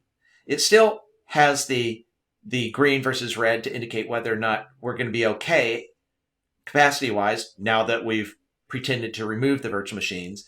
Again, it will also give us a cost calculation, but this time it's a calculation of how much money we're going to save because we're, in theory, no longer running these VMs. As before, it also gives us our time remaining score. So again, this section here isn't, other than the slight difference in the cost, this information up here is very similar to what you've seen in the Add VM scenarios. Where it gets different is down below. Down below, we have 3 different graphs. One for CPU, one for memory, and one for disk space. And underneath each of those, there's a cutesy little graph that actually conveys a lot of very useful information, plus a legend that gives you the numbers behind the graph. So in order to understand how these graphs work, let's just focus on disk space for a few moments. And I'm actually going to slightly modify our slide here. You might notice that there's this little tiny bit of purple poking out in our graph here, but you can't really see that. So let me exaggerate it here. I'm going to That's not purple. I meant purple. Let's try purple. There we go. So there are going to be some purple bars like this. The way to interpret what this graph is showing you is the entire width of the bar indicates how much disk capacity you have.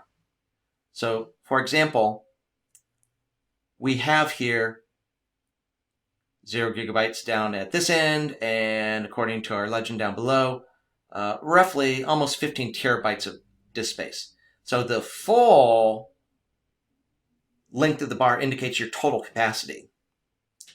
The purple part that I enhanced here indicates where we projected the disk space utilization would have been if we kept the virtual machines. If we kept the virtual machines, we'd expect to see this much disk space being used. Now, if you want to know the exact number that length of the bar represents, take a look in the legend down below. This blue bar here represents what the disk utilization will be for our environment if we do remove the virtual machine. So if we do remove the virtual machine, the fact that the blue bar is shorter than the purple bar is indicating that we are saving disk space. Again, this works the same way for all three graphs, whether you're looking at disk space, memory, or CPU. The full bar is your total resources.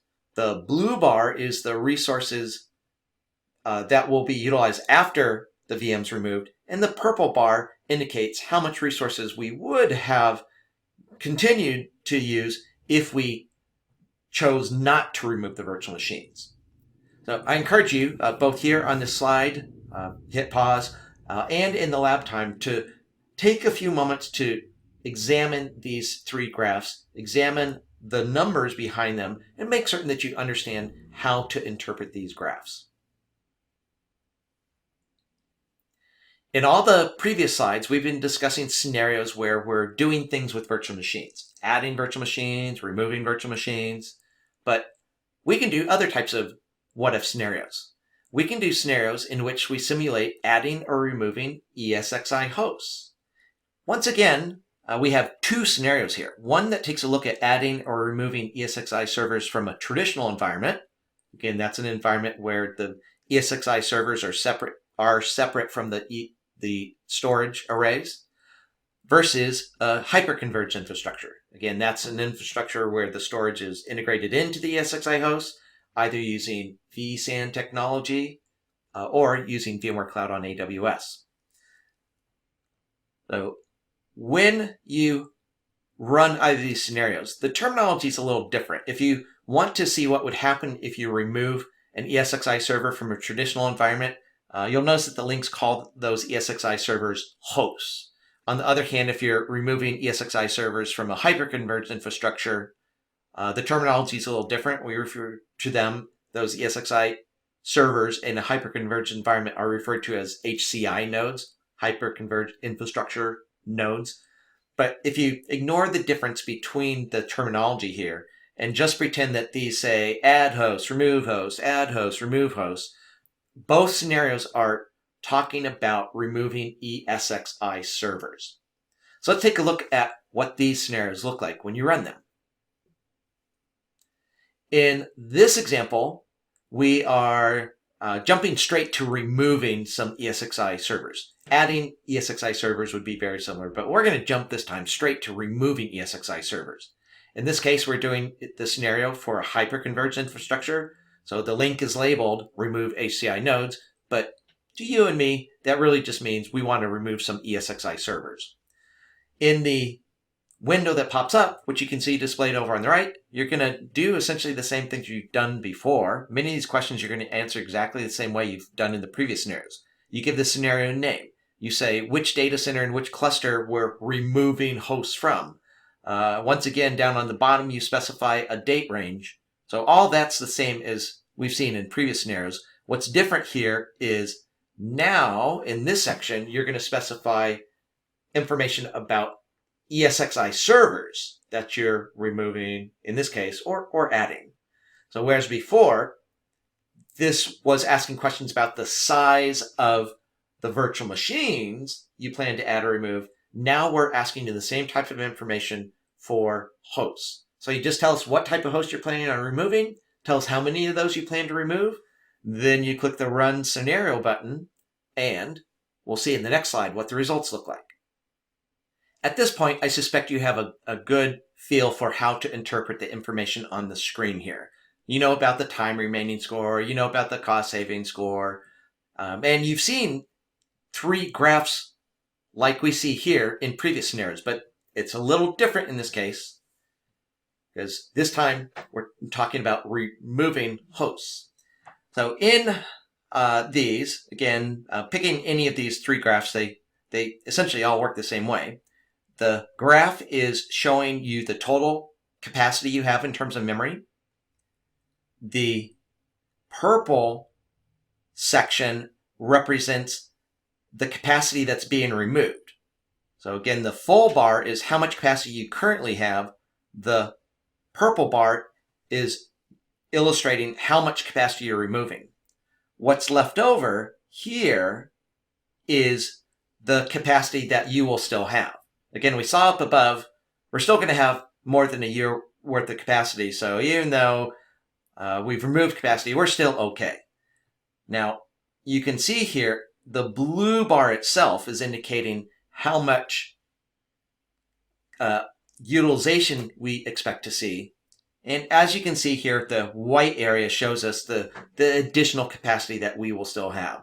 Again, that's in terms of the size of that white bar, that's not very big in this graph, but we know from up above, even though that's a tiny little white bar, it's still more than a year's worth of capacity based on our current trends. Once again, as I said before, I would recommend that you take a few moments to pause the video and make certain you understand how to interpret all 3 of these graphs. In the previous slides, we've taken a look at 4 different scenarios in which we were adding and removing VMs and hosts, or removing VMs and hosts from traditional and hyperconverged infrastructures. But we're changing gears here. These 2 are a different type of scenario. In these 2 scenarios, what you're going to do is to see what the impact would be from a cost perspective of running virtual machines in a cloud environment instead of running them in your virtualized infrastructure. As you can see here, we have 2 primary choices. We can see what would happen if we migrated our VMs to either one of the VMware cloud platforms or to a native public cloud. So the option over here on the right is for platforms such as AWS, Azure, IBM Cloud, and GCP. Again, those are the native clouds. We have partnerships. We, VMware, have partnerships with companies such as Amazon to bundle our technology with theirs. For instance, VMware Cloud on AWS is a partnership between our 2 companies that enable you, our customers, to run your virtual machines in the AWS cloud, but with all the usual vSphere characteristics and tools that you know from your private on-prem environment. So what we're going to do here in the next slide is to take a look at this second type of scenario. Let's see what it looks like when we plan a migration to one of the native public clouds. Now, in this scenario, like other scenarios, we're going to give the scenario a name. And then in this scenario, we can pick up to 3 native cloud platforms to examine in our scenario. So for instance, just randomly picking here, or the ones that they have selected, we've selected this platform, this platform, this platform. So AWS, Azure, and GCP. Those, along with IBM, are clouds that you've undoubtedly heard of before. There are also clouds from VMware partners that are not displayed in this particular list, but if you are working with a partner in the VCP program, if you wish to do your migration scenario for a partner cloud platform, you can click on Add Cloud Providers in order to allow this same scenario tool to understand the costs involved in migrating to platforms other than the 4 that you see here on the screen. So again, you pick up to 3 different cloud platforms, and in this scenario, we're migrating virtual machines into that environment. So either by plugging in sizing information for the virtual machines you plan to migrate, or if you already have the VMs, you're going to migrate them, you can actually import the sizing information from the actual VMs themselves. But one way or another, you're going to tell us which VMs you want to remove. Once again, you can also tell us how many of those you want to remove. And then when you're ready, you'll click the Run Scenario button. When you run the migration scenario, it's going to come back with a report that looks like this. Now, before we dive into any of the numbers here, please just take the dollar amounts listed here as being random numbers.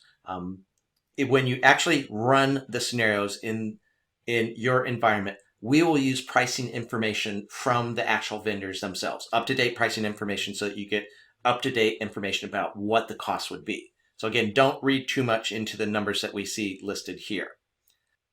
In the first column, we show you what the cost is currently of running the virtual machines in your private on-prem data center.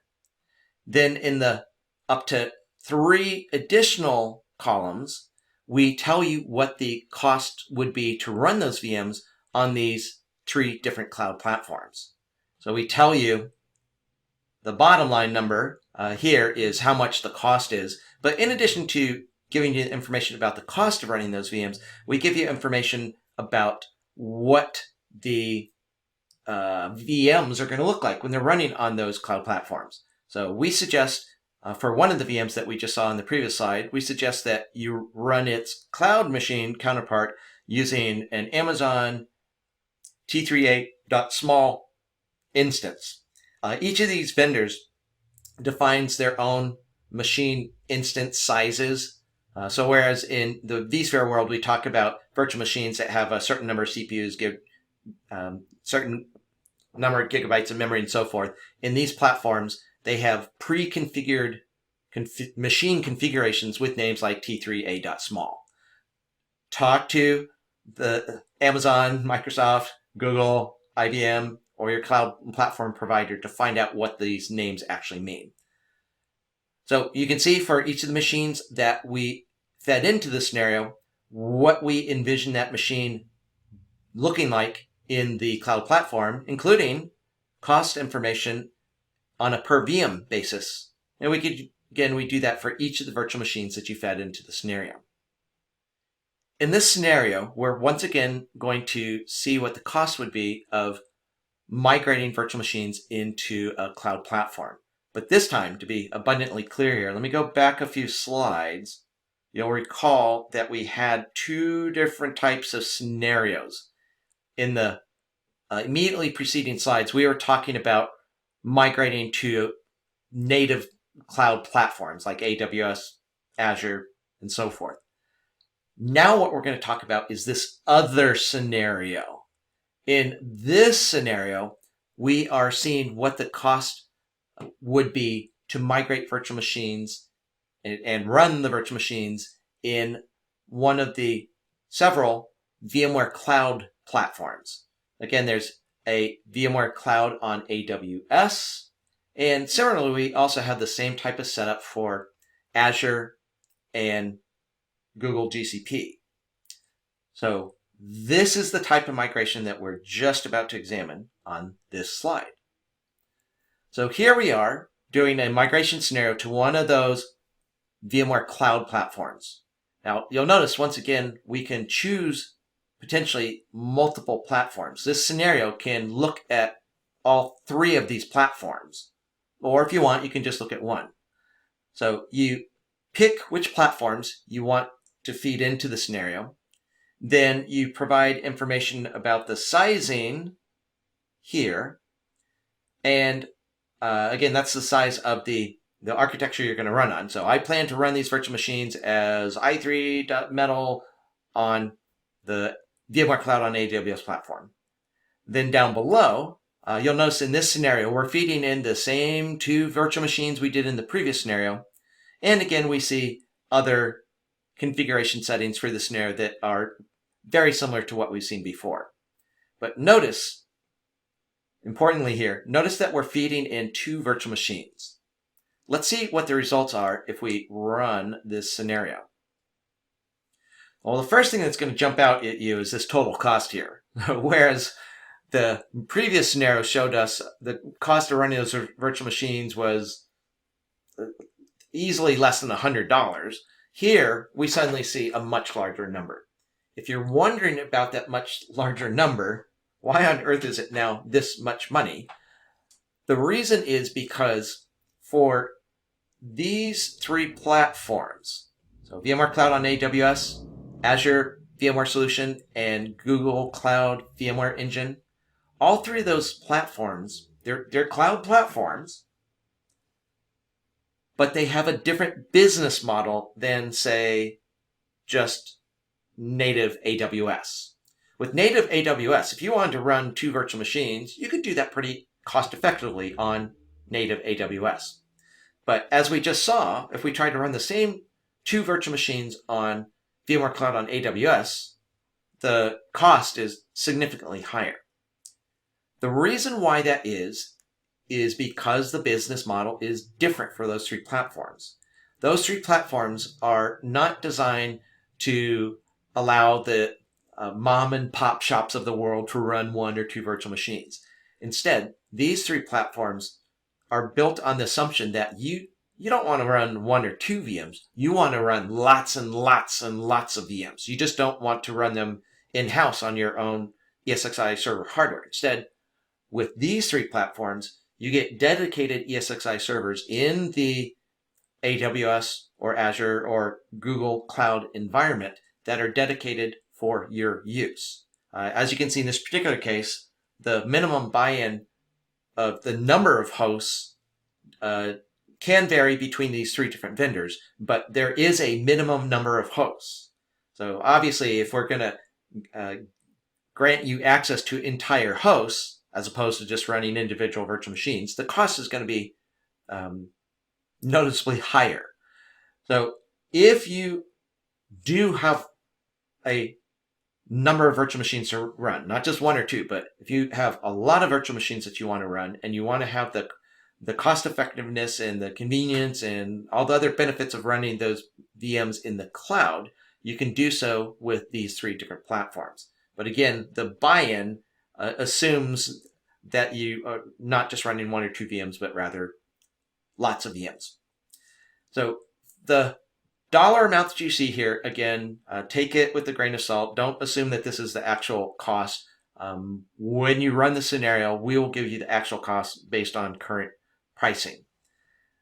But in this particular example, if you look real closely, you'll notice that there's an asterisk here. The cost depends on several factors, one of which is you and your company may be entitled to certain discounts. So discounts can lower that number. The other thing that can affect the cost in these 3 platforms is all 3 are a subscription-based service, and you can purchase that or subscribe for differing numbers of years. In general, the more years of service you subscribe to, the lower the overall cost is going to be. Now, this is not intended to be a class on how to cost effectively run virtual machines in platforms such as VMware Cloud on AWS. So I'm not going to go into more discussion here in this class, but there's loads of information online, and you can talk to your VMware salesperson to find out about these platforms and to see if they are a fit for you. Again, if you're a larger company with lots of VMs to run, this can be a cost-effective way to run them. On the other hand, if you are just looking to run a handful of virtual machines, the other platforms, the native cloud platforms, are likely to be more cost-effective. We have one more scenario to look at to remind you, let me go back a few slides here, pretty much back to the beginning. Let's find the slide. Way back here on slide number 6, we have seen the first 6 scenarios. We saw this scenario, this scenario, this one, this one, this one, this one. What we're going to look at in the following slide is this last scenario. So let's go back to that slide.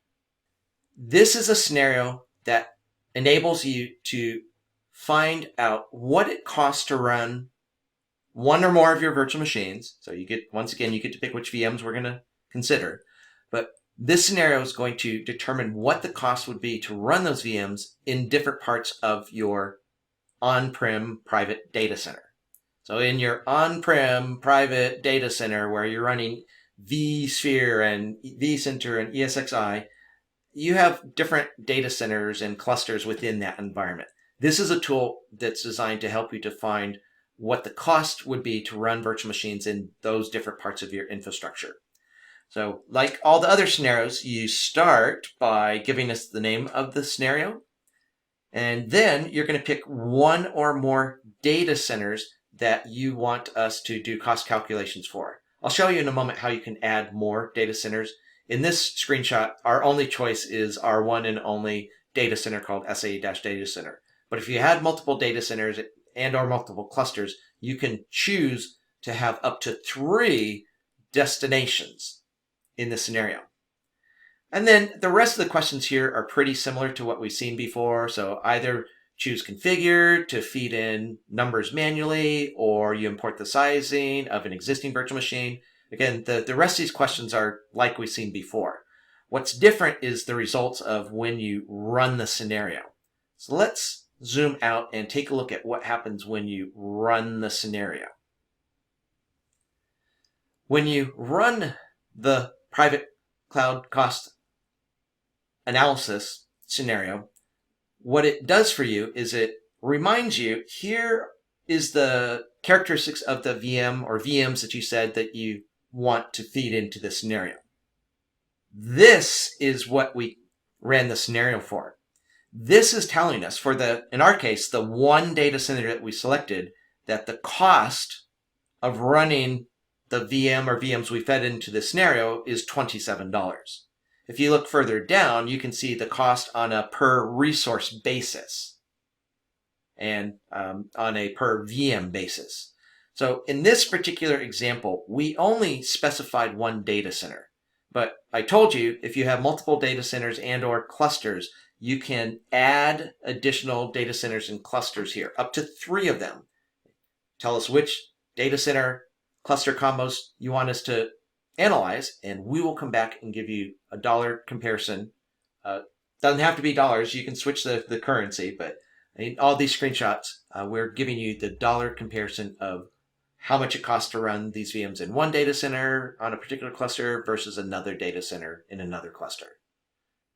It's lab time again. In this lab, you're going to run through various what-if scenarios.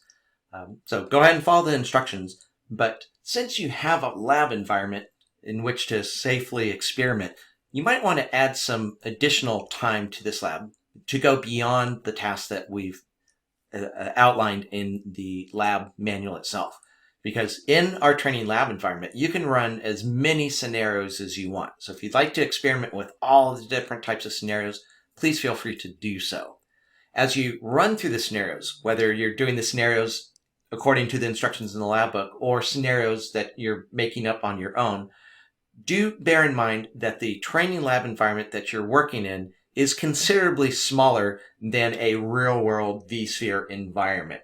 So you will, through this lab experience, get hands-on experience with running the scenarios. Just bear in mind that the scenarios are running in a small environment. So things such as dollar amounts that we're reporting to you could be considerably different than what you would see in a real-world production deployment of vRealize operations. So let's go ahead and do lab number 9. And when you're done, join me here again, and we will wrap up this lesson. All right, now that you're done with the lab, let's take a few moments to recap this lesson. So in this lesson, we talked about how to run scenarios in which we were adding or removing virtual machines from either your traditional vSphere environment infrastructure or a hyper-converged infrastructure. Additionally, we saw how to do the same thing, adding and removing hosts, ESXi hosts. And we additionally talked about scenarios in which we estimated the costs of running existing virtual machines in public cloud environments. Plus, we also saw one remaining, not listed here, but there was one more scenario in which we were able to do cost comparisons to see what it would cost one or more virtual machines in different parts of your private on-prem data center. In this lesson, we're going to learn how to use the cost assessment tools built into vRealize operations. So we're going to be using tools to see what the cost is of running the different data centers and clusters in your environment. And before we actually start doing that, one very important thing to do is you need to tell us what currency you want us to use. In all our examples in this particular lesson, we'll be using US dollars, but you can change the currency to whatever your currency may happen to be.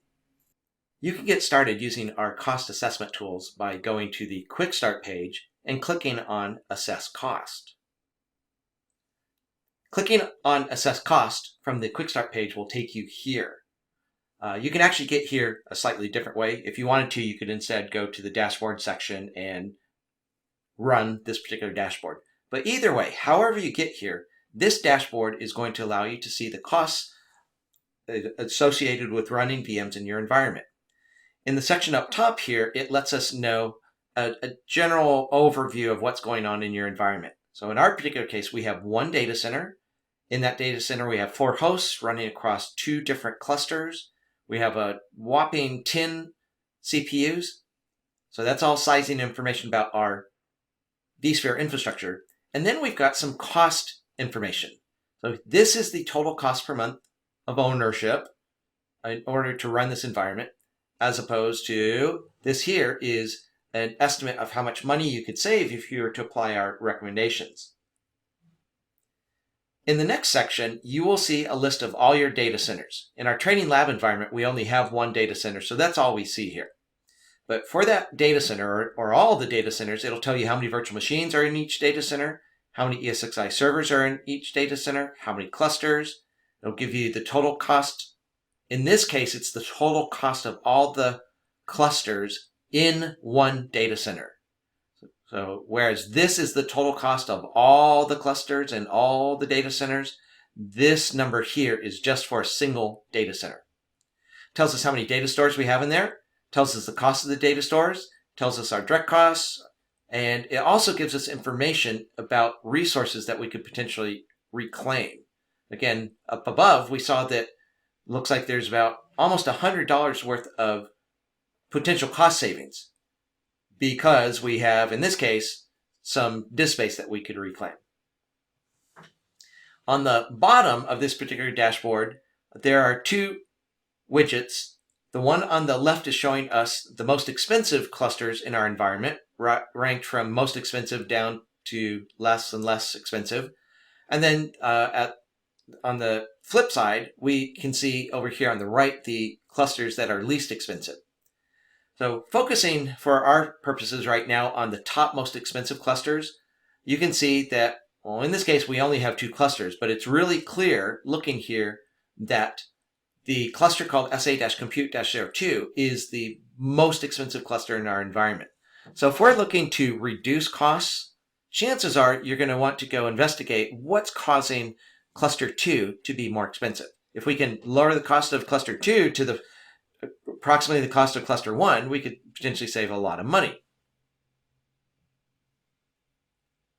But before you use that dashboard or use any of the cost analysis tools that we're going to talk about, it's important that you first go to Administration, Global Settings, and in there, under Cost Price, you need to go in and set a few values. One is critical. You need to go in and set your currency. Here, in this example, we're using US dollars. You may be using some other currency, but whatever currency you're using, you need to come in here first before you start using our tools so that we know which currency you want the reports to use. One very important point here. Once you've set that currency, you cannot change it. So you need to set the currency, and you need to make certain that you set it correctly right from the start. While you're in there under global settings, there are other settings that you could configure, such as whether or not you want cost calculations to be performed at all. If after going through this lesson, if you decide, I don't need all this cost analysis, we've got more than enough money, we don't need to save money. If you don't care about cost calculations, you can turn them off entirely. That's simply a global setting. But we're going to assume that you leave costing turned on. In addition, in that same administration section where we saw global settings, there's another section called cost calculation. And in there, you have the ability to run a cost calculation anytime you want. By default, we run cost calculation as a batch job once every day at 2 p.m. You can actually change that time if you want. But in addition to the regularly scheduled once a day running of this job, you can run this job at any time in the day that you need to. You just go to Administration Cost Calculation and you click the Run button. One more global setting that you might be interested in investigating is this one here. This is also related to costing. We can do costing based on tags that you apply to objects in your environment. If that sounds interesting, you would come in here and you would enable tag-based costing metrics. Earlier, I showed you a dashboard where we could see some of the cost information. So there are dashboards to provide cost information, but in addition to dashboards, VMware vRealize operations also provide you with a number of performance metrics that provide information about cost in your environment.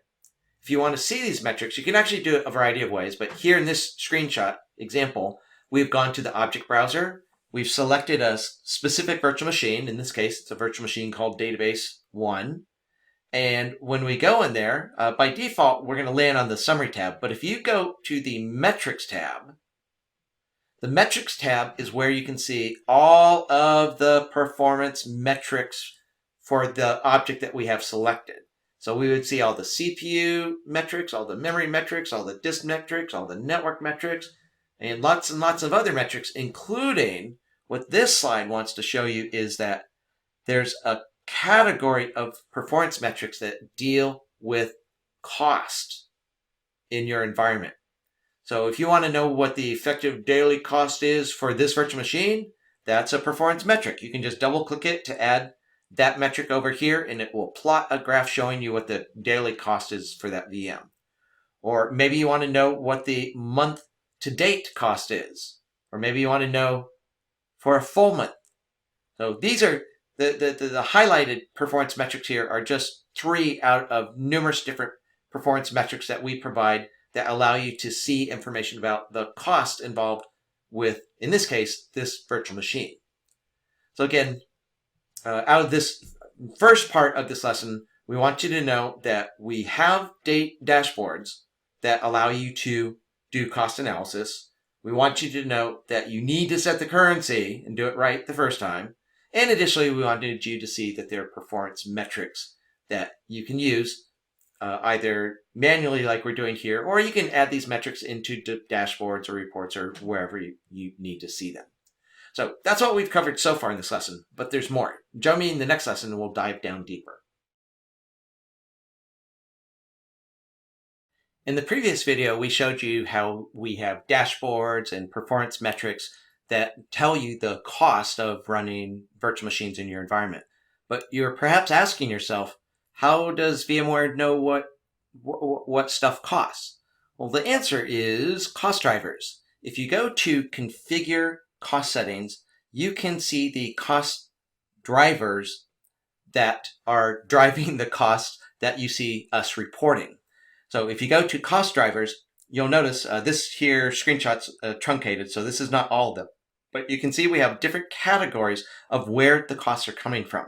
You can tell us how much your ESXi servers cost. or perhaps you're using a hyperconverged infrastructure. Whether you're using traditional ESXi servers or hyperconverged vSAN servers, you can tell us the cost of those in these first two sections here. Additionally, you can tell us what storage costs in your environment, what licensing costs in your environment, what applications cost in your environment, what else is there, what labor costs are, and so forth. So all these different categories are configurable by you. We have default values that we'll use. We'll talk more about where those defaults come from. But if you, working together with either your server and storage team or perhaps working with your finance team, if you can get the numbers to plug in here as cost drivers, you can make our cost calculations even more accurate for your environment. As an example, here you can see we are editing the cost driver category for traditional ESXi servers. So for each ESXi server, we can come in and plug in what the cost is for each server. So again, if you've retained that information and you want our calculations to use that accurate information, you can come in here and plug this in on a per ESXi server basis.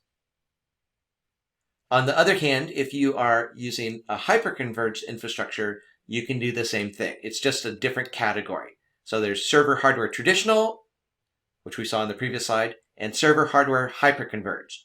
So depending upon what type of ESXi servers you're using, you'd go to one location or the other, or perhaps both. But again, here you can see we're just plugging in values for our ESXi servers.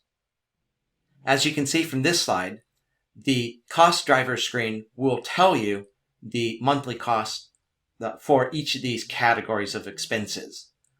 Another thing that this slide happens to show, it's not the point of the slide, but I do want you to see, this is the complete list of different cost driver categories. Again, for each of these, we allow you to use either the numbers that we use by default, or you can plug in your own values. If you are plugging in your own values, this column here will act as sort of a sanity check so that you can see how far your numbers that you're plugging in diverge from the industry benchmark values. But again, cost drivers is where you go to plug in your specific data for your specific environment in order to make our cost calculations even more accurate. Once you've set up your cost drivers, if you go to the cluster cost screen, you can see on a per cluster basis what the cost is for different clusters. Now, the bulk of the information that you see here is just calculated values, but do notice that you have the ability to change the way we do the calculations. So again, we're using CPU and memory base rates, but you can affect how we set those base rates for those resources by clicking on this change link. So far in this discussion, we've been assuming that you are doing cost analysis in your private on-prem vSphere environment, but you might be using cloud providers such as Amazon and Microsoft and Google and IBM. You probably want to be able to do cost analysis for those platforms too, which you can.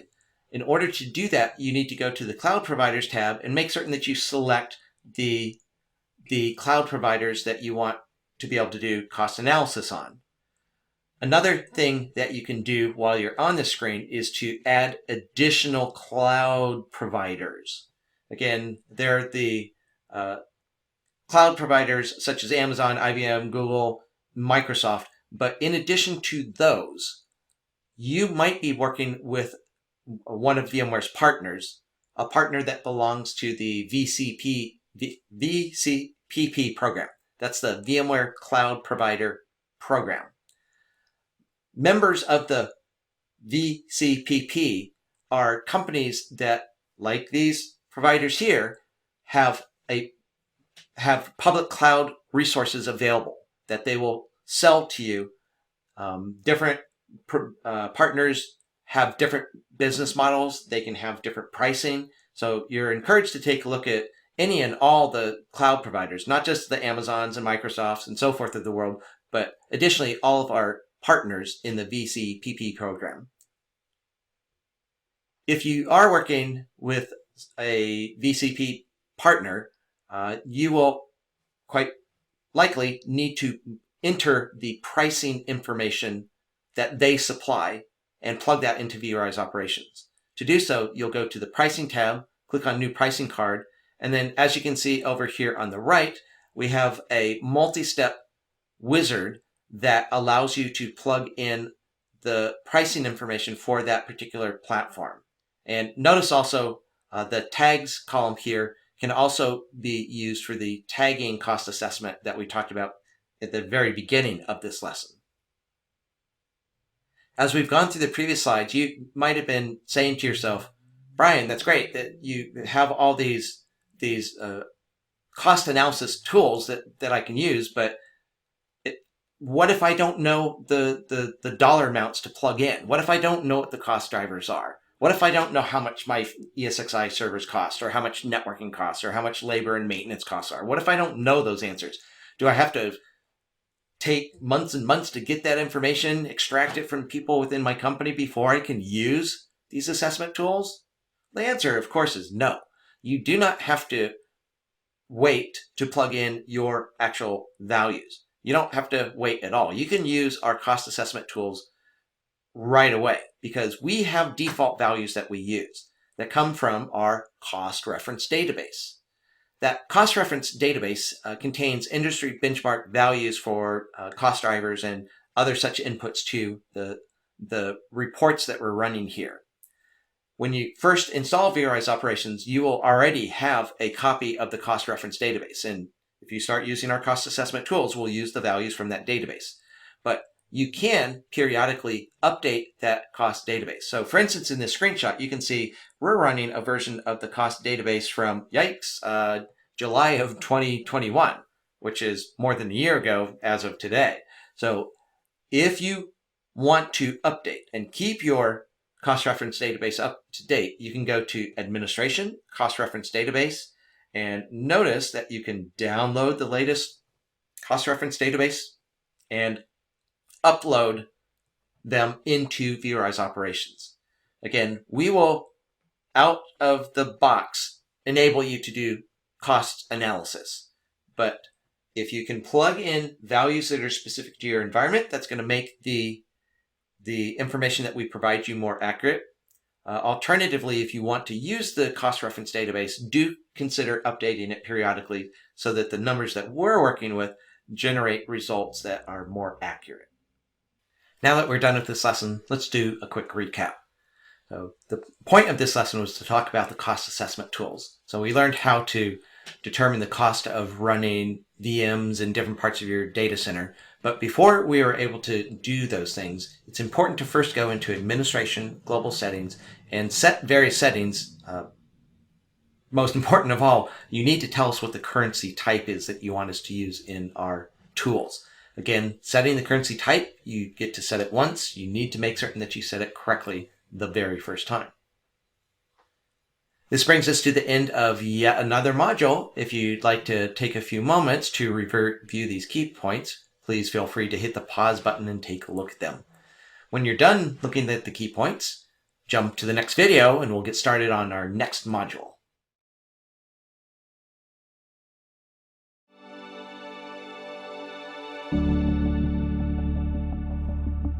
In this module, we're going to be taking a look at the performance optimization capabilities built into vRealize operations. We're going to be covering a lot of different topics, but one in particular, a feature called workload optimization. That's a feature that's designed to work in conjunction with vSphere DRS to optimize the balance of virtual machines across your entire infrastructure. We have 3 different lessons. In the first lesson, we're going to introduce you to performance optimization. Then in lesson 2, we'll show you how to optimize workloads. And then in lesson 3, we're going to learn about resizing virtual machines. In this first lesson, we're going to introduce you to performance optimization. So in this particular lesson, you're going to learn how to assess the performance of virtual machines in your environment in order to be able to determine which data centers could benefit from optimization. A great way to start exploring the performance optimization capabilities of vRealize operations is to go to the Quick Start page in the Optimize Performance pillar, you'll see that we have a number of different tools, but up above those tools, it starts off right from the beginning by telling you whether or not you have any data centers that look like they could be optimized, and if so, how many. In our case here, we only have one data center, but it looks like it needs some optimization. So we're going to talk about the different tools that you see listed down below, starting with workload optimization.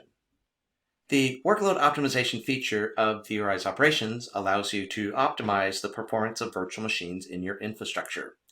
It's designed to work in conjunction with vSphere DRS.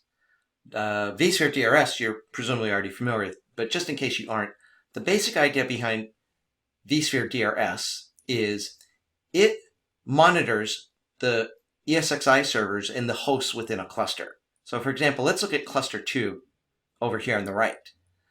In vSphere, if we turn on VRS, if DRS sees that one host, or perhaps multiple hosts, are overloaded compared to the others, if DRS sees that there's a load imbalance, what DRS will do is it will migrate, using vMotion migration, it will live migrate virtual machines around within this cluster. That's a key point about DRS. Migrations in DRS are limited to within a cluster. So if we still need to load balance here, DRS is not allowed to migrate a virtual machine over to another cluster. So in the vSphere world, we have DRS striving to optimize the performance of virtual machines and optimize the load balance of virtual machines in each cluster. What workload optimization does in vRealize operations is it enables us to do the same sort of thing. We can do load balancing, but across our entire infrastructure or across an entire data center. So whereas DRS is limited to migrating virtual machines within a cluster, workload optimization is allowed to migrate virtual machines across clusters within a data center.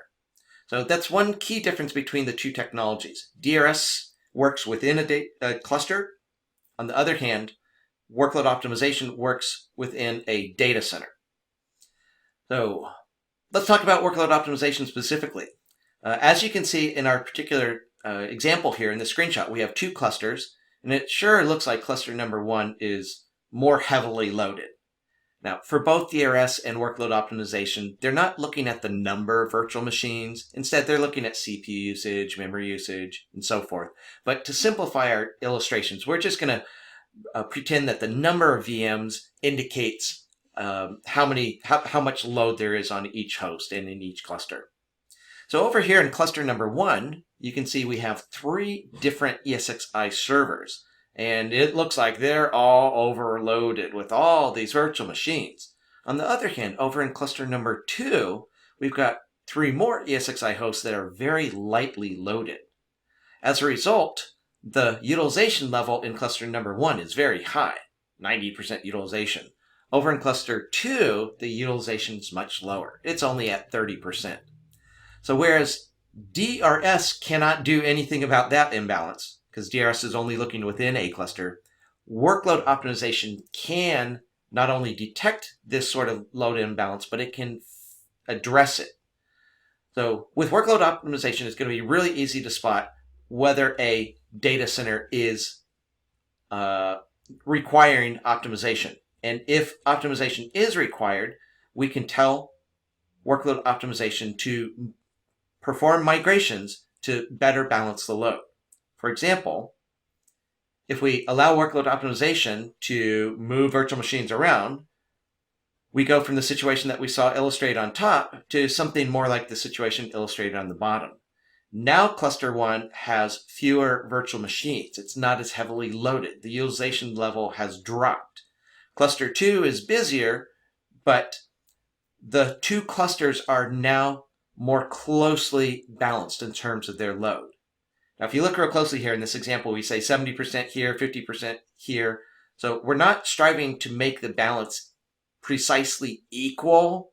There comes a point of diminishing returns. We could try to get those numbers even closer, but we're not trying to achieve a perfect balance, because that would require too much migration, too much movement, too much continual migration and potentially disruption. So we're aiming to migrate virtual machines around to improve the balance to such a degree that the VMs are happy with the resources that they're getting. Again, that's the workload optimization feature. We'll be talking about it in more detail in the next lesson. Another performance optimization tool that's available to you is the Optimize Workload Placement Dashboard. As you can see here, when we go into that tool, in this section here, it will show us all of our vSphere data centers and all of our custom data centers. In our particular lab environment where we took the screenshot, there's only one data center. But if we had multiple vSphere data centers and multiple custom data centers, we could rank them, we could sort them in this display, either based on the amount of time that they each have remaining before they run out of resources, or we could rank them based on how much cost savings we could achieve from each of them.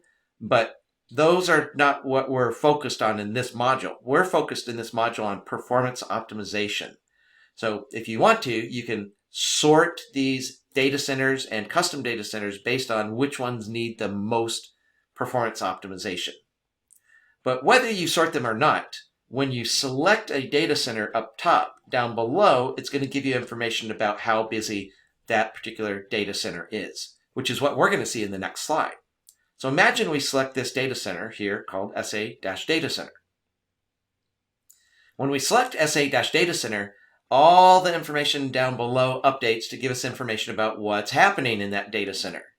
Now, at this point in the class, I'm not going to go into detail about every single thing that we see on the screen here because we're going to be talking about this screen in detail in the next lesson.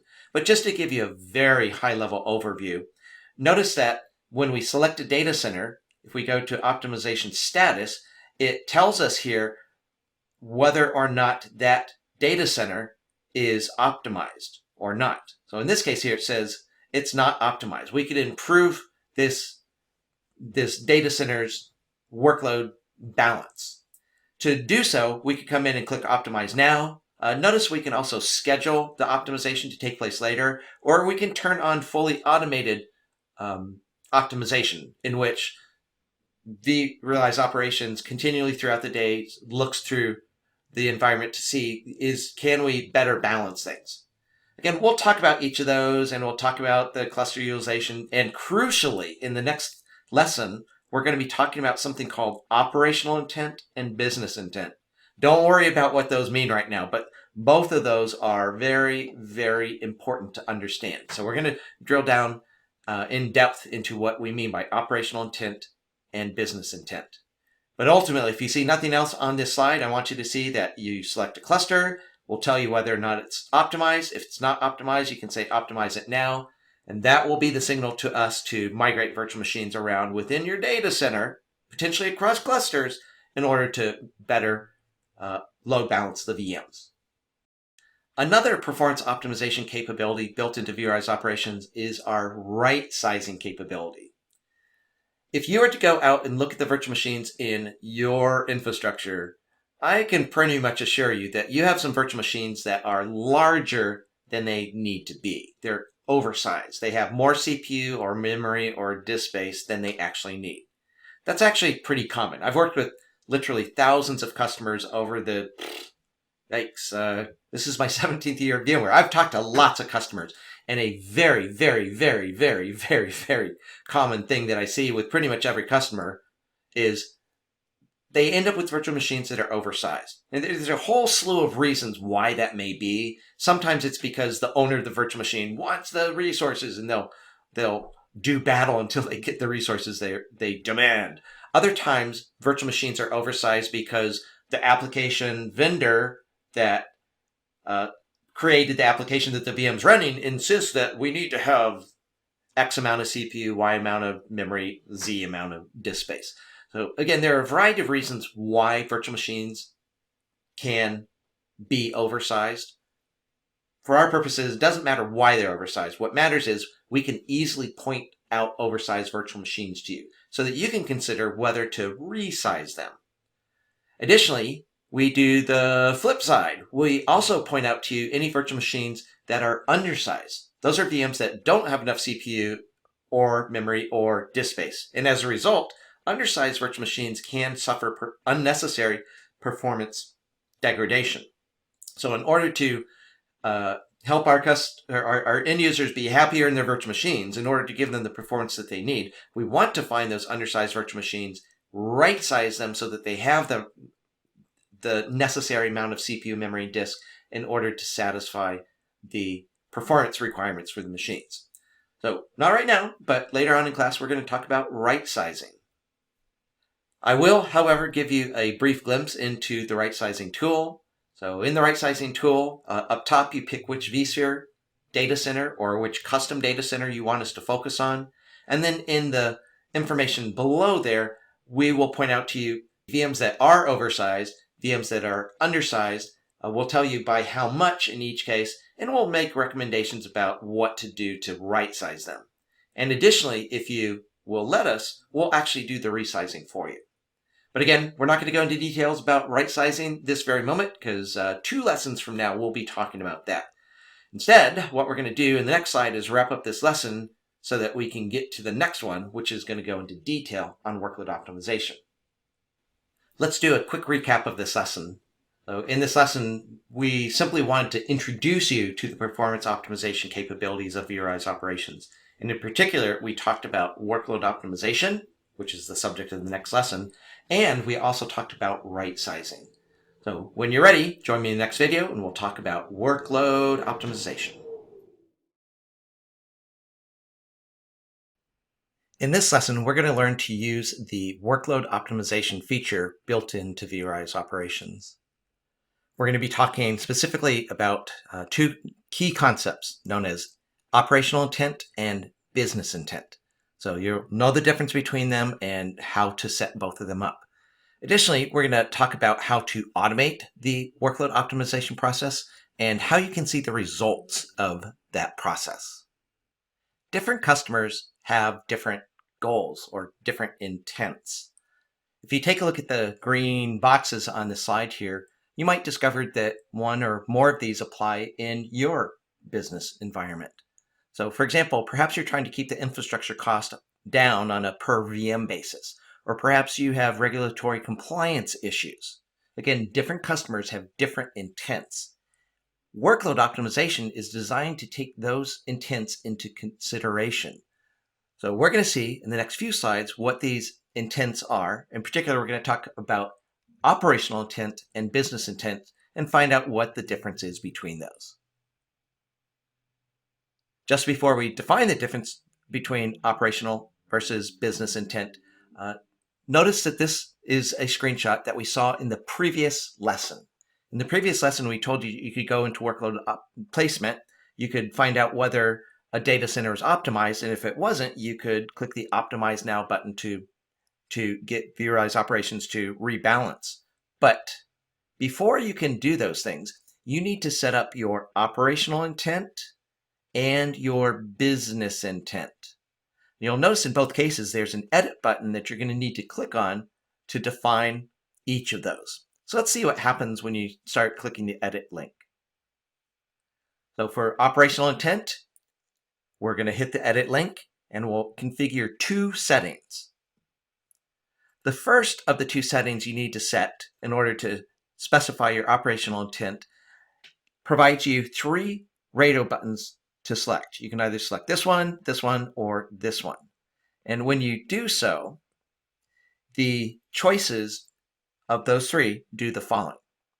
If you choose balance, what you're indicating is that for your business, what's most important is that the virtual machines be balanced across this data center.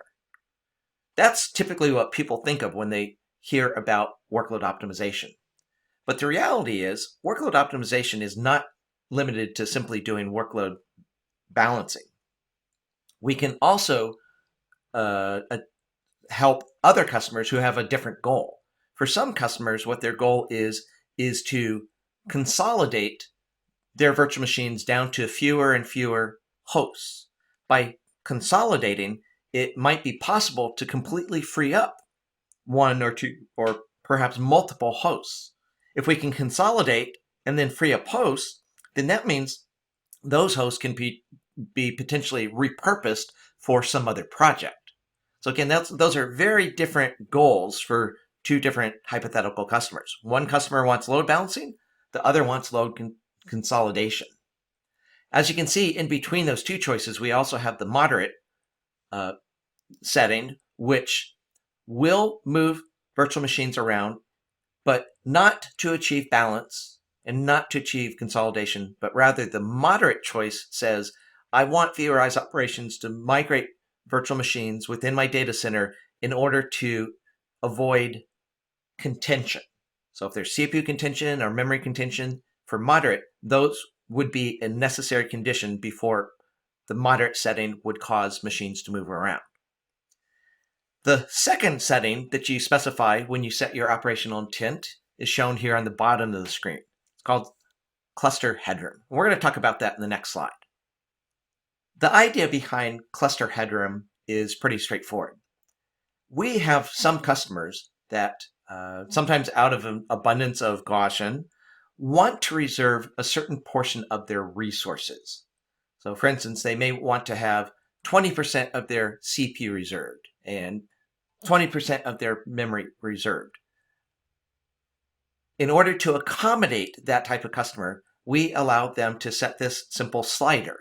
So you can set the slider between 0 and 50%, and the number that you select is indicating to vRealize operations how much resources should be saved on each of the hosts in a cluster.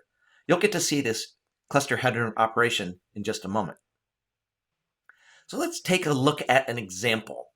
Let's suppose that our customer stops to think about what are our goals, what's our intent, and they decide to set our operational intent to consolidate mode.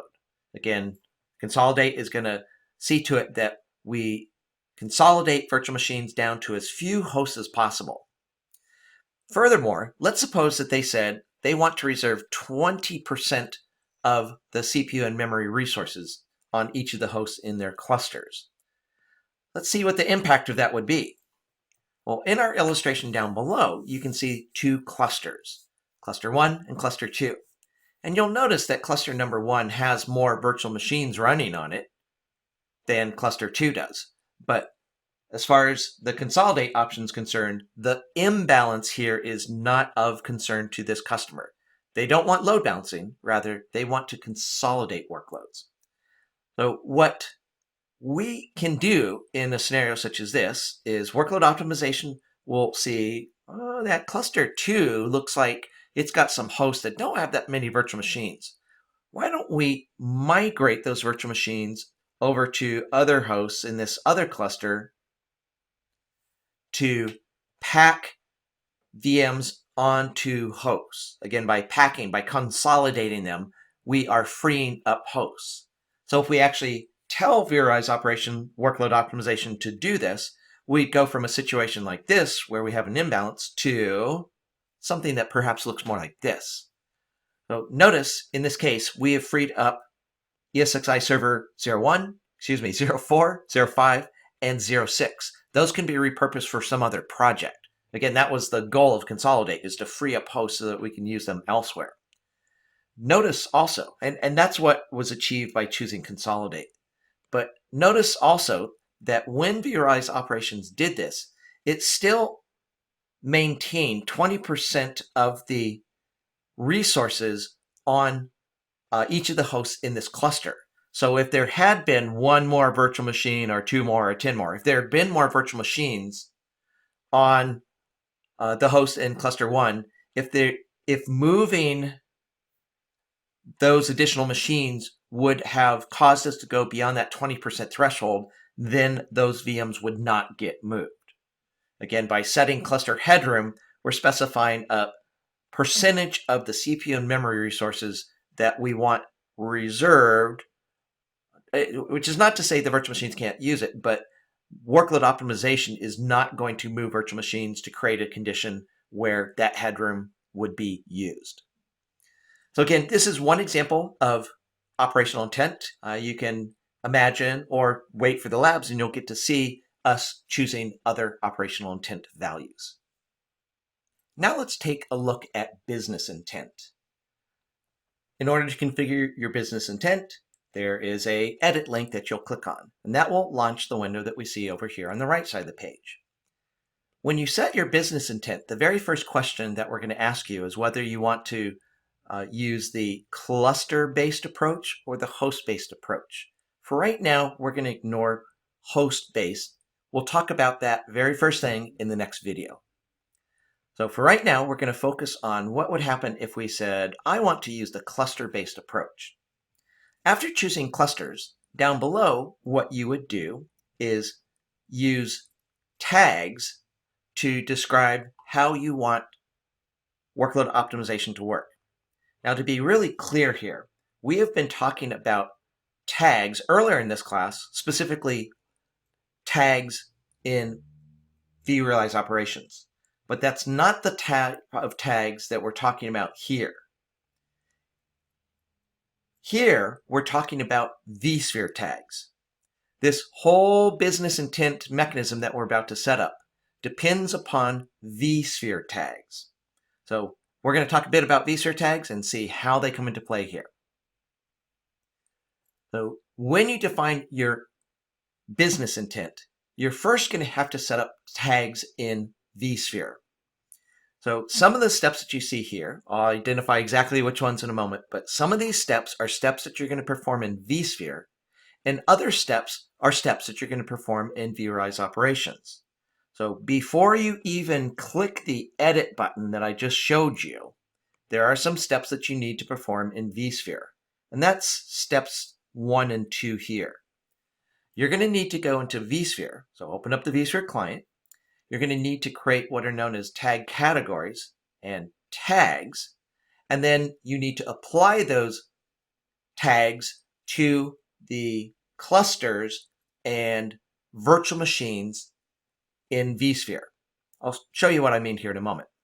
So these steps 1 and 2, are performed in vSphere.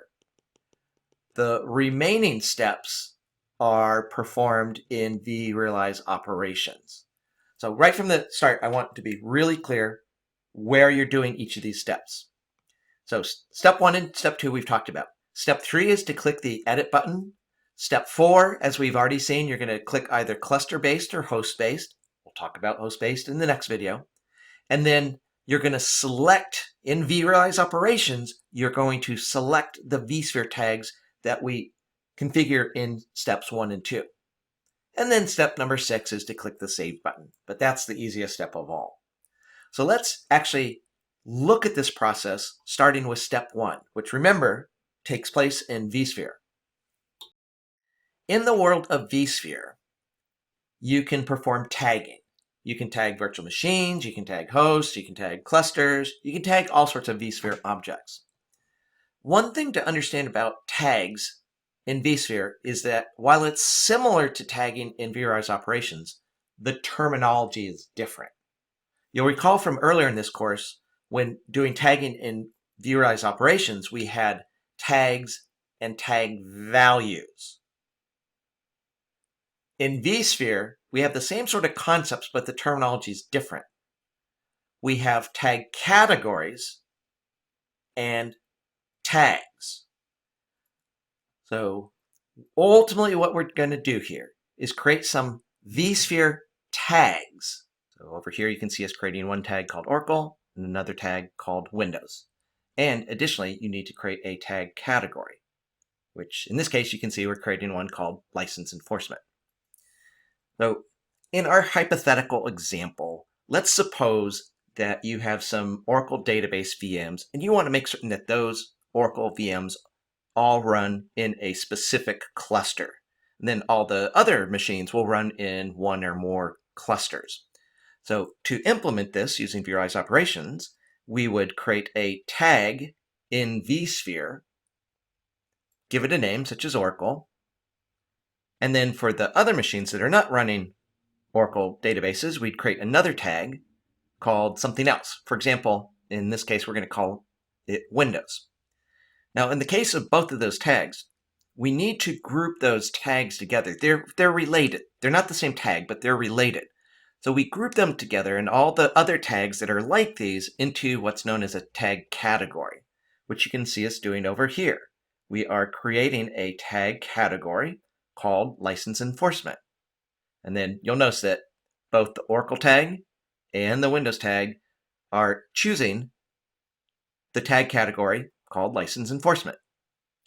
Now, as we define our category, we are going to go down to the section down below and specify which types of objects this particular set of tags could be applied to. And as you can see here, we've applied this category contains tags that can be applied to virtual machines and clusters. Now, in our example right now, we are looking at the cluster-based approach to workload optimization. So those are the two that we would choose in our specific example. On the other hand, I've mentioned previously that you can do host-based workload optimization, in which case you would choose host instead of cluster. But again, for our purposes, we're going to choose cluster and virtual machine. So now we have our tags, and we've grouped them together into a tag category. Step number 2, which we saw in the previous slide, is to stay in the vSphere client. And in that vSphere client, you would go tag all of the virtual machines using these tags as appropriate. So you tag Windows virtual machines with the Windows tag. You tag all the other machines with the Windows tag. And then you would need to go to each of your clusters and tag them with the same tags. So you would tag your Oracle cluster using the Oracle tag, and you would tag all your other clusters with the Windows tag. In doing that, what you've done is create the possibility in step number 3 to tell vRealize operations, workload optimization, to use those tags to determine when machines, virtual machines, are on the wrong hosts. And furthermore, to instruct vRealize operations, workload optimization, where to move virtual machines to get them to land in the right clusters. So again, steps 1 and 2 take place in the vSphere client. You create tags, group them in a tag category, then you apply the tags to your virtual machines and your clusters. So what we've done now at this point is set up vSphere so that we can go tag our virtual machines. And furthermore, we can go tag our clusters in vSphere. So that's what we would do next. After you've gone to the vSphere client to create your tags and tag categories, and after you use the vSphere client to apply those tags to your VMs and clusters, then you can come in to edit your business intent. Again, we're first going to say, for right now, we want cluster-based. And then in the section down below, all you have to do is tell us which vSphere tags, not vRealize operations tags, but which vSphere tags you want workload optimization to pay attention to. So notice in this particular case, we've already chosen the Oracle tag that we just created, and now we're adding the Windows tag. And if we add more tags, we could add them too. At that point, you can click Save, and we're ready to go. So let's suppose you've set your business intent to be cluster-based, and you've specified these 2 tags. Here's what's going to happen. If we have an environment such as we're illustrating here, in which we have a data center with 3 different clusters, without workload optimization, we could end up with situations such as the following. We might have a cluster that's supposed to be running Windows VMs, but in addition to these Windows VMs that we see here, you'll notice that we have some pesky, actually I shouldn't say pesky, Oracle's great. We have some Oracle VMs here that don't belong on this cluster. How do we know? Well, again, we've tagged each of our clusters and we've tagged each of our virtual machines in order to make certain that it's easy for vRealize operations to spot when we have a mismatch. So in this particular case, in our scenario, the concern that we have here is that these 3 Oracle VMs are not supposed to be running on this cluster. We have a dedicated cluster over here. Compute cluster 2 is where our Oracle VMs are supposed to run. So by setting up our business intent, we're announcing that we need misplaced Oracle VMs to land in the right place. And conversely, these Windows machines and this one don't belong on this Oracle cluster. So we're going to want them to migrate to a Windows cluster. So again, if you want to, go ahead and pause the video and you can take a look at exactly what's going on in each of these clusters. And I would encourage you to figure out which VMs are on the wrong clusters and where could they move to. Once you've done that, join me. Go ahead and hit unpause and join me on the next slide. So if we had this situation and we set up business intent the way I specified, what would happen when workload optimization was applied is migrations would occur, which would result in the right VMs running on the right clusters. So notice here on this Windows cluster, the only thing we have running are Windows VMs. Same thing with this Windows cluster. And our Oracle cluster only has Oracle VMs running in it. And again, by doing so, whether it's Oracle or some other piece of software, that could conceivably reduce our licensing costs. Again, licensing costs is just our example that we're using here. You can find all sorts of other reasons why you would want to make certain particular virtual machines only run in particular clusters. Again, we use licensing as our example, but maybe it's a regulatory compliance issue that would lead you to do this. But again, it's entirely up to you how you set up your operational intent and your business intent. Now, as you'll recall, there are two settings for business intent. One is called host-based, which we haven't been talking about. We've been talking about cluster-based. In the next video, we're going to talk about host-based. Welcome back.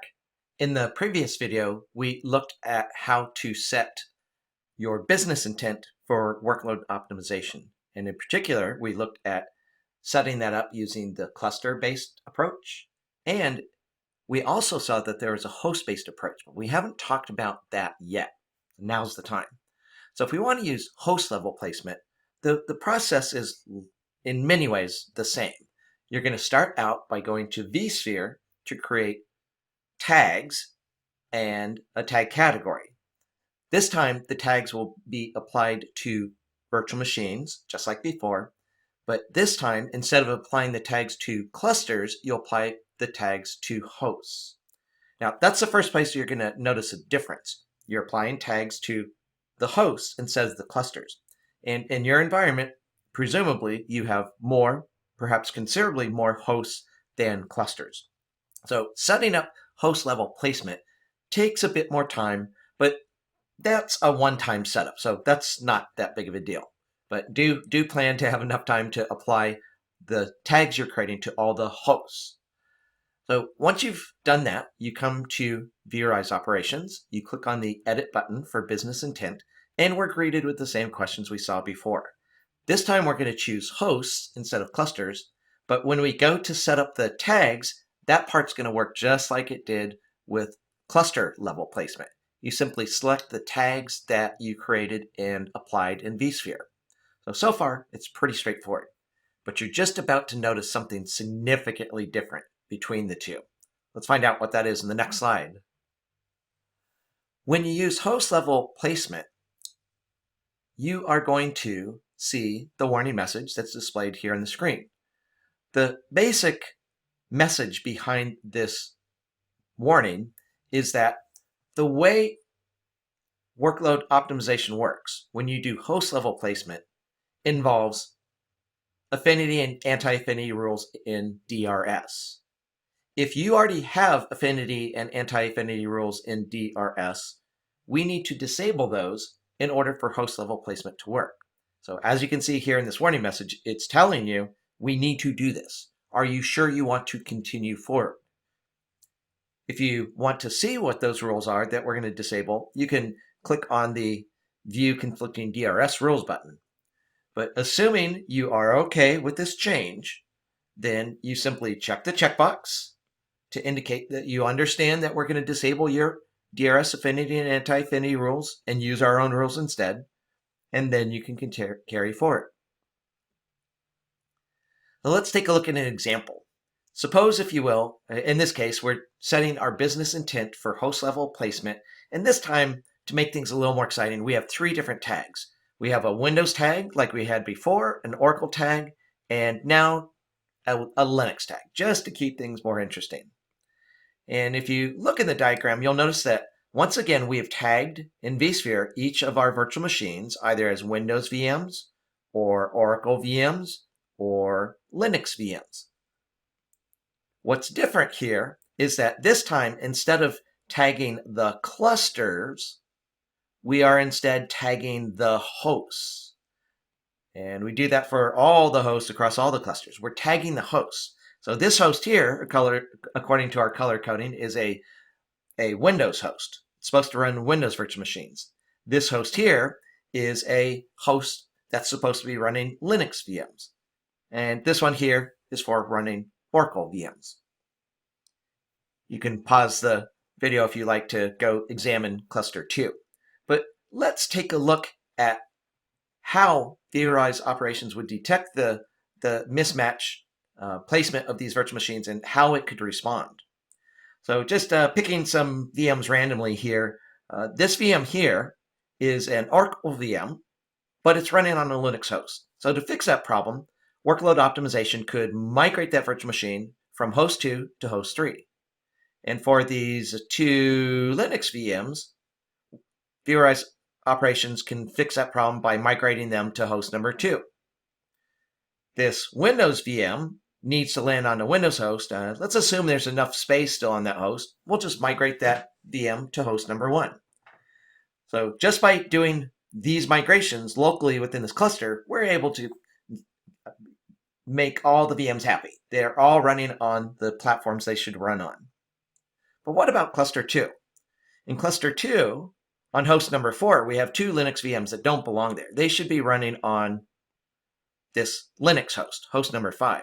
And conversely, we've got 2 Windows VMs that we can migrate over to the Windows host so that they'll be happy. But we have an interesting situation here on host number 6. Host number 6 is running an Oracle VM on a Windows host. So we need to get this Oracle VM off this host. But if we look to host number 5, that's not an appropriate place to run a Oracle VM, and neither is host number 4. Neither of those are suitable places to relocate the virtual machine. There's no place, there's no host in this cluster number 2 that can satisfy the tagging requirements.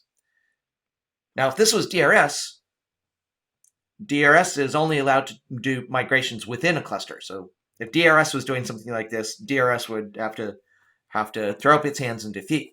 But with workload optimization is allowed to perform migrations across clusters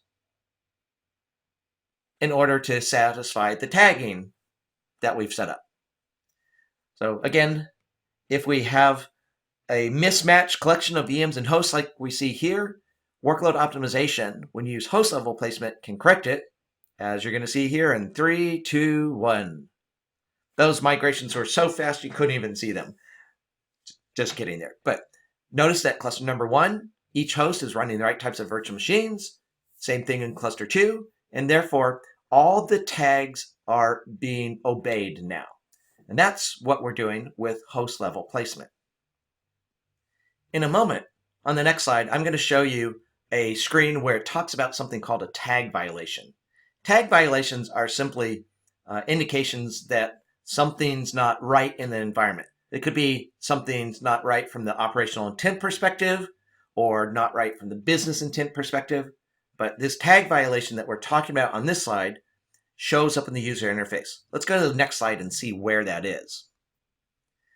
So in the workload optimization dashboard, down towards the bottom, we show you each of the clusters in your environment. So here we have, I can't see the full name, but let's call this SA Compute-01 and SA-Compute-02. We have information about how busy their CPUs are, how busy their memory is. And additionally, we have for me, a useful column here because it reminds me to tell you, if you want to use workload optimization, you must turn on DRS on the clusters involved. And furthermore, you have to turn on fully automated DRS. Workload optimization requires fully automated DRS. You can specify migration thresholds. Here, we're just using the defaults. But the key thing this slide is intended to show us is that if there is a problem with the placement of virtual machines, according to our tags, if they're not obeying the tags, if you've got a VM running on the wrong kind of host or the wrong kind of cluster, you're going to receive messages like these telling you what the problem is. So here's the tag that was violated. And additionally, it will identify exactly which virtual machines are encountering this problem. So that's what we mean by tag violations, and this is where you see them. Okay, now that we know how to configure workload optimization, we've configured the operational intent, we've configured the business intent, now we're ready to start using workload optimization.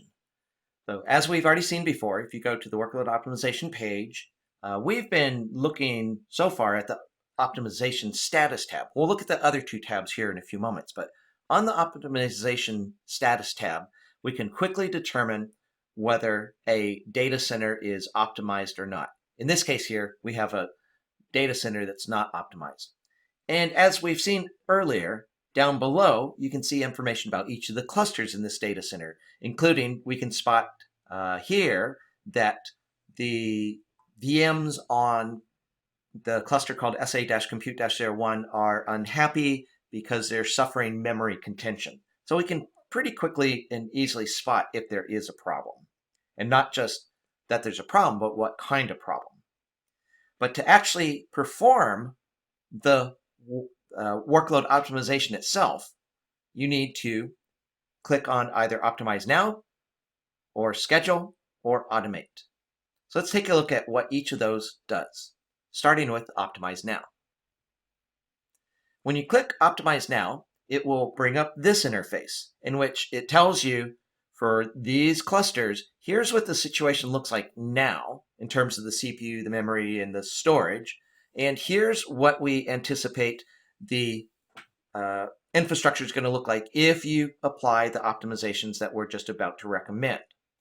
Now, in this particular screenshot, you will notice that the before and after is not all that different because the environment where this screenshot was taken is a rather small environment. And as a result, even if we moved a virtual machine or move virtual machines around, the environment is just so small and has so few resources that in this case, there's not really a whole lot of difference that workload optimization can make. But in your environment, which is presumably a much larger environment, you should expect to see a more significant difference between the before and after portions of this screen. So in one sense, I kind of wish that the after side was all green and everything was nicely balanced, but this actually gives me the opportunity to drive home the point that workload optimization is going to try as best it can to achieve your operational and business intents. But if you have, like we have here, a gross inadequate infrastructure that just doesn't have the resources it needs, then workload optimization is not going to magically make the lack of physical resources go away. But again, this is our screenshot here for the training lab environment. In your actual environment, I would expect to see a much more significant difference between before and after. If you want to continue forward, if you like what this is telling you, you can click the next button to go to the next screen where it's going to allow you to see what moves, what migrations we're proposing. So let's click the next button. Now we're in step number 2, and it will give us here a list of all the virtual machines that workload optimization is proposing that we move. Again, here we have a small training lab environment, so there's only one virtual machine. In a production environment, I would anticipate seeing significantly more VMs than just one.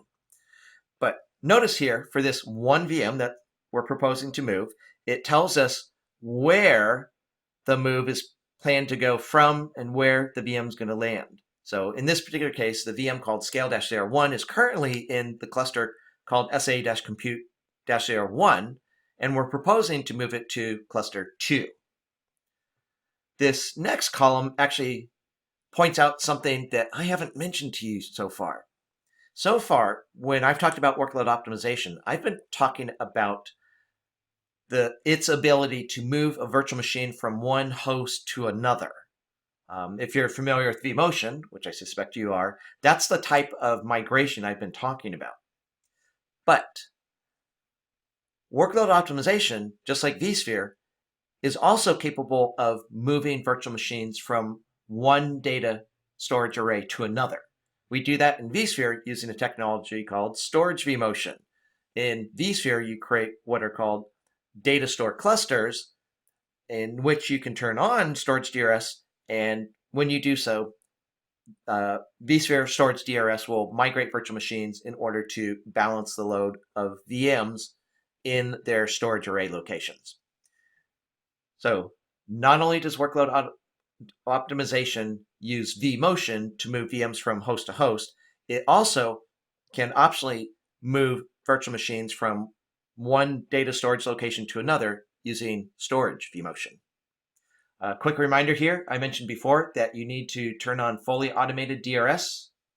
The same thing is true of storage DRS. Workload optimization requires fully automated DRS clusters and fully automated storage DRS clusters. And then the last thing that you'll see here for each proposed move is the reason why we are proposing that we do this move. Now, if you like what you see, if you want to carry out this plan, you can simply click on the Begin Action button, and we'll take over from there. We'll migrate the virtual machines according to the plan that you see listed here. Now, if you want, and if it's perhaps more appropriate in your work environment, you might instead choose to download a report so that you can take this information to your colleagues and discuss with them, okay, these are the planned moves. You can talk about it. There could be some overriding business reasons why you may not want certain migrations to occur. So if you want to, you can tell us to go ahead and implement the plan, or you can download a report. Up to you. Okay, if you're going to be using workload optimization, here's some things that you need to consider. Several of these items we already know, but let's go ahead and cover them point by point. So bullet item number 1 says that virtual machines can be migrated across clusters and data store clusters, but the migration is constrained to migrations within a data center. We're able to move compute and storage resources, but again, only within a data center or a custom data center. Now that's a concept. Custom data centers is a concept that I've mentioned before. We even saw the interface that you use to create custom data centers, but I've at no point in this class so far, assuming you're watching these videos in order, I've never really given a use case for why you would use these things called custom data centers. So let's go a little bit off script. We'll get back to this bullet list here in a moment, but let's consider the following scenario. Think about how things work in vSphere. In the vSphere world, you use the vSphere client to organize all your objects like your hosts and clusters, VMs, data stores, data centers, and so forth. So in vSphere, you might start out by creating a data center like we have in our training lab environment. You might call your data center something exciting like SA-data center. And as you know, in the hierarchy of vSphere type objects, the next level object down from there would be your clusters. Imagine, if you will, we have 2 clusters. Within those clusters, we've got some ESXi hosts.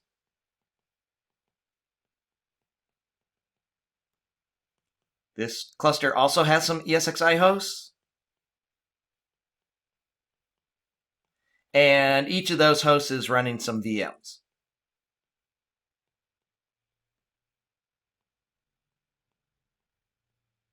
All right. Thank you for your patience as I drew this. What if one of these clusters was your production cluster, and the other cluster was your test dev cluster. Would you want us to take a production VM like this one here and migrate it into your test dev cluster? Or vice versa? Would you want test dev VMs suddenly showing up in your production cluster? Presumably not. But here's the thing. Remember how we said that workload optimization is allowed to do migrations within a data center? These VMs, these hosts, these clusters are all in the same data center. So as far as workload optimization is concerned, it is free to move the production VMs into the test dev cluster or vice versa. And that's not what we want. We want to continue to have this clean separation. But whoever set up the vSphere environment apparently wasn't thinking about the impact that this design would have on workload optimization. But that's fine. We don't need, workload optimization doesn't need somebody to go redesign the hierarchy of objects in vSphere. We can leave vSphere the way it is. What we'll do in vRealize operations is create a custom data center. Now, the custom data center is going to contain the same types of objects. For instance, it'll contain clusters and hosts and VMs. And what we can do is we could put our production cluster in one CDC. Let's call this our production CDC. Then we could also create a test dev custom data center. Again, it would have a cluster. In this case, this is going to be our test dev cluster. It would have whatever hosts and whatever virtual machines. And we could safely tell workload optimization that we want it to optimize the production cluster, the production custom data center. All of the migrations that workload optimization would apply would take place within this custom data center. So any VM that got moved could only land once again in the production cluster. And similarly, we could tell workload optimization to also optimize the test dev CDC. Again, the VMs in there can move around, but no matter how we move them around within this test dev CDC, they're always going to land somewhere in a test dev cluster.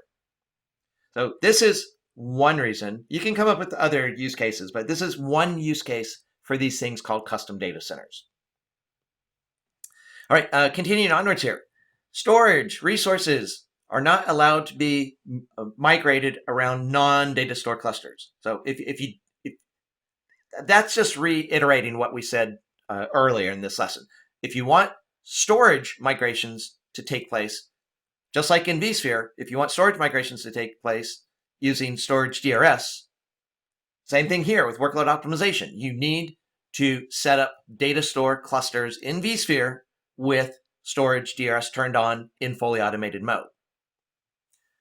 And the last bullet item here says compute resources can only be moved across fully enabled DRS cluster. But that's something we've already said. So just to drive the point home again, workload optimization requires fully automated DRS clusters. And if you also want the storage migrations to occur, workload optimization also would require fully automated storage DRS clusters. So again, these are a few things to consider if you are going to use workload optimization. So again, if you want to actually run workload optimization, we've already shown you what would happen if you clicked Optimize Now. Optimize Now means I want the optimizations to occur now. We already saw what that looked like. But there are these two other options, Schedule and Automate. Let's see what each of those does, starting with Schedule. If you click Schedule, it brings up this interface, which is a fairly standard looking scheduler. You've presumably seen schedulers in other contexts. Perhaps you've seen the Windows Task Manager, or perhaps you've seen the cron scheduler in Linux. You've presumably seen some sort of scheduling mechanism somewhere. Ours works largely the same. You can specify, do you want the optimization job to run once? Do you want it to run periodically? What days do you want it to run? What time do you want it to run? You can specify the usual scheduling type parameters, but the key thing here that sets this apart from other schedulers is this scheduler runs workload optimization jobs. So you tell us when you want it to run, and we'll run the workload optimizations. That's what the schedule button does. The other button that's available to you is the automate button. When you click the automate button, the first thing you'll probably notice is that the optimize now button gets grayed out and the schedule button gets grayed out. If you click automate, those two buttons will remain grayed out until you turn automation off. But what automate does is it instructs workload optimization that it's supposed to take control. Instead of locating problems and reporting them to us and waiting for us to say, go ahead and fix the problem, with automate mode, workload optimization will go ahead and continue to find issues, but it will also automatically implement the migration plans. So if you'd like that behavior, if you want to have more of a hands-off and just have workload optimization take care of everything, you can click automate. Again, as a reminder, if you click automate, these two options will be grayed out until you turn off automate. So far, we've been hanging out on this optimization status tab, but there's another tab right next to it labeled history. What this tab allows you to do is to see a timeline of migrations that have been launched due to workload optimization. So if you hit the play button, which you see here, you will actually see, as we go through this timeline, each time there's a little dot, that's going to indicate that some type of migration occurred. In this particular case, we can see that there was a migration of one virtual machine from cluster 2 to cluster 1. Again, you can pick which point in time you want to look at, or you can use the play button, the forward and reverse buttons. But the point of this history is to let you visually see what's been happening in terms of migrations that were initiated by workload optimization. Right next to the optimization status and history tabs, there is the optimization potential tab. When you go there, there's a button you can click on that will display the following screen. When you do that, it will show you in this table what the situation is with each of the clusters in your environment. So again, here we can see the same sort of before and after display that we saw earlier. And additionally, it will show you the migrations that we're planning to perform. You can take a screenshot of this and show it to your colleagues, or you can download a report and show that to your colleagues. But the idea behind the optimization potential tab is to give you the ability to share with others what the situation is and what the game plan is for doing the migrations to remedy whatever sort of imbalance may be occurring. There's also an optimization history dashboard, which contains a number of different pieces of information. So I see 1, 2, 3, 4, 5 different widgets, but this widget here in particular, I think is the most enlightening one. It jumps right out at you. It's colorful and conveys some important information. Now, in this particular screenshot, we're working in an environment where there's only one data center called SA-data center. So all we see here is one box. But typically, if you had multiple data centers and or custom data centers, you would see a separate box representing each of them. And if you were to come into this dashboard and you saw this this box was red, that would mean that there is a data center or custom data center that's imbalanced, that workload optimization wants to address. Again, each of these boxes will have a label for the name of that data center, but I can tell in a glance, because that red just jumps off the page, I can tell if there are any data centers that need optimization, and if so, I can tell exactly which data centers need optimization. vRealize Operations has introduced a performance metric that allows us to measure how happy VMs are. Again, this is happiness in terms of whether or not VMs within a DRS cluster are getting the resources that they need. Our goal here, obviously, is for our VMs to be happy. So this purple line here, as we see, is indicating VMs that are happy. So it looks like the bulk of our VMs are happy. Very few VMs are unhappy. That's what this line's representing. Looks like we had a little blip here where suddenly one virtual machine wasn't happy. So maybe we should go fix that problem. Again, the happiness metric is displayed here in this dashboard, but you also have access to the performance metric for happiness for any report or dashboard that you custom build. Now you have the opportunity to put into practice all that we've learned about workload optimization. So let's do this lab, and when you're done, join me in the next video and we'll recap this lesson. Welcome back. Now that you're done with the lab and we're done with this lesson, let's just do a quick recap. So in this lesson, we were talking about workload optimization. We specifically talked about how to set your operational intent and business intent. We saw how you could manually kick off a workload optimization, or you could schedule it, or you could put workload optimization into a fully automated mode. And additionally, we saw how the history tab allows you to see the ongoing results of your workload optimization migrations. So that's it for this particular lesson. Join me in the next video and we'll start talking about right sizing.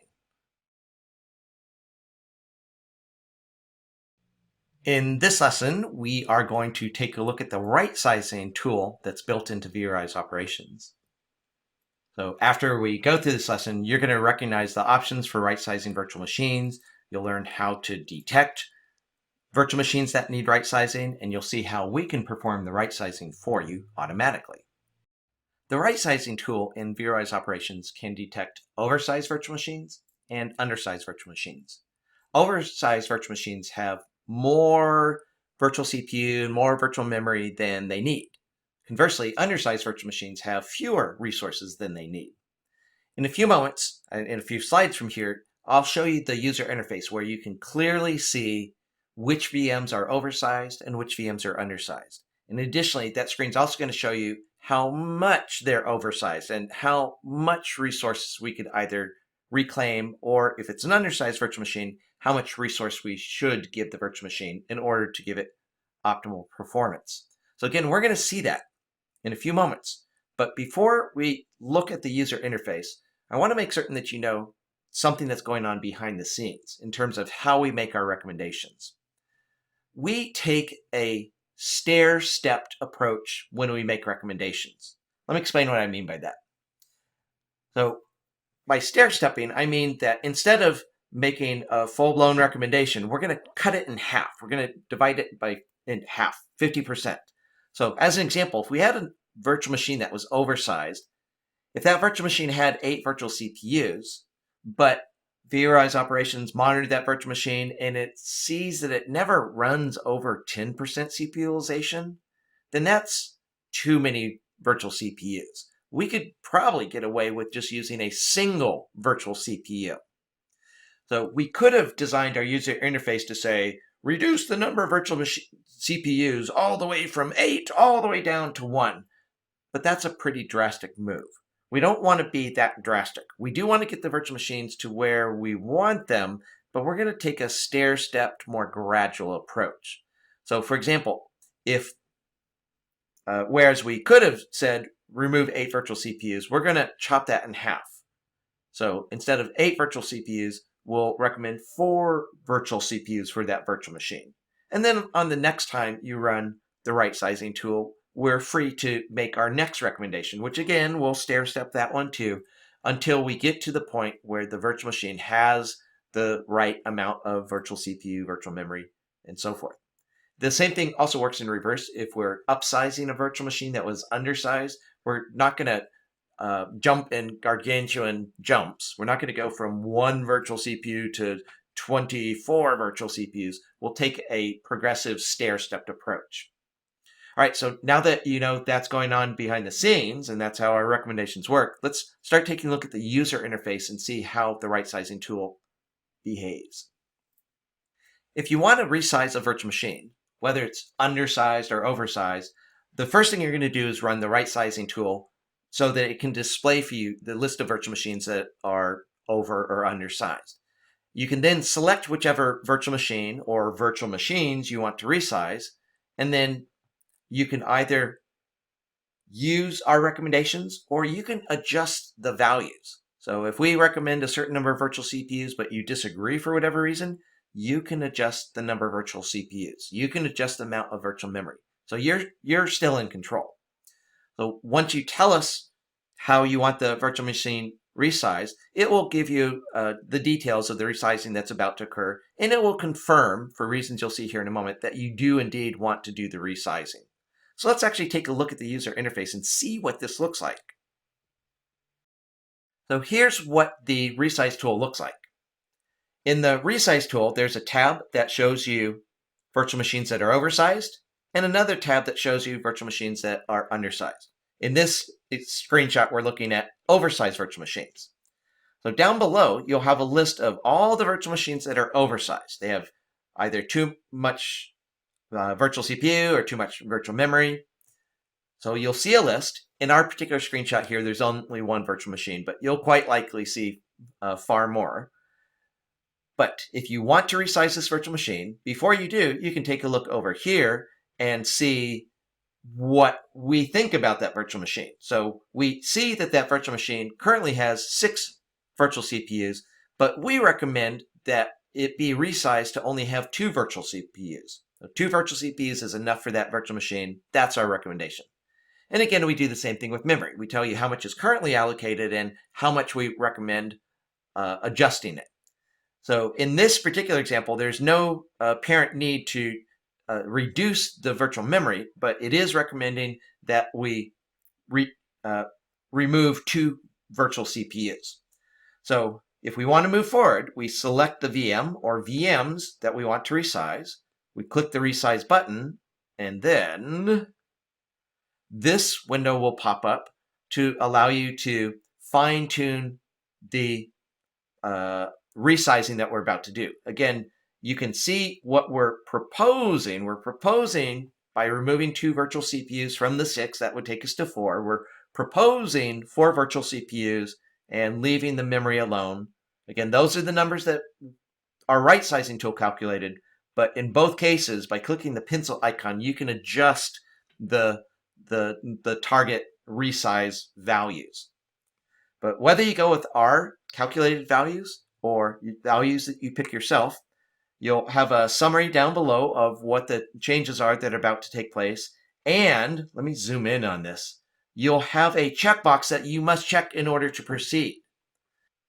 The point of this checkbox is, and the message accompanying it, is to make certain that you know that in some cases, it might be necessary to reboot the virtual machine, which obviously could disrupt users who are using that virtual machine.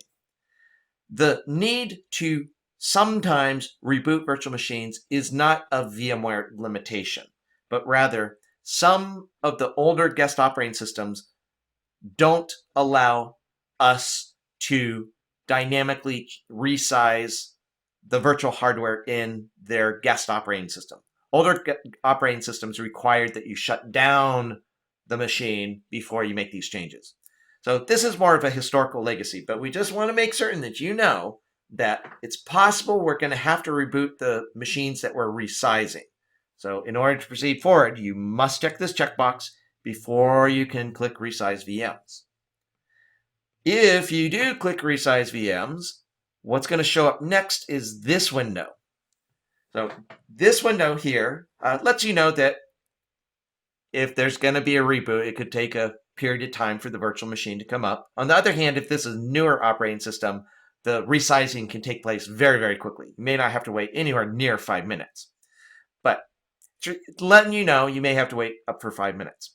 Additionally, it's letting you know that if you want to track this resizing operation, you can either go to the recent tasks section where you'll see all of the tasks that are going on, Or instead of having to go to recent task and go sifting through all the tasks, you can just click on this task ID. We'll take you into the same recent task section of vRealize operation, but we'll take you specifically to this resize task so that you can see what's going on with this particular resizing operation. So let's see what it looks like when you click on the ID. When you click on the ID for the resizing task, it will bring up a screen that looks like this. So it will tell you we're changing the amount of CPU and memory, gives you other information such as, is that operation still being performed? Is it done? Did it succeed? Did it fail? Tells you when we started, when we completed, and tells you the name of the VM that we're resizing. So there's lots of good info here, but you can get even more detailed information. By selecting this task up top, you will see details of exactly what's going on. So we'll leave it to you during the lab time coming up to go explore the recent task section more, where you can see exactly what's going on with our resizing task.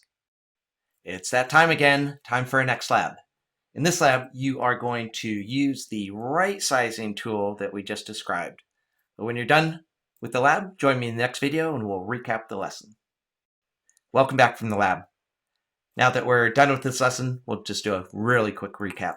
So in this lesson, we talked about right sizing. That's a tool that's built into vRealize operations. It helps to find oversized virtual machines. It helps to find undersized virtual machines.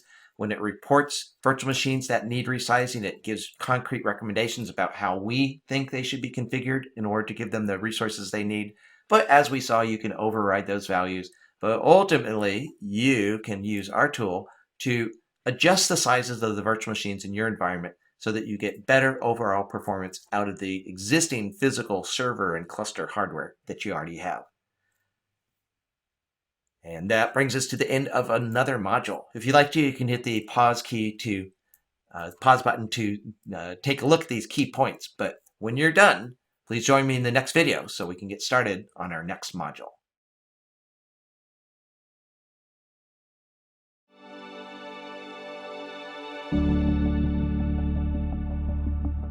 Welcome back. In this module, we're going to be talking about the tools built into vRealize operations that are designed to help you troubleshoot issues in your environment. And additionally, we will be looking at other tools which allow you to understand how various vSphere objects are configured in your environment. So if your job is to keep things running smoothly day to day, one of the things that you're going to need is some troubleshooting tools. So we'll be talking about those in this module. We have two lessons in this module. In the first lesson, we're going to be talking specifically about the troubleshooting workbench. That's one of the tools available to you. And additionally, there are a collection of predefined dashboards that are also designed to help you troubleshoot problems in your environment. Additionally, in the second lesson, we'll be talking about tools that allow you to quickly understand how various vSphere objects are configured in your environment. We'll start here in the first lesson, in which we're going to talk about the troubleshooting workbench and the predefined dashboards that are designed specifically to help you troubleshoot problems in your environment. We'll be talking about how to use the troubleshooting workbench, and additionally, we're going to be talking about how to use the predefined dashboards that are designed to help you troubleshoot problems in your vSphere infrastructure. A very handy place to go when you want to troubleshoot is the Quick Start page. As you'll recall, one of the pillars on the Quick Start page is labeled Troubleshoot. And as you can see here in the screenshot, the Troubleshoot pillar has a number of different tools that you can use for troubleshooting. We're going to talk about each of these, starting with the workbench. Here you can see the opening screen of the workbench. So to get to the workbench, troubleshooting workbench, you can either go to the Quick Start page, or as you can see over here on the left side of the page, you can go to the navigation bar and choose Troubleshoot Workbench. Either will take you to the same place. In the troubleshooting workbench, on the first page, you can either type the name of the VM or host or cluster that you're interested in troubleshooting. So you type in the name here, or if you've already looked at the object before and it's still showing up in the recent searches section, you can just pick that object here. So let's say for our discussion that the virtual machine that we're reportedly hearing problems about is this virtual machine called app-01. So we would select app-01 from this first screen, and then on the second screen of the troubleshooting workbench, you'll see a whole bunch of information. So let's break this down piece by piece. You will see over on the left the object that you searched for. But notice in this example, not only are we seeing the virtual machine called app-01, we're seeing a bunch of other objects like this data store and these objects here. Those are the parents and children of the object that we search for. Now you can control how far out from the object we search for you want us to look. For example, by changing the scope level to level 0, that would mean you only want to see information about the object you search for. By changing the scope levels to level 0, level 1, level 2, level 3, you are expanding the scope of how far out from the object you search for you want vRealize operations to look. So what we're going to do here for the next few moments is go into a demo, because I think it's easier to understand this scope mechanism if you see it in action. So let's go to the demo environment. As you can see, I'm already in the first screen of the troubleshooting workbench, and let's say we received a trouble ticket that said there's some sort of problem going on with the virtual machine called Ubuntu-0003. Well, we could search for it up top here, but as you can see, we've already searched for that object in the troubleshooting workbench recently, so we'll just select that virtual machine here. In the screen that it takes us to, by default, the scope will be set to level 1. But if we want to, we can click the minus sign. Watch what happens down here when I click the minus sign to set the level to 0. I'm clicking on the minus sign, and now the only object that we see displayed over here on the left and all the information that we see over here on the right is just for that one virtual machine, the virtual machine that we search for, or whatever kind of object we search for. If we hit the plus sign to go to level 1, now we're seeing on the left side the object itself plus its parents and children, and the right side is showing information about not just the object we search for, but its parents and children. If we click the plus sign again and again and again, it just expands the scope further and further. So for example, here in level 2, we're going to see information about the object we searched for, its parents, its children, and its grandparents and grandchildren. Again, you can keep clicking the plus sign to see further and further out. But one little nifty, very useful feature here is this link here labeled Custom. If you click Custom, it will display a graph to visually show you what the scope level is encompassing. So I'm going to click the link labeled Custom. As you can see here, by clicking the link labeled Custom, I can see a diagram showing me what we're seeing in the scope. So in this diagram, I can see the object itself, plus everything on this level, here, here, here, here, and here, are hosts or other types of objects that are parents of a virtual machine. And then above there, at this level, we have all the grandparents of virtual machines. And conversely, down below, we can see the children of the virtual machines. If we had grandchildren, we would see them also. But there are no grandchildren of virtual machines, so we even though we're at scope level 2, we don't see any grandchildren simply because virtual machines don't have grandchildren. So again, that's what the custom link allows you to do. I'm going to go ahead and hit cancel here. And as you can see, that's taking us back to the main screen of the troubleshooting workbench. So let's go back to the slides and see what else we can tell on this screen. Another thing that you can do to control what information the troubleshooting workbench is displaying is you can set the time range that you want us to look at. So for example, here we're looking at information from the past 7 days, but you can set other time frames. For instance, maybe you want to look at just information from today. Now that we're looking at the slide again, remember that in our slide, our example is that we are looking at the object, the virtual machine called app-01. So everything on the screen is about app-01. Again, we can control the scope by setting the scope level, and we can choose a time range to indicate how far back in time we want to look for events and property changes and anomalous metrics. Right now, we have set, in our example, the time range to 7 days, but we could change that to other time periods. For instance, maybe you just want to look in the last day. So all the information that we see on the screen here is related to evidence shown on this tab labeled the Potential Evidence tab. There are other tabs that we'll look at later on, but for right now, we're going to look at the Potential Evidence tab. The Potential Evidence tab has 3 columns.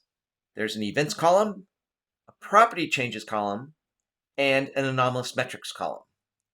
The Events column tells us information about events that occurred during this time frame for either the object itself, or in this case, since we said level 1, that means we could also see events for the parent of this object. So this particular event is not about the app-01 virtual machine, but rather this is an event related to the host that that virtual machine is running on.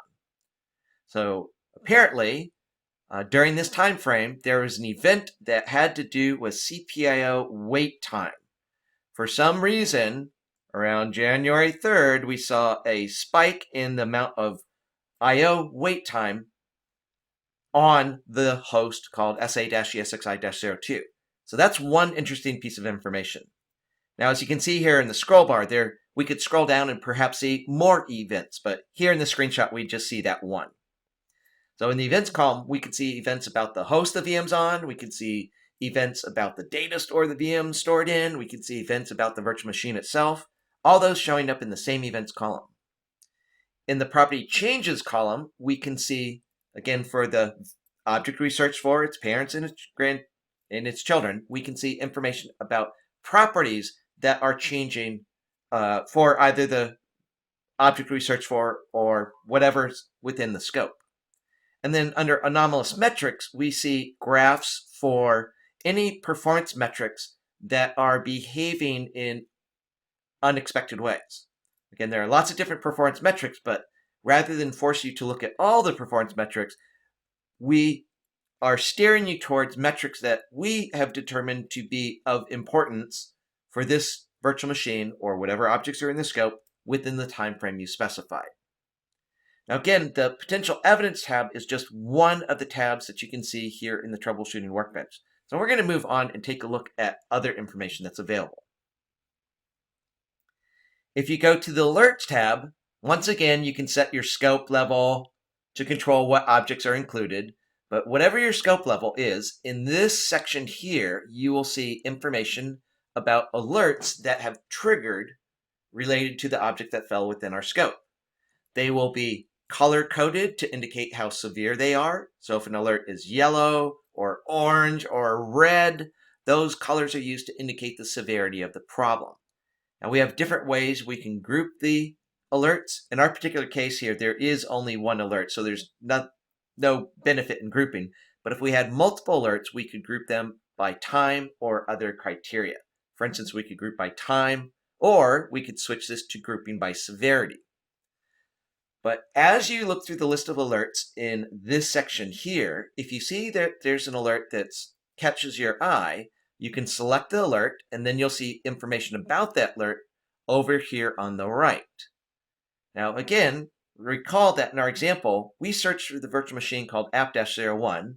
So this alert could be about app-01, but in this particular case, we can see here that it's actually the data store called SA-share-01 that triggered this alert. Not the VM itself, but the data store it's stored in.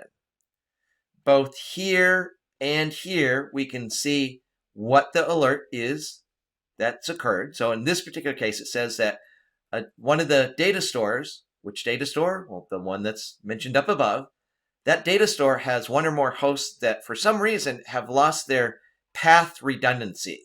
For some reason, the hosts that are connected to that data store, at least one of them, no longer has multiple paths. It still has a path to that storage, but it does not have multiple paths, which is not good from a high availability perspective. We can see when the alert triggered, And we can see recommendations for how to fix the problem.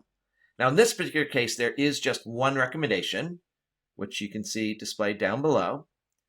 In other instances, a single alert could have multiple recommendations. If you'd like to know more about the alert, you can click on the View Description button. But if you think you understand what the problem is, just from what's been displayed here on the screen, you can go scrolling through the recommendations to see what they recommend to do to fix the problem. Sometimes the recommendations will just be a text that we want to tell the operator. Other times it will potentially have some diagnostic information. We can also embed into our recommendations links to resources such as KB, knowledge base articles, and so forth. But ultimately, the troubleshooting workbench is one place where you can see alerts that have triggered.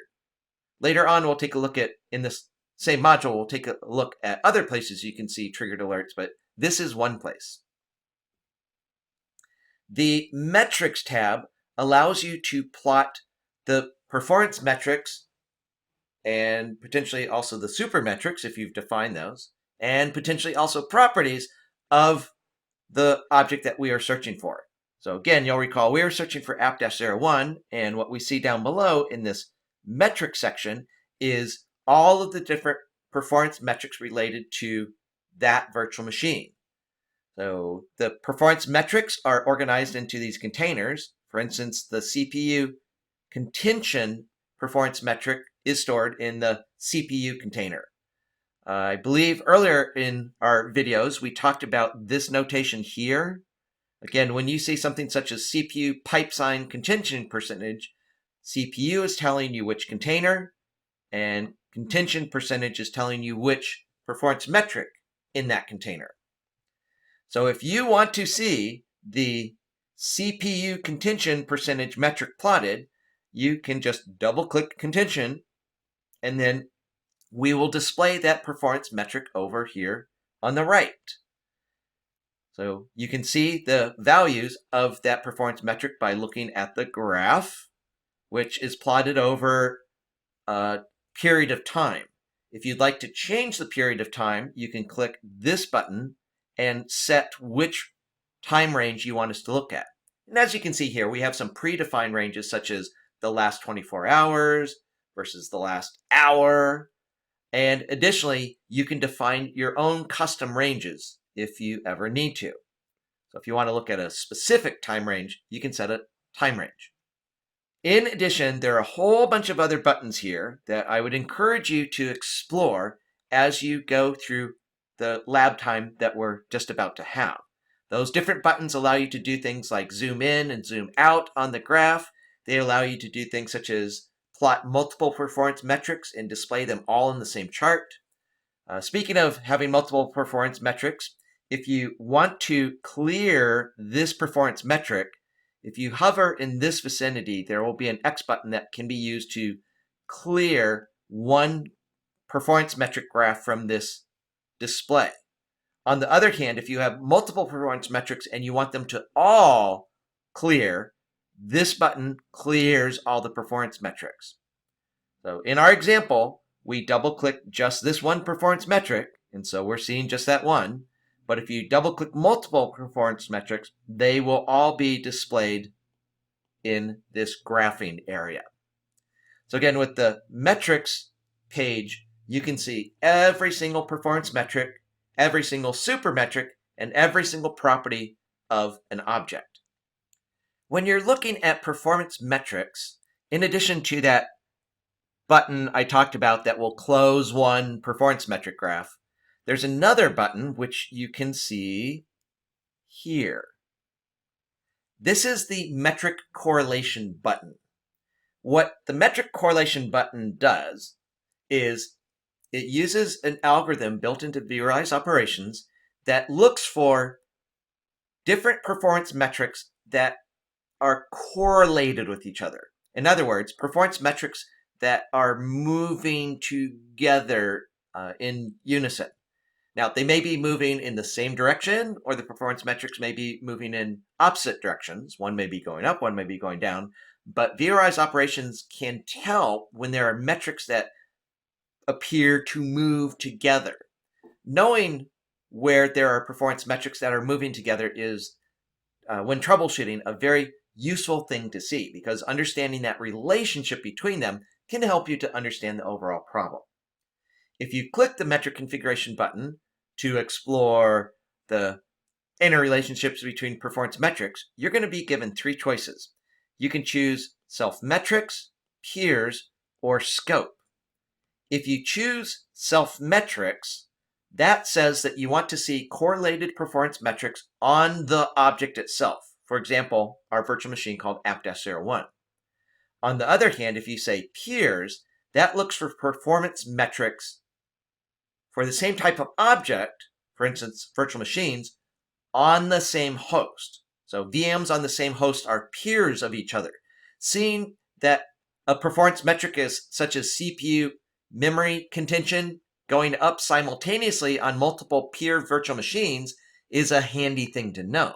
If you see lots of VMs on the same host all spiking in their CPU or their memory contention, that's a tip-off that the problem is more likely the host itself rather than the individual virtual machines.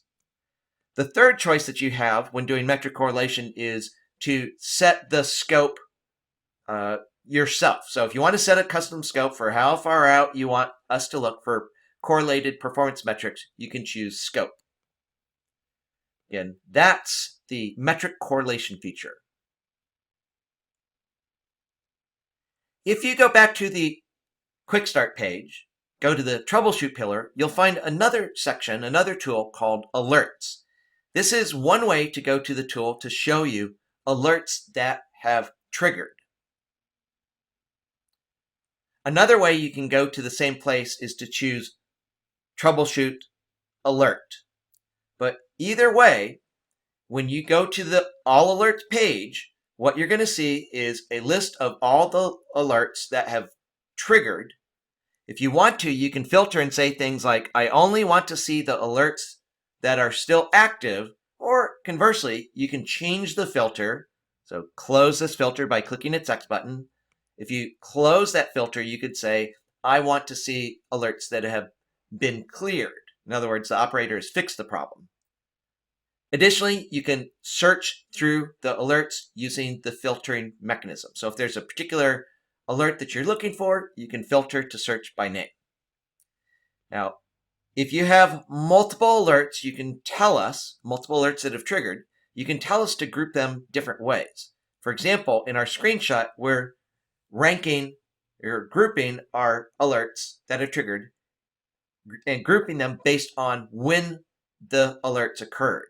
So we can see the alerts that are currently going on. We can see, if we expand here, we can see the alerts that were in the last week. Or if we expand here, we can say, show me alerts that are even older. If you're interested in troubleshooting based on the severity of the problem, you can choose, instead of time, you can choose severity. But for each alert, regardless how you're grouping the alerts, for each alert, you can see how severe the problem is. Again, the criticality level will go from yellow to orange to red, red being the most serious problems. You can see the alert. This is actually the alert name. There's also an alert description, but strictly speaking, this is alert name. And you can see which object triggered the alert. So when I see an alert triggered, I will either go look at more details of the alert by clicking on the alert name. This is a link. Or if an alert has triggered, I might want to go look at the object that triggered the alert. Both of these are linked. So do you want to see more information about the alert? Or do you want to see more information about the object that triggered the alert? Your choice. For each alert, you can see when the alert first triggered. You can see whether the alert is active or inactive. So the yellow light bulb means this is still an active alert. Gray light bulb means it's inactive. And alerts are categorized based on their type and subtype. So you can filter based on these. You can sort based on these. And additionally, vRealize Operations assigns a percentage score of how important this particular alert is. So again, for every alert, you've got loads of information here on this screen. Plus, if you click on either this link or this link, you can get lots more information about the alert or the object that the alert triggered on.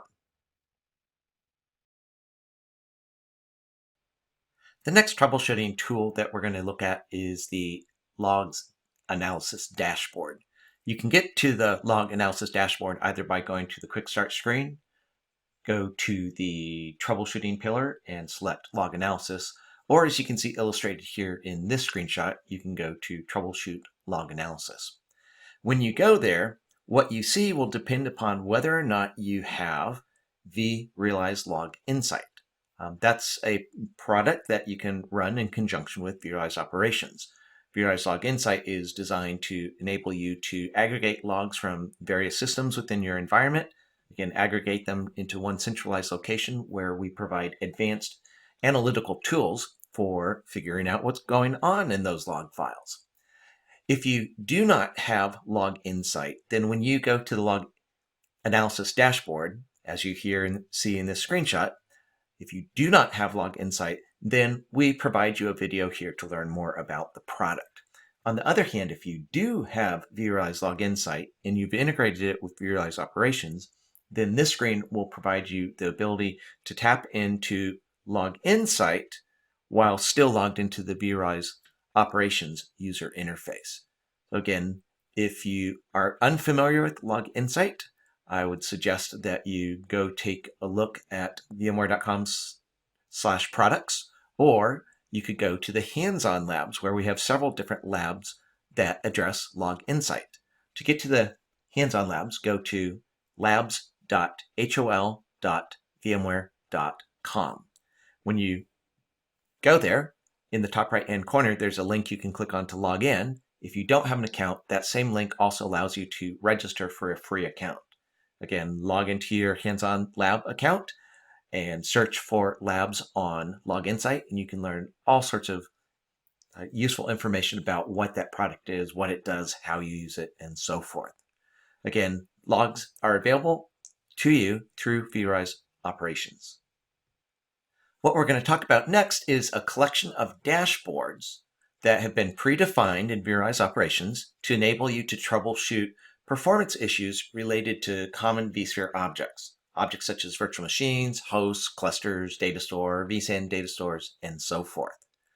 In order to get to these dashboards, you can either go to the dashboard section, or you can reach these directly by going into the Quick Start page, and towards the bottom of the troubleshooting pillar, you'll see these predefined dashboards. The first dashboard that we're looking at here is the dashboard for troubleshooting performance issues related to virtual machines. This is a dashboard called the VM contention dashboard. Now, as you can see, we have a screenshot of this particular dashboard, but I'd like to actually take a few moments to go into the lab environment and show you one of these dashboards and how it works. So let's go to the lab environment.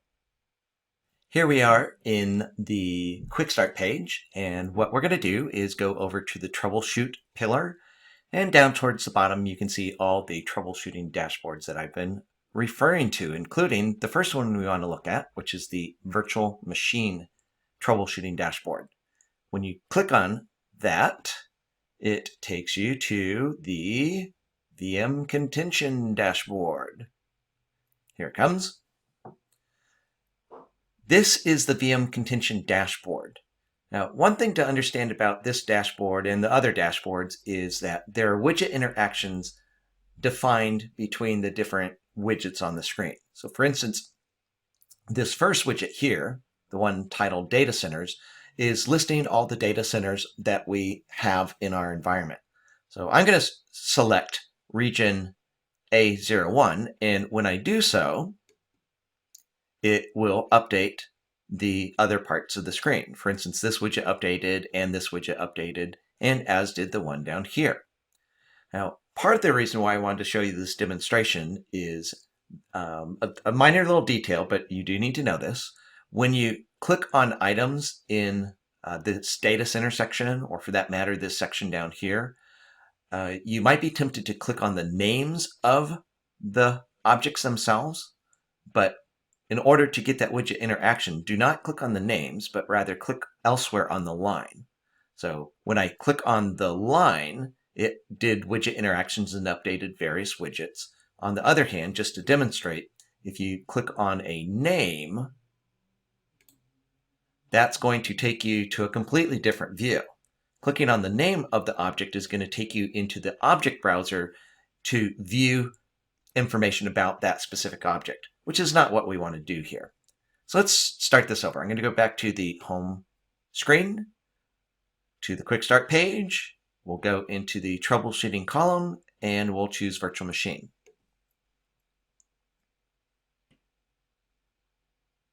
So once again, we're in the dashboard, and I would like to look in our data center called region A01. So I'll select the line, not the name, but the line. And now the two widgets to the right just updated, here and here, and additionally this widget down below updated. When we selected this data center, this next widget to the right provides us information about the CPU ready characteristics of this data center. Now, CPU ready is a performance metric that measures, you might think it measures the amount of CPU idle time. That's kind of what the name sounds like, but the CPU ready percentage metric is not a measurement of idle time. Rather, CPU ready is a measurement of the percentage of time that a VM or VMs were ready to run, but at that moment, they were unable to run because there were no available physical CPUs. So high CPU ready percentage values is undesirable. We want to keep the CPU ready values in our data centers low, if at all possible. So in this particular widget, you can see that 12 out of our virtual machines are running at a CPU ready percentage somewhere between the range of 0 to 2.5%. That's good. We want to see the bulk of our virtual machines with low CPU ready values. On the other hand, there's one virtual machine that has a CPU ready value somewhere between 2.5 to 5%. There are 5 VMs that are in the range of 5 to 10% CPU ready, and one virtual machine is somewhere in the range of 10 to 100% CPU ready. Again, we want to see lower CPU ready values. Higher CPU ready values is an indication that VMs would have made progress. They would have been running and making progress if only there had been a CPU available for them to use. So again, high CPU ready values is oftentimes an indication of degrading performance. Similarly, memory contention is something that we'd rather avoid. If we have memory contention, that means that the virtual machines are not getting the memory that they need when they need it. Doesn't mean that they're never going to get the memory, it just means they're having to wait to get the memory. They're having to compete to get what memory is available. Now, obviously, we can address that issue by installing more physical memory into our infrastructure, but if we only have a fixed amount of memory, we want to see lower memory contention values rather than higher memory contention values. Again, in this particular case here, we see that we've got all 19 of our virtual machines are in the bucket that we'd like them to land in, which is the 0 to 1% CPU, 0 to 1% memory contention. If we continue onwards, down below, we have a list of all of the virtual machines in the selected data center, the data center we selected up above, region A-01. So in this table, you can see the same type of information on a per VM basis. And furthermore, if you select one of these lines, not the name, but rather select the line, that will update the widgets over on the right. So why don't we go take a peek at this Windows virtual machine. Again, I'm not going to click on the name, but rather on the line. So when we click on the line, the widgets over to the right update to give us information about this specific virtual machine. Now, looking in this lab environment, you'll notice that we don't have much in the way of any information for this particular virtual machine, or for that matter, any of the virtual machines, because the lab environment that I'm in has just started up for the first time in a while. So we don't actually see any values being plotted here. But in these graphs, they will display information about what's going on with the virtual machines. Now, since we don't have any interesting data here, let's return to the slides and see some screenshots of an environment where there actually is some activity going on with these VMs. As you can see in the screenshot here, we've added some dashed green arrows to indicate where the widget interactions are occurring. So those green dashed arrows won't actually show up in the user interface itself. They're just here to help you understand where the widget interactions are taking place. So in this widget here, we are now displaying information about the virtual machine called Server 2016 VM-01. In this first widget, we're seeing how well the virtual machine is being served by the underlying infrastructure as a service platform, in this case, vSphere. So how well is the VM being served by vSphere? We can see for that virtual machine, its CPU ready percentage. So whereas this widget was displaying the overall CPU ready percentage, down here we're seeing the CPU ready percentage for this specific virtual machine. Additionally, we can see the disk latency for this specific virtual machine. So again, the widgets up on top are showing us the overall picture, and the widgets down towards the bottom are showing us what's going on with the virtual machine that we selected in the bottom left. So again, understanding the mechanics of how to use this dashboard is one of the things we wanted to show you here, but we've also talked about the meaning of several of the different performance metrics that are being reported here in this dashboard. If you go to the Quick Start page, to the Troubleshooting pillar, and select Host, it will take you to this dashboard, the ESXi Contention dashboard. In this dashboard, it's showing us information about the ESXi hosts in our environment. And much like we saw for the VM performance dashboard, here we can see the CPU performance, specifically the CPU ready values for the hosts in our environment. And again, just like virtual machines, we ideally like to see all of our hosts landing in this leftmost bucket where we're indicating hosts that have somewhere between 0 to 22.5% CPU ready. Again, just like with virtual machines, a lower CPU ready percentage is desirable. Over here on the right, we can see the memory contention. Again, just like we saw for virtual machines, we can see the same information for our ESXi hosts. Down in the bottom left, you will see a list of all your clusters and each of the hosts on those clusters, along with information about how well they're performing. To get even more details about how they're performing, if you select a line, not these names, but rather the line, then the widgets over on the right will update to show you what's the performance level of the host that you selected, what is the percentage of the virtual machines on this host that have appreciable CPU ready values, and what is the worst CPU ready percentage for the virtual machine that is most affected by CPU ready issues. So again, we have available at our fingertips a wealth of information about performance metrics that are classically used to troubleshoot problems with ESXi servers. Now, one other thing, this is equally applicable to the previous dashboard and the other dashboards we're going to be looking at. I'd like to draw your attention for this dashboard and the others to the time range selection buttons that you have up here. So in our screenshots, we're looking at the last 6 hours worth of information. But if you want to, you can go to a shorter period, or you can go back further and further. Again, this is true not just of this dashboard, but the other dashboards too. The cluster content dashboard is another one of these troubleshooting dashboards, and it shows us performance metrics that are going to help you to troubleshoot issues with your clusters. So we keep taking this up a higher and higher level. We started with virtual machines, went to ESXi servers, now we're at the cluster level. The mechanics of this dashboard works essentially the same as the others. So we have widget interactions, and at this point you can presumably figure out how to operate this dashboard. But as you can see at the top, we have the average cluster performance. So within our data center, what's the average cluster performance?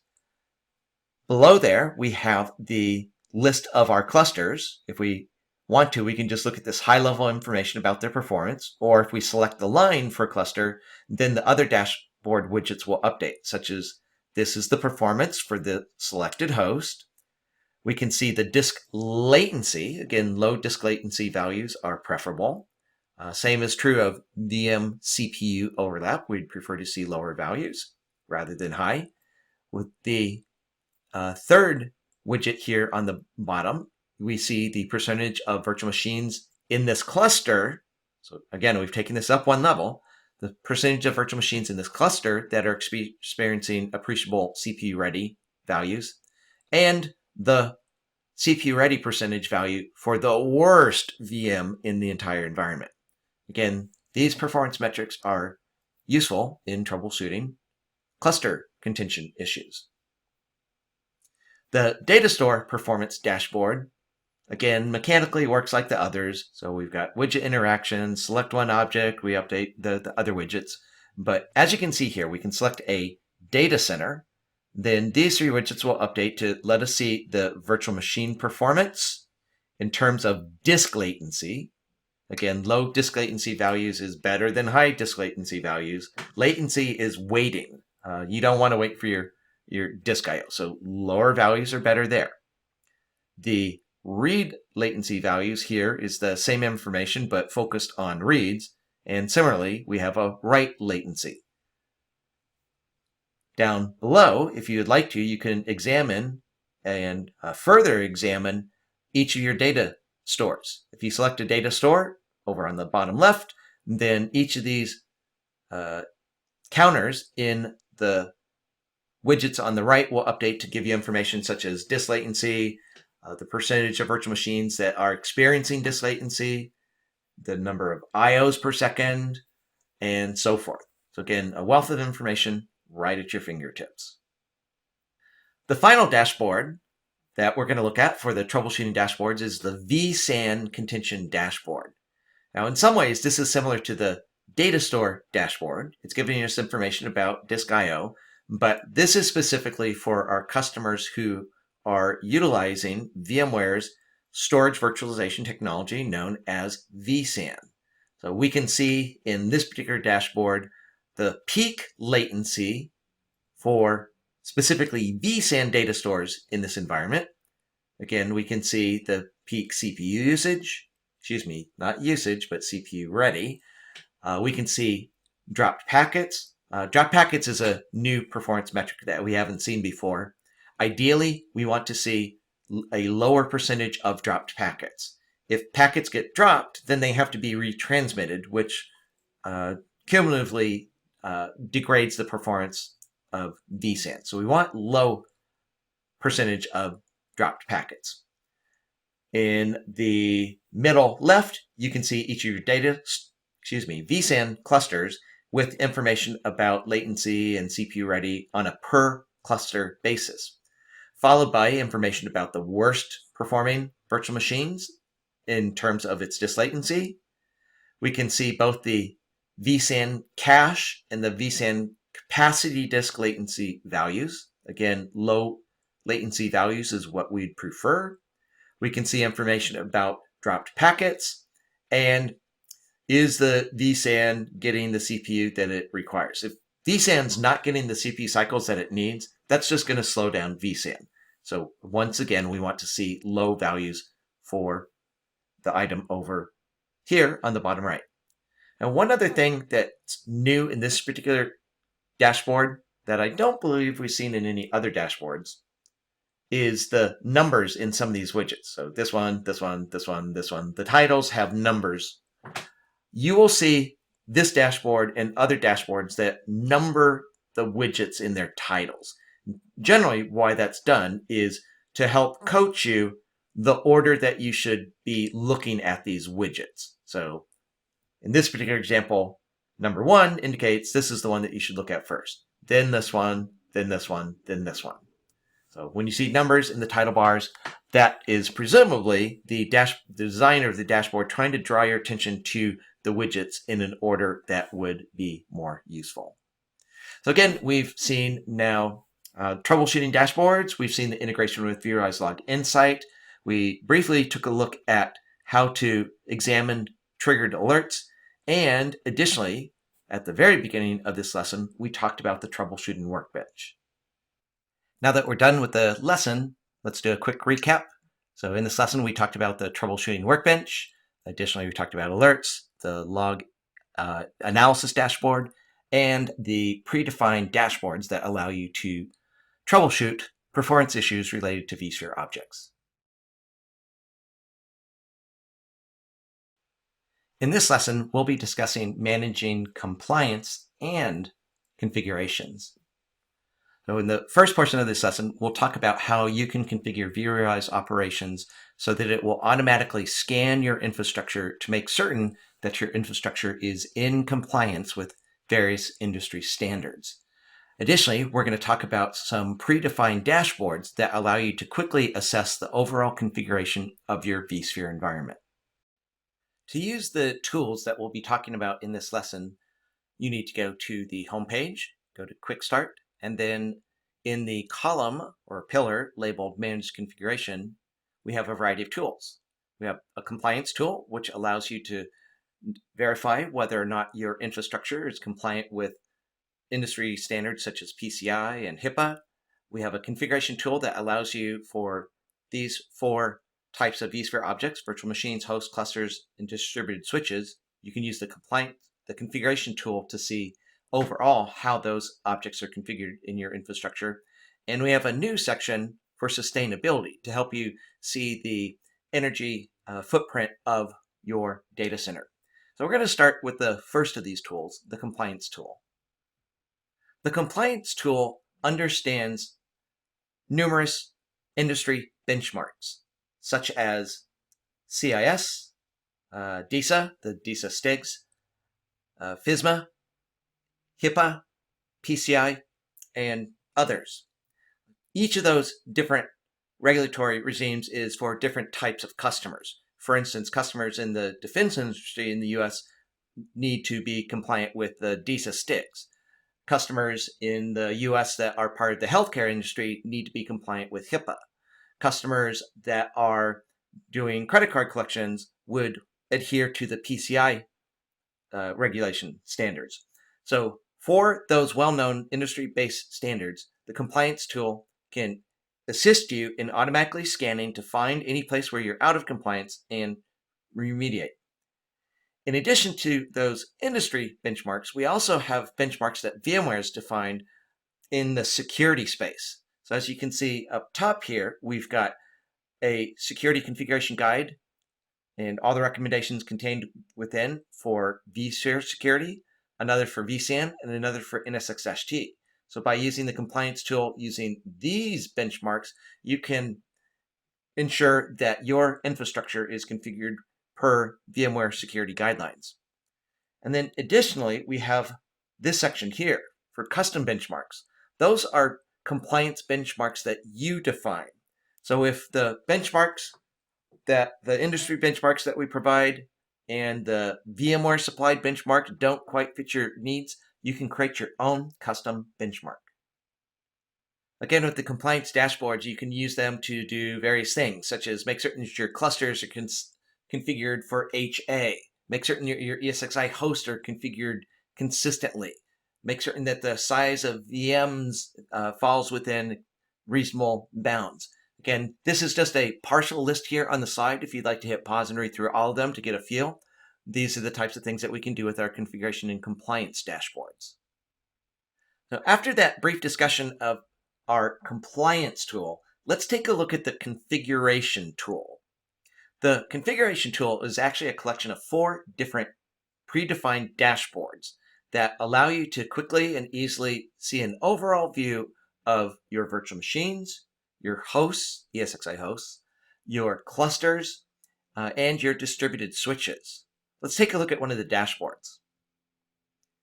As you can see here, we are looking at the VM configuration dashboard. The VM configuration dashboard contains a wealth of information. For example, up top, it tells you your data centers. When you select a data center, the data center that you select gets fed through a widget interaction into the widgets down below. Taking a look at these different widgets, you can see a variety of useful information. Now, what I'd like to do is to take a few moments to quickly go through the next few slides so that you can see what the dashboards are, but I think you'll understand the dashboards better if we go take a look at them in the demo environment. So we're going to talk more about the VM configuration dashboard in a few moments when we demo it. But before we do, let's take a look at the three other configuration dashboards. We have an ESXi server configuration dashboard. We have a cluster configuration dashboard. And we have a distributed virtual switch configuration dashboard. But again, let's take a look at each of these in the demo environment. As you can see, I'm logged into vRealize operations. I'm in the product UI. I'm on the home page under Quick Start. And over on the right, you can see the Manage Configuration pillar. Let's go into Configuration Virtual Machine. This takes us to the VM configuration dashboard. As you can see, at the top of the VM configuration dashboard, it will list for us all of our vSphere data centers. In our environment, we actually only have one data center called region A01. And then all of those data centers are combined together in what we call vSphere world. So let's select our data center called region A01. And you'll notice as I do so that the widgets down below update to reflect information about the data center that I selected. Now, in the limit, reservation, and share section, this is where we tell you information about how your VMs are configured in vSphere. So if you're familiar with vSphere, you're already familiar with the concept of a CPU limit and a memory limit. CPU shares, memory shares. CPU reservation, memory reservation. So what's being displayed here is information about how you are using those settings, the limits, reservations, and shares, on your VMs in vSphere. Now, you may not be using all of these features. For instance, you can see in our particular example here that we have no virtual machines that have a CPU limit or a memory limit. And same thing's also true of CPU reservation. We don't have any VMs that have those particular settings. But we do have some virtual machines that have a memory reservation set. And as you can see over here, we also have CPU and memory shares set on some of the VMs. What each of these graphs displays is information about the machines and how they're configured. For example, let's go to memory reservation. Again, that's the rightmost widget. And you'll notice that when I hover on each of these pie slices, it's giving us information about VMs in our environment.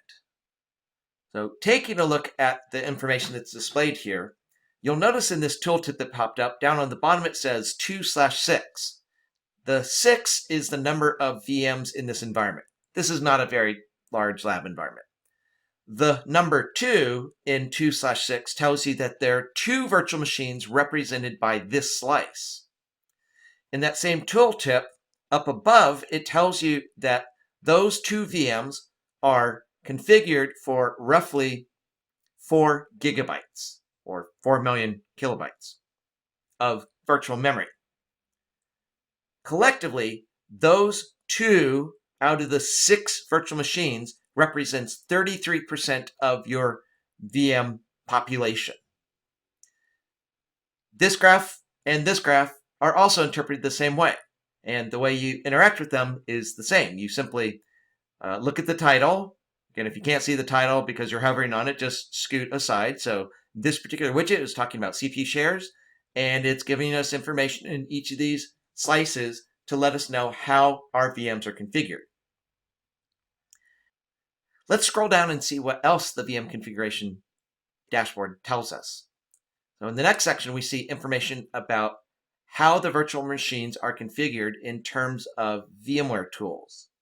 As I suspect you already know, VMware Tools is a supplemental piece of software that we install into guest operating systems to provide a number of benefits to those virtual machines. Over on the left, you have a pie chart that has 3 slices. This slice here tells you how many virtual machines in your environment have a new version of VMware Tools. Over on the right side, over here, you can actually see the distribution of different versions of VMware Tools. So it looks like we have one that's at one virtual machine that's at 11.3.0 VMware Tools. Another one that's at 11.2.5. So again, this first slice is telling us how many of the VMs in our environment, in this case 2 of our VMs are running new versions of VMware Tools. The next slice tells us how many of those VMs are running old versions. Those 2 slices are pretty self-explanatory. The third slice, though, does deserve some explanation. The third slice here says guest tools unmanaged. So what's that talking about? Well, the word guest here is referring to the guest operating system. Tools is referring to VMware Tools. But what do we mean by unmanaged? What we mean by unmanaged is these VMs are running the open source version of VMware Tools. In other words, these are Linux virtual machines running the open source version of VMware Tools.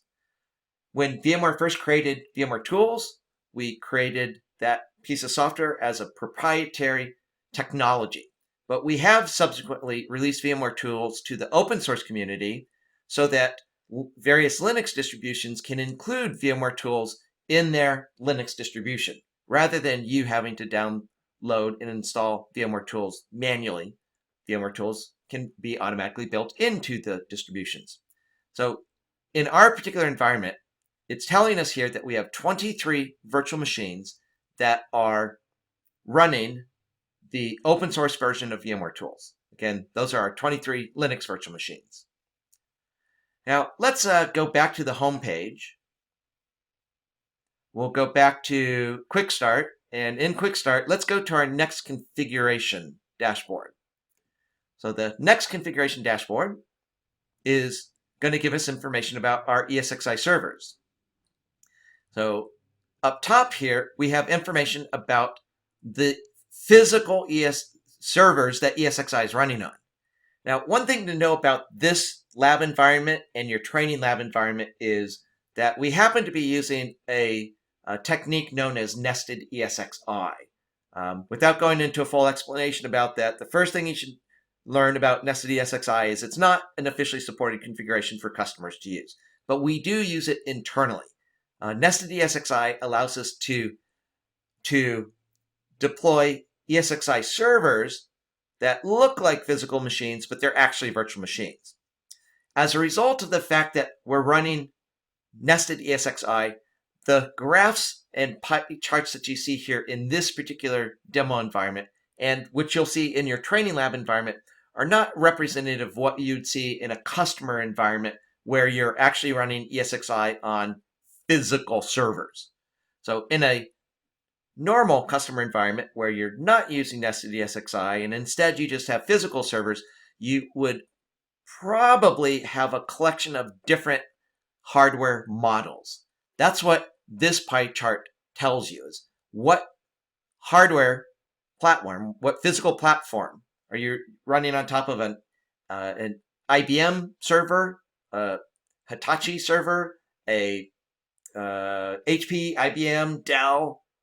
This would tell you what type of physical server your ESXi servers are running on. And again, you would probably have multiple slices because you probably have some combination. Maybe different models from the same vendor, or maybe even different vendors for your different ESXi servers. Here in our demo environment and in your training lab environment, it's always going to say that the one and only hardware platform, the only physical server hardware platform we're using is VMware Incorporated VMware Virtual Platform. That's a tip-off that we're using nested ESXi. And similarly, all these other pie charts that are coming up are going to not have slices because since we're using nested ESXi, all of our ESXi servers in the demo environment and your training lab environment are all running the same version of ESXi. They're all 5. That's what the 5 out of 5 means. All 5 of our ESX servers in this training lab environment and the demo lab environment are running ESXi 7.0.2. They're all running build number 17, I don't have this memorized, build number 17630552. They all are running the same BIOS version. They all have the same number of NICs. They're all running the same speed. Each host has 4 active paths to their storage array. So again, in a real customer environment, instead of just seeing single slice pies charts, you would see pie charts with multiple slices.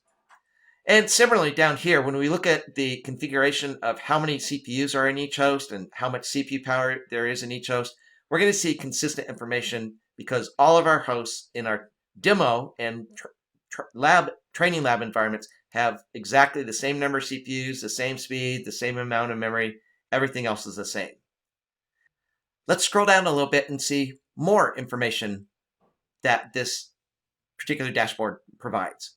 So it tells us in this next section of types of configurations that most customers want to avoid. So one thing that we want to avoid is having ESXi servers that are not taking advantage of NTP time synchronization. So here in our training lab environment, you can see that we are failing to avoid that. We've got 5 ESXi servers that all are failing to have NTP configured. But now we know that, and we can go find out which ones they are and fix them. Same thing for SSH and DCUI and so forth. We can see how they're each configured, and if we want to know which 5 hosts we're talking about, whether you click in this graph or this pie chart, when you want to see, in this example, which 5 hosts are we talking about, if you just click on the pie slice or click on the bar chart, as I just did, it will show you both the graph and the table over here contains information. Now, as you can see here, displaying both at once is making this a little bit hard to read, so you can expand this individual widget, and now, as I was just describing, we still can see the bar chart, but additionally, we can see the 5 hosts that bar chart represents. So not just here in this dashboard, but lots of dashboards behave that way. If you see a bar chart or a pie chart that is displaying information about some sort of object, if you click on the bar or you click on the pie slice, we'll take you to a screen that explains what that bar or what that pie slice represents. Under the home page, under Quick Start, under the Manage Configurations column, we also have Cluster. And with Cluster, you can see things such as, for all my clusters, do we have HA enabled on them? So do we have high availability configured? Do we have distributed resource scheduler turned on? Do we have distributed power management turned on the clusters? Do we have admission control turned on? If so, do we have any admin control policies set up? Do we have failover shares for HA configured? In our environment, we don't. Is DRS fully automated or partially automated? And so forth. And then, as you'll recall, our 4th configuration dashboard is the distributed virtual switch dashboard. And I'm going to return to the slides to show you that one. As you can see, this is a screenshot of the distributed switch configuration dashboard. In the distributed switch configuration dashboard, you'll see a list of your distributed switches. If you select a distributed switch, remember, select the line, not the name, but the line, then this widget will update to show you all of the ESXi servers that are connected to that switch, along with information about them. If you select a particular ESXi host, you'll see information about the networks on that ESXi server, including information such as, is there a VLAN ID set? If so, what is the VLAN ID? Is promiscuous mode allowed? Are forged transmits allowed? And other networking security policies. And additionally, if you select a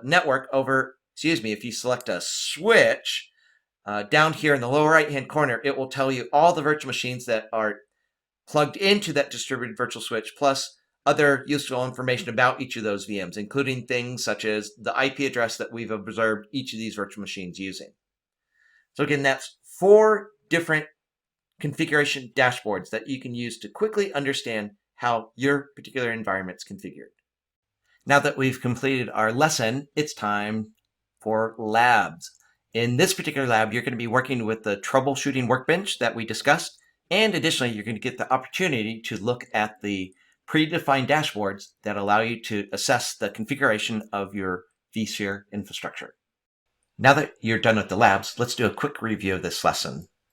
In this lesson, you learned how you can perform compliance scans using vRealize operations, and additionally, you learned how to use the configuration dashboards in vRealize operations to quickly assess the configuration of your infrastructure in terms of how vSphere objects such as virtual machines, hosts, clusters, and data stores are configured. That brings us to the end of another module. If you'd like to, you can hit the pause button and take a look at the key points here from this module. And when you're done, please join me in the next video and we'll start the next module.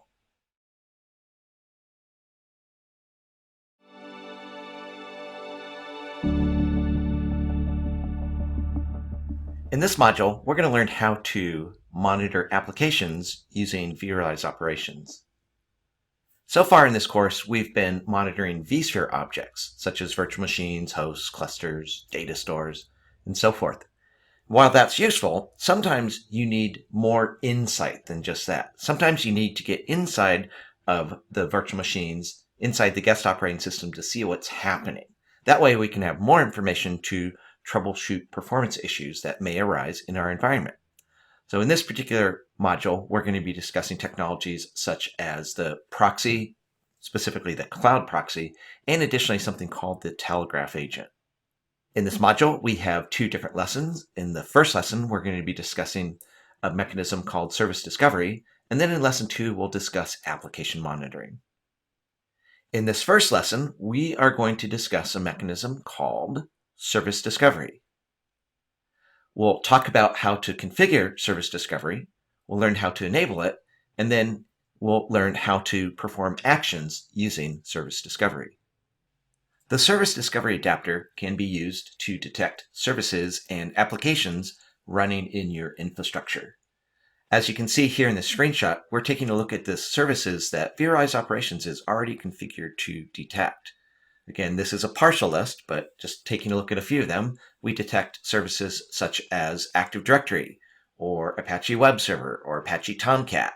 We detect Gemfire, we detect Exchange Server. And if the particular service or application that you want to monitor is not in this list, you can click on Add Service to describe for us the service that you want us to detect. In order to use service discovery, you do have to meet some version requirements. So for the VMware product layer itself, you need to be running ESXi version 6.5 update 1 or later. You need to be using vCenter Server 6.5 update 1 or later. Alternatively, if you're using VMware Cloud on AWS, we've supported service discovery since version 1.15. In addition to the VMware product layer, the virtual machines that you're monitoring need to meet certain operating system requirements. As you can see here, we have a variety of Windows releases that we support and a variety of Linux distributions that we support. Again, you need to meet these requirements both at the VMware level and the operating system level. Earlier in the course, we've talked about creating data adapters. For example, we've created a vCenter data adapter. As part of creating that configuration, you are given the opportunity to configure service discovery, which you can see us doing here. In order to enable service discovery, you have to slide the slider, which you see highlighted, and then you can supply credentials for the different types of machines that we're going to be monitoring. For example, if you are wanting us to monitor Windows machines, you need to give us the credentials that we can use to log into those. Same thing for Linux and so forth. These credentials that you're supplying here are the defaults that we'll use. But as you'll see here in a few moments, you can override these defaults on a per machine basis. Earlier, I mentioned that you can create your own services for us to monitor. To do so, again, you would click on the Add Service button that we discussed previously, and then in the window that pops up, you can tell us the type of technique you want us to use to detect the service. One type of detection mechanism is we can go looking for processes running in the guest operating system. So for example, in this case here, we're looking for a process called Java. We're looking specifically on port number 9092.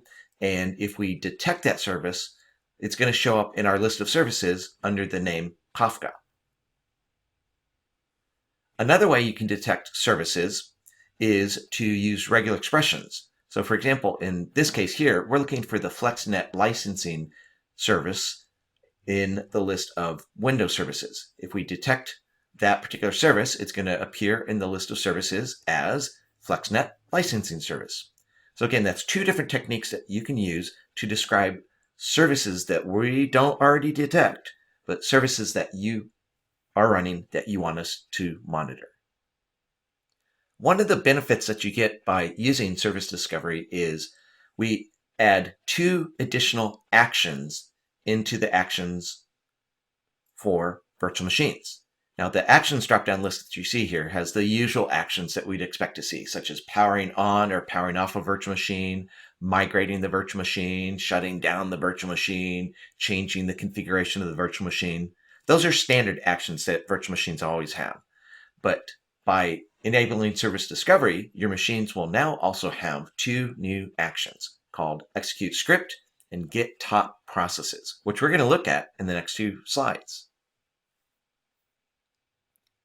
What the execute script action allows you to do is to run a script or a command remotely in the machine that we're monitoring. As you can see here, in order to do that, we need credentials in order to log into the machine where we're going to execute this script. In this example here, we're using the username root and some password. Presumably, the machine we're connecting to here is a Linux machine. Then, the next thing that we would need to specify is, do you want us to run a command? Or perhaps you have something such as a shell script or a batch script that you would like us to run. In this example here, we're going to use a command, specifically the Linux command called ifconfig. For you Windows folks, ifconfig is similar to the Windows command called ipconfig. So we specify what command we want to run, and additionally, if there are any arguments to the command, we could list them after the ifconfig command here. For example, ifconfig-a. And then the next parameter that we get to supply is a timeout. Now, presumably, the ifconfig command is going to return within a second or 2 at most. But if we wanted to, we could set up a timeout in case we were concerned that for reasons unknown, the command may not complete within a reasonable amount of time.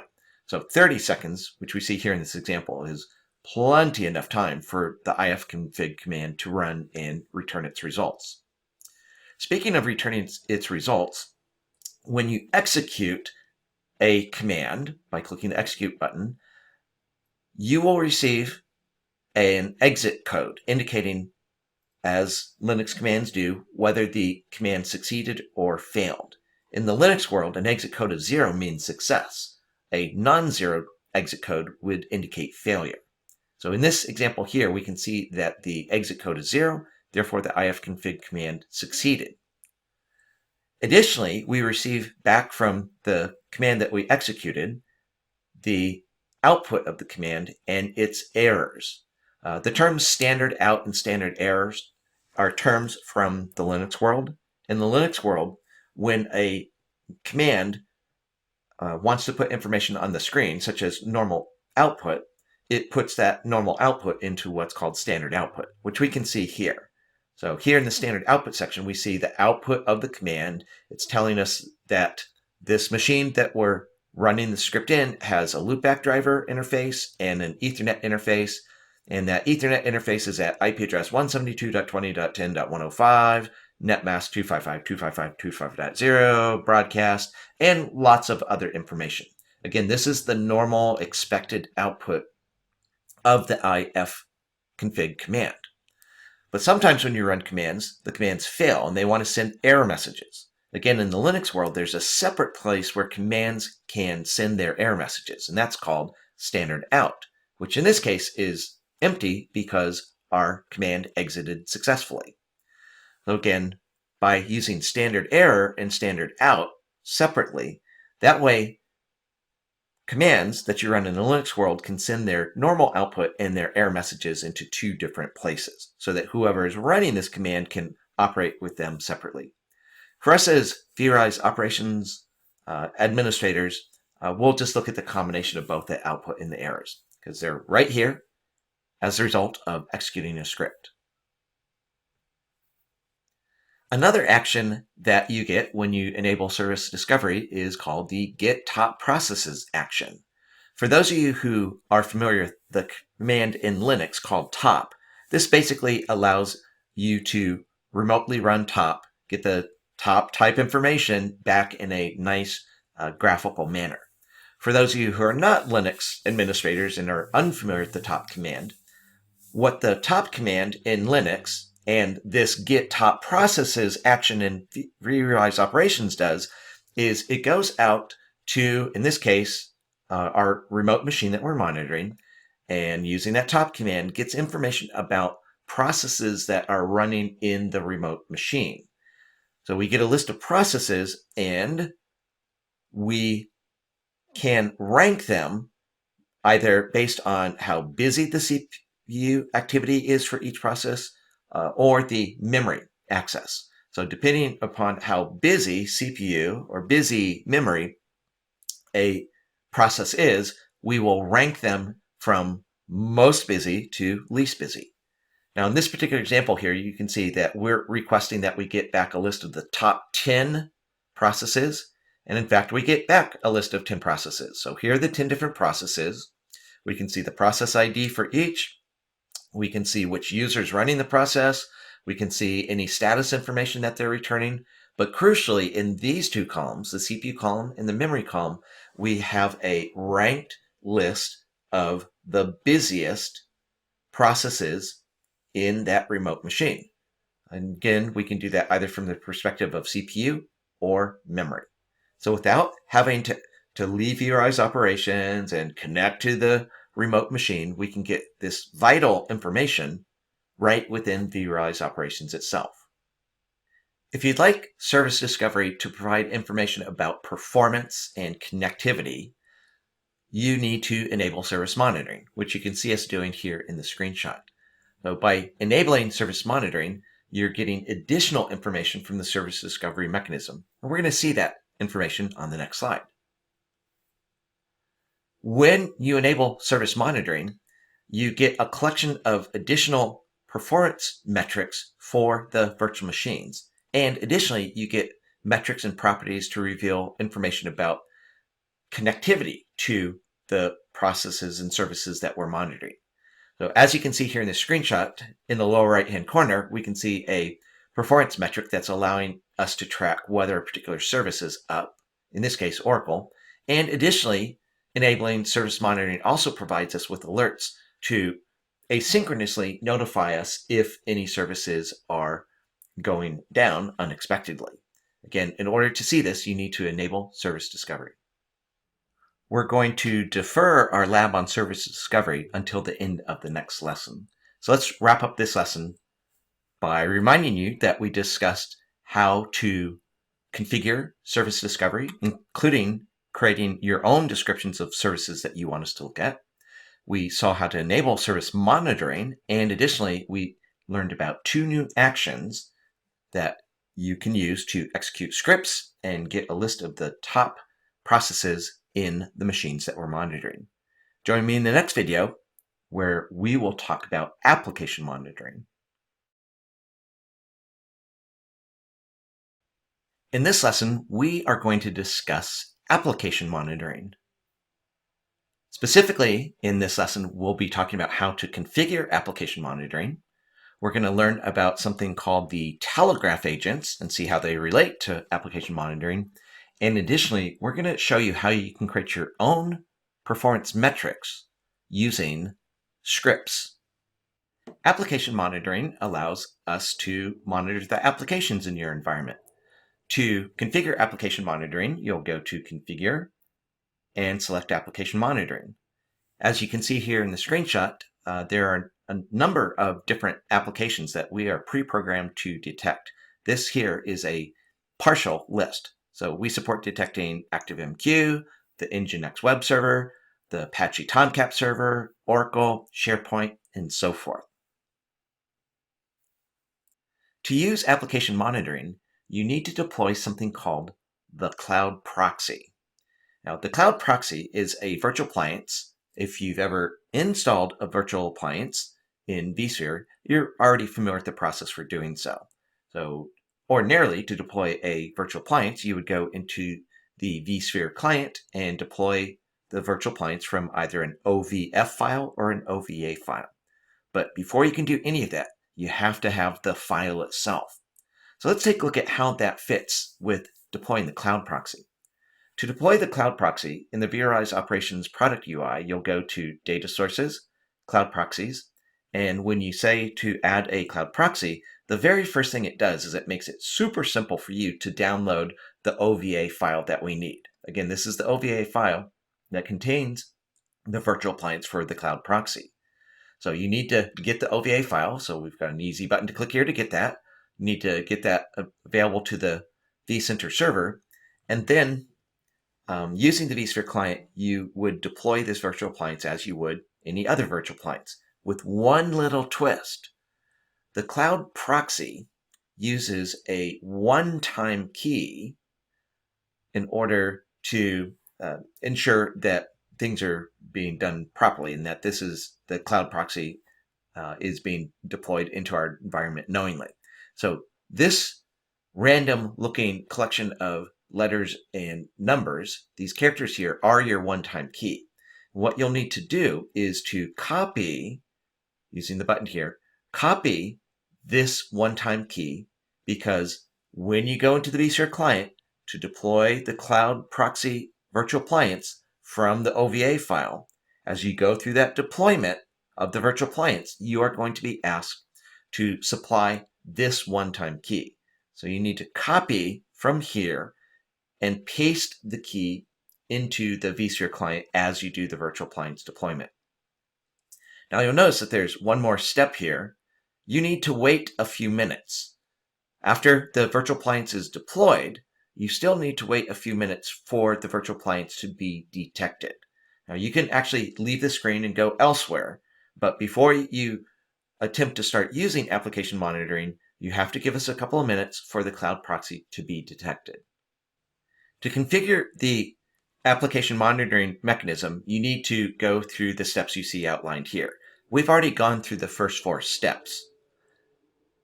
Additionally, the machines that you're monitoring need to have an agent installed inside of them called Telegraph.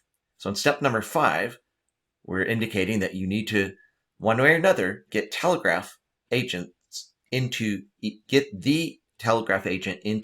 of the machines that you want to monitor. And then at that point, you can configure which applications and services you want us to monitor. So again, a key step here, step number 5, you need to install the Telegraph agent into the machines that we're monitoring. If you go to the Manage Telegraph Agent section of vRealize Operations, you will see a list of all the virtual machines, and we provide you the ability to manage the Telegraph agent inside each of those machines.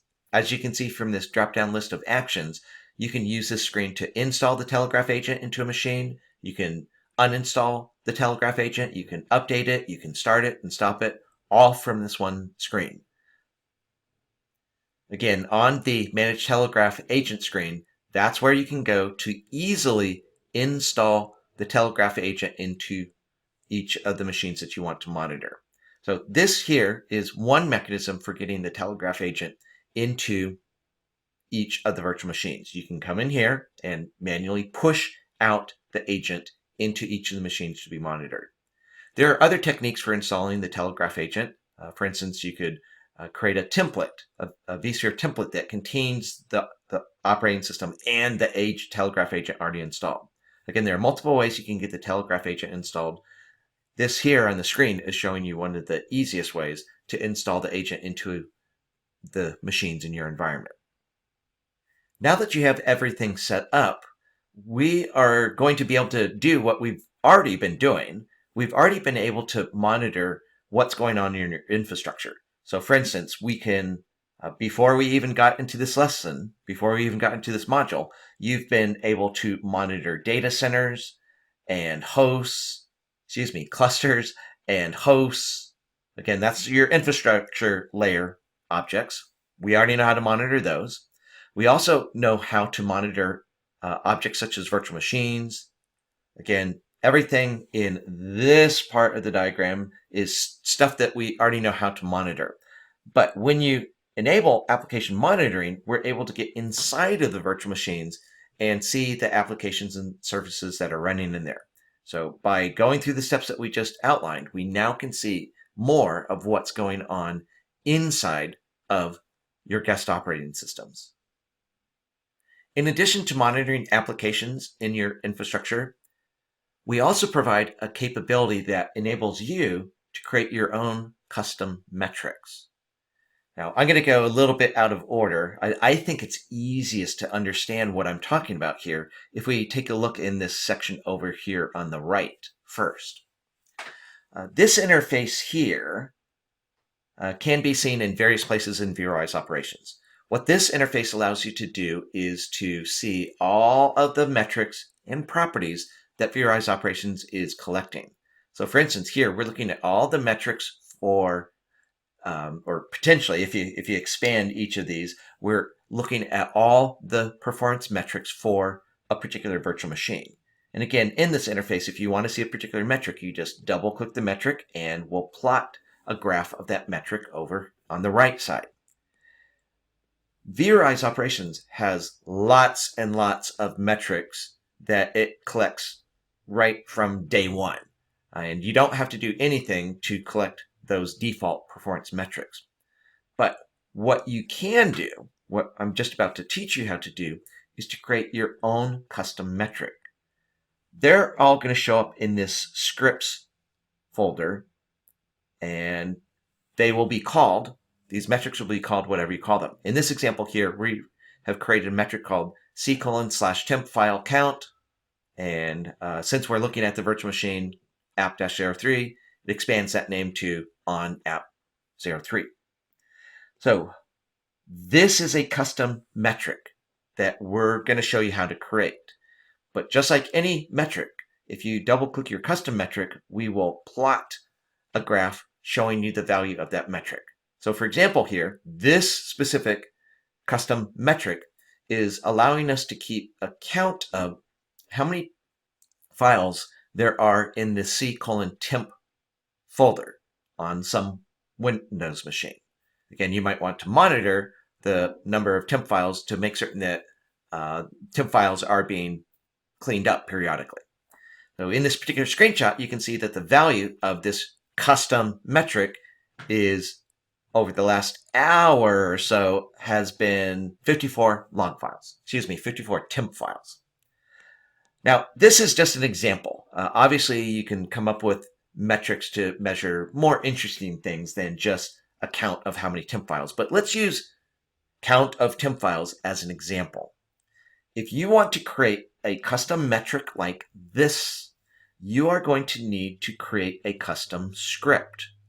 Now, you can write that custom script in different languages. For example, we're going to show you a PowerShell script that's going to implement the custom metric.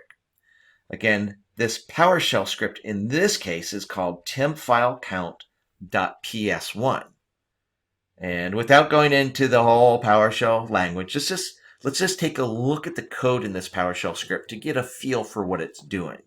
Obviously, to write these scripts, you need to understand PowerShell or Bourne Shell or Corn Shell or whatever language.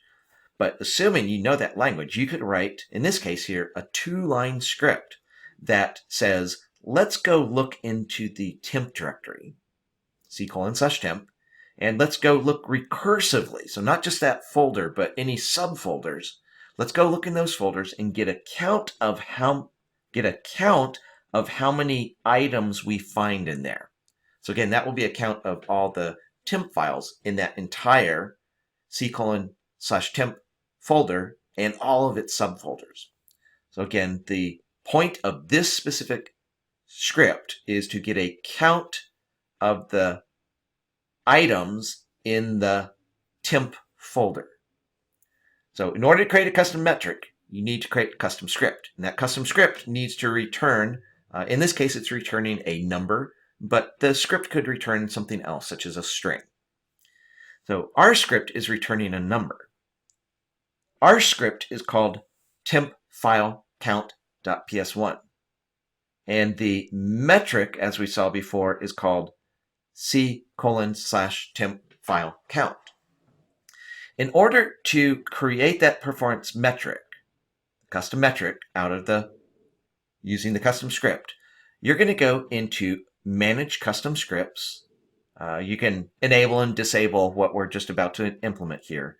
But the first thing that you're going to do is specify the display name. That's the name that we're going to use when we display this custom metric. And then you need to give us the file path to the script. In our example here, that's this temp file count.ps1 script. Now, in our example, we're using PowerShell scripting to create this custom metric, but you can use other languages. Since we're using PowerShell, we're using this prefix to indicate that this is a PowerShell script. If that PowerShell script requires any arguments, we can specify them here. And additionally, if we want to make certain that this script completes within some reasonable amount of time, we can specify a timeout. But again, by creating an entry for a custom script here in vRealize operations, you can tell us the name of the custom metric that you want to create. You can tell us the script that implements it and supply additional information. But those are the two core things you're doing. Tell us the name of the custom metric that you're creating and tell us where the custom script resides that we use to get the values for that custom metric. Again, in vRealize operations, when you use application monitoring, not only will we monitor your applications, we also allow you to create custom metrics. Once again, it's time for the labs. In this particular lab, you're going to work with both service discovery and application monitoring. When you're done with this lab, join me in the next video and we'll do a recap of this lesson. Now that you're done with the lab, let's do a quick recap for this lesson. In this lesson, we talked about application monitoring. We saw how to configure application monitoring. Additionally, we learned that in order to perform application monitoring, we need the telegraph agent installed into each of the machines that we're monitoring. So we saw how to install that using the vRealize operations GUI. And additionally, we learned how to create your own custom metrics by using a custom script. That brings us to the end of another module. If you'd like to, you can press pause and review these key points. When you're done, join me in the next video and we'll get started on the next module.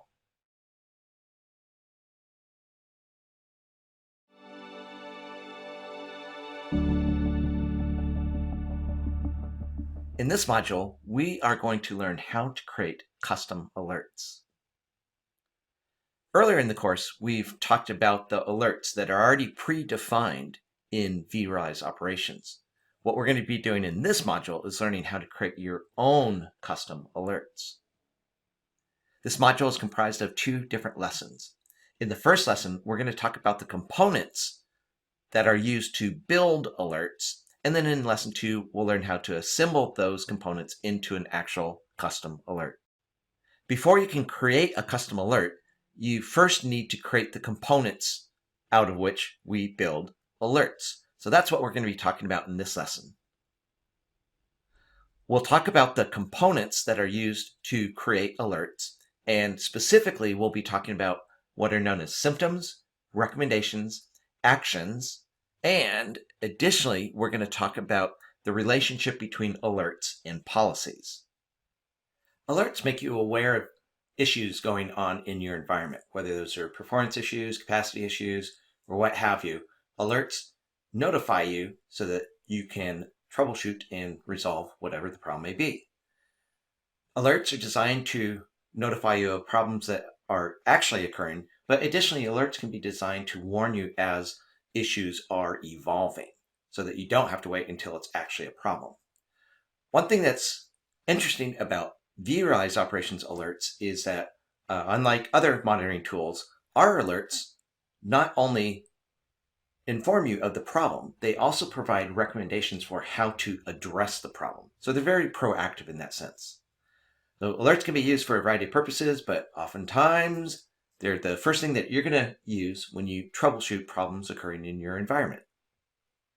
To get started with configuring alerts, go to the Configure Alert section. And as you can see here in the screenshot, there are several different areas that you can configure. One is the alert definitions themselves, which you can see here.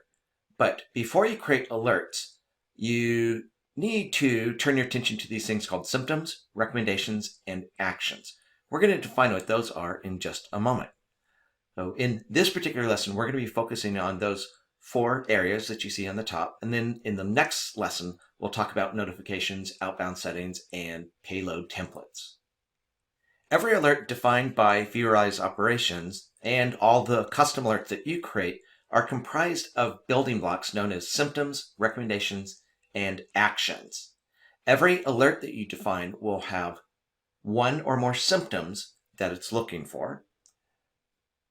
The alert will also have one or more recommendations to inform the operator what to do to address the problem. And then optionally, alerts can have something called actions. Again, we're going to talk about each of these in the following slides. To give our following discussions more of a real-world feel, let's imagine you wanted to create a custom alert. Whenever you create an alert, you're going to give that alert a name. So in our hypothetical example, let's call our alert virtual machine and a DRS cluster is demanding more CPU than it's entitled to. Every alert has a name, and additionally, you will also specify a description.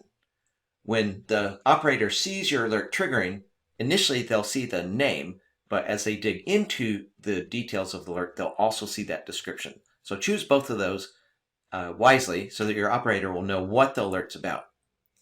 In our hypothetical alert that we're going to define, we're going to have the alert look for 2 different symptoms. So one of the symptoms will be looking to see if the CPU demand of a virtual machine is exceeding its entitlement.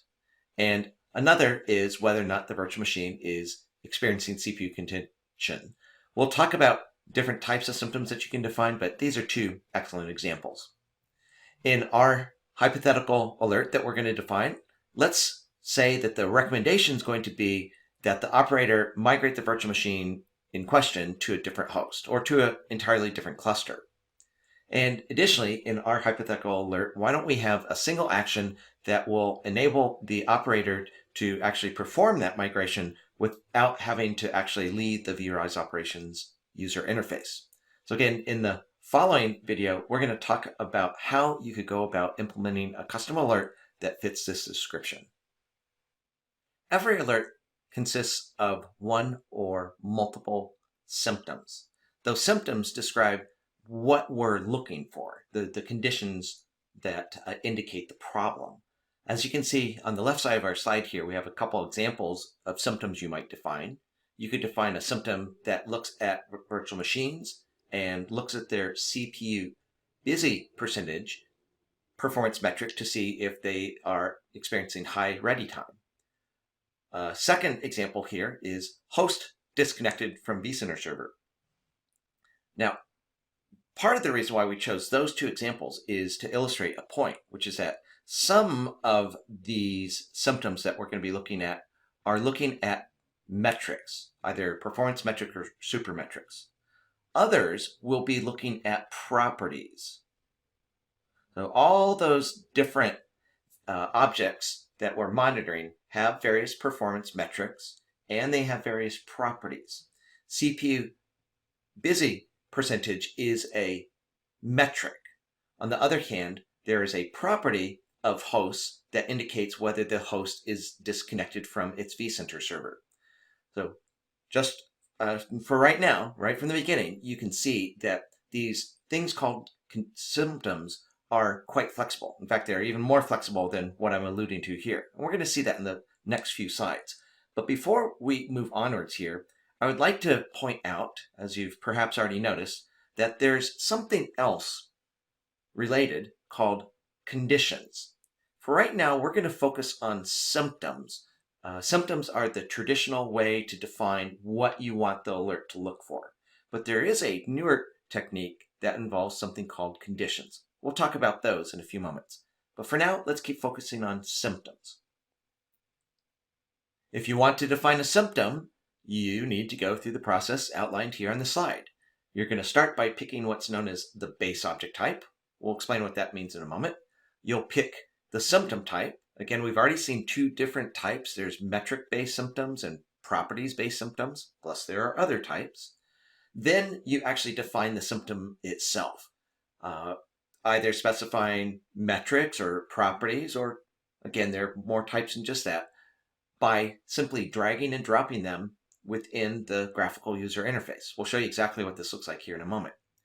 Then you will specify what sort of threshold the symptom's looking for. So for instance, if CPU busy percentage is greater than 10%, that 10% would be the threshold. Sometimes our thresholds are static, like I just described.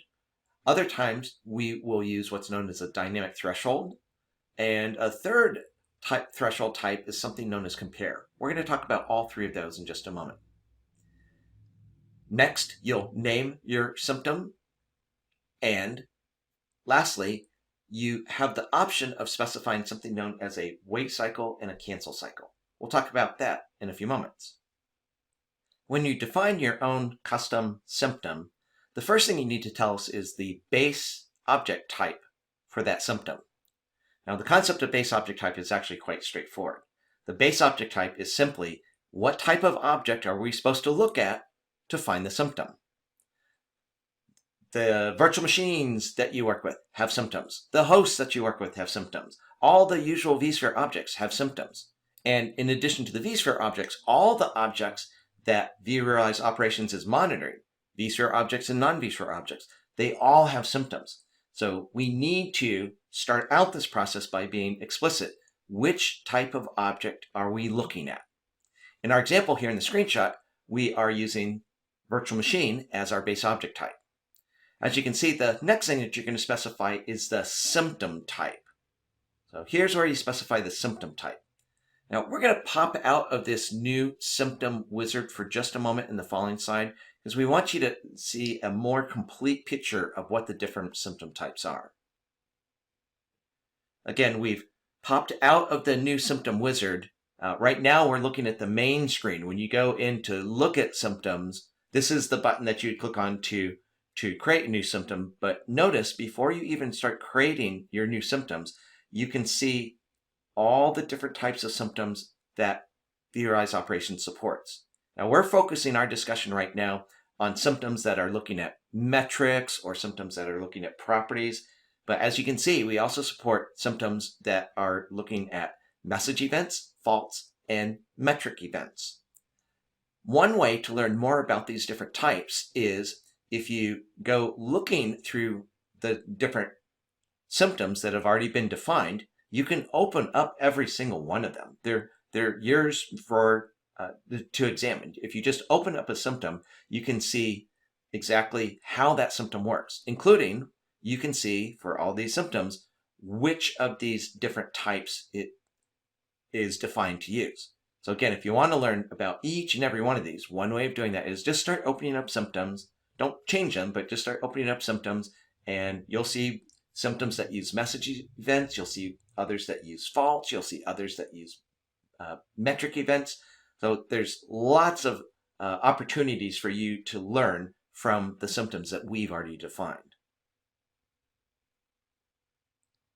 But let's return to the add symptom wizard. So a moment ago, we said virtual machine is the type of the object that this symptom's looking at. So virtual machine is the base object type. And we're going to choose here to have this symptom look at one or possibly multiple metrics.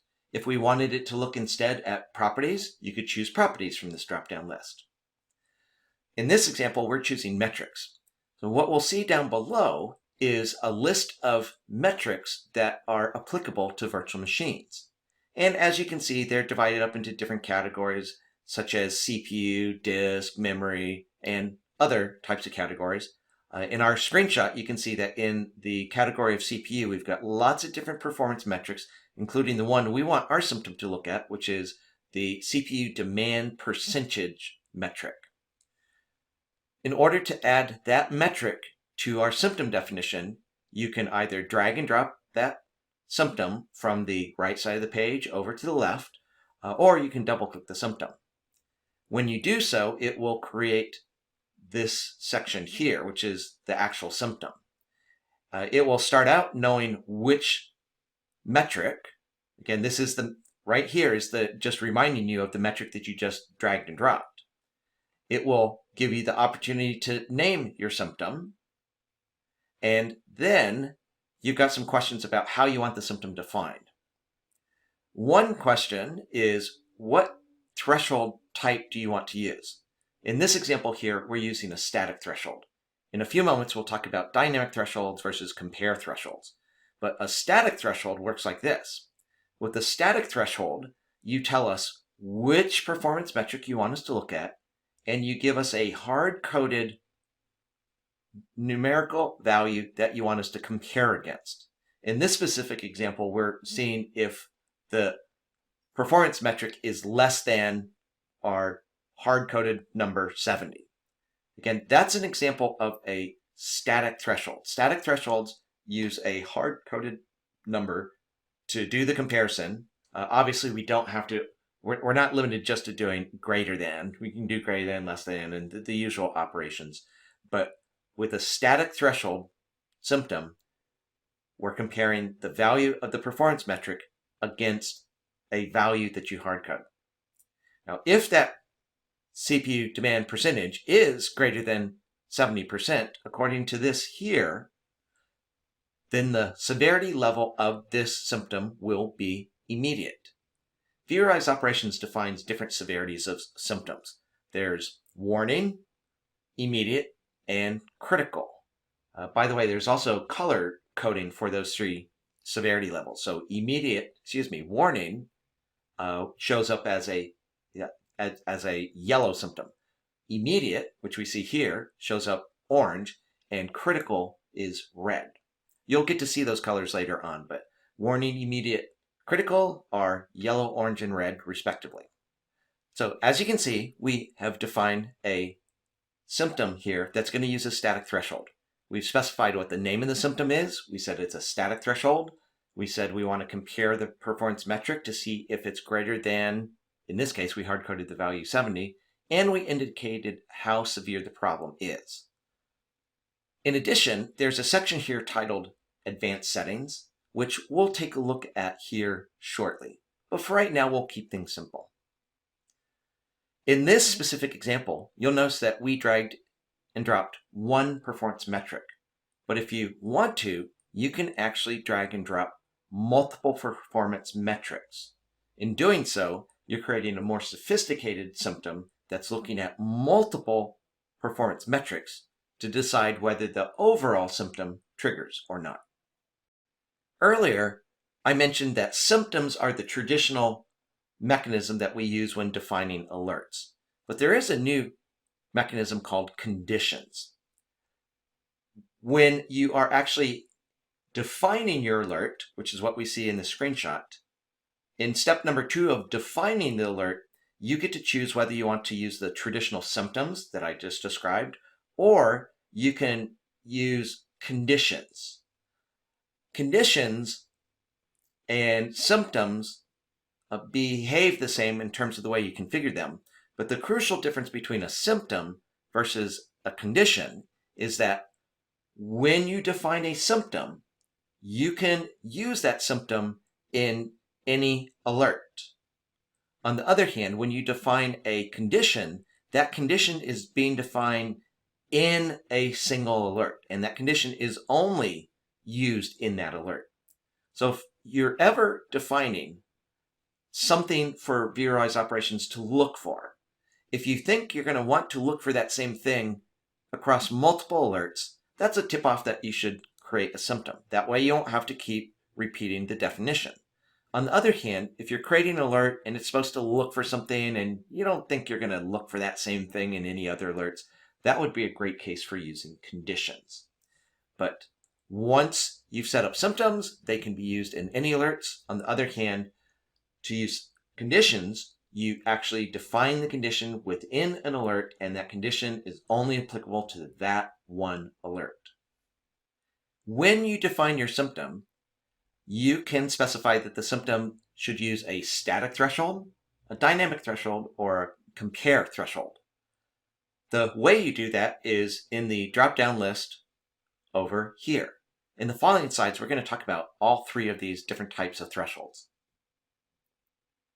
The first type of threshold, which we've already looked at, is known as a static threshold. With a static threshold, what we do is we compare the performance metric that you dragged and dropped into the symptom against a hard-coded value. Again, you can choose what type of comparison, less than, greater than, equal to, not equal to. Plus, additionally, if the metric returns a string instead of a number, we also have string comparison operators.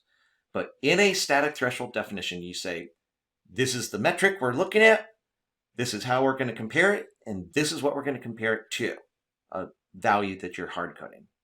So again, key thing to know about static thresholds is the value that we're comparing against in the static threshold is a hard-coded value.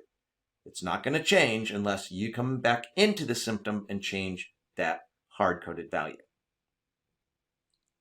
The second type of threshold is known as a dynamic threshold. Incidentally, you may see the abbreviation DT, which is short for dynamic threshold, used in various places in vRealize operations. Dynamic thresholds are a mechanism built into vRealize operations that allows us to learn what the normally expected values are for every single object that vRealize operations is monitoring. vRealize operations monitors every object and every performance metric once every 5 minutes.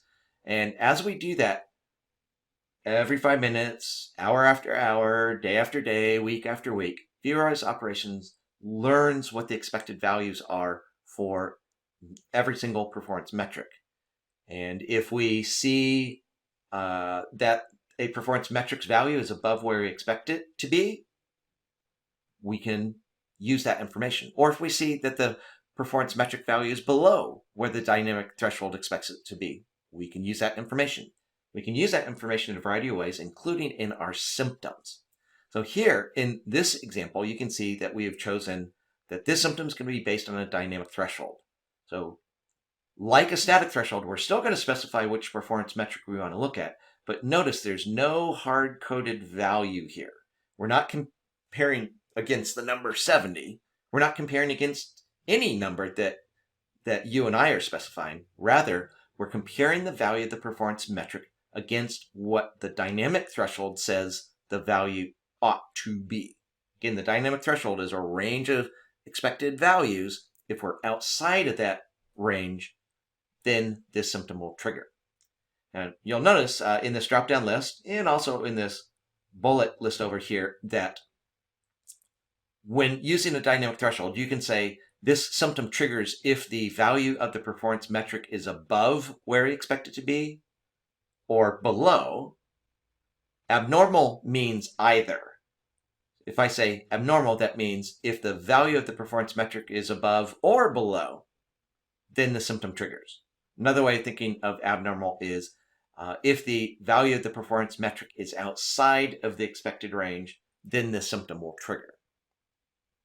But just like a static threshold, a dynamic threshold also allows you to specify how severe the problem that we're monitoring is. Now in this case here, you'll notice in this example, it doesn't say immediate like we saw before. Earlier, I told you that the different severity levels are warning, immediate, and critical, which is true. We have those three, which are color-coded yellow, orange, and red. But admittedly, there is another level known as info.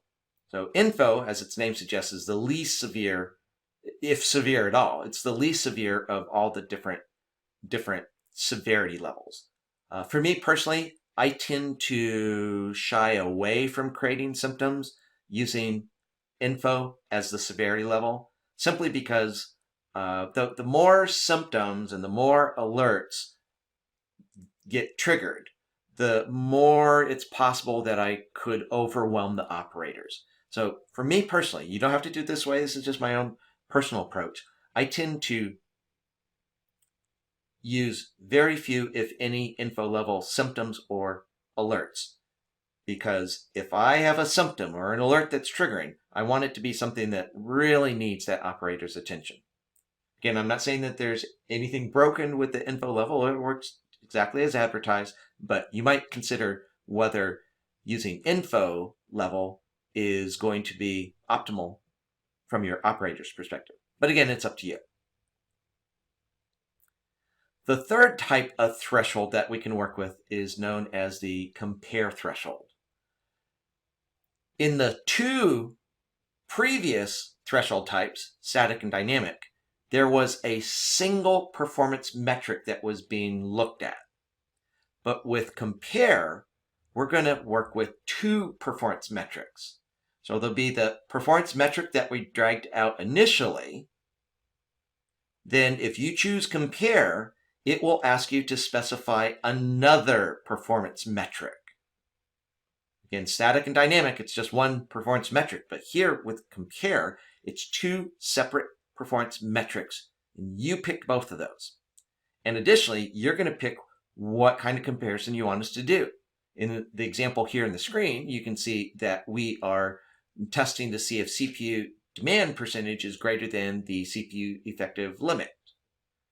So if you understand performance metrics well enough to understand what the relationships between them are and what that means in terms of performance, you can define sophisticated symptoms using compare. Earlier, I mentioned that a symptom could actually look at multiple performance metrics. Now, we just saw how to do that with the compare threshold type, but that's not what I'm talking about here. Notice in this symptom definition that we dragged and dropped the CPU demand percentage metric, and then we define what we wanted to look at. But we've additionally dragged and dropped another performance metric, or in this case, it happens to be the exact same one. But by dragging multiple performance metrics, by continuously landing in this area, dragging and dropping and having them land in this area on the bottom, what you're doing is creating what are known as symptom sets. So this particular symptom is a single symptom that's actually looking at two possible scenarios. In both cases, we're looking to see if the CPU demand percentage of a virtual machine is above a value. But notice in the first case, we're saying if the value is above 80, and in the second case, we're saying if it's above 70. If it's above 80, we're going to set the severity level of the symptom to critical. On the other hand, if it's greater than 70, we'll say that the severity level is immediate. If we wanted to, we could once again drag and drop that same performance metric into this area here to define a third symptom set that could say something such as, if the CPU demand percentage is greater than 50%, then the severity level is warning. So here, again, we have a single symptom that, in this case, happens to be looking at the same metric each time, but each time it looks at that metric, it's using a different threshold value so that ultimately this one symptom can trigger at different severity levels. Regardless whether you're creating a symptom using a static threshold, dynamic threshold, or compare threshold, in all three cases, The advanced settings section allows you to optionally set up something known as the wait cycle and the cancel cycle. Plus, there's also something known as instance metrics. We'll talk about those in a bit, but for right now, let's talk about the difference between a wait cycle and a cancel cycle. Both of these, both wait cycle and cancel cycle, is intimately tied into the data collection interval used by vRealize operations. Every 5 minutes, vRealize operations goes out through its data adapters to talk to systems like vCenter to see what's happening in our environment. Every 5 minutes, vRealize operations contacts your vCenter server to ask what are the performance metric values for all of the virtual machines, host clusters, and so forth. Plus, every 5 minutes, we're also going out to get things such as any faults that vCenter is reporting. But that's a key concept. vRealize operations does data collection once every 5 minutes. The wait cycle allows you, in effect, to adjust the sensitivity of a symptom. For example, if we say wait cycle equals 2, then what that means is if we see CPU demand percentage is greater than 80%, then instead of immediately triggering this symptom, if we say wait cycle 2, that means we have to see the same situation 2 data collection intervals in a row. If we said, I'm not suggesting you do this, but just to pick a big number to drive the point home, if we said wait cycle equals 100, then this condition of CPU demand being greater than 80% would have to persist for quite a long time before the symptom triggered. The wait cycle says how many times in a row, how many data collection intervals in a row we have to see this problem occurring before the symptom triggers. And cancel cycle, in effect, is just the opposite. Cancel cycle is also tied to the 5-minute data collection interval, but cancel cycle says how many collection intervals in a row do we have to see this problem have gone away before the symptom clears. So that's what wait cycle and cancel cycle are about. As a little advanced sneak peek, in the next lesson when we talk about alerts, you're going to find out that both symptoms and alerts have this concept of the wait cycle and the cancel cycle. So we'll talk about wait cycle and cancel cycle again in the next lesson. But before we move on, there's one other thing that I'd like to draw your attention to, which is this checkbox that talks about something called an instance metric. When I first started working with vRealize operations, I couldn't find anything or anyone to tell me what they meant by instance metric. In hindsight, it's a really simple concept. Consider, if you will, if we are measuring a performance metric such as CPU busy percentage. That's one of numerous performance metrics for measuring what's going on with CPUs. Your virtual machine, or for that matter, your host, can have multiple CPUs. For example, your virtual machine might have CPU, let's number them 0, CPU 1, CPU 2, CPU 3. These are known as CPU instances. So what we mean by evaluating or not evaluating based on instance metrics is, do you want us to look at the CPU busy percentage value for each of these individual instances? If so, you check this checkbox.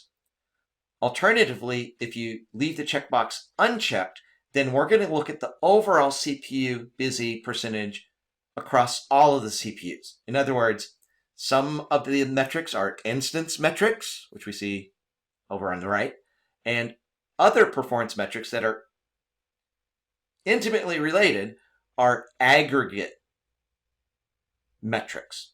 So again, the aggregate CPU busy percentage metric is telling me the CPU busy percentage for all the CPUs within a virtual machine. On the other hand, the instance metrics will give me the CPU busy percentage values for each CPU separately. Now, you're going to see this concept of instance metrics come up again later on in the course. So if that made sense to you, great. You're going to understand later on when we talk about instance metrics. If instance metrics didn't make sense, perhaps you'd like to rewind the video and just go through that description again. I suspect you understand instance metrics now, but just in case, maybe hearing it a second time will drive home what we mean by instance metrics. In the previous video, we learned about symptoms. Now we're going to learn about another building block of alerts called recommendations. Recommendations are what enables vRealize operations alerts to guide the operator for how to address the problem, how to fix it. So these recommendations that we're going to be seeing and defining can provide the operator with best practices. They can provide recommendations from the vendor. They can point to troubleshooting resources such as KB articles. The recommendations in their simplest forms are just some text that we're going to send to the operator when a particular alert triggers. But there are some interesting things you can do with recommendations. So let's dive down a little deeper. To create a recommendation, you go to the same place you went for symptoms. You go to Configure, Alerts, and then on that page you'll click on Recommendations. That's one of the tiles instead of the symptoms tile. So here under Recommendations, if you hit the Add button, it will bring up this window in which, in its simplest form, your recommendation is just going to be some text that is going to instruct the operator what to do to resolve the problem. But as you can see in the screenshot, in addition to the text, if we want to, we can embed hypertext links. So for example, if you want to embed a hypertext link to a VMware knowledge base article, a KB article, you can embed links. There's a third thing that you can optionally do in your recommendations, which is to provide an action that will go hand in hand with this recommendation. We'll talk about actions in the upcoming slides. Actions allow us to make it easy for the operator to address whatever problem an alert is telling us about. From a purely visual perspective, these actions that we're going to be talking about here show up as a button next to the recommendation when the operator sees your alert triggering. Again, the alert triggers, operator sees the recommendation, and next to that recommendation, the text, there can be an action button to actually perform some sort of task, some sort of action to fix the problem. VMware vRealize Operations has built-in tasks, and our third-party partners who create management packs with their own data adapters can define their own actions. You as an end user are not able to create actions, but if you are interested in doing that, there is another way. It's not creating actions, but there is another way you can do something like actions. But for right now, we're going to focus on actions. So again, the actions that we're talking about are either defined by VMware or our third-party partners.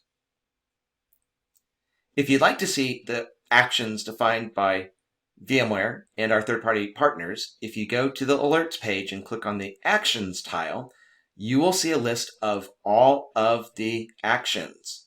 Over on the right side of this table, you can see how many recommendations are using each of these actions.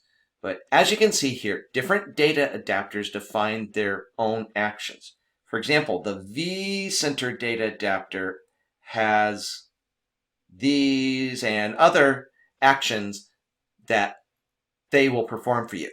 So if you want the alert to have a recommendation and provide a button to allow the user to delete the virtual machine in question, that would be an example of an action. If you want the alert to have a recommendation that has an accompanying action to power off a virtual machine, that is an action. Now, both examples I gave you there were for virtual machines, but actions obviously are not limited just to virtual machines. So every time you install a new management pack, whether it's from VMware or some third-party partner, you are encouraged to come take a look here again to see what actions they have included. At the beginning of this video, we talked about how to create a recommendation. Again, you type some text, maybe you embedded a hypertext link, And optionally, you can choose which action you want to accompany this recommendation. To pick the action, you first of all have to tell us which data adapter implements the action, and then you just tell us which action you want to show up whenever this recommendation is displayed. One more thing to know about these actions is that you can, whereas actions are traditionally invoked by the operator manually clicking a button, vRealize Operations also has the ability to automatically invoke the actions. The way this works is you define an alert that has a recommendation, that has an action, and in order to automate that action triggering whenever this alert triggers, what you'll do is go into the policy editor, and in the policy editor, if this was the alert that we want to have its action automatically trigger, then you go into the policy editor, find that alert, and in the automate column, you would choose enabled. When you enable automate on an alert in the policy editor, what you are saying is, if this alert triggers, then we want the action associated with the first recommendation, only the first, we want that action to be invoked automatically. If this alert triggers, trigger the first action. Throughout this lesson, we've been talking about the building blocks of an alert. Again, those are symptoms, recommendations, and actions. Here in this screenshot, you can see us starting to assemble those pieces together to create an alert. So when you create an alert, in step 1, you're going to define the basic information about the alert, such as what is the name of the alert. In step 2, that's where you're going to specify the symptom or symptoms, or maybe conditions that you want the alert to look for. Step 3 is where you specify what recommendations you want this alert to display if the alert triggers. And remember, those recommendations may have actions tied to them. So when you pick a recommendation, you're getting the recommendation and possibly also an action. So you'll notice here, if you look real closely, in between step 3 and step 4, there's no place where you pick the actions when creating an alert because you already associated the actions with the recommendations. Step 3 is really pick the recommendations and indirectly pick the actions. So we're going to go through that process in the next lesson. But before we get there, do notice that the 4th step of creating an alert on the tab labeled policies is to associate your alert with the policy. Now you can set up the association between your alert and a policy here in the new alert wizard, or if you want to, you can go directly to the policy editor. But whether you do it here or there, in order for an alert to be monitored, you need to enable the alert in a policy. In the next video, we're going to see how to define alerts. And one of the things that we'll learn is that when you create an alert, you can assign a different type to the alert. One type of alert is known as an administrative alert. There are other types of alerts. We'll get to see what they are in the next video. But if you create an alert and you specify that that alert is an administrative alert, then administrators, users who have the admin role, can go to troubleshoot administrative alerts to see this special type of alerts. The way you define administrative alerts is basically the same as any alert, and they'll show up the same place that ordinary alerts show up. But we have this special type of administrative alerts so that you can separate the alerts that you're going to display for the operators of your environment versus your administrators. Now that we're done with the lesson, it's time for another lab. In this lab, you're going to create the building blocks that we need to create alerts. So you're going to be creating symptoms and recommendations. I strongly suggest that you take your time and do this lab correctly, because in order for you to do the next lab, where we assemble these components into an alert, you're going to need to have done this lab correctly. So again, take your time, do it right, and when you're done with this lab, join me in the next video and we'll wrap up this lesson. Now that you're done with that lab, I would encourage you to make certain that you did it correctly, because the next lab depends upon you doing this lab correctly. All right, now you're done with the lab. Let's do a quick wrap up of this particular lesson. As you'll recall, we talked about the different components that make up an alert.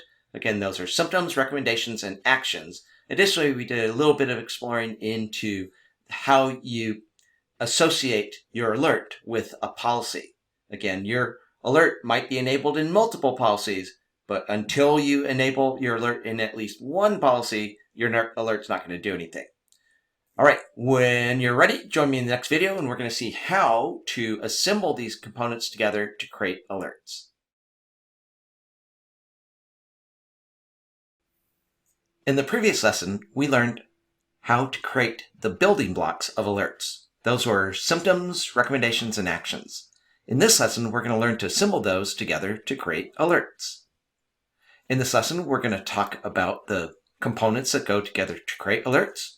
You'll learn how to create alerts, how to verify that they're working, and additionally, we're going to talk about something known as notifications. When you create a new alert, in step number 1, you're going to assign the alert a name and a description. The next thing that you're going to do in step 1 involves something called the base object type. If that sounds familiar, that's because we learned about base object types for symptoms. Now let's talk about base object type for alerts. In the previous lesson, we learned that the base object type of a symptom is where we are looking for the symptom to occur. In the case of alert, we also have the concept of base object type, but with alerts, the base object type is where we're going to apply the alert. So it is possible to have an alert have the same base object type as the symptoms base object type.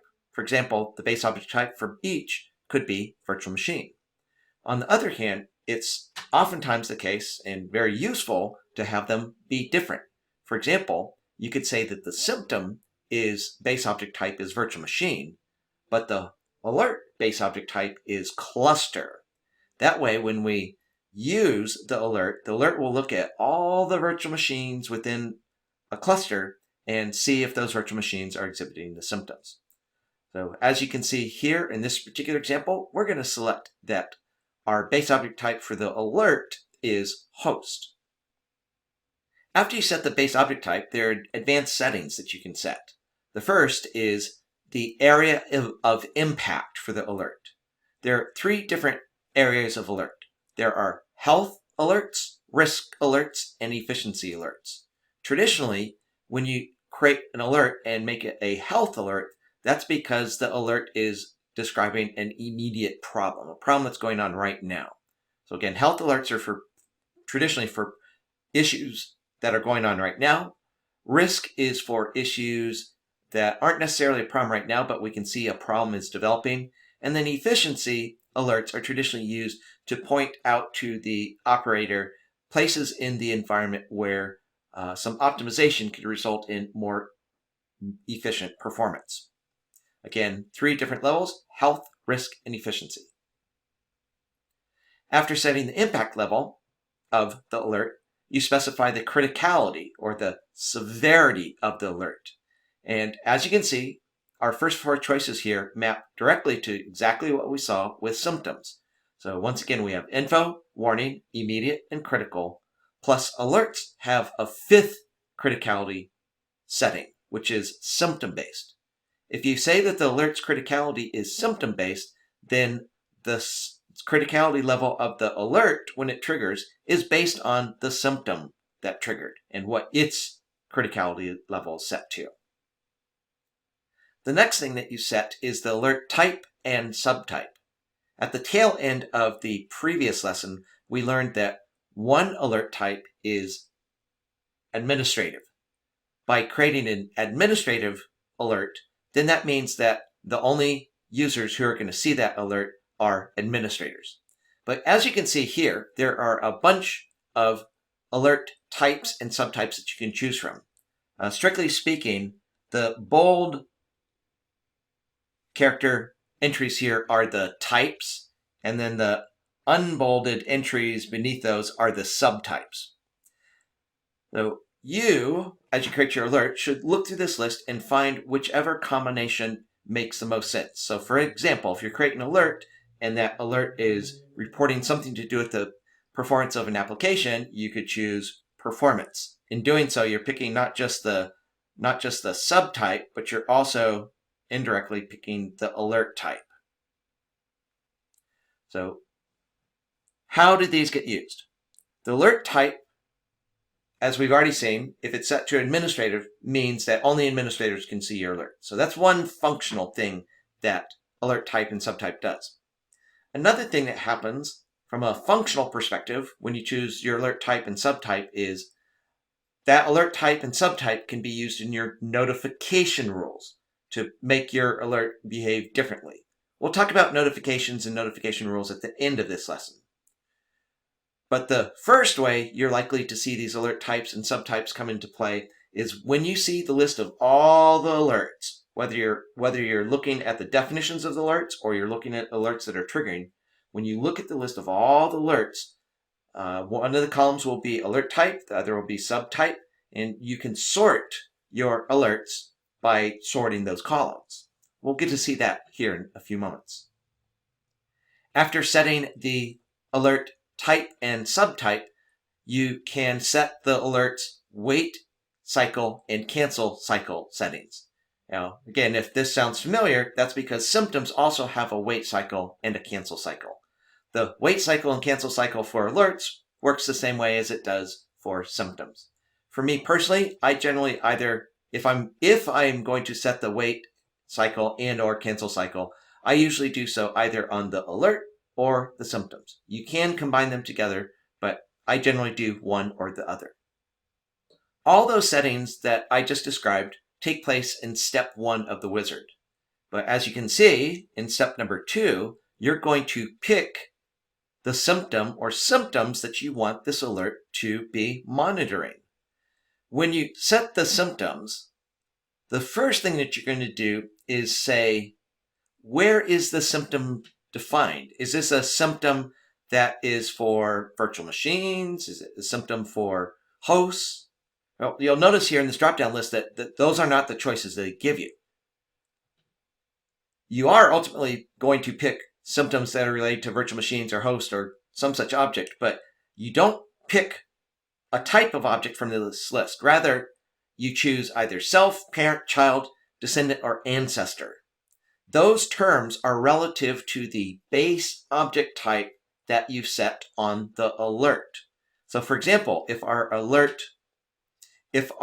alert base object type was host and we chose self, then this will display a list of alerts that are appropriate or associated with hosts. On the other hand, as you can see, we could instead choose child. If the base object type of the alert is host, and here we choose child, then this list would no longer display a list of host applicable symptoms, but rather it would show you symptoms that are applicable to objects such as virtual machines. So again, if you choose self, that means you want to see a list of symptoms related to the object type that you specified when you picked the base object type. If you pick parent or child, then you mean you want to see symptoms for the parent or the child of whatever object is the base object type. And then ancestor and descendant is the same concept. It just goes more levels up and down the hierarchy of objects. As another example, let's suppose you set the alert base object type to cluster. If the base object type of the alert is cluster and you say child, then whenever you choose anything other than self, another drop-down list is going to appear over here that allows you to pick specifically what type of object you want shown for the symptoms down below. Again, if you choose self, we already know what type of object you're talking about. But if you choose child or parent or ancestor or descendant, you're going to need to pick exactly which type of object is the object that has the symptoms you want us to look for.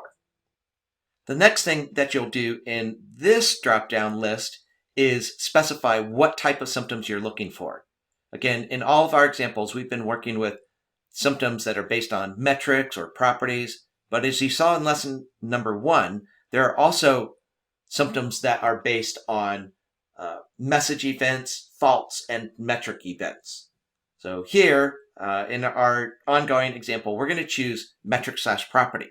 So what we see down below in this section, in this specific case, is a list of symptoms that are applicable to, in this case, virtual machines. Again, apparently in the screenshot, we've switched the base object type from cluster, like we saw in the previous slide, back to host.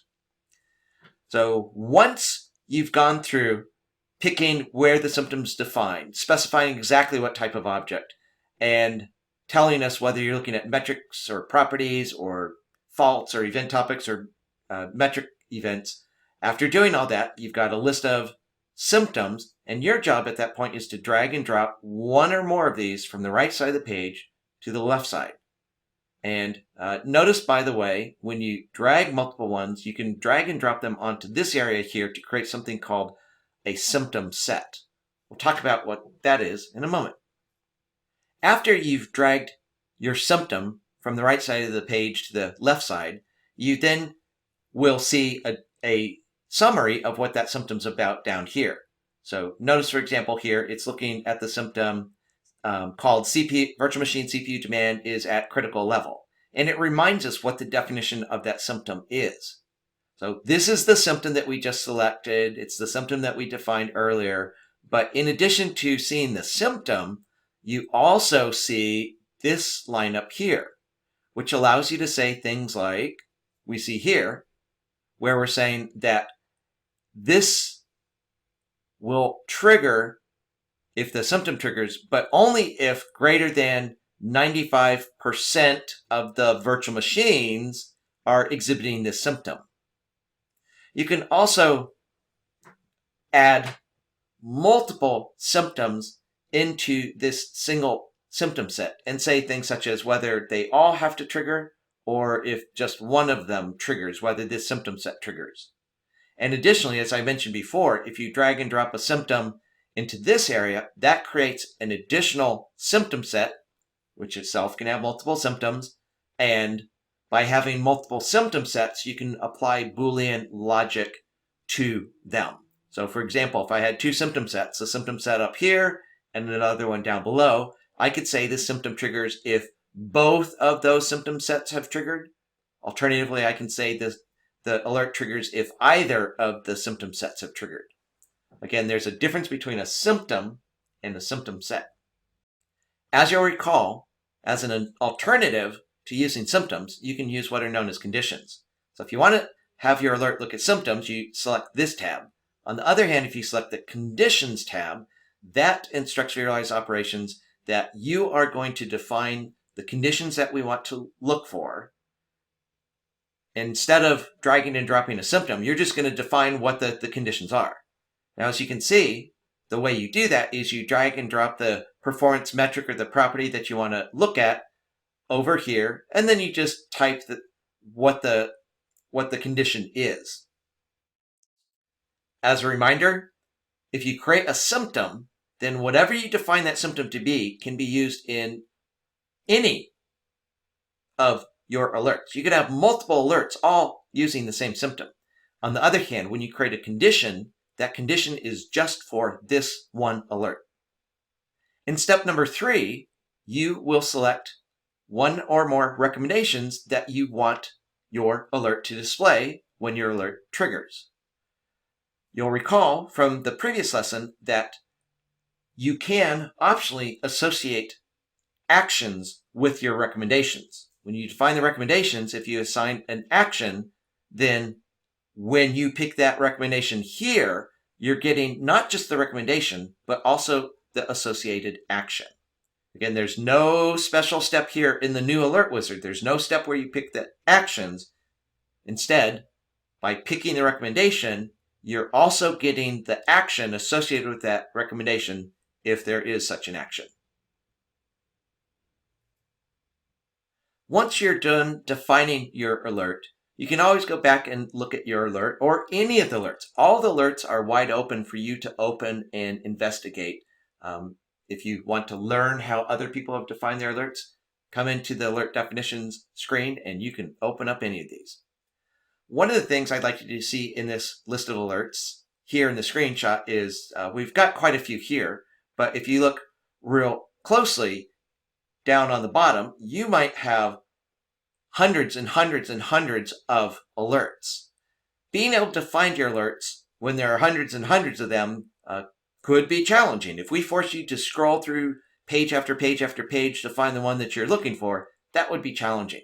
So we provide multiple ways to help you find the alerts that you're looking for. One way is this quick filter section over here.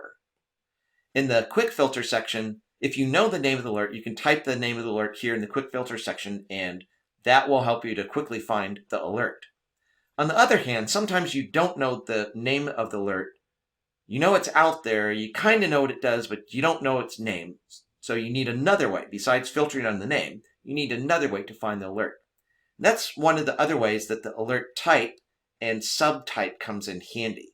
Again, when you're asked to pick the type and the subtype of your alert, when you create the alert and you're asked those two questions, do answer them carefully because they are going to help you and your colleagues find your alert again. Because you're not always, when you have hundreds and hundreds of alerts, you're not always going to remember the name of every single one of them. Make certain that you set the alert type and subtype. Later on, once you start using your alerts and alerts start triggering, the all alert screen is where you can go to see all the alerts that are triggering. And as you can see here in this screenshot, we give you the ability to group the alerts different ways. So for example, here we're showing you the alerts grouped by scope. But you can also group alerts based on the time that they triggered. You can group alerts based on their severity. Additionally, as you can see over here, you can specify, I only want to see alerts that are related to a particular type of object.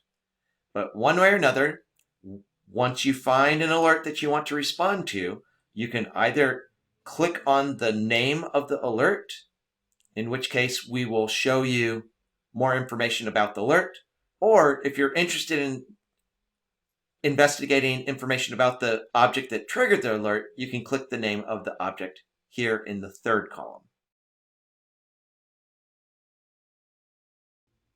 Now that you know how to define an alert, we're going to take a look at something called notifications. Those alerts that you define, when they trigger, will show up in the graphical user interface. You can see triggered alarms in the graphical user interface. But in addition to seeing the alerts in the graphical user interface, wouldn't it be nice if we could do things like send you an email to notify you, or perhaps send an SNMP trap? Those are two examples of the numerous types of notifications you can send. In the following slides, we're going to take a look at how you set up notifications. But first, let's take a look at what types of notifications we can send. So we can send notifications via email. We can send notifications via SNMP traps. We can log information about an alert that's triggered and put that into a log file.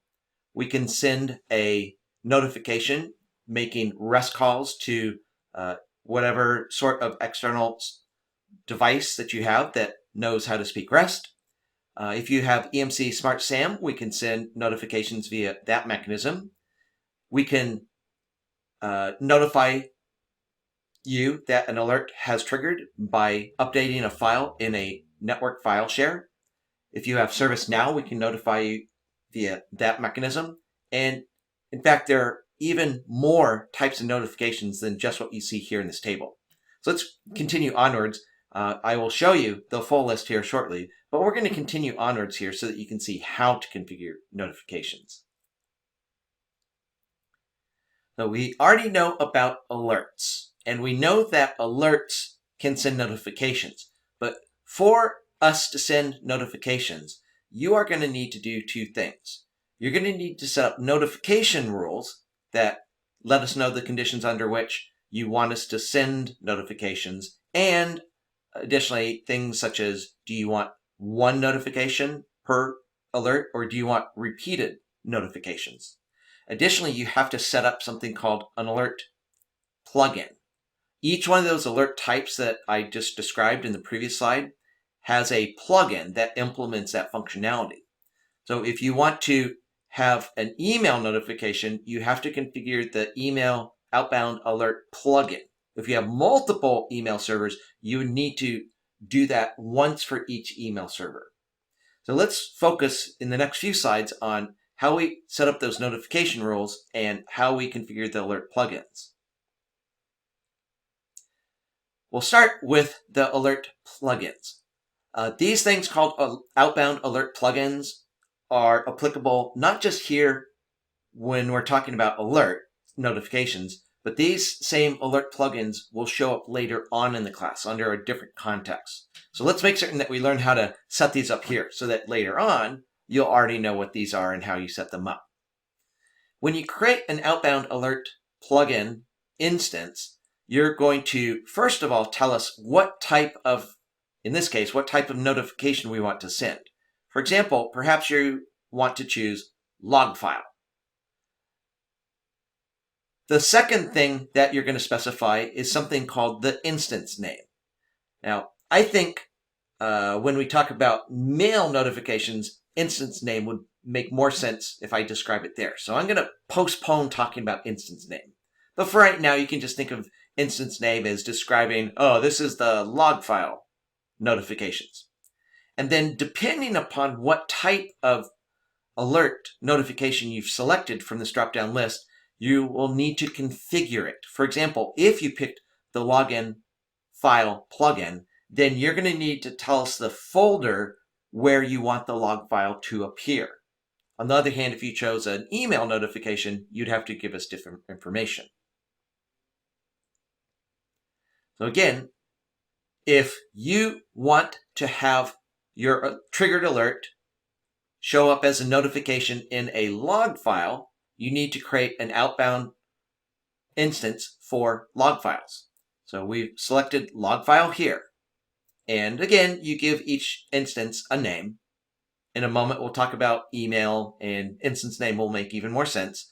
But since we chose log file notifications, we're being asked a question that's specific to logging. It wants to know which folder VRops should put the notification log file into. On the other hand, if instead of log file, we had chosen some other type of notification, then instead of being asked for the alert output folder, we would be prompted to answer whatever questions that type of notification needs. Let's take a look at an example of that. If you choose to send email notifications, again, you'll need to create an outbound instance. You'll need to do this once for each email server. You'll give us, in this first drop-down list, you'll tell us which type of notification you want sent. In this case, we're going to send email. You'll set an instance type. And now I think this instance name might make a little more sense. Imagine, if you will, you had 5 different email servers that you want notifications to go through. Under some circumstances, we'll use one email server. Other circumstances, we'd use other email servers. So for each email server, you would need to create one of these outbound alert plugin instances. Now, if you've got 5 email servers and 5 of these instances, setting a unique instance name in each case is what's going to help you to tell the difference between all those email server instances. If we chose email as the type of notification, then all of the questions that follow are going to be email-related questions. For example, it wants to know the IP address or FQDN of our email server. It wants to know what port number the email server is running on. The traditional port number for an SMTP mail server is port 25, but as you can see here, we've changed that value because apparently our email server is running on a non-standard port number. You can say whether or not that email server is using encryption. If it is using encryption, what type of encryption? If we have to log into that email server, you can supply the username and password. You can specify when this instance is used, what should the sender email address be? Again, all of these questions here are applicable just to email notifications. So if you do a new type of notification and it's asking you questions that you don't understand, go check your documentation for that, for email or for ServiceNow or whatever the type of notification is that you're trying to send.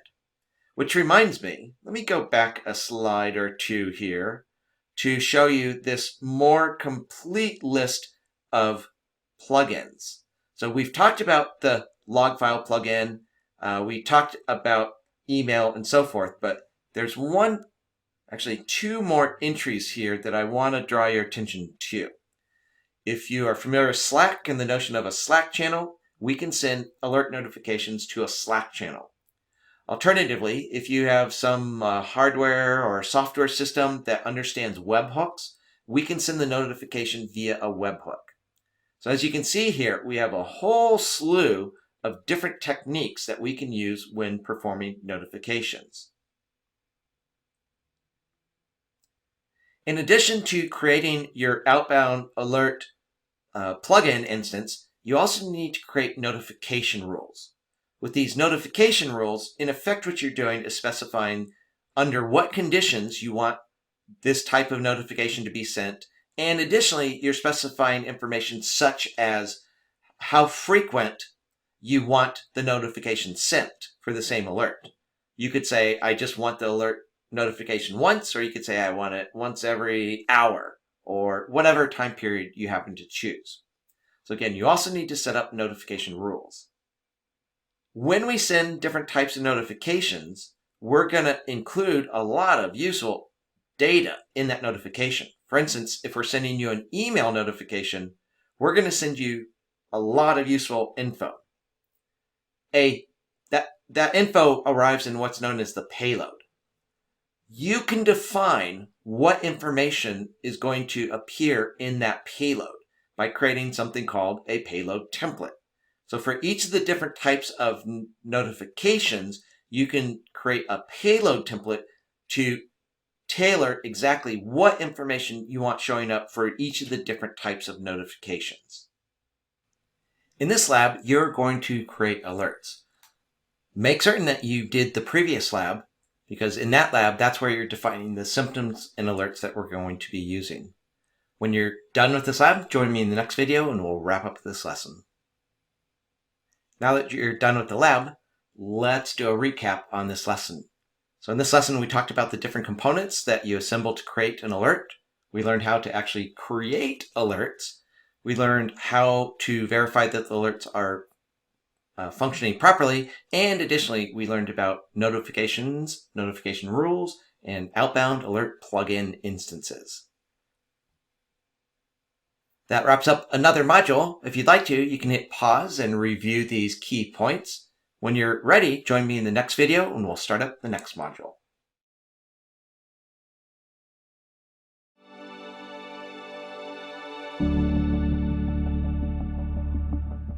In this module, we are going to learn to create custom views and reports. Now, those views and reports provide you the ability to share information with your colleagues in different ways. The views can be used in places such as dashboards, and additionally, reports provide multiple ways that you can provide information to your colleagues. This module consists of 2 lessons. In the first lesson, we're going to examine how to create views, and in the second lesson, we'll examine how to create reports. In this first lesson, we're going to learn how to create what's called a view. By the time we're done with this lesson, you'll know what types of information you need in order to create a view. You'll know the different types of views, and additionally, you'll learn how to actually create views to display information such as how VMs are distributed. Views are a reusable building block that we can use to display various types of information in various different fashions in various different places within vRealize operations. So they're very, very flexible. In order to start exploring views, if you go to Visualize Views and click Manage, you'll see a list of all the different views. For example, here in the screenshot, you can see 3 different views. One that is using what's known as a distribution presentation, and the other two are using list. We'll talk about what those two are and additionally what the other presentation types are. vRealize Operations comes with lots of views built in by default. Again, if you go to the view section and look, you'll find numerous views. Each of those views has a different subject that it's focusing on. Some views are looking at what's going on with your clusters, others are looking at hosts, others are looking at virtual machines. Views can look at any type of vSphere object, and views can look at any type of object. They're not limited just to vSphere. Now, as you can see here in this particular screenshot, we can see some more views, and additionally, we see yet another type, the trend view. So that's 3 different types that you've seen so far. We'll talk about what each of those is about here shortly. To create a view, you'll go to Visualize Views, you'll click Manage, and then click the Add button. At that point, what you need to do is provide a name and a description for your view. Then you'll tell us which presentation type you want. Do you want a distribution view? Do you want a list view? Do you want a trend view? Then you'll specify a base object type for the view. You'll add data to the view. And then at the tail end of the wizard where you're creating the view, you have the opportunity to specify where you want your view to show up. When you're done with all that, you click Save. In the first step of creating a view, you need to supply a name and a description. And it's worth taking a little bit of time to think about that name and description because there are lots of different views. If you want somebody to use your view, having a good name and a good description will help them know what your view is about. After picking the name and description for your view, you need to pick which way you want the view to present data. Now, as we've already seen in previous slides, there's list view, there's trend view, and distribution view. Additionally, there's another view called summary, and then 2 more special views called text and image. We're going to take a look at what each of these does as this module unfolds. The first 4 types that you see, list, summary, trend, and distribution, are used for displaying various types of data. The last 2 presentation types you see, text and image, are a little bit different. Instead of being designed to display data, the text view type allows you to display any arbitrary text that you want within your view. And similarly, the image view type allows your view to display any graphics image that you would like to display. So again, text and image are a little different because they're not designed to display data, unlike list, summary, trend, and distribution. When you pick your presentation type, each of these types has different settings that are particular to that type. For example, a list view displays information in the form of a table. And since that table might go on row after row after row after row after row after row, you might want to break up that table into multiple pages. So as you can see down on the bottom, you have the ability to specify how many items that you want displayed per page. Instead of having one gargantuan table, we can break that table up into multiple pages, each with a smaller table. You can specify if in that list you just want a fixed number of items, and additionally, you can say that that list should display objects even if they've been deleted previously. List view displays information as a table. The same is also true of summary view. Both list and summary display information as a table. Distribution view will display data either as a bar chart, a pie chart, or a donut chart. We'll see those coming up here shortly. The trend view is typically used to display the values of a performance metric over time. Trend view displays a graph showing the value of a performance metric over time. So again, those are the view types. Let's move onwards here and see how we use them. After specifying how you want your view to present its data, you need to specify the base object type, or the subject of the view. The subject of the view is what type of object the view is about. In this particular example here, we're creating a view that's going to focus on things going on with virtual machines. Once you've picked the subject of your view, the next thing to do is to pick exactly what data you want the view to display. Now, one thing I did not mention about the subject is that you can actually pick multiple subjects. You could have a view that's displaying information about hosts and VMs. If you picked multiple subjects, here on this screen, in step 4, where you're picking the actual data you want displayed, you would need to specify, I am about to describe virtual machine related data. So you tell us what type of object that has the metrics or the properties that you want to display, and then in the list that shows up down below, you find the metric or property you want to display and drag and drop it over to the right side of the wizard. If you want to, you can drag and drop multiple metrics. If you are creating a list view, each of the pieces of data that you drag in will become another column in your table. So again, if you're creating a list view, the subject determines the contents of the first column, and then each metric that you drag into the view will create another column in your table. In this screenshot, you can see that we've actually dragged in 2 separate performance metrics. One that's going to display information about a virtual machine CPU demand percentage, and another metric that's going to show us information about its CPU capacity.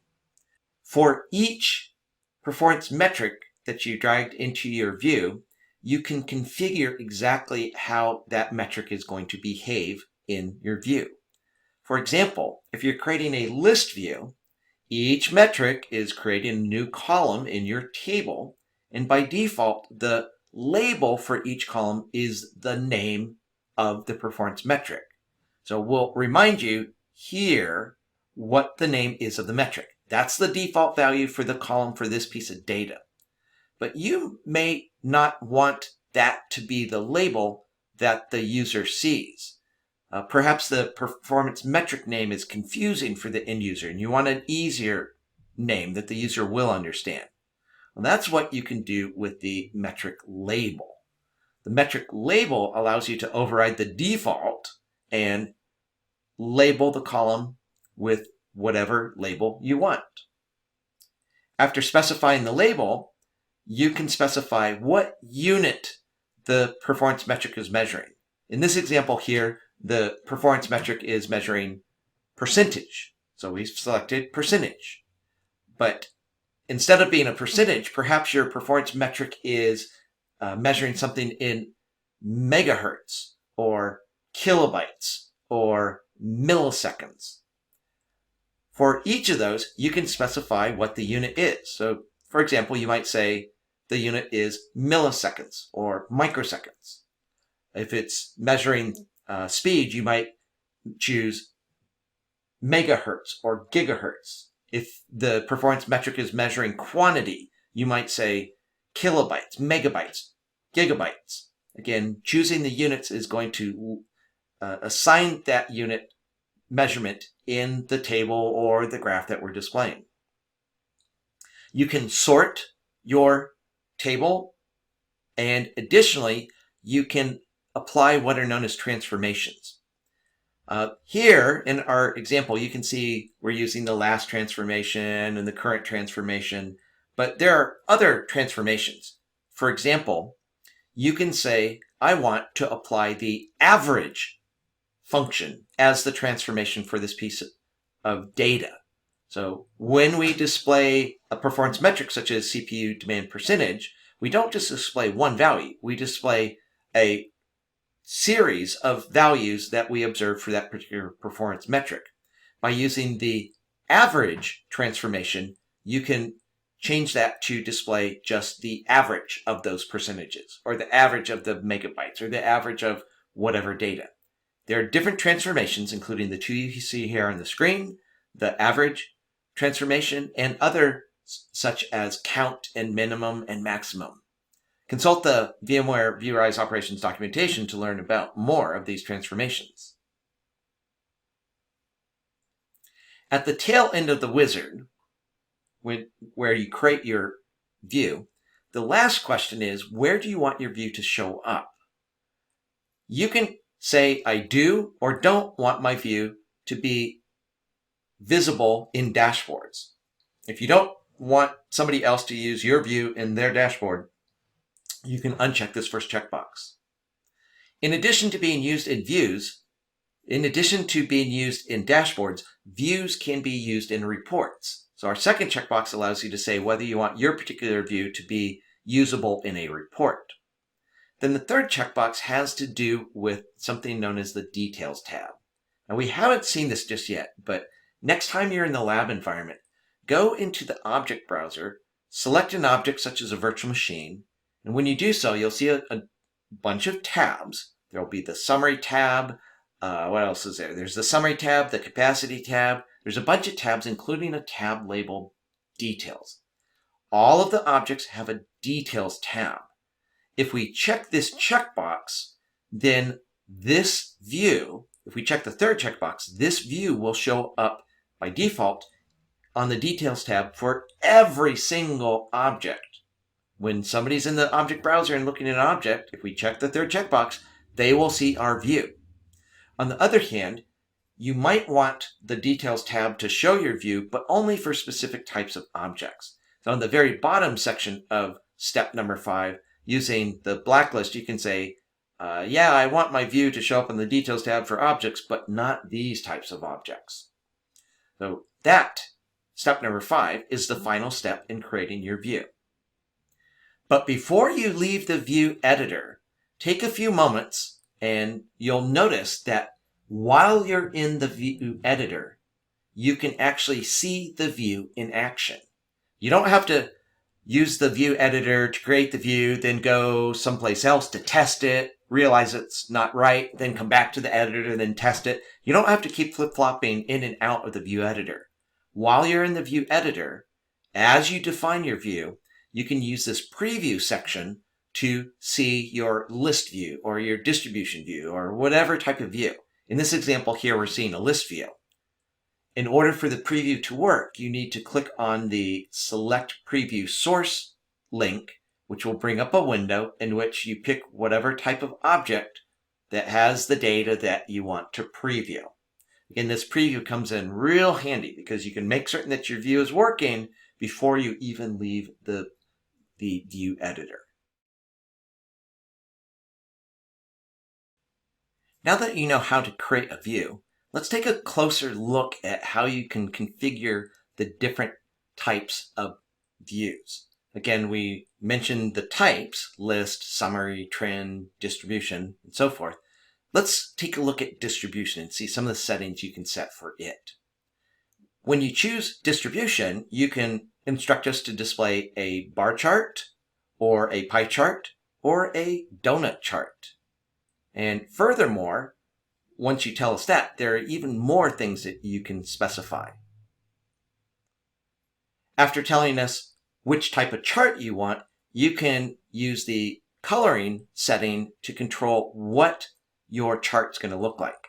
Now in this particular example, we are displaying a donut chart, which you can see displayed over here. Now you'll notice in this particular example that the donut chart has a bunch of different, let's call them bytes, and each byte is a beautiful different color. That's what happens when you choose Colorize. Colorize leaves it to vRealize operations to pick what the colors will be for the donut bytes or the pie slices or the bars in your chart.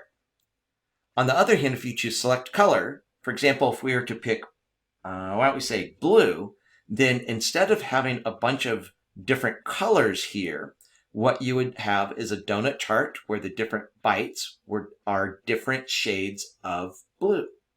So Colorize are these real colorful ones, and Select Color is different shades of whatever one color you pick.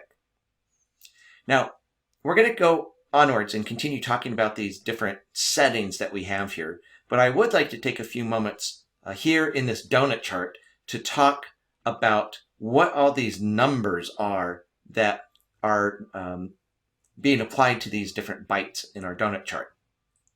So let's talk about them. In the middle, we have a total number of whatever type of object it is this view is talking about. So this donut chart is talking about file systems. On the other hand, it could be talking about virtual machines, hosts, clusters, or whatever type of object we want. So whatever the object is, there are 69 of them. Now, each of these bytes represents some subset of those 69 objects. If we take a look at this purplish byte, you'll notice that it's labeled with two numbers, 9 and 13.04%. 9 is the number of objects that this byte represents. And if you were to take the number 9 and divide it by the total, that gives you the percentage of the total that this byte represents. Additionally, over on the right, you have a legend that explains what each of the bytes represents. So again, we're measuring the amount of guest file system usage for the 9 virtual machines that are represented by this byte. They have somewhere between 0 to 10.5 megabytes or percent or megahertz. Again, depending upon what exactly we're displaying here, the unit will be different. But those numbers in the legend tell you what each of the bytes represents. In this case, virtual machines that have used a certain amount of file system space. Here's a slide with another screenshot. This time it's a screenshot with us doing a distribution presentation using a pie chart. When you choose pie chart or donut chart or such, you have some additional settings that allow you to control how we decide things such as how many slices or how many bytes the chart's going to display. If you choose dynamic distribution, that means you want to leave those decisions to vRealize operations. Manual distribution allows you to say, I want to be in control over how many slices and or how many bytes or how many bars are displayed. And furthermore, what is represented by each bar or each slice or each byte. Additionally, there is what's known as a bucket count. Bucket is sort of an umbrella term that we use to refer to bars, slices, and bytes. So if you set the bucket count size to 10, that means you want a pie chart with 10 slices, or a bar chart with 10 bars, or a donut chart with 10 bytes. Additionally, you can control things such as the range of values that you want the chart to focus on. So here, in the case of a percentage, it generally makes sense to focus the chart on a range of 0 to 100%. So as you can see, that for just the distribution type alone, there are quite a few different settings. To learn more about all the different settings that are available for distribution, presentation, and other presentation types, do check the official product documentation for vRealize operations. In this screenshot, we are looking at a trend view. With the trend view, we tell it one or more performance metrics that we want plotted in a graph. In this specific example, you can see that we're previewing our trend view. Up top, you can see a graph that you'll first of all notice it has different colors. In that graph, in the preview, we fed in two different clusters, SA-Compute01 and SA-Compute02. So the purple and the pink lines are representing data for the two separate clusters. Now, in these trend views, there will be a vertical bar that represents right now, today. Everything to the left of that now line is historical data, and everything to the right is future projections. You can control how much of each we display or whether we display them at all. For example, if you uncheck historical data, then we won't bother displaying the left side of this graph. So if you don't want to see historical data, You don't have to. For the right side of the graph, you can say whether or not you do or don't want to see the trend that we're forecasting. And furthermore, if we are forecasting, you can specify how many days worth of forecasting you want to see in the graph. Do you want to see the next 5 days? Do you want to see a week? Do you want to see a month? You just tell us how long, and we will calculate and display the trend. After you've created your view, you might need to go back sometime and change how it works. So you can edit a view. Just go to the Views page, click the ... button, and choose Edit. That same ... button allows you to delete a view, clone a view to copy it, export a view. Later on, I'll show you how you can import a view. But as you can see, all these different views are ready for you to go look at them. If you want to open them up by editing them, don't actually change them, but you can edit any of our views and see exactly how they're implemented. If you ever are tempted to change one of the views that we supply, I suggest that instead of changing our predefined views, please consider cloning our view so that you get a copy, and then you can change that copy however you want. Doing it that way, you'll still have the original version of the view plus whatever new view you create.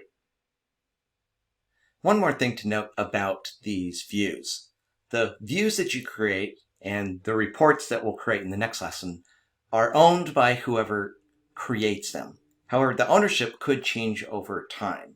For example, if a user leaves the company and you delete that account, that user's views and reports become owned by the system administrator.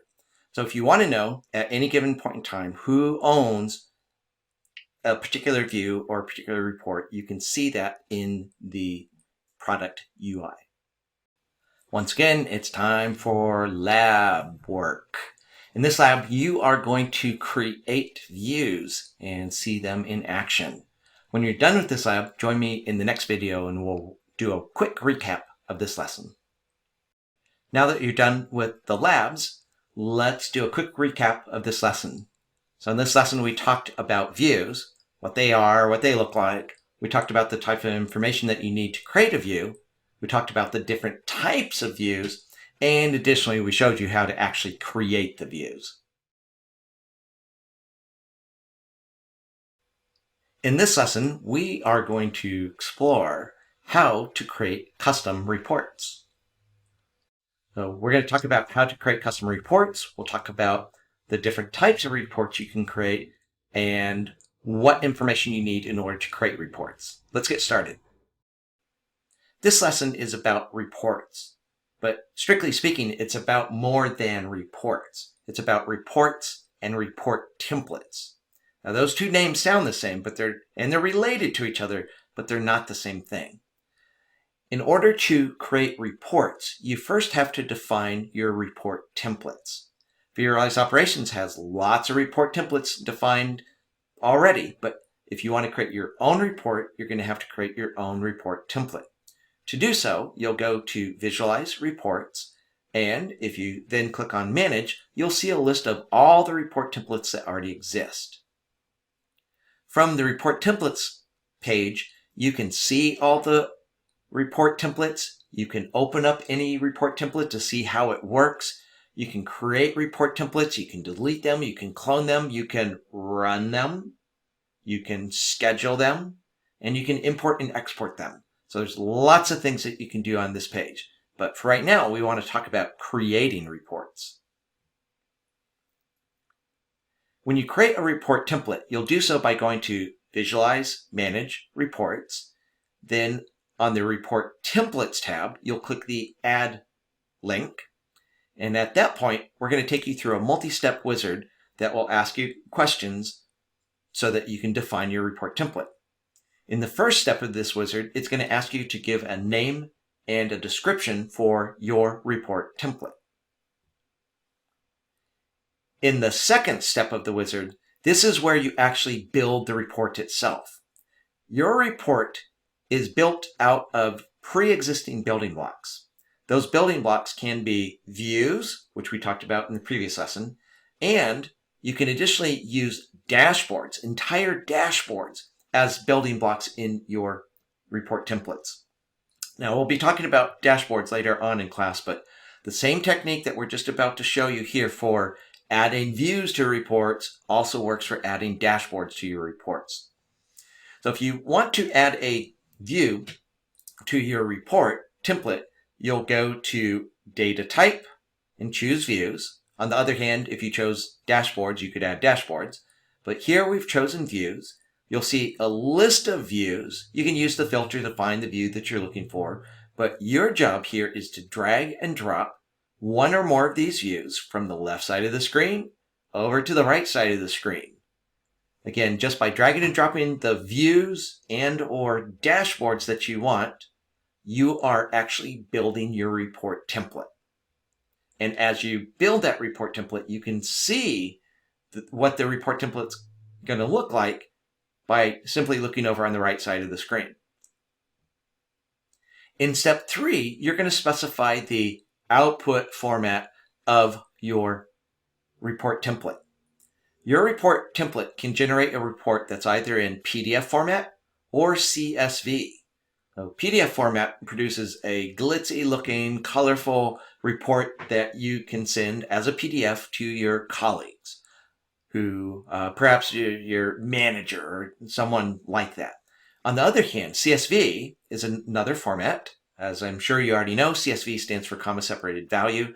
When you create a CSV report template, that will generate a report that puts the raw data into a text file in comma separated value format. Since it's a CSV file, you could give that to a coworker who likes using tools such as Microsoft Excel to create spreadsheets and do all sorts of data manipulation. So again, the PDF is a glitzy looking file that you can send to colleagues. On the other hand, for your more technical colleagues, you could send them the CSV version of the report so that they can do whatever number crunching that they want to do. The fourth step of the wizard is where you specify the layout of your report template. You have 3 main things you can do here. You can specify whether or not you want a cover page. Speaking of which, if you have a cover page, we use our logo as the default logo for the cover page. If you want to change the cover page logo, you can click this Browse button to do so. So you can say whether or not you want a cover page, and if so, what logo you want displayed. You can say whether or not you want a table of contents. And the third thing that you can specify is whether or not you want a footer. Currently, the one and only thing that shows up in the footer is the page number. So if you say, yes, I want a footer, what you're going to have is a page number at the bottom of each page in your report. So again, through these 3 choices, you can specify the layout of your report template. Now you have a report template, but you don't yet have the report. The report template specifies what the report should look like, but in order to see the report, you have to run the report. So if you click the vertical ellipse button, the 3-dot button, one of the choices in the list drop-down list that shows up is to run the report template. So in the lab coming up, you're going to create a report template, and then you're going to run the report template in order to generate your report. Once you've generated a report by running your report template, you can view the report by going to the Generated Reports page. While you're there, you'll see all the reports that have been generated. If you want to rerun one, you can do so. But notice way over here on the right side of the screenshot that there are 2 icons. Sometimes you'll see 2, sometimes you'll just see 1, but these 2 icons say PDF and CSV. In other words, to see the actual report, the operator is going to click on one or the other of these icons. And again, we saw a few slides ago that you, the person who designed the report template, have control over which of these 2 icons they're going to see.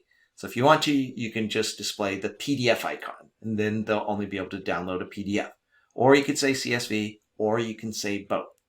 Again, once you've created report templates, you can run the report templates, generate reports tab, and actually view the reports. In the previous slide, we showed you how to run a report template in order to generate a report. In addition to running a report template, you can schedule a report to be generated from your report template. To do so, you go to the same report templates tab where you ran your report template, and instead of choosing run, you choose schedule. When you do so, it will bring up the interface that you see over here on the right side of our slide. In this scheduling wizard, in the top section here, you get to specify when and how often you want the report template to be run. And this is a fairly standard scheduler, so you can set things such as what time, what date, and recurrence information. So nothing terribly new or surprising there. What is interesting here in the scheduler is that when we schedule a report template to be run, we can have the report template sent to our recipients either using email or other mechanisms. As you can see down at the bottom, if you've already configured an outbound plugin instance for email, you can just choose that plugin instance that you've already configured, and now your report template will be automatically emailed on whatever schedule you specify to whoever the recipients may be. There are a number of different actions that you can perform from the report templates page. You can, by clicking the ... button, you can delete a report template. You can export a report template. That creates a single file that you can send somebody else so that they can import your report template into their vRealize operations deployment. But notice on the bottom of this list of actions, you have the ability to change the default graphics file that's used on the cover page. Again, this allows you to set the default, but you can still override that on a per report template basis. In the previous lesson, when we were discussing views, we told you that each view is owned by whoever creates the view. The same thing is true of report templates. If you delete a user, their views and their report templates will automatically become owned by the system administrator account. The system administrator can then, in turn, transfer ownership of the views and report templates to other users, but do be aware that if you delete a user, their content, their views and report templates are going to be automatically transferred to the system account.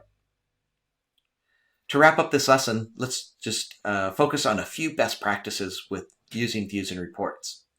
The first best practice here is to take advantage of all the views and report templates that we've already defined. Many times, there already will be a view or a report template that does exactly what you're looking for. And even if the view or the report doesn't do exactly what you want, the second bullet point here says it's a good practice to go ahead and clone existing views or clone existing report templates.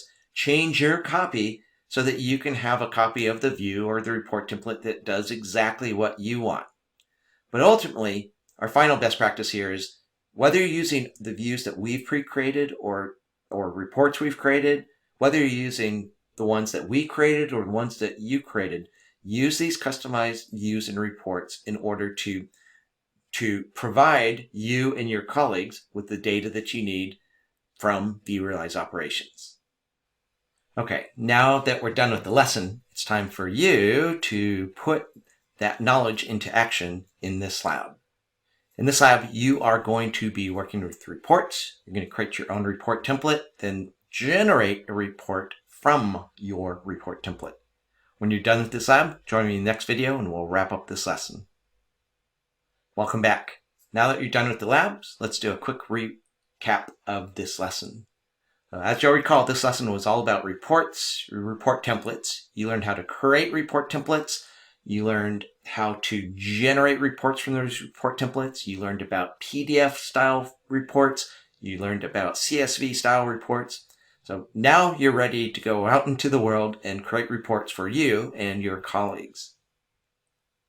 This brings us to the end of another module, so if you'd like, feel free to hit the pause button and review these key points from this module. When you're done, join me in the next video and we'll get started on the next module.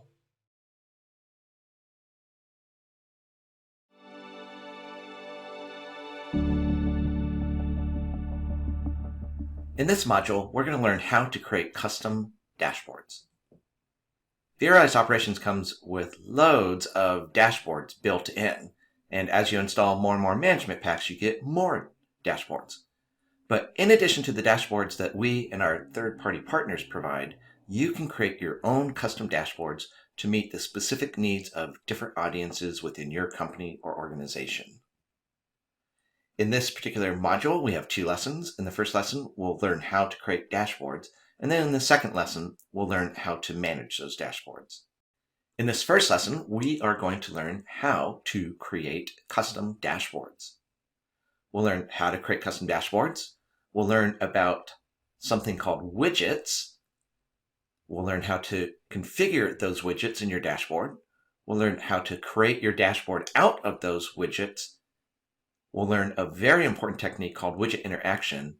And then at the tail end of this lesson, we're going to learn about a special mechanism known as a metric configuration file. To start working with dashboards, go to Visualize, Dashboards. There you'll see a number of different choices. One great place to start is in the Getting Started section, where you will see a series of icons, such as this availability icon, performance, capacity, troubleshooting, and others, each of which represents a category of dashboards. As you open up each of these category icons, you'll see a list of different dashboards that you can use, that you can open to learn from, and which you can copy in order to make your own customized version.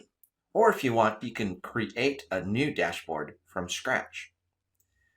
Again, this is a great place to start. If you haven't already been here, I'd encourage you to pause the video and perhaps go investigate the predefined dashboards that we've already defined. And then when you're done, come back to this video and we will take a look at creating your own dashboards. When you set out to create your dashboard, rather than jumping straight into the dashboard editor and creating your dashboard, it's a good idea to pause and ask yourself some questions. You need to design the dashboard before you start creating it. So as you can see here, we have a list of things to consider. The first one of which is, who is the audience of your dashboard? Different audiences have different needs. For example, if you're creating a dashboard for people in your management chain, they probably want higher level information. On the other hand, your colleagues who are very technical want low-level details. Again, that decision of what the audience is drives many of the choices that you'll make when creating your dashboard. Another question to ask yourself is, what is the purpose of the dashboard? What's it supposed to do? Obviously, if you don't know what the dashboard is supposed to do, it's too early to start creating the dashboard. So for me, typically when I create a dashboard, I'll sit down with the stakeholders, whether that's the people who will actually be using the dashboard, or perhaps their managers who know what types of information they want their employees to have. I'll sit down with those stakeholders to figure out what it is they need from the custom dashboard that I'm building for them. I'll investigate what the functional characteristics are of the dashboard. I'll identify the data sources of the dashboard. That's actually a very important point. All the dashboards that we're going to be looking at throughout this lesson are going to be dashboards that are working with vSphere type objects. But dashboards are absolutely not limited to just reporting information about vSphere objects. You can create dashboards that report information on any object that vRealize Operations is monitoring. To get vRealize Operations to monitor new types of objects, to get it to monitor new types of systems, sometimes that requires installing a management pack into vRealize Operations in order to get a new data adapter that can actually get the data. So sometimes before you create the dashboard, you have to ask yourself, where is this data going to come from? And that might lead you to do things such as installing a new management pack. One of the very useful techniques that we'll be talking about here shortly is something known as widget interactions. Of course, we'll first talk about what widgets are, but then we'll talk about what widget interactions are. When you design your dashboard, it's important to understand which widgets will interact with each other. So that's a topic we're going to tackle here shortly. And then the last two bullets items here, I personally think go hand in hand. The bullet item here that says build a prototype is an important concept. I find that when I'm creating a dashboard, again, as I said earlier, I'm going to talk with the stakeholders to find out what they want. And they're going to describe to me what they want that dashboard to look like. I typically operate on the assumption that the first version of the dashboard that I create may not match exactly what they need. Not because I'm doing anything wrong in the design or the creation of the dashboard, but sometimes just seeing the first prototype of the dashboard enables the audience or the stakeholders to see it with their own eyes and decide perhaps it doesn't quite meet their needs. So there's oftentimes a more iterative process that you go through. You create a prototype dashboard. You share that dashboard with the audience to get their feedback. If they say they need little adjustments, you create another version of the dashboard. Give that to them to review. And you may go through a few cycles of doing that. It's typically not a ridiculous number of cycles, but you go through a few cycles to get the dashboard exactly the way that they want. Again, creating a prototype initially allows you to quickly get feedback from the audience to see, is the dashboard meeting their needs? And if not, to extract information from them about what it is they really want, so that ultimately you can create a custom dashboard that suits their specific needs. When you create a new dashboard, the very first thing that you do is you name your dashboard up here in the top left-hand corner. Then down on the bottom right-hand corner, you have a slider switch that you can either set to views or widgets. For right now, we're going to focus on widgets. Shortly, we'll talk about views. When you choose widgets down on the bottom, you will see a list. This here in the screenshot's a partial list, but you'll see a list of approximately 50 different widgets. What these widgets are individual little graphical display areas that you can drag and drop into the canvas area of your dashboard designer. Again, this area here is the canvas. So if I want to display a list of display a list of objects for the users, I can drag in the object list. If I want to display a heat map, I can drag that in. If I want to display charts of metrics, I can drag each of these in. And furthermore, when I drag them in, I can position them and resize them. And as I do so, I see the dashboard as it's being created in the canvas itself. Again, one very useful feature here that I'm sure you'll find yourself eventually, but it's sometimes overlooked. The filter option is a great way to help you find the particular widget that you're looking for. Again, in the beginning, you won't know all the names of the widgets, but as you start to learn the names of the widgets and you want to find them quickly, the filter can come in quite handy. As I said a moment ago, you're going to drag and drop widgets into the canvas area. And when you do so, you will see each widget being displayed. As you look at each widget, in this example, you can see two.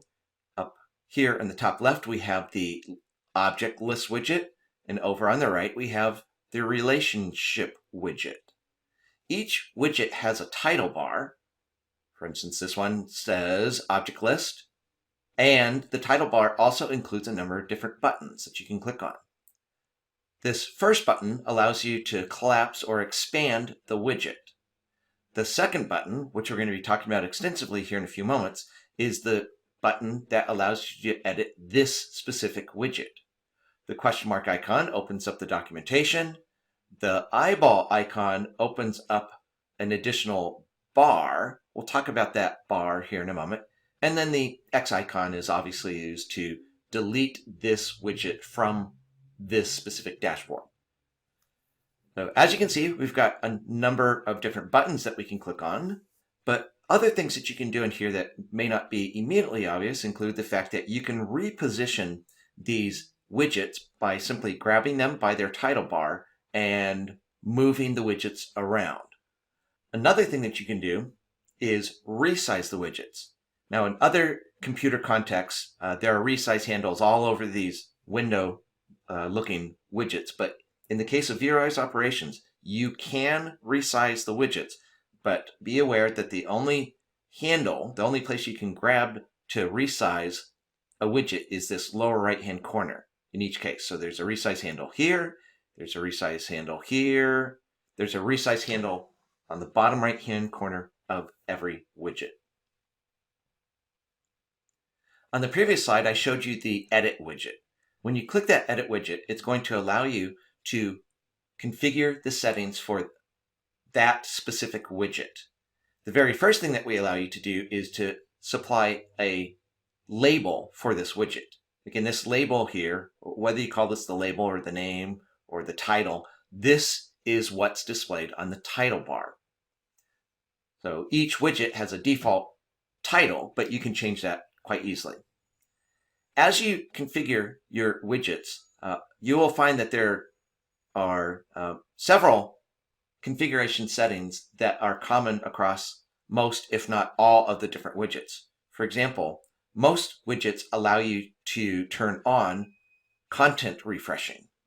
If you turn on content refreshing, that means you want vRealize operations to automatically update this particular widget periodically. If you turn on content refreshing, you get to decide how frequently you want that update to take place.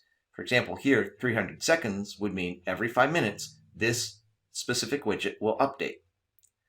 Then there is a setting called Self-Provider.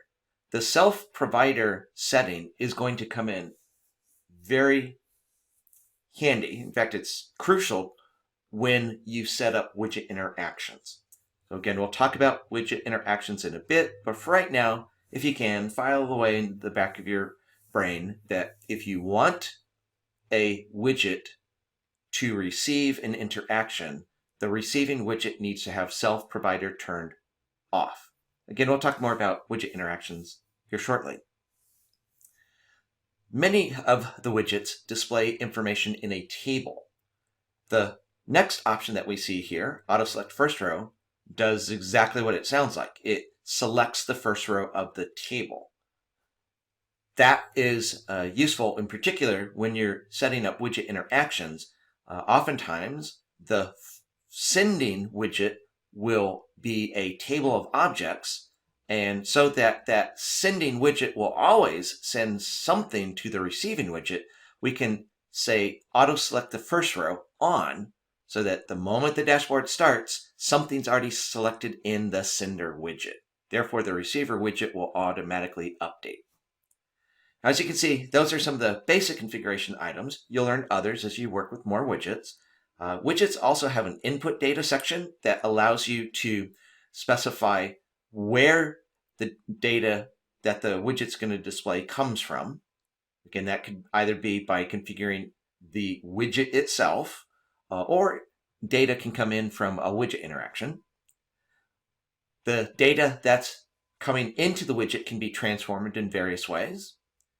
And additionally, you can filter the output.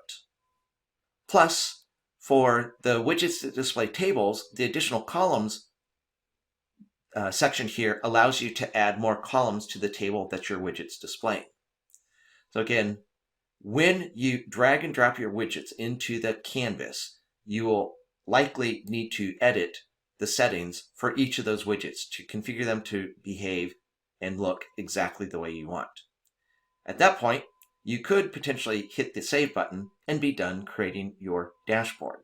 However, there are other things that you're likely to want to do to your dashboard to make it more sophisticated, including doing things such as setting up widget interactions. So let's continue on and see what other things we can do with our newly created custom dashboard.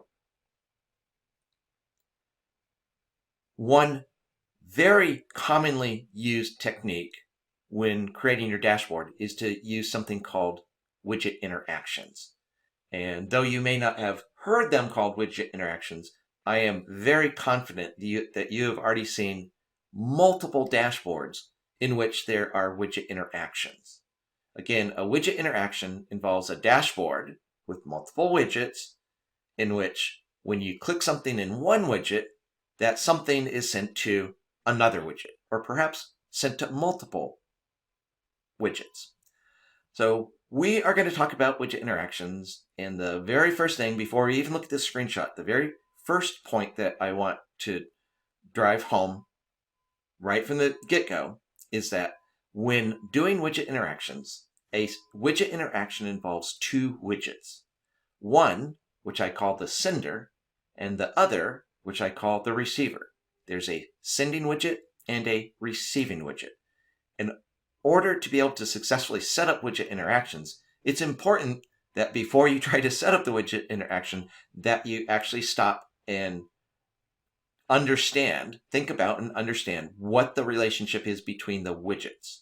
Again, your dashboard may have multiple widgets doing multiple widget interactions. So understanding exactly which widget is the sender and which widget is the receiver in each of your interactions is a necessary step before you actually start creating the widget interactions themselves. You need to understand who the sender is and who the receiver is before you set up the interaction. So once you've tackled that, once you know who the sender is and who the receiver is, to set up a widget interaction, the first thing you're going to do is drag and drop your widgets into the canvas. So in this little tiny screenshot here, you can see peeking out, here's one widget. The object list widget displays a table of objects. And we have another widget here that we haven't seen yet called the relationship widget. I'll show you that in a moment. But in our particular example, the object list is going to be our sender, and the object relationship is going to be our receiver. Again, you need to understand that relationship before you click Show Interactions.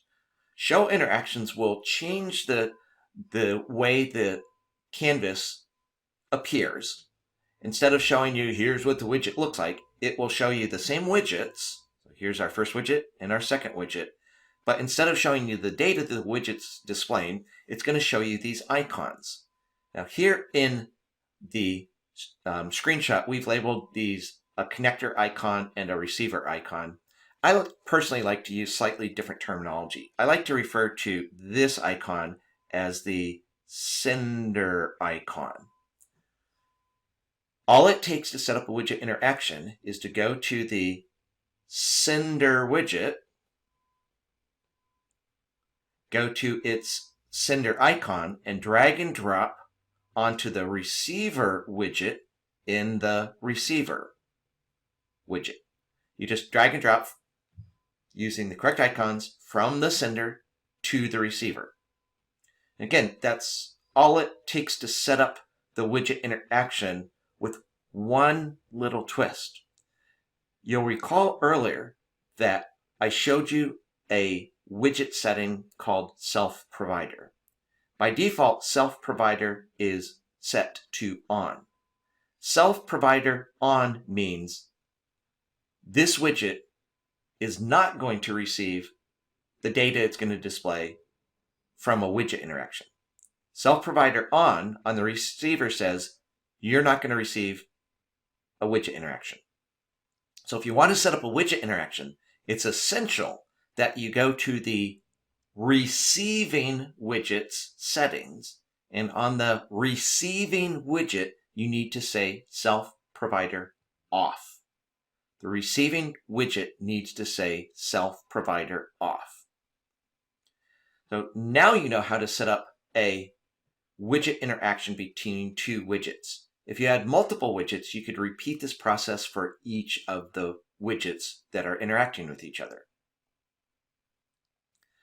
Continuing our example, let's suppose that we have an object list and an object relationship widget, and we have set up a widget interaction between them. Again, remember, the receiving widget needs to have self-provider turned off. When we set up this widget interaction, the way it's going to look to the user is they will have the object list widget and the object relationship widget. As I've said before, the object list widget displays a list of objects. In this case here, it's displaying all sorts of different types of objects. You can edit the object list and tell it to only display certain types of objects. For example, perhaps instead we would only want this object list to display clusters. By default, object list displays every type of object. By setting up this widget interaction, what's going to happen when a user comes along and selects something such as this cluster is that object that the user selected is going to get sent through the widget interaction into the receiving widget. Now in this case here, our receiving widget is the object relationship widget. The object relationship widget displays a diagram, a hierarchical diagram that shows us the relationship and other information, but primarily shows us the relationship between the object that it was told to display, which in this case is our cluster called SA-compute-01, and the object relationship widget displays the parents of that object and its children. Incidentally, the little icons that we see here, here, here, and here are displaying information about the health and alerts for each of these objects. And additionally, another thing that you'll discover if you start clicking in the object relationship widget is that if you were to come in and click, let's say, this data center, then that data center would become the focus of the object relationship widget. The data center would show up in the middle, and then the diagram would adjust, and we would see the parent of the data center, which would be your vCenter server, and the children that would be displayed would be your clusters. Again, the object relationship widget is interactive. Double-click a parent or double-click a child, then that object becomes the focus of the object relationship widget. Again, using the fairly basic techniques that we've been talking about so far of dragging and dropping widgets, editing their settings, setting up widget interactions, allows you to create fairly sophisticated dashboards. There's more that we can do, but you're already off to a great start. With just the techniques that we've learned so far, you can create very, very, very useful dashboards.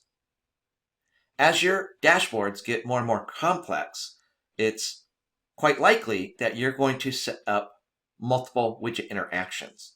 I've already talked about one way of doing that, which is if you have a dashboard that has, just for example, 10 different widgets, you can set up a bunch of different widget interactions between different sets of sender-receiver widgets.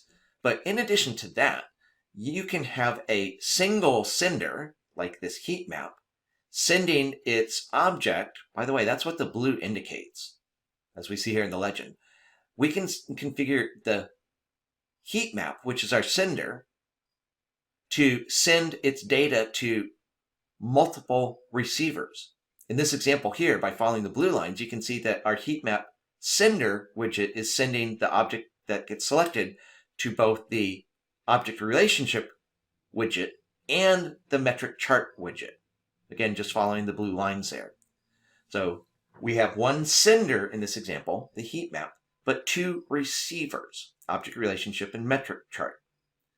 Additionally, this screenshot also shows you another type of widget interaction that you can set up, in which instead of sending an object, we'll send a metric. So orange here in the diagram indicates metrics.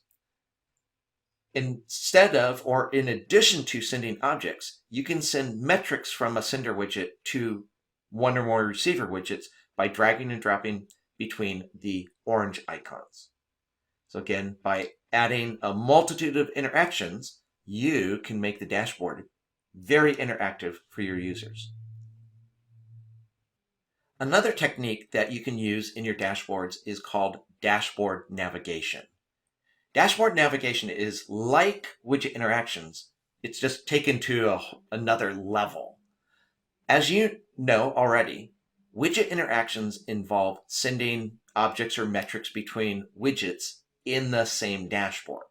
Widget interactions take place within one dashboard. Dashboard navigation is the same idea, but instead of sending the object or metric from one widget to another widget in the same dashboard, with dashboard navigation, we will send an object or a metric from a widget in one dashboard to another widget in another dashboard. If you would like to set up dashboard navigation, you'll first start by creating your dashboard. You'll drag and drop in your widget. So in this particular dashboard called New Dashboard, we have this widget, and this widget. So we design our first dashboard. And if we want to, we can set up widget interactions within that dashboard, which we can see here, here, and here. So you set up your first dashboard. Once you have your first dashboard set up, you then select another dashboard. Again, this could be any of the other dashboards. When you select that dashboard, the other dashboard will be displayed on the right. And as you can see, both the original dashboard on the left and the new dashboard, the other dashboard on the right, have the same icons. They have the same meaning.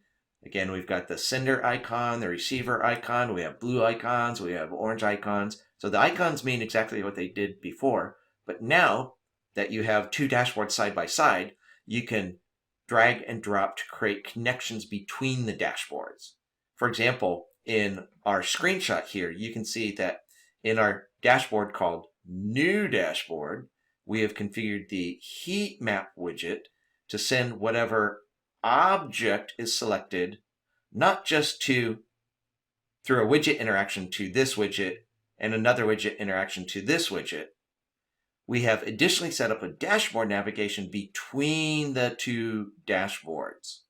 So in this specific case, the dashboard navigation is causing whatever object is selected in the heat map to be sent into the dashboard called Troubleshoot a VM, specifically into the widget called search for, and the name's truncated here so I can't see it, but the top leftmost widget in the second dashboard is our receiving widget. Again, this is called a dashboard navigation. From the end user's perspective, the way they do dashboard navigations is different from how they do a widget interaction. When a user wants to do a widget interaction, they go into a dashboard, they go to a sender widget, and they double-click something, such as a virtual machine object. On the other hand, in order to perform a dashboard navigation, the user has to do something different. To do a dashboard navigation, the user is going to click on that eyeball icon that I mentioned at the beginning of this lesson. When a user first sees a dashboard and all the widgets, they'll see the title bar, but until they click that eyeball icon, they won't see this line, this bar. Clicking the eyeball icon shows this bar. This bar allows the user to do a variety of things, but for our purposes here, it's this first button that we want to draw your attention to. With this button, you can do several different things. You can launch the vSphere web client if you choose to, but for our purposes here in this discussion, the crucial thing that this button allows you to do is to go into the navigate option.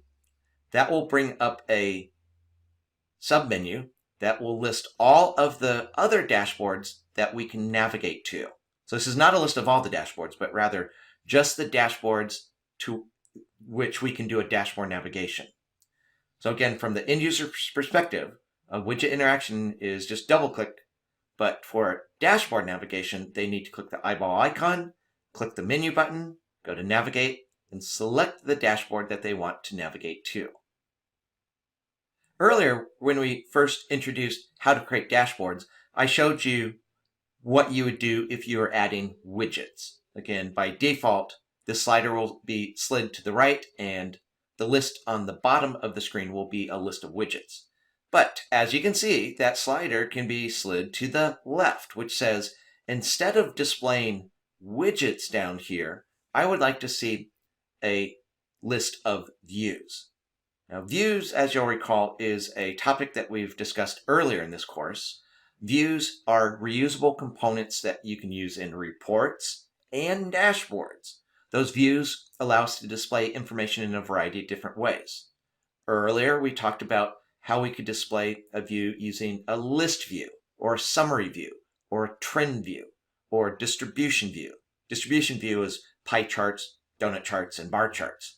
Additionally, we learned about two more view types called text, which we can see here in this screenshot, and truncated from the screenshot, there's one more type of view, which is the image view.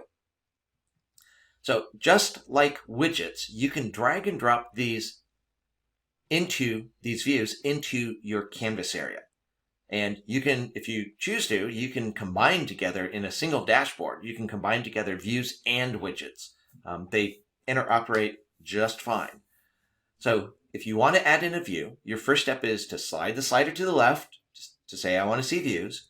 Then you'll drag your view into the canvas, and then there's still more work to do. So let's take a look at the next slide.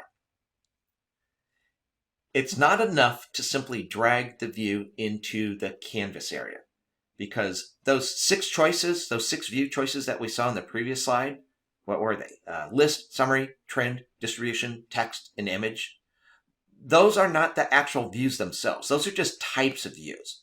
When you drag one of those types of views into your canvas area, you still have to tell us exactly which view you want to display. So to do that, you take your new view that you just dragged into your dashboard canvas, you click the pencil icon to edit that view, and in the settings, you need to pick exactly which view you want to display. Again, going back to that previous slide, these, strictly speaking, are not the actual views that you're dragging and dropping in. These are types of views. You need to drag in one of these types of views and then select exactly which view you want displayed. In this video, we're going to learn an advanced technique that you can use in your custom dashboards. This technique involves something known as metric configuration files. Now, before I show you how to create the metric configuration files, let's zoom out and look at the overall picture. There are a collection of widgets. You can see the list of them here. So scoreboard widget, metric chart, and so forth. These widgets, in addition to the usual settings that widgets have, these widgets allow you to set up a metric configuration file to describe how you want these widgets to behave. Let's take a look, as an example, at the scoreboard widget, which we can see over here. So let's zoom in. This scoreboard widget displays information as a collection of tiles. So here's a tile, here's another tile. Each of these rectangles is a tile. Those tiles will display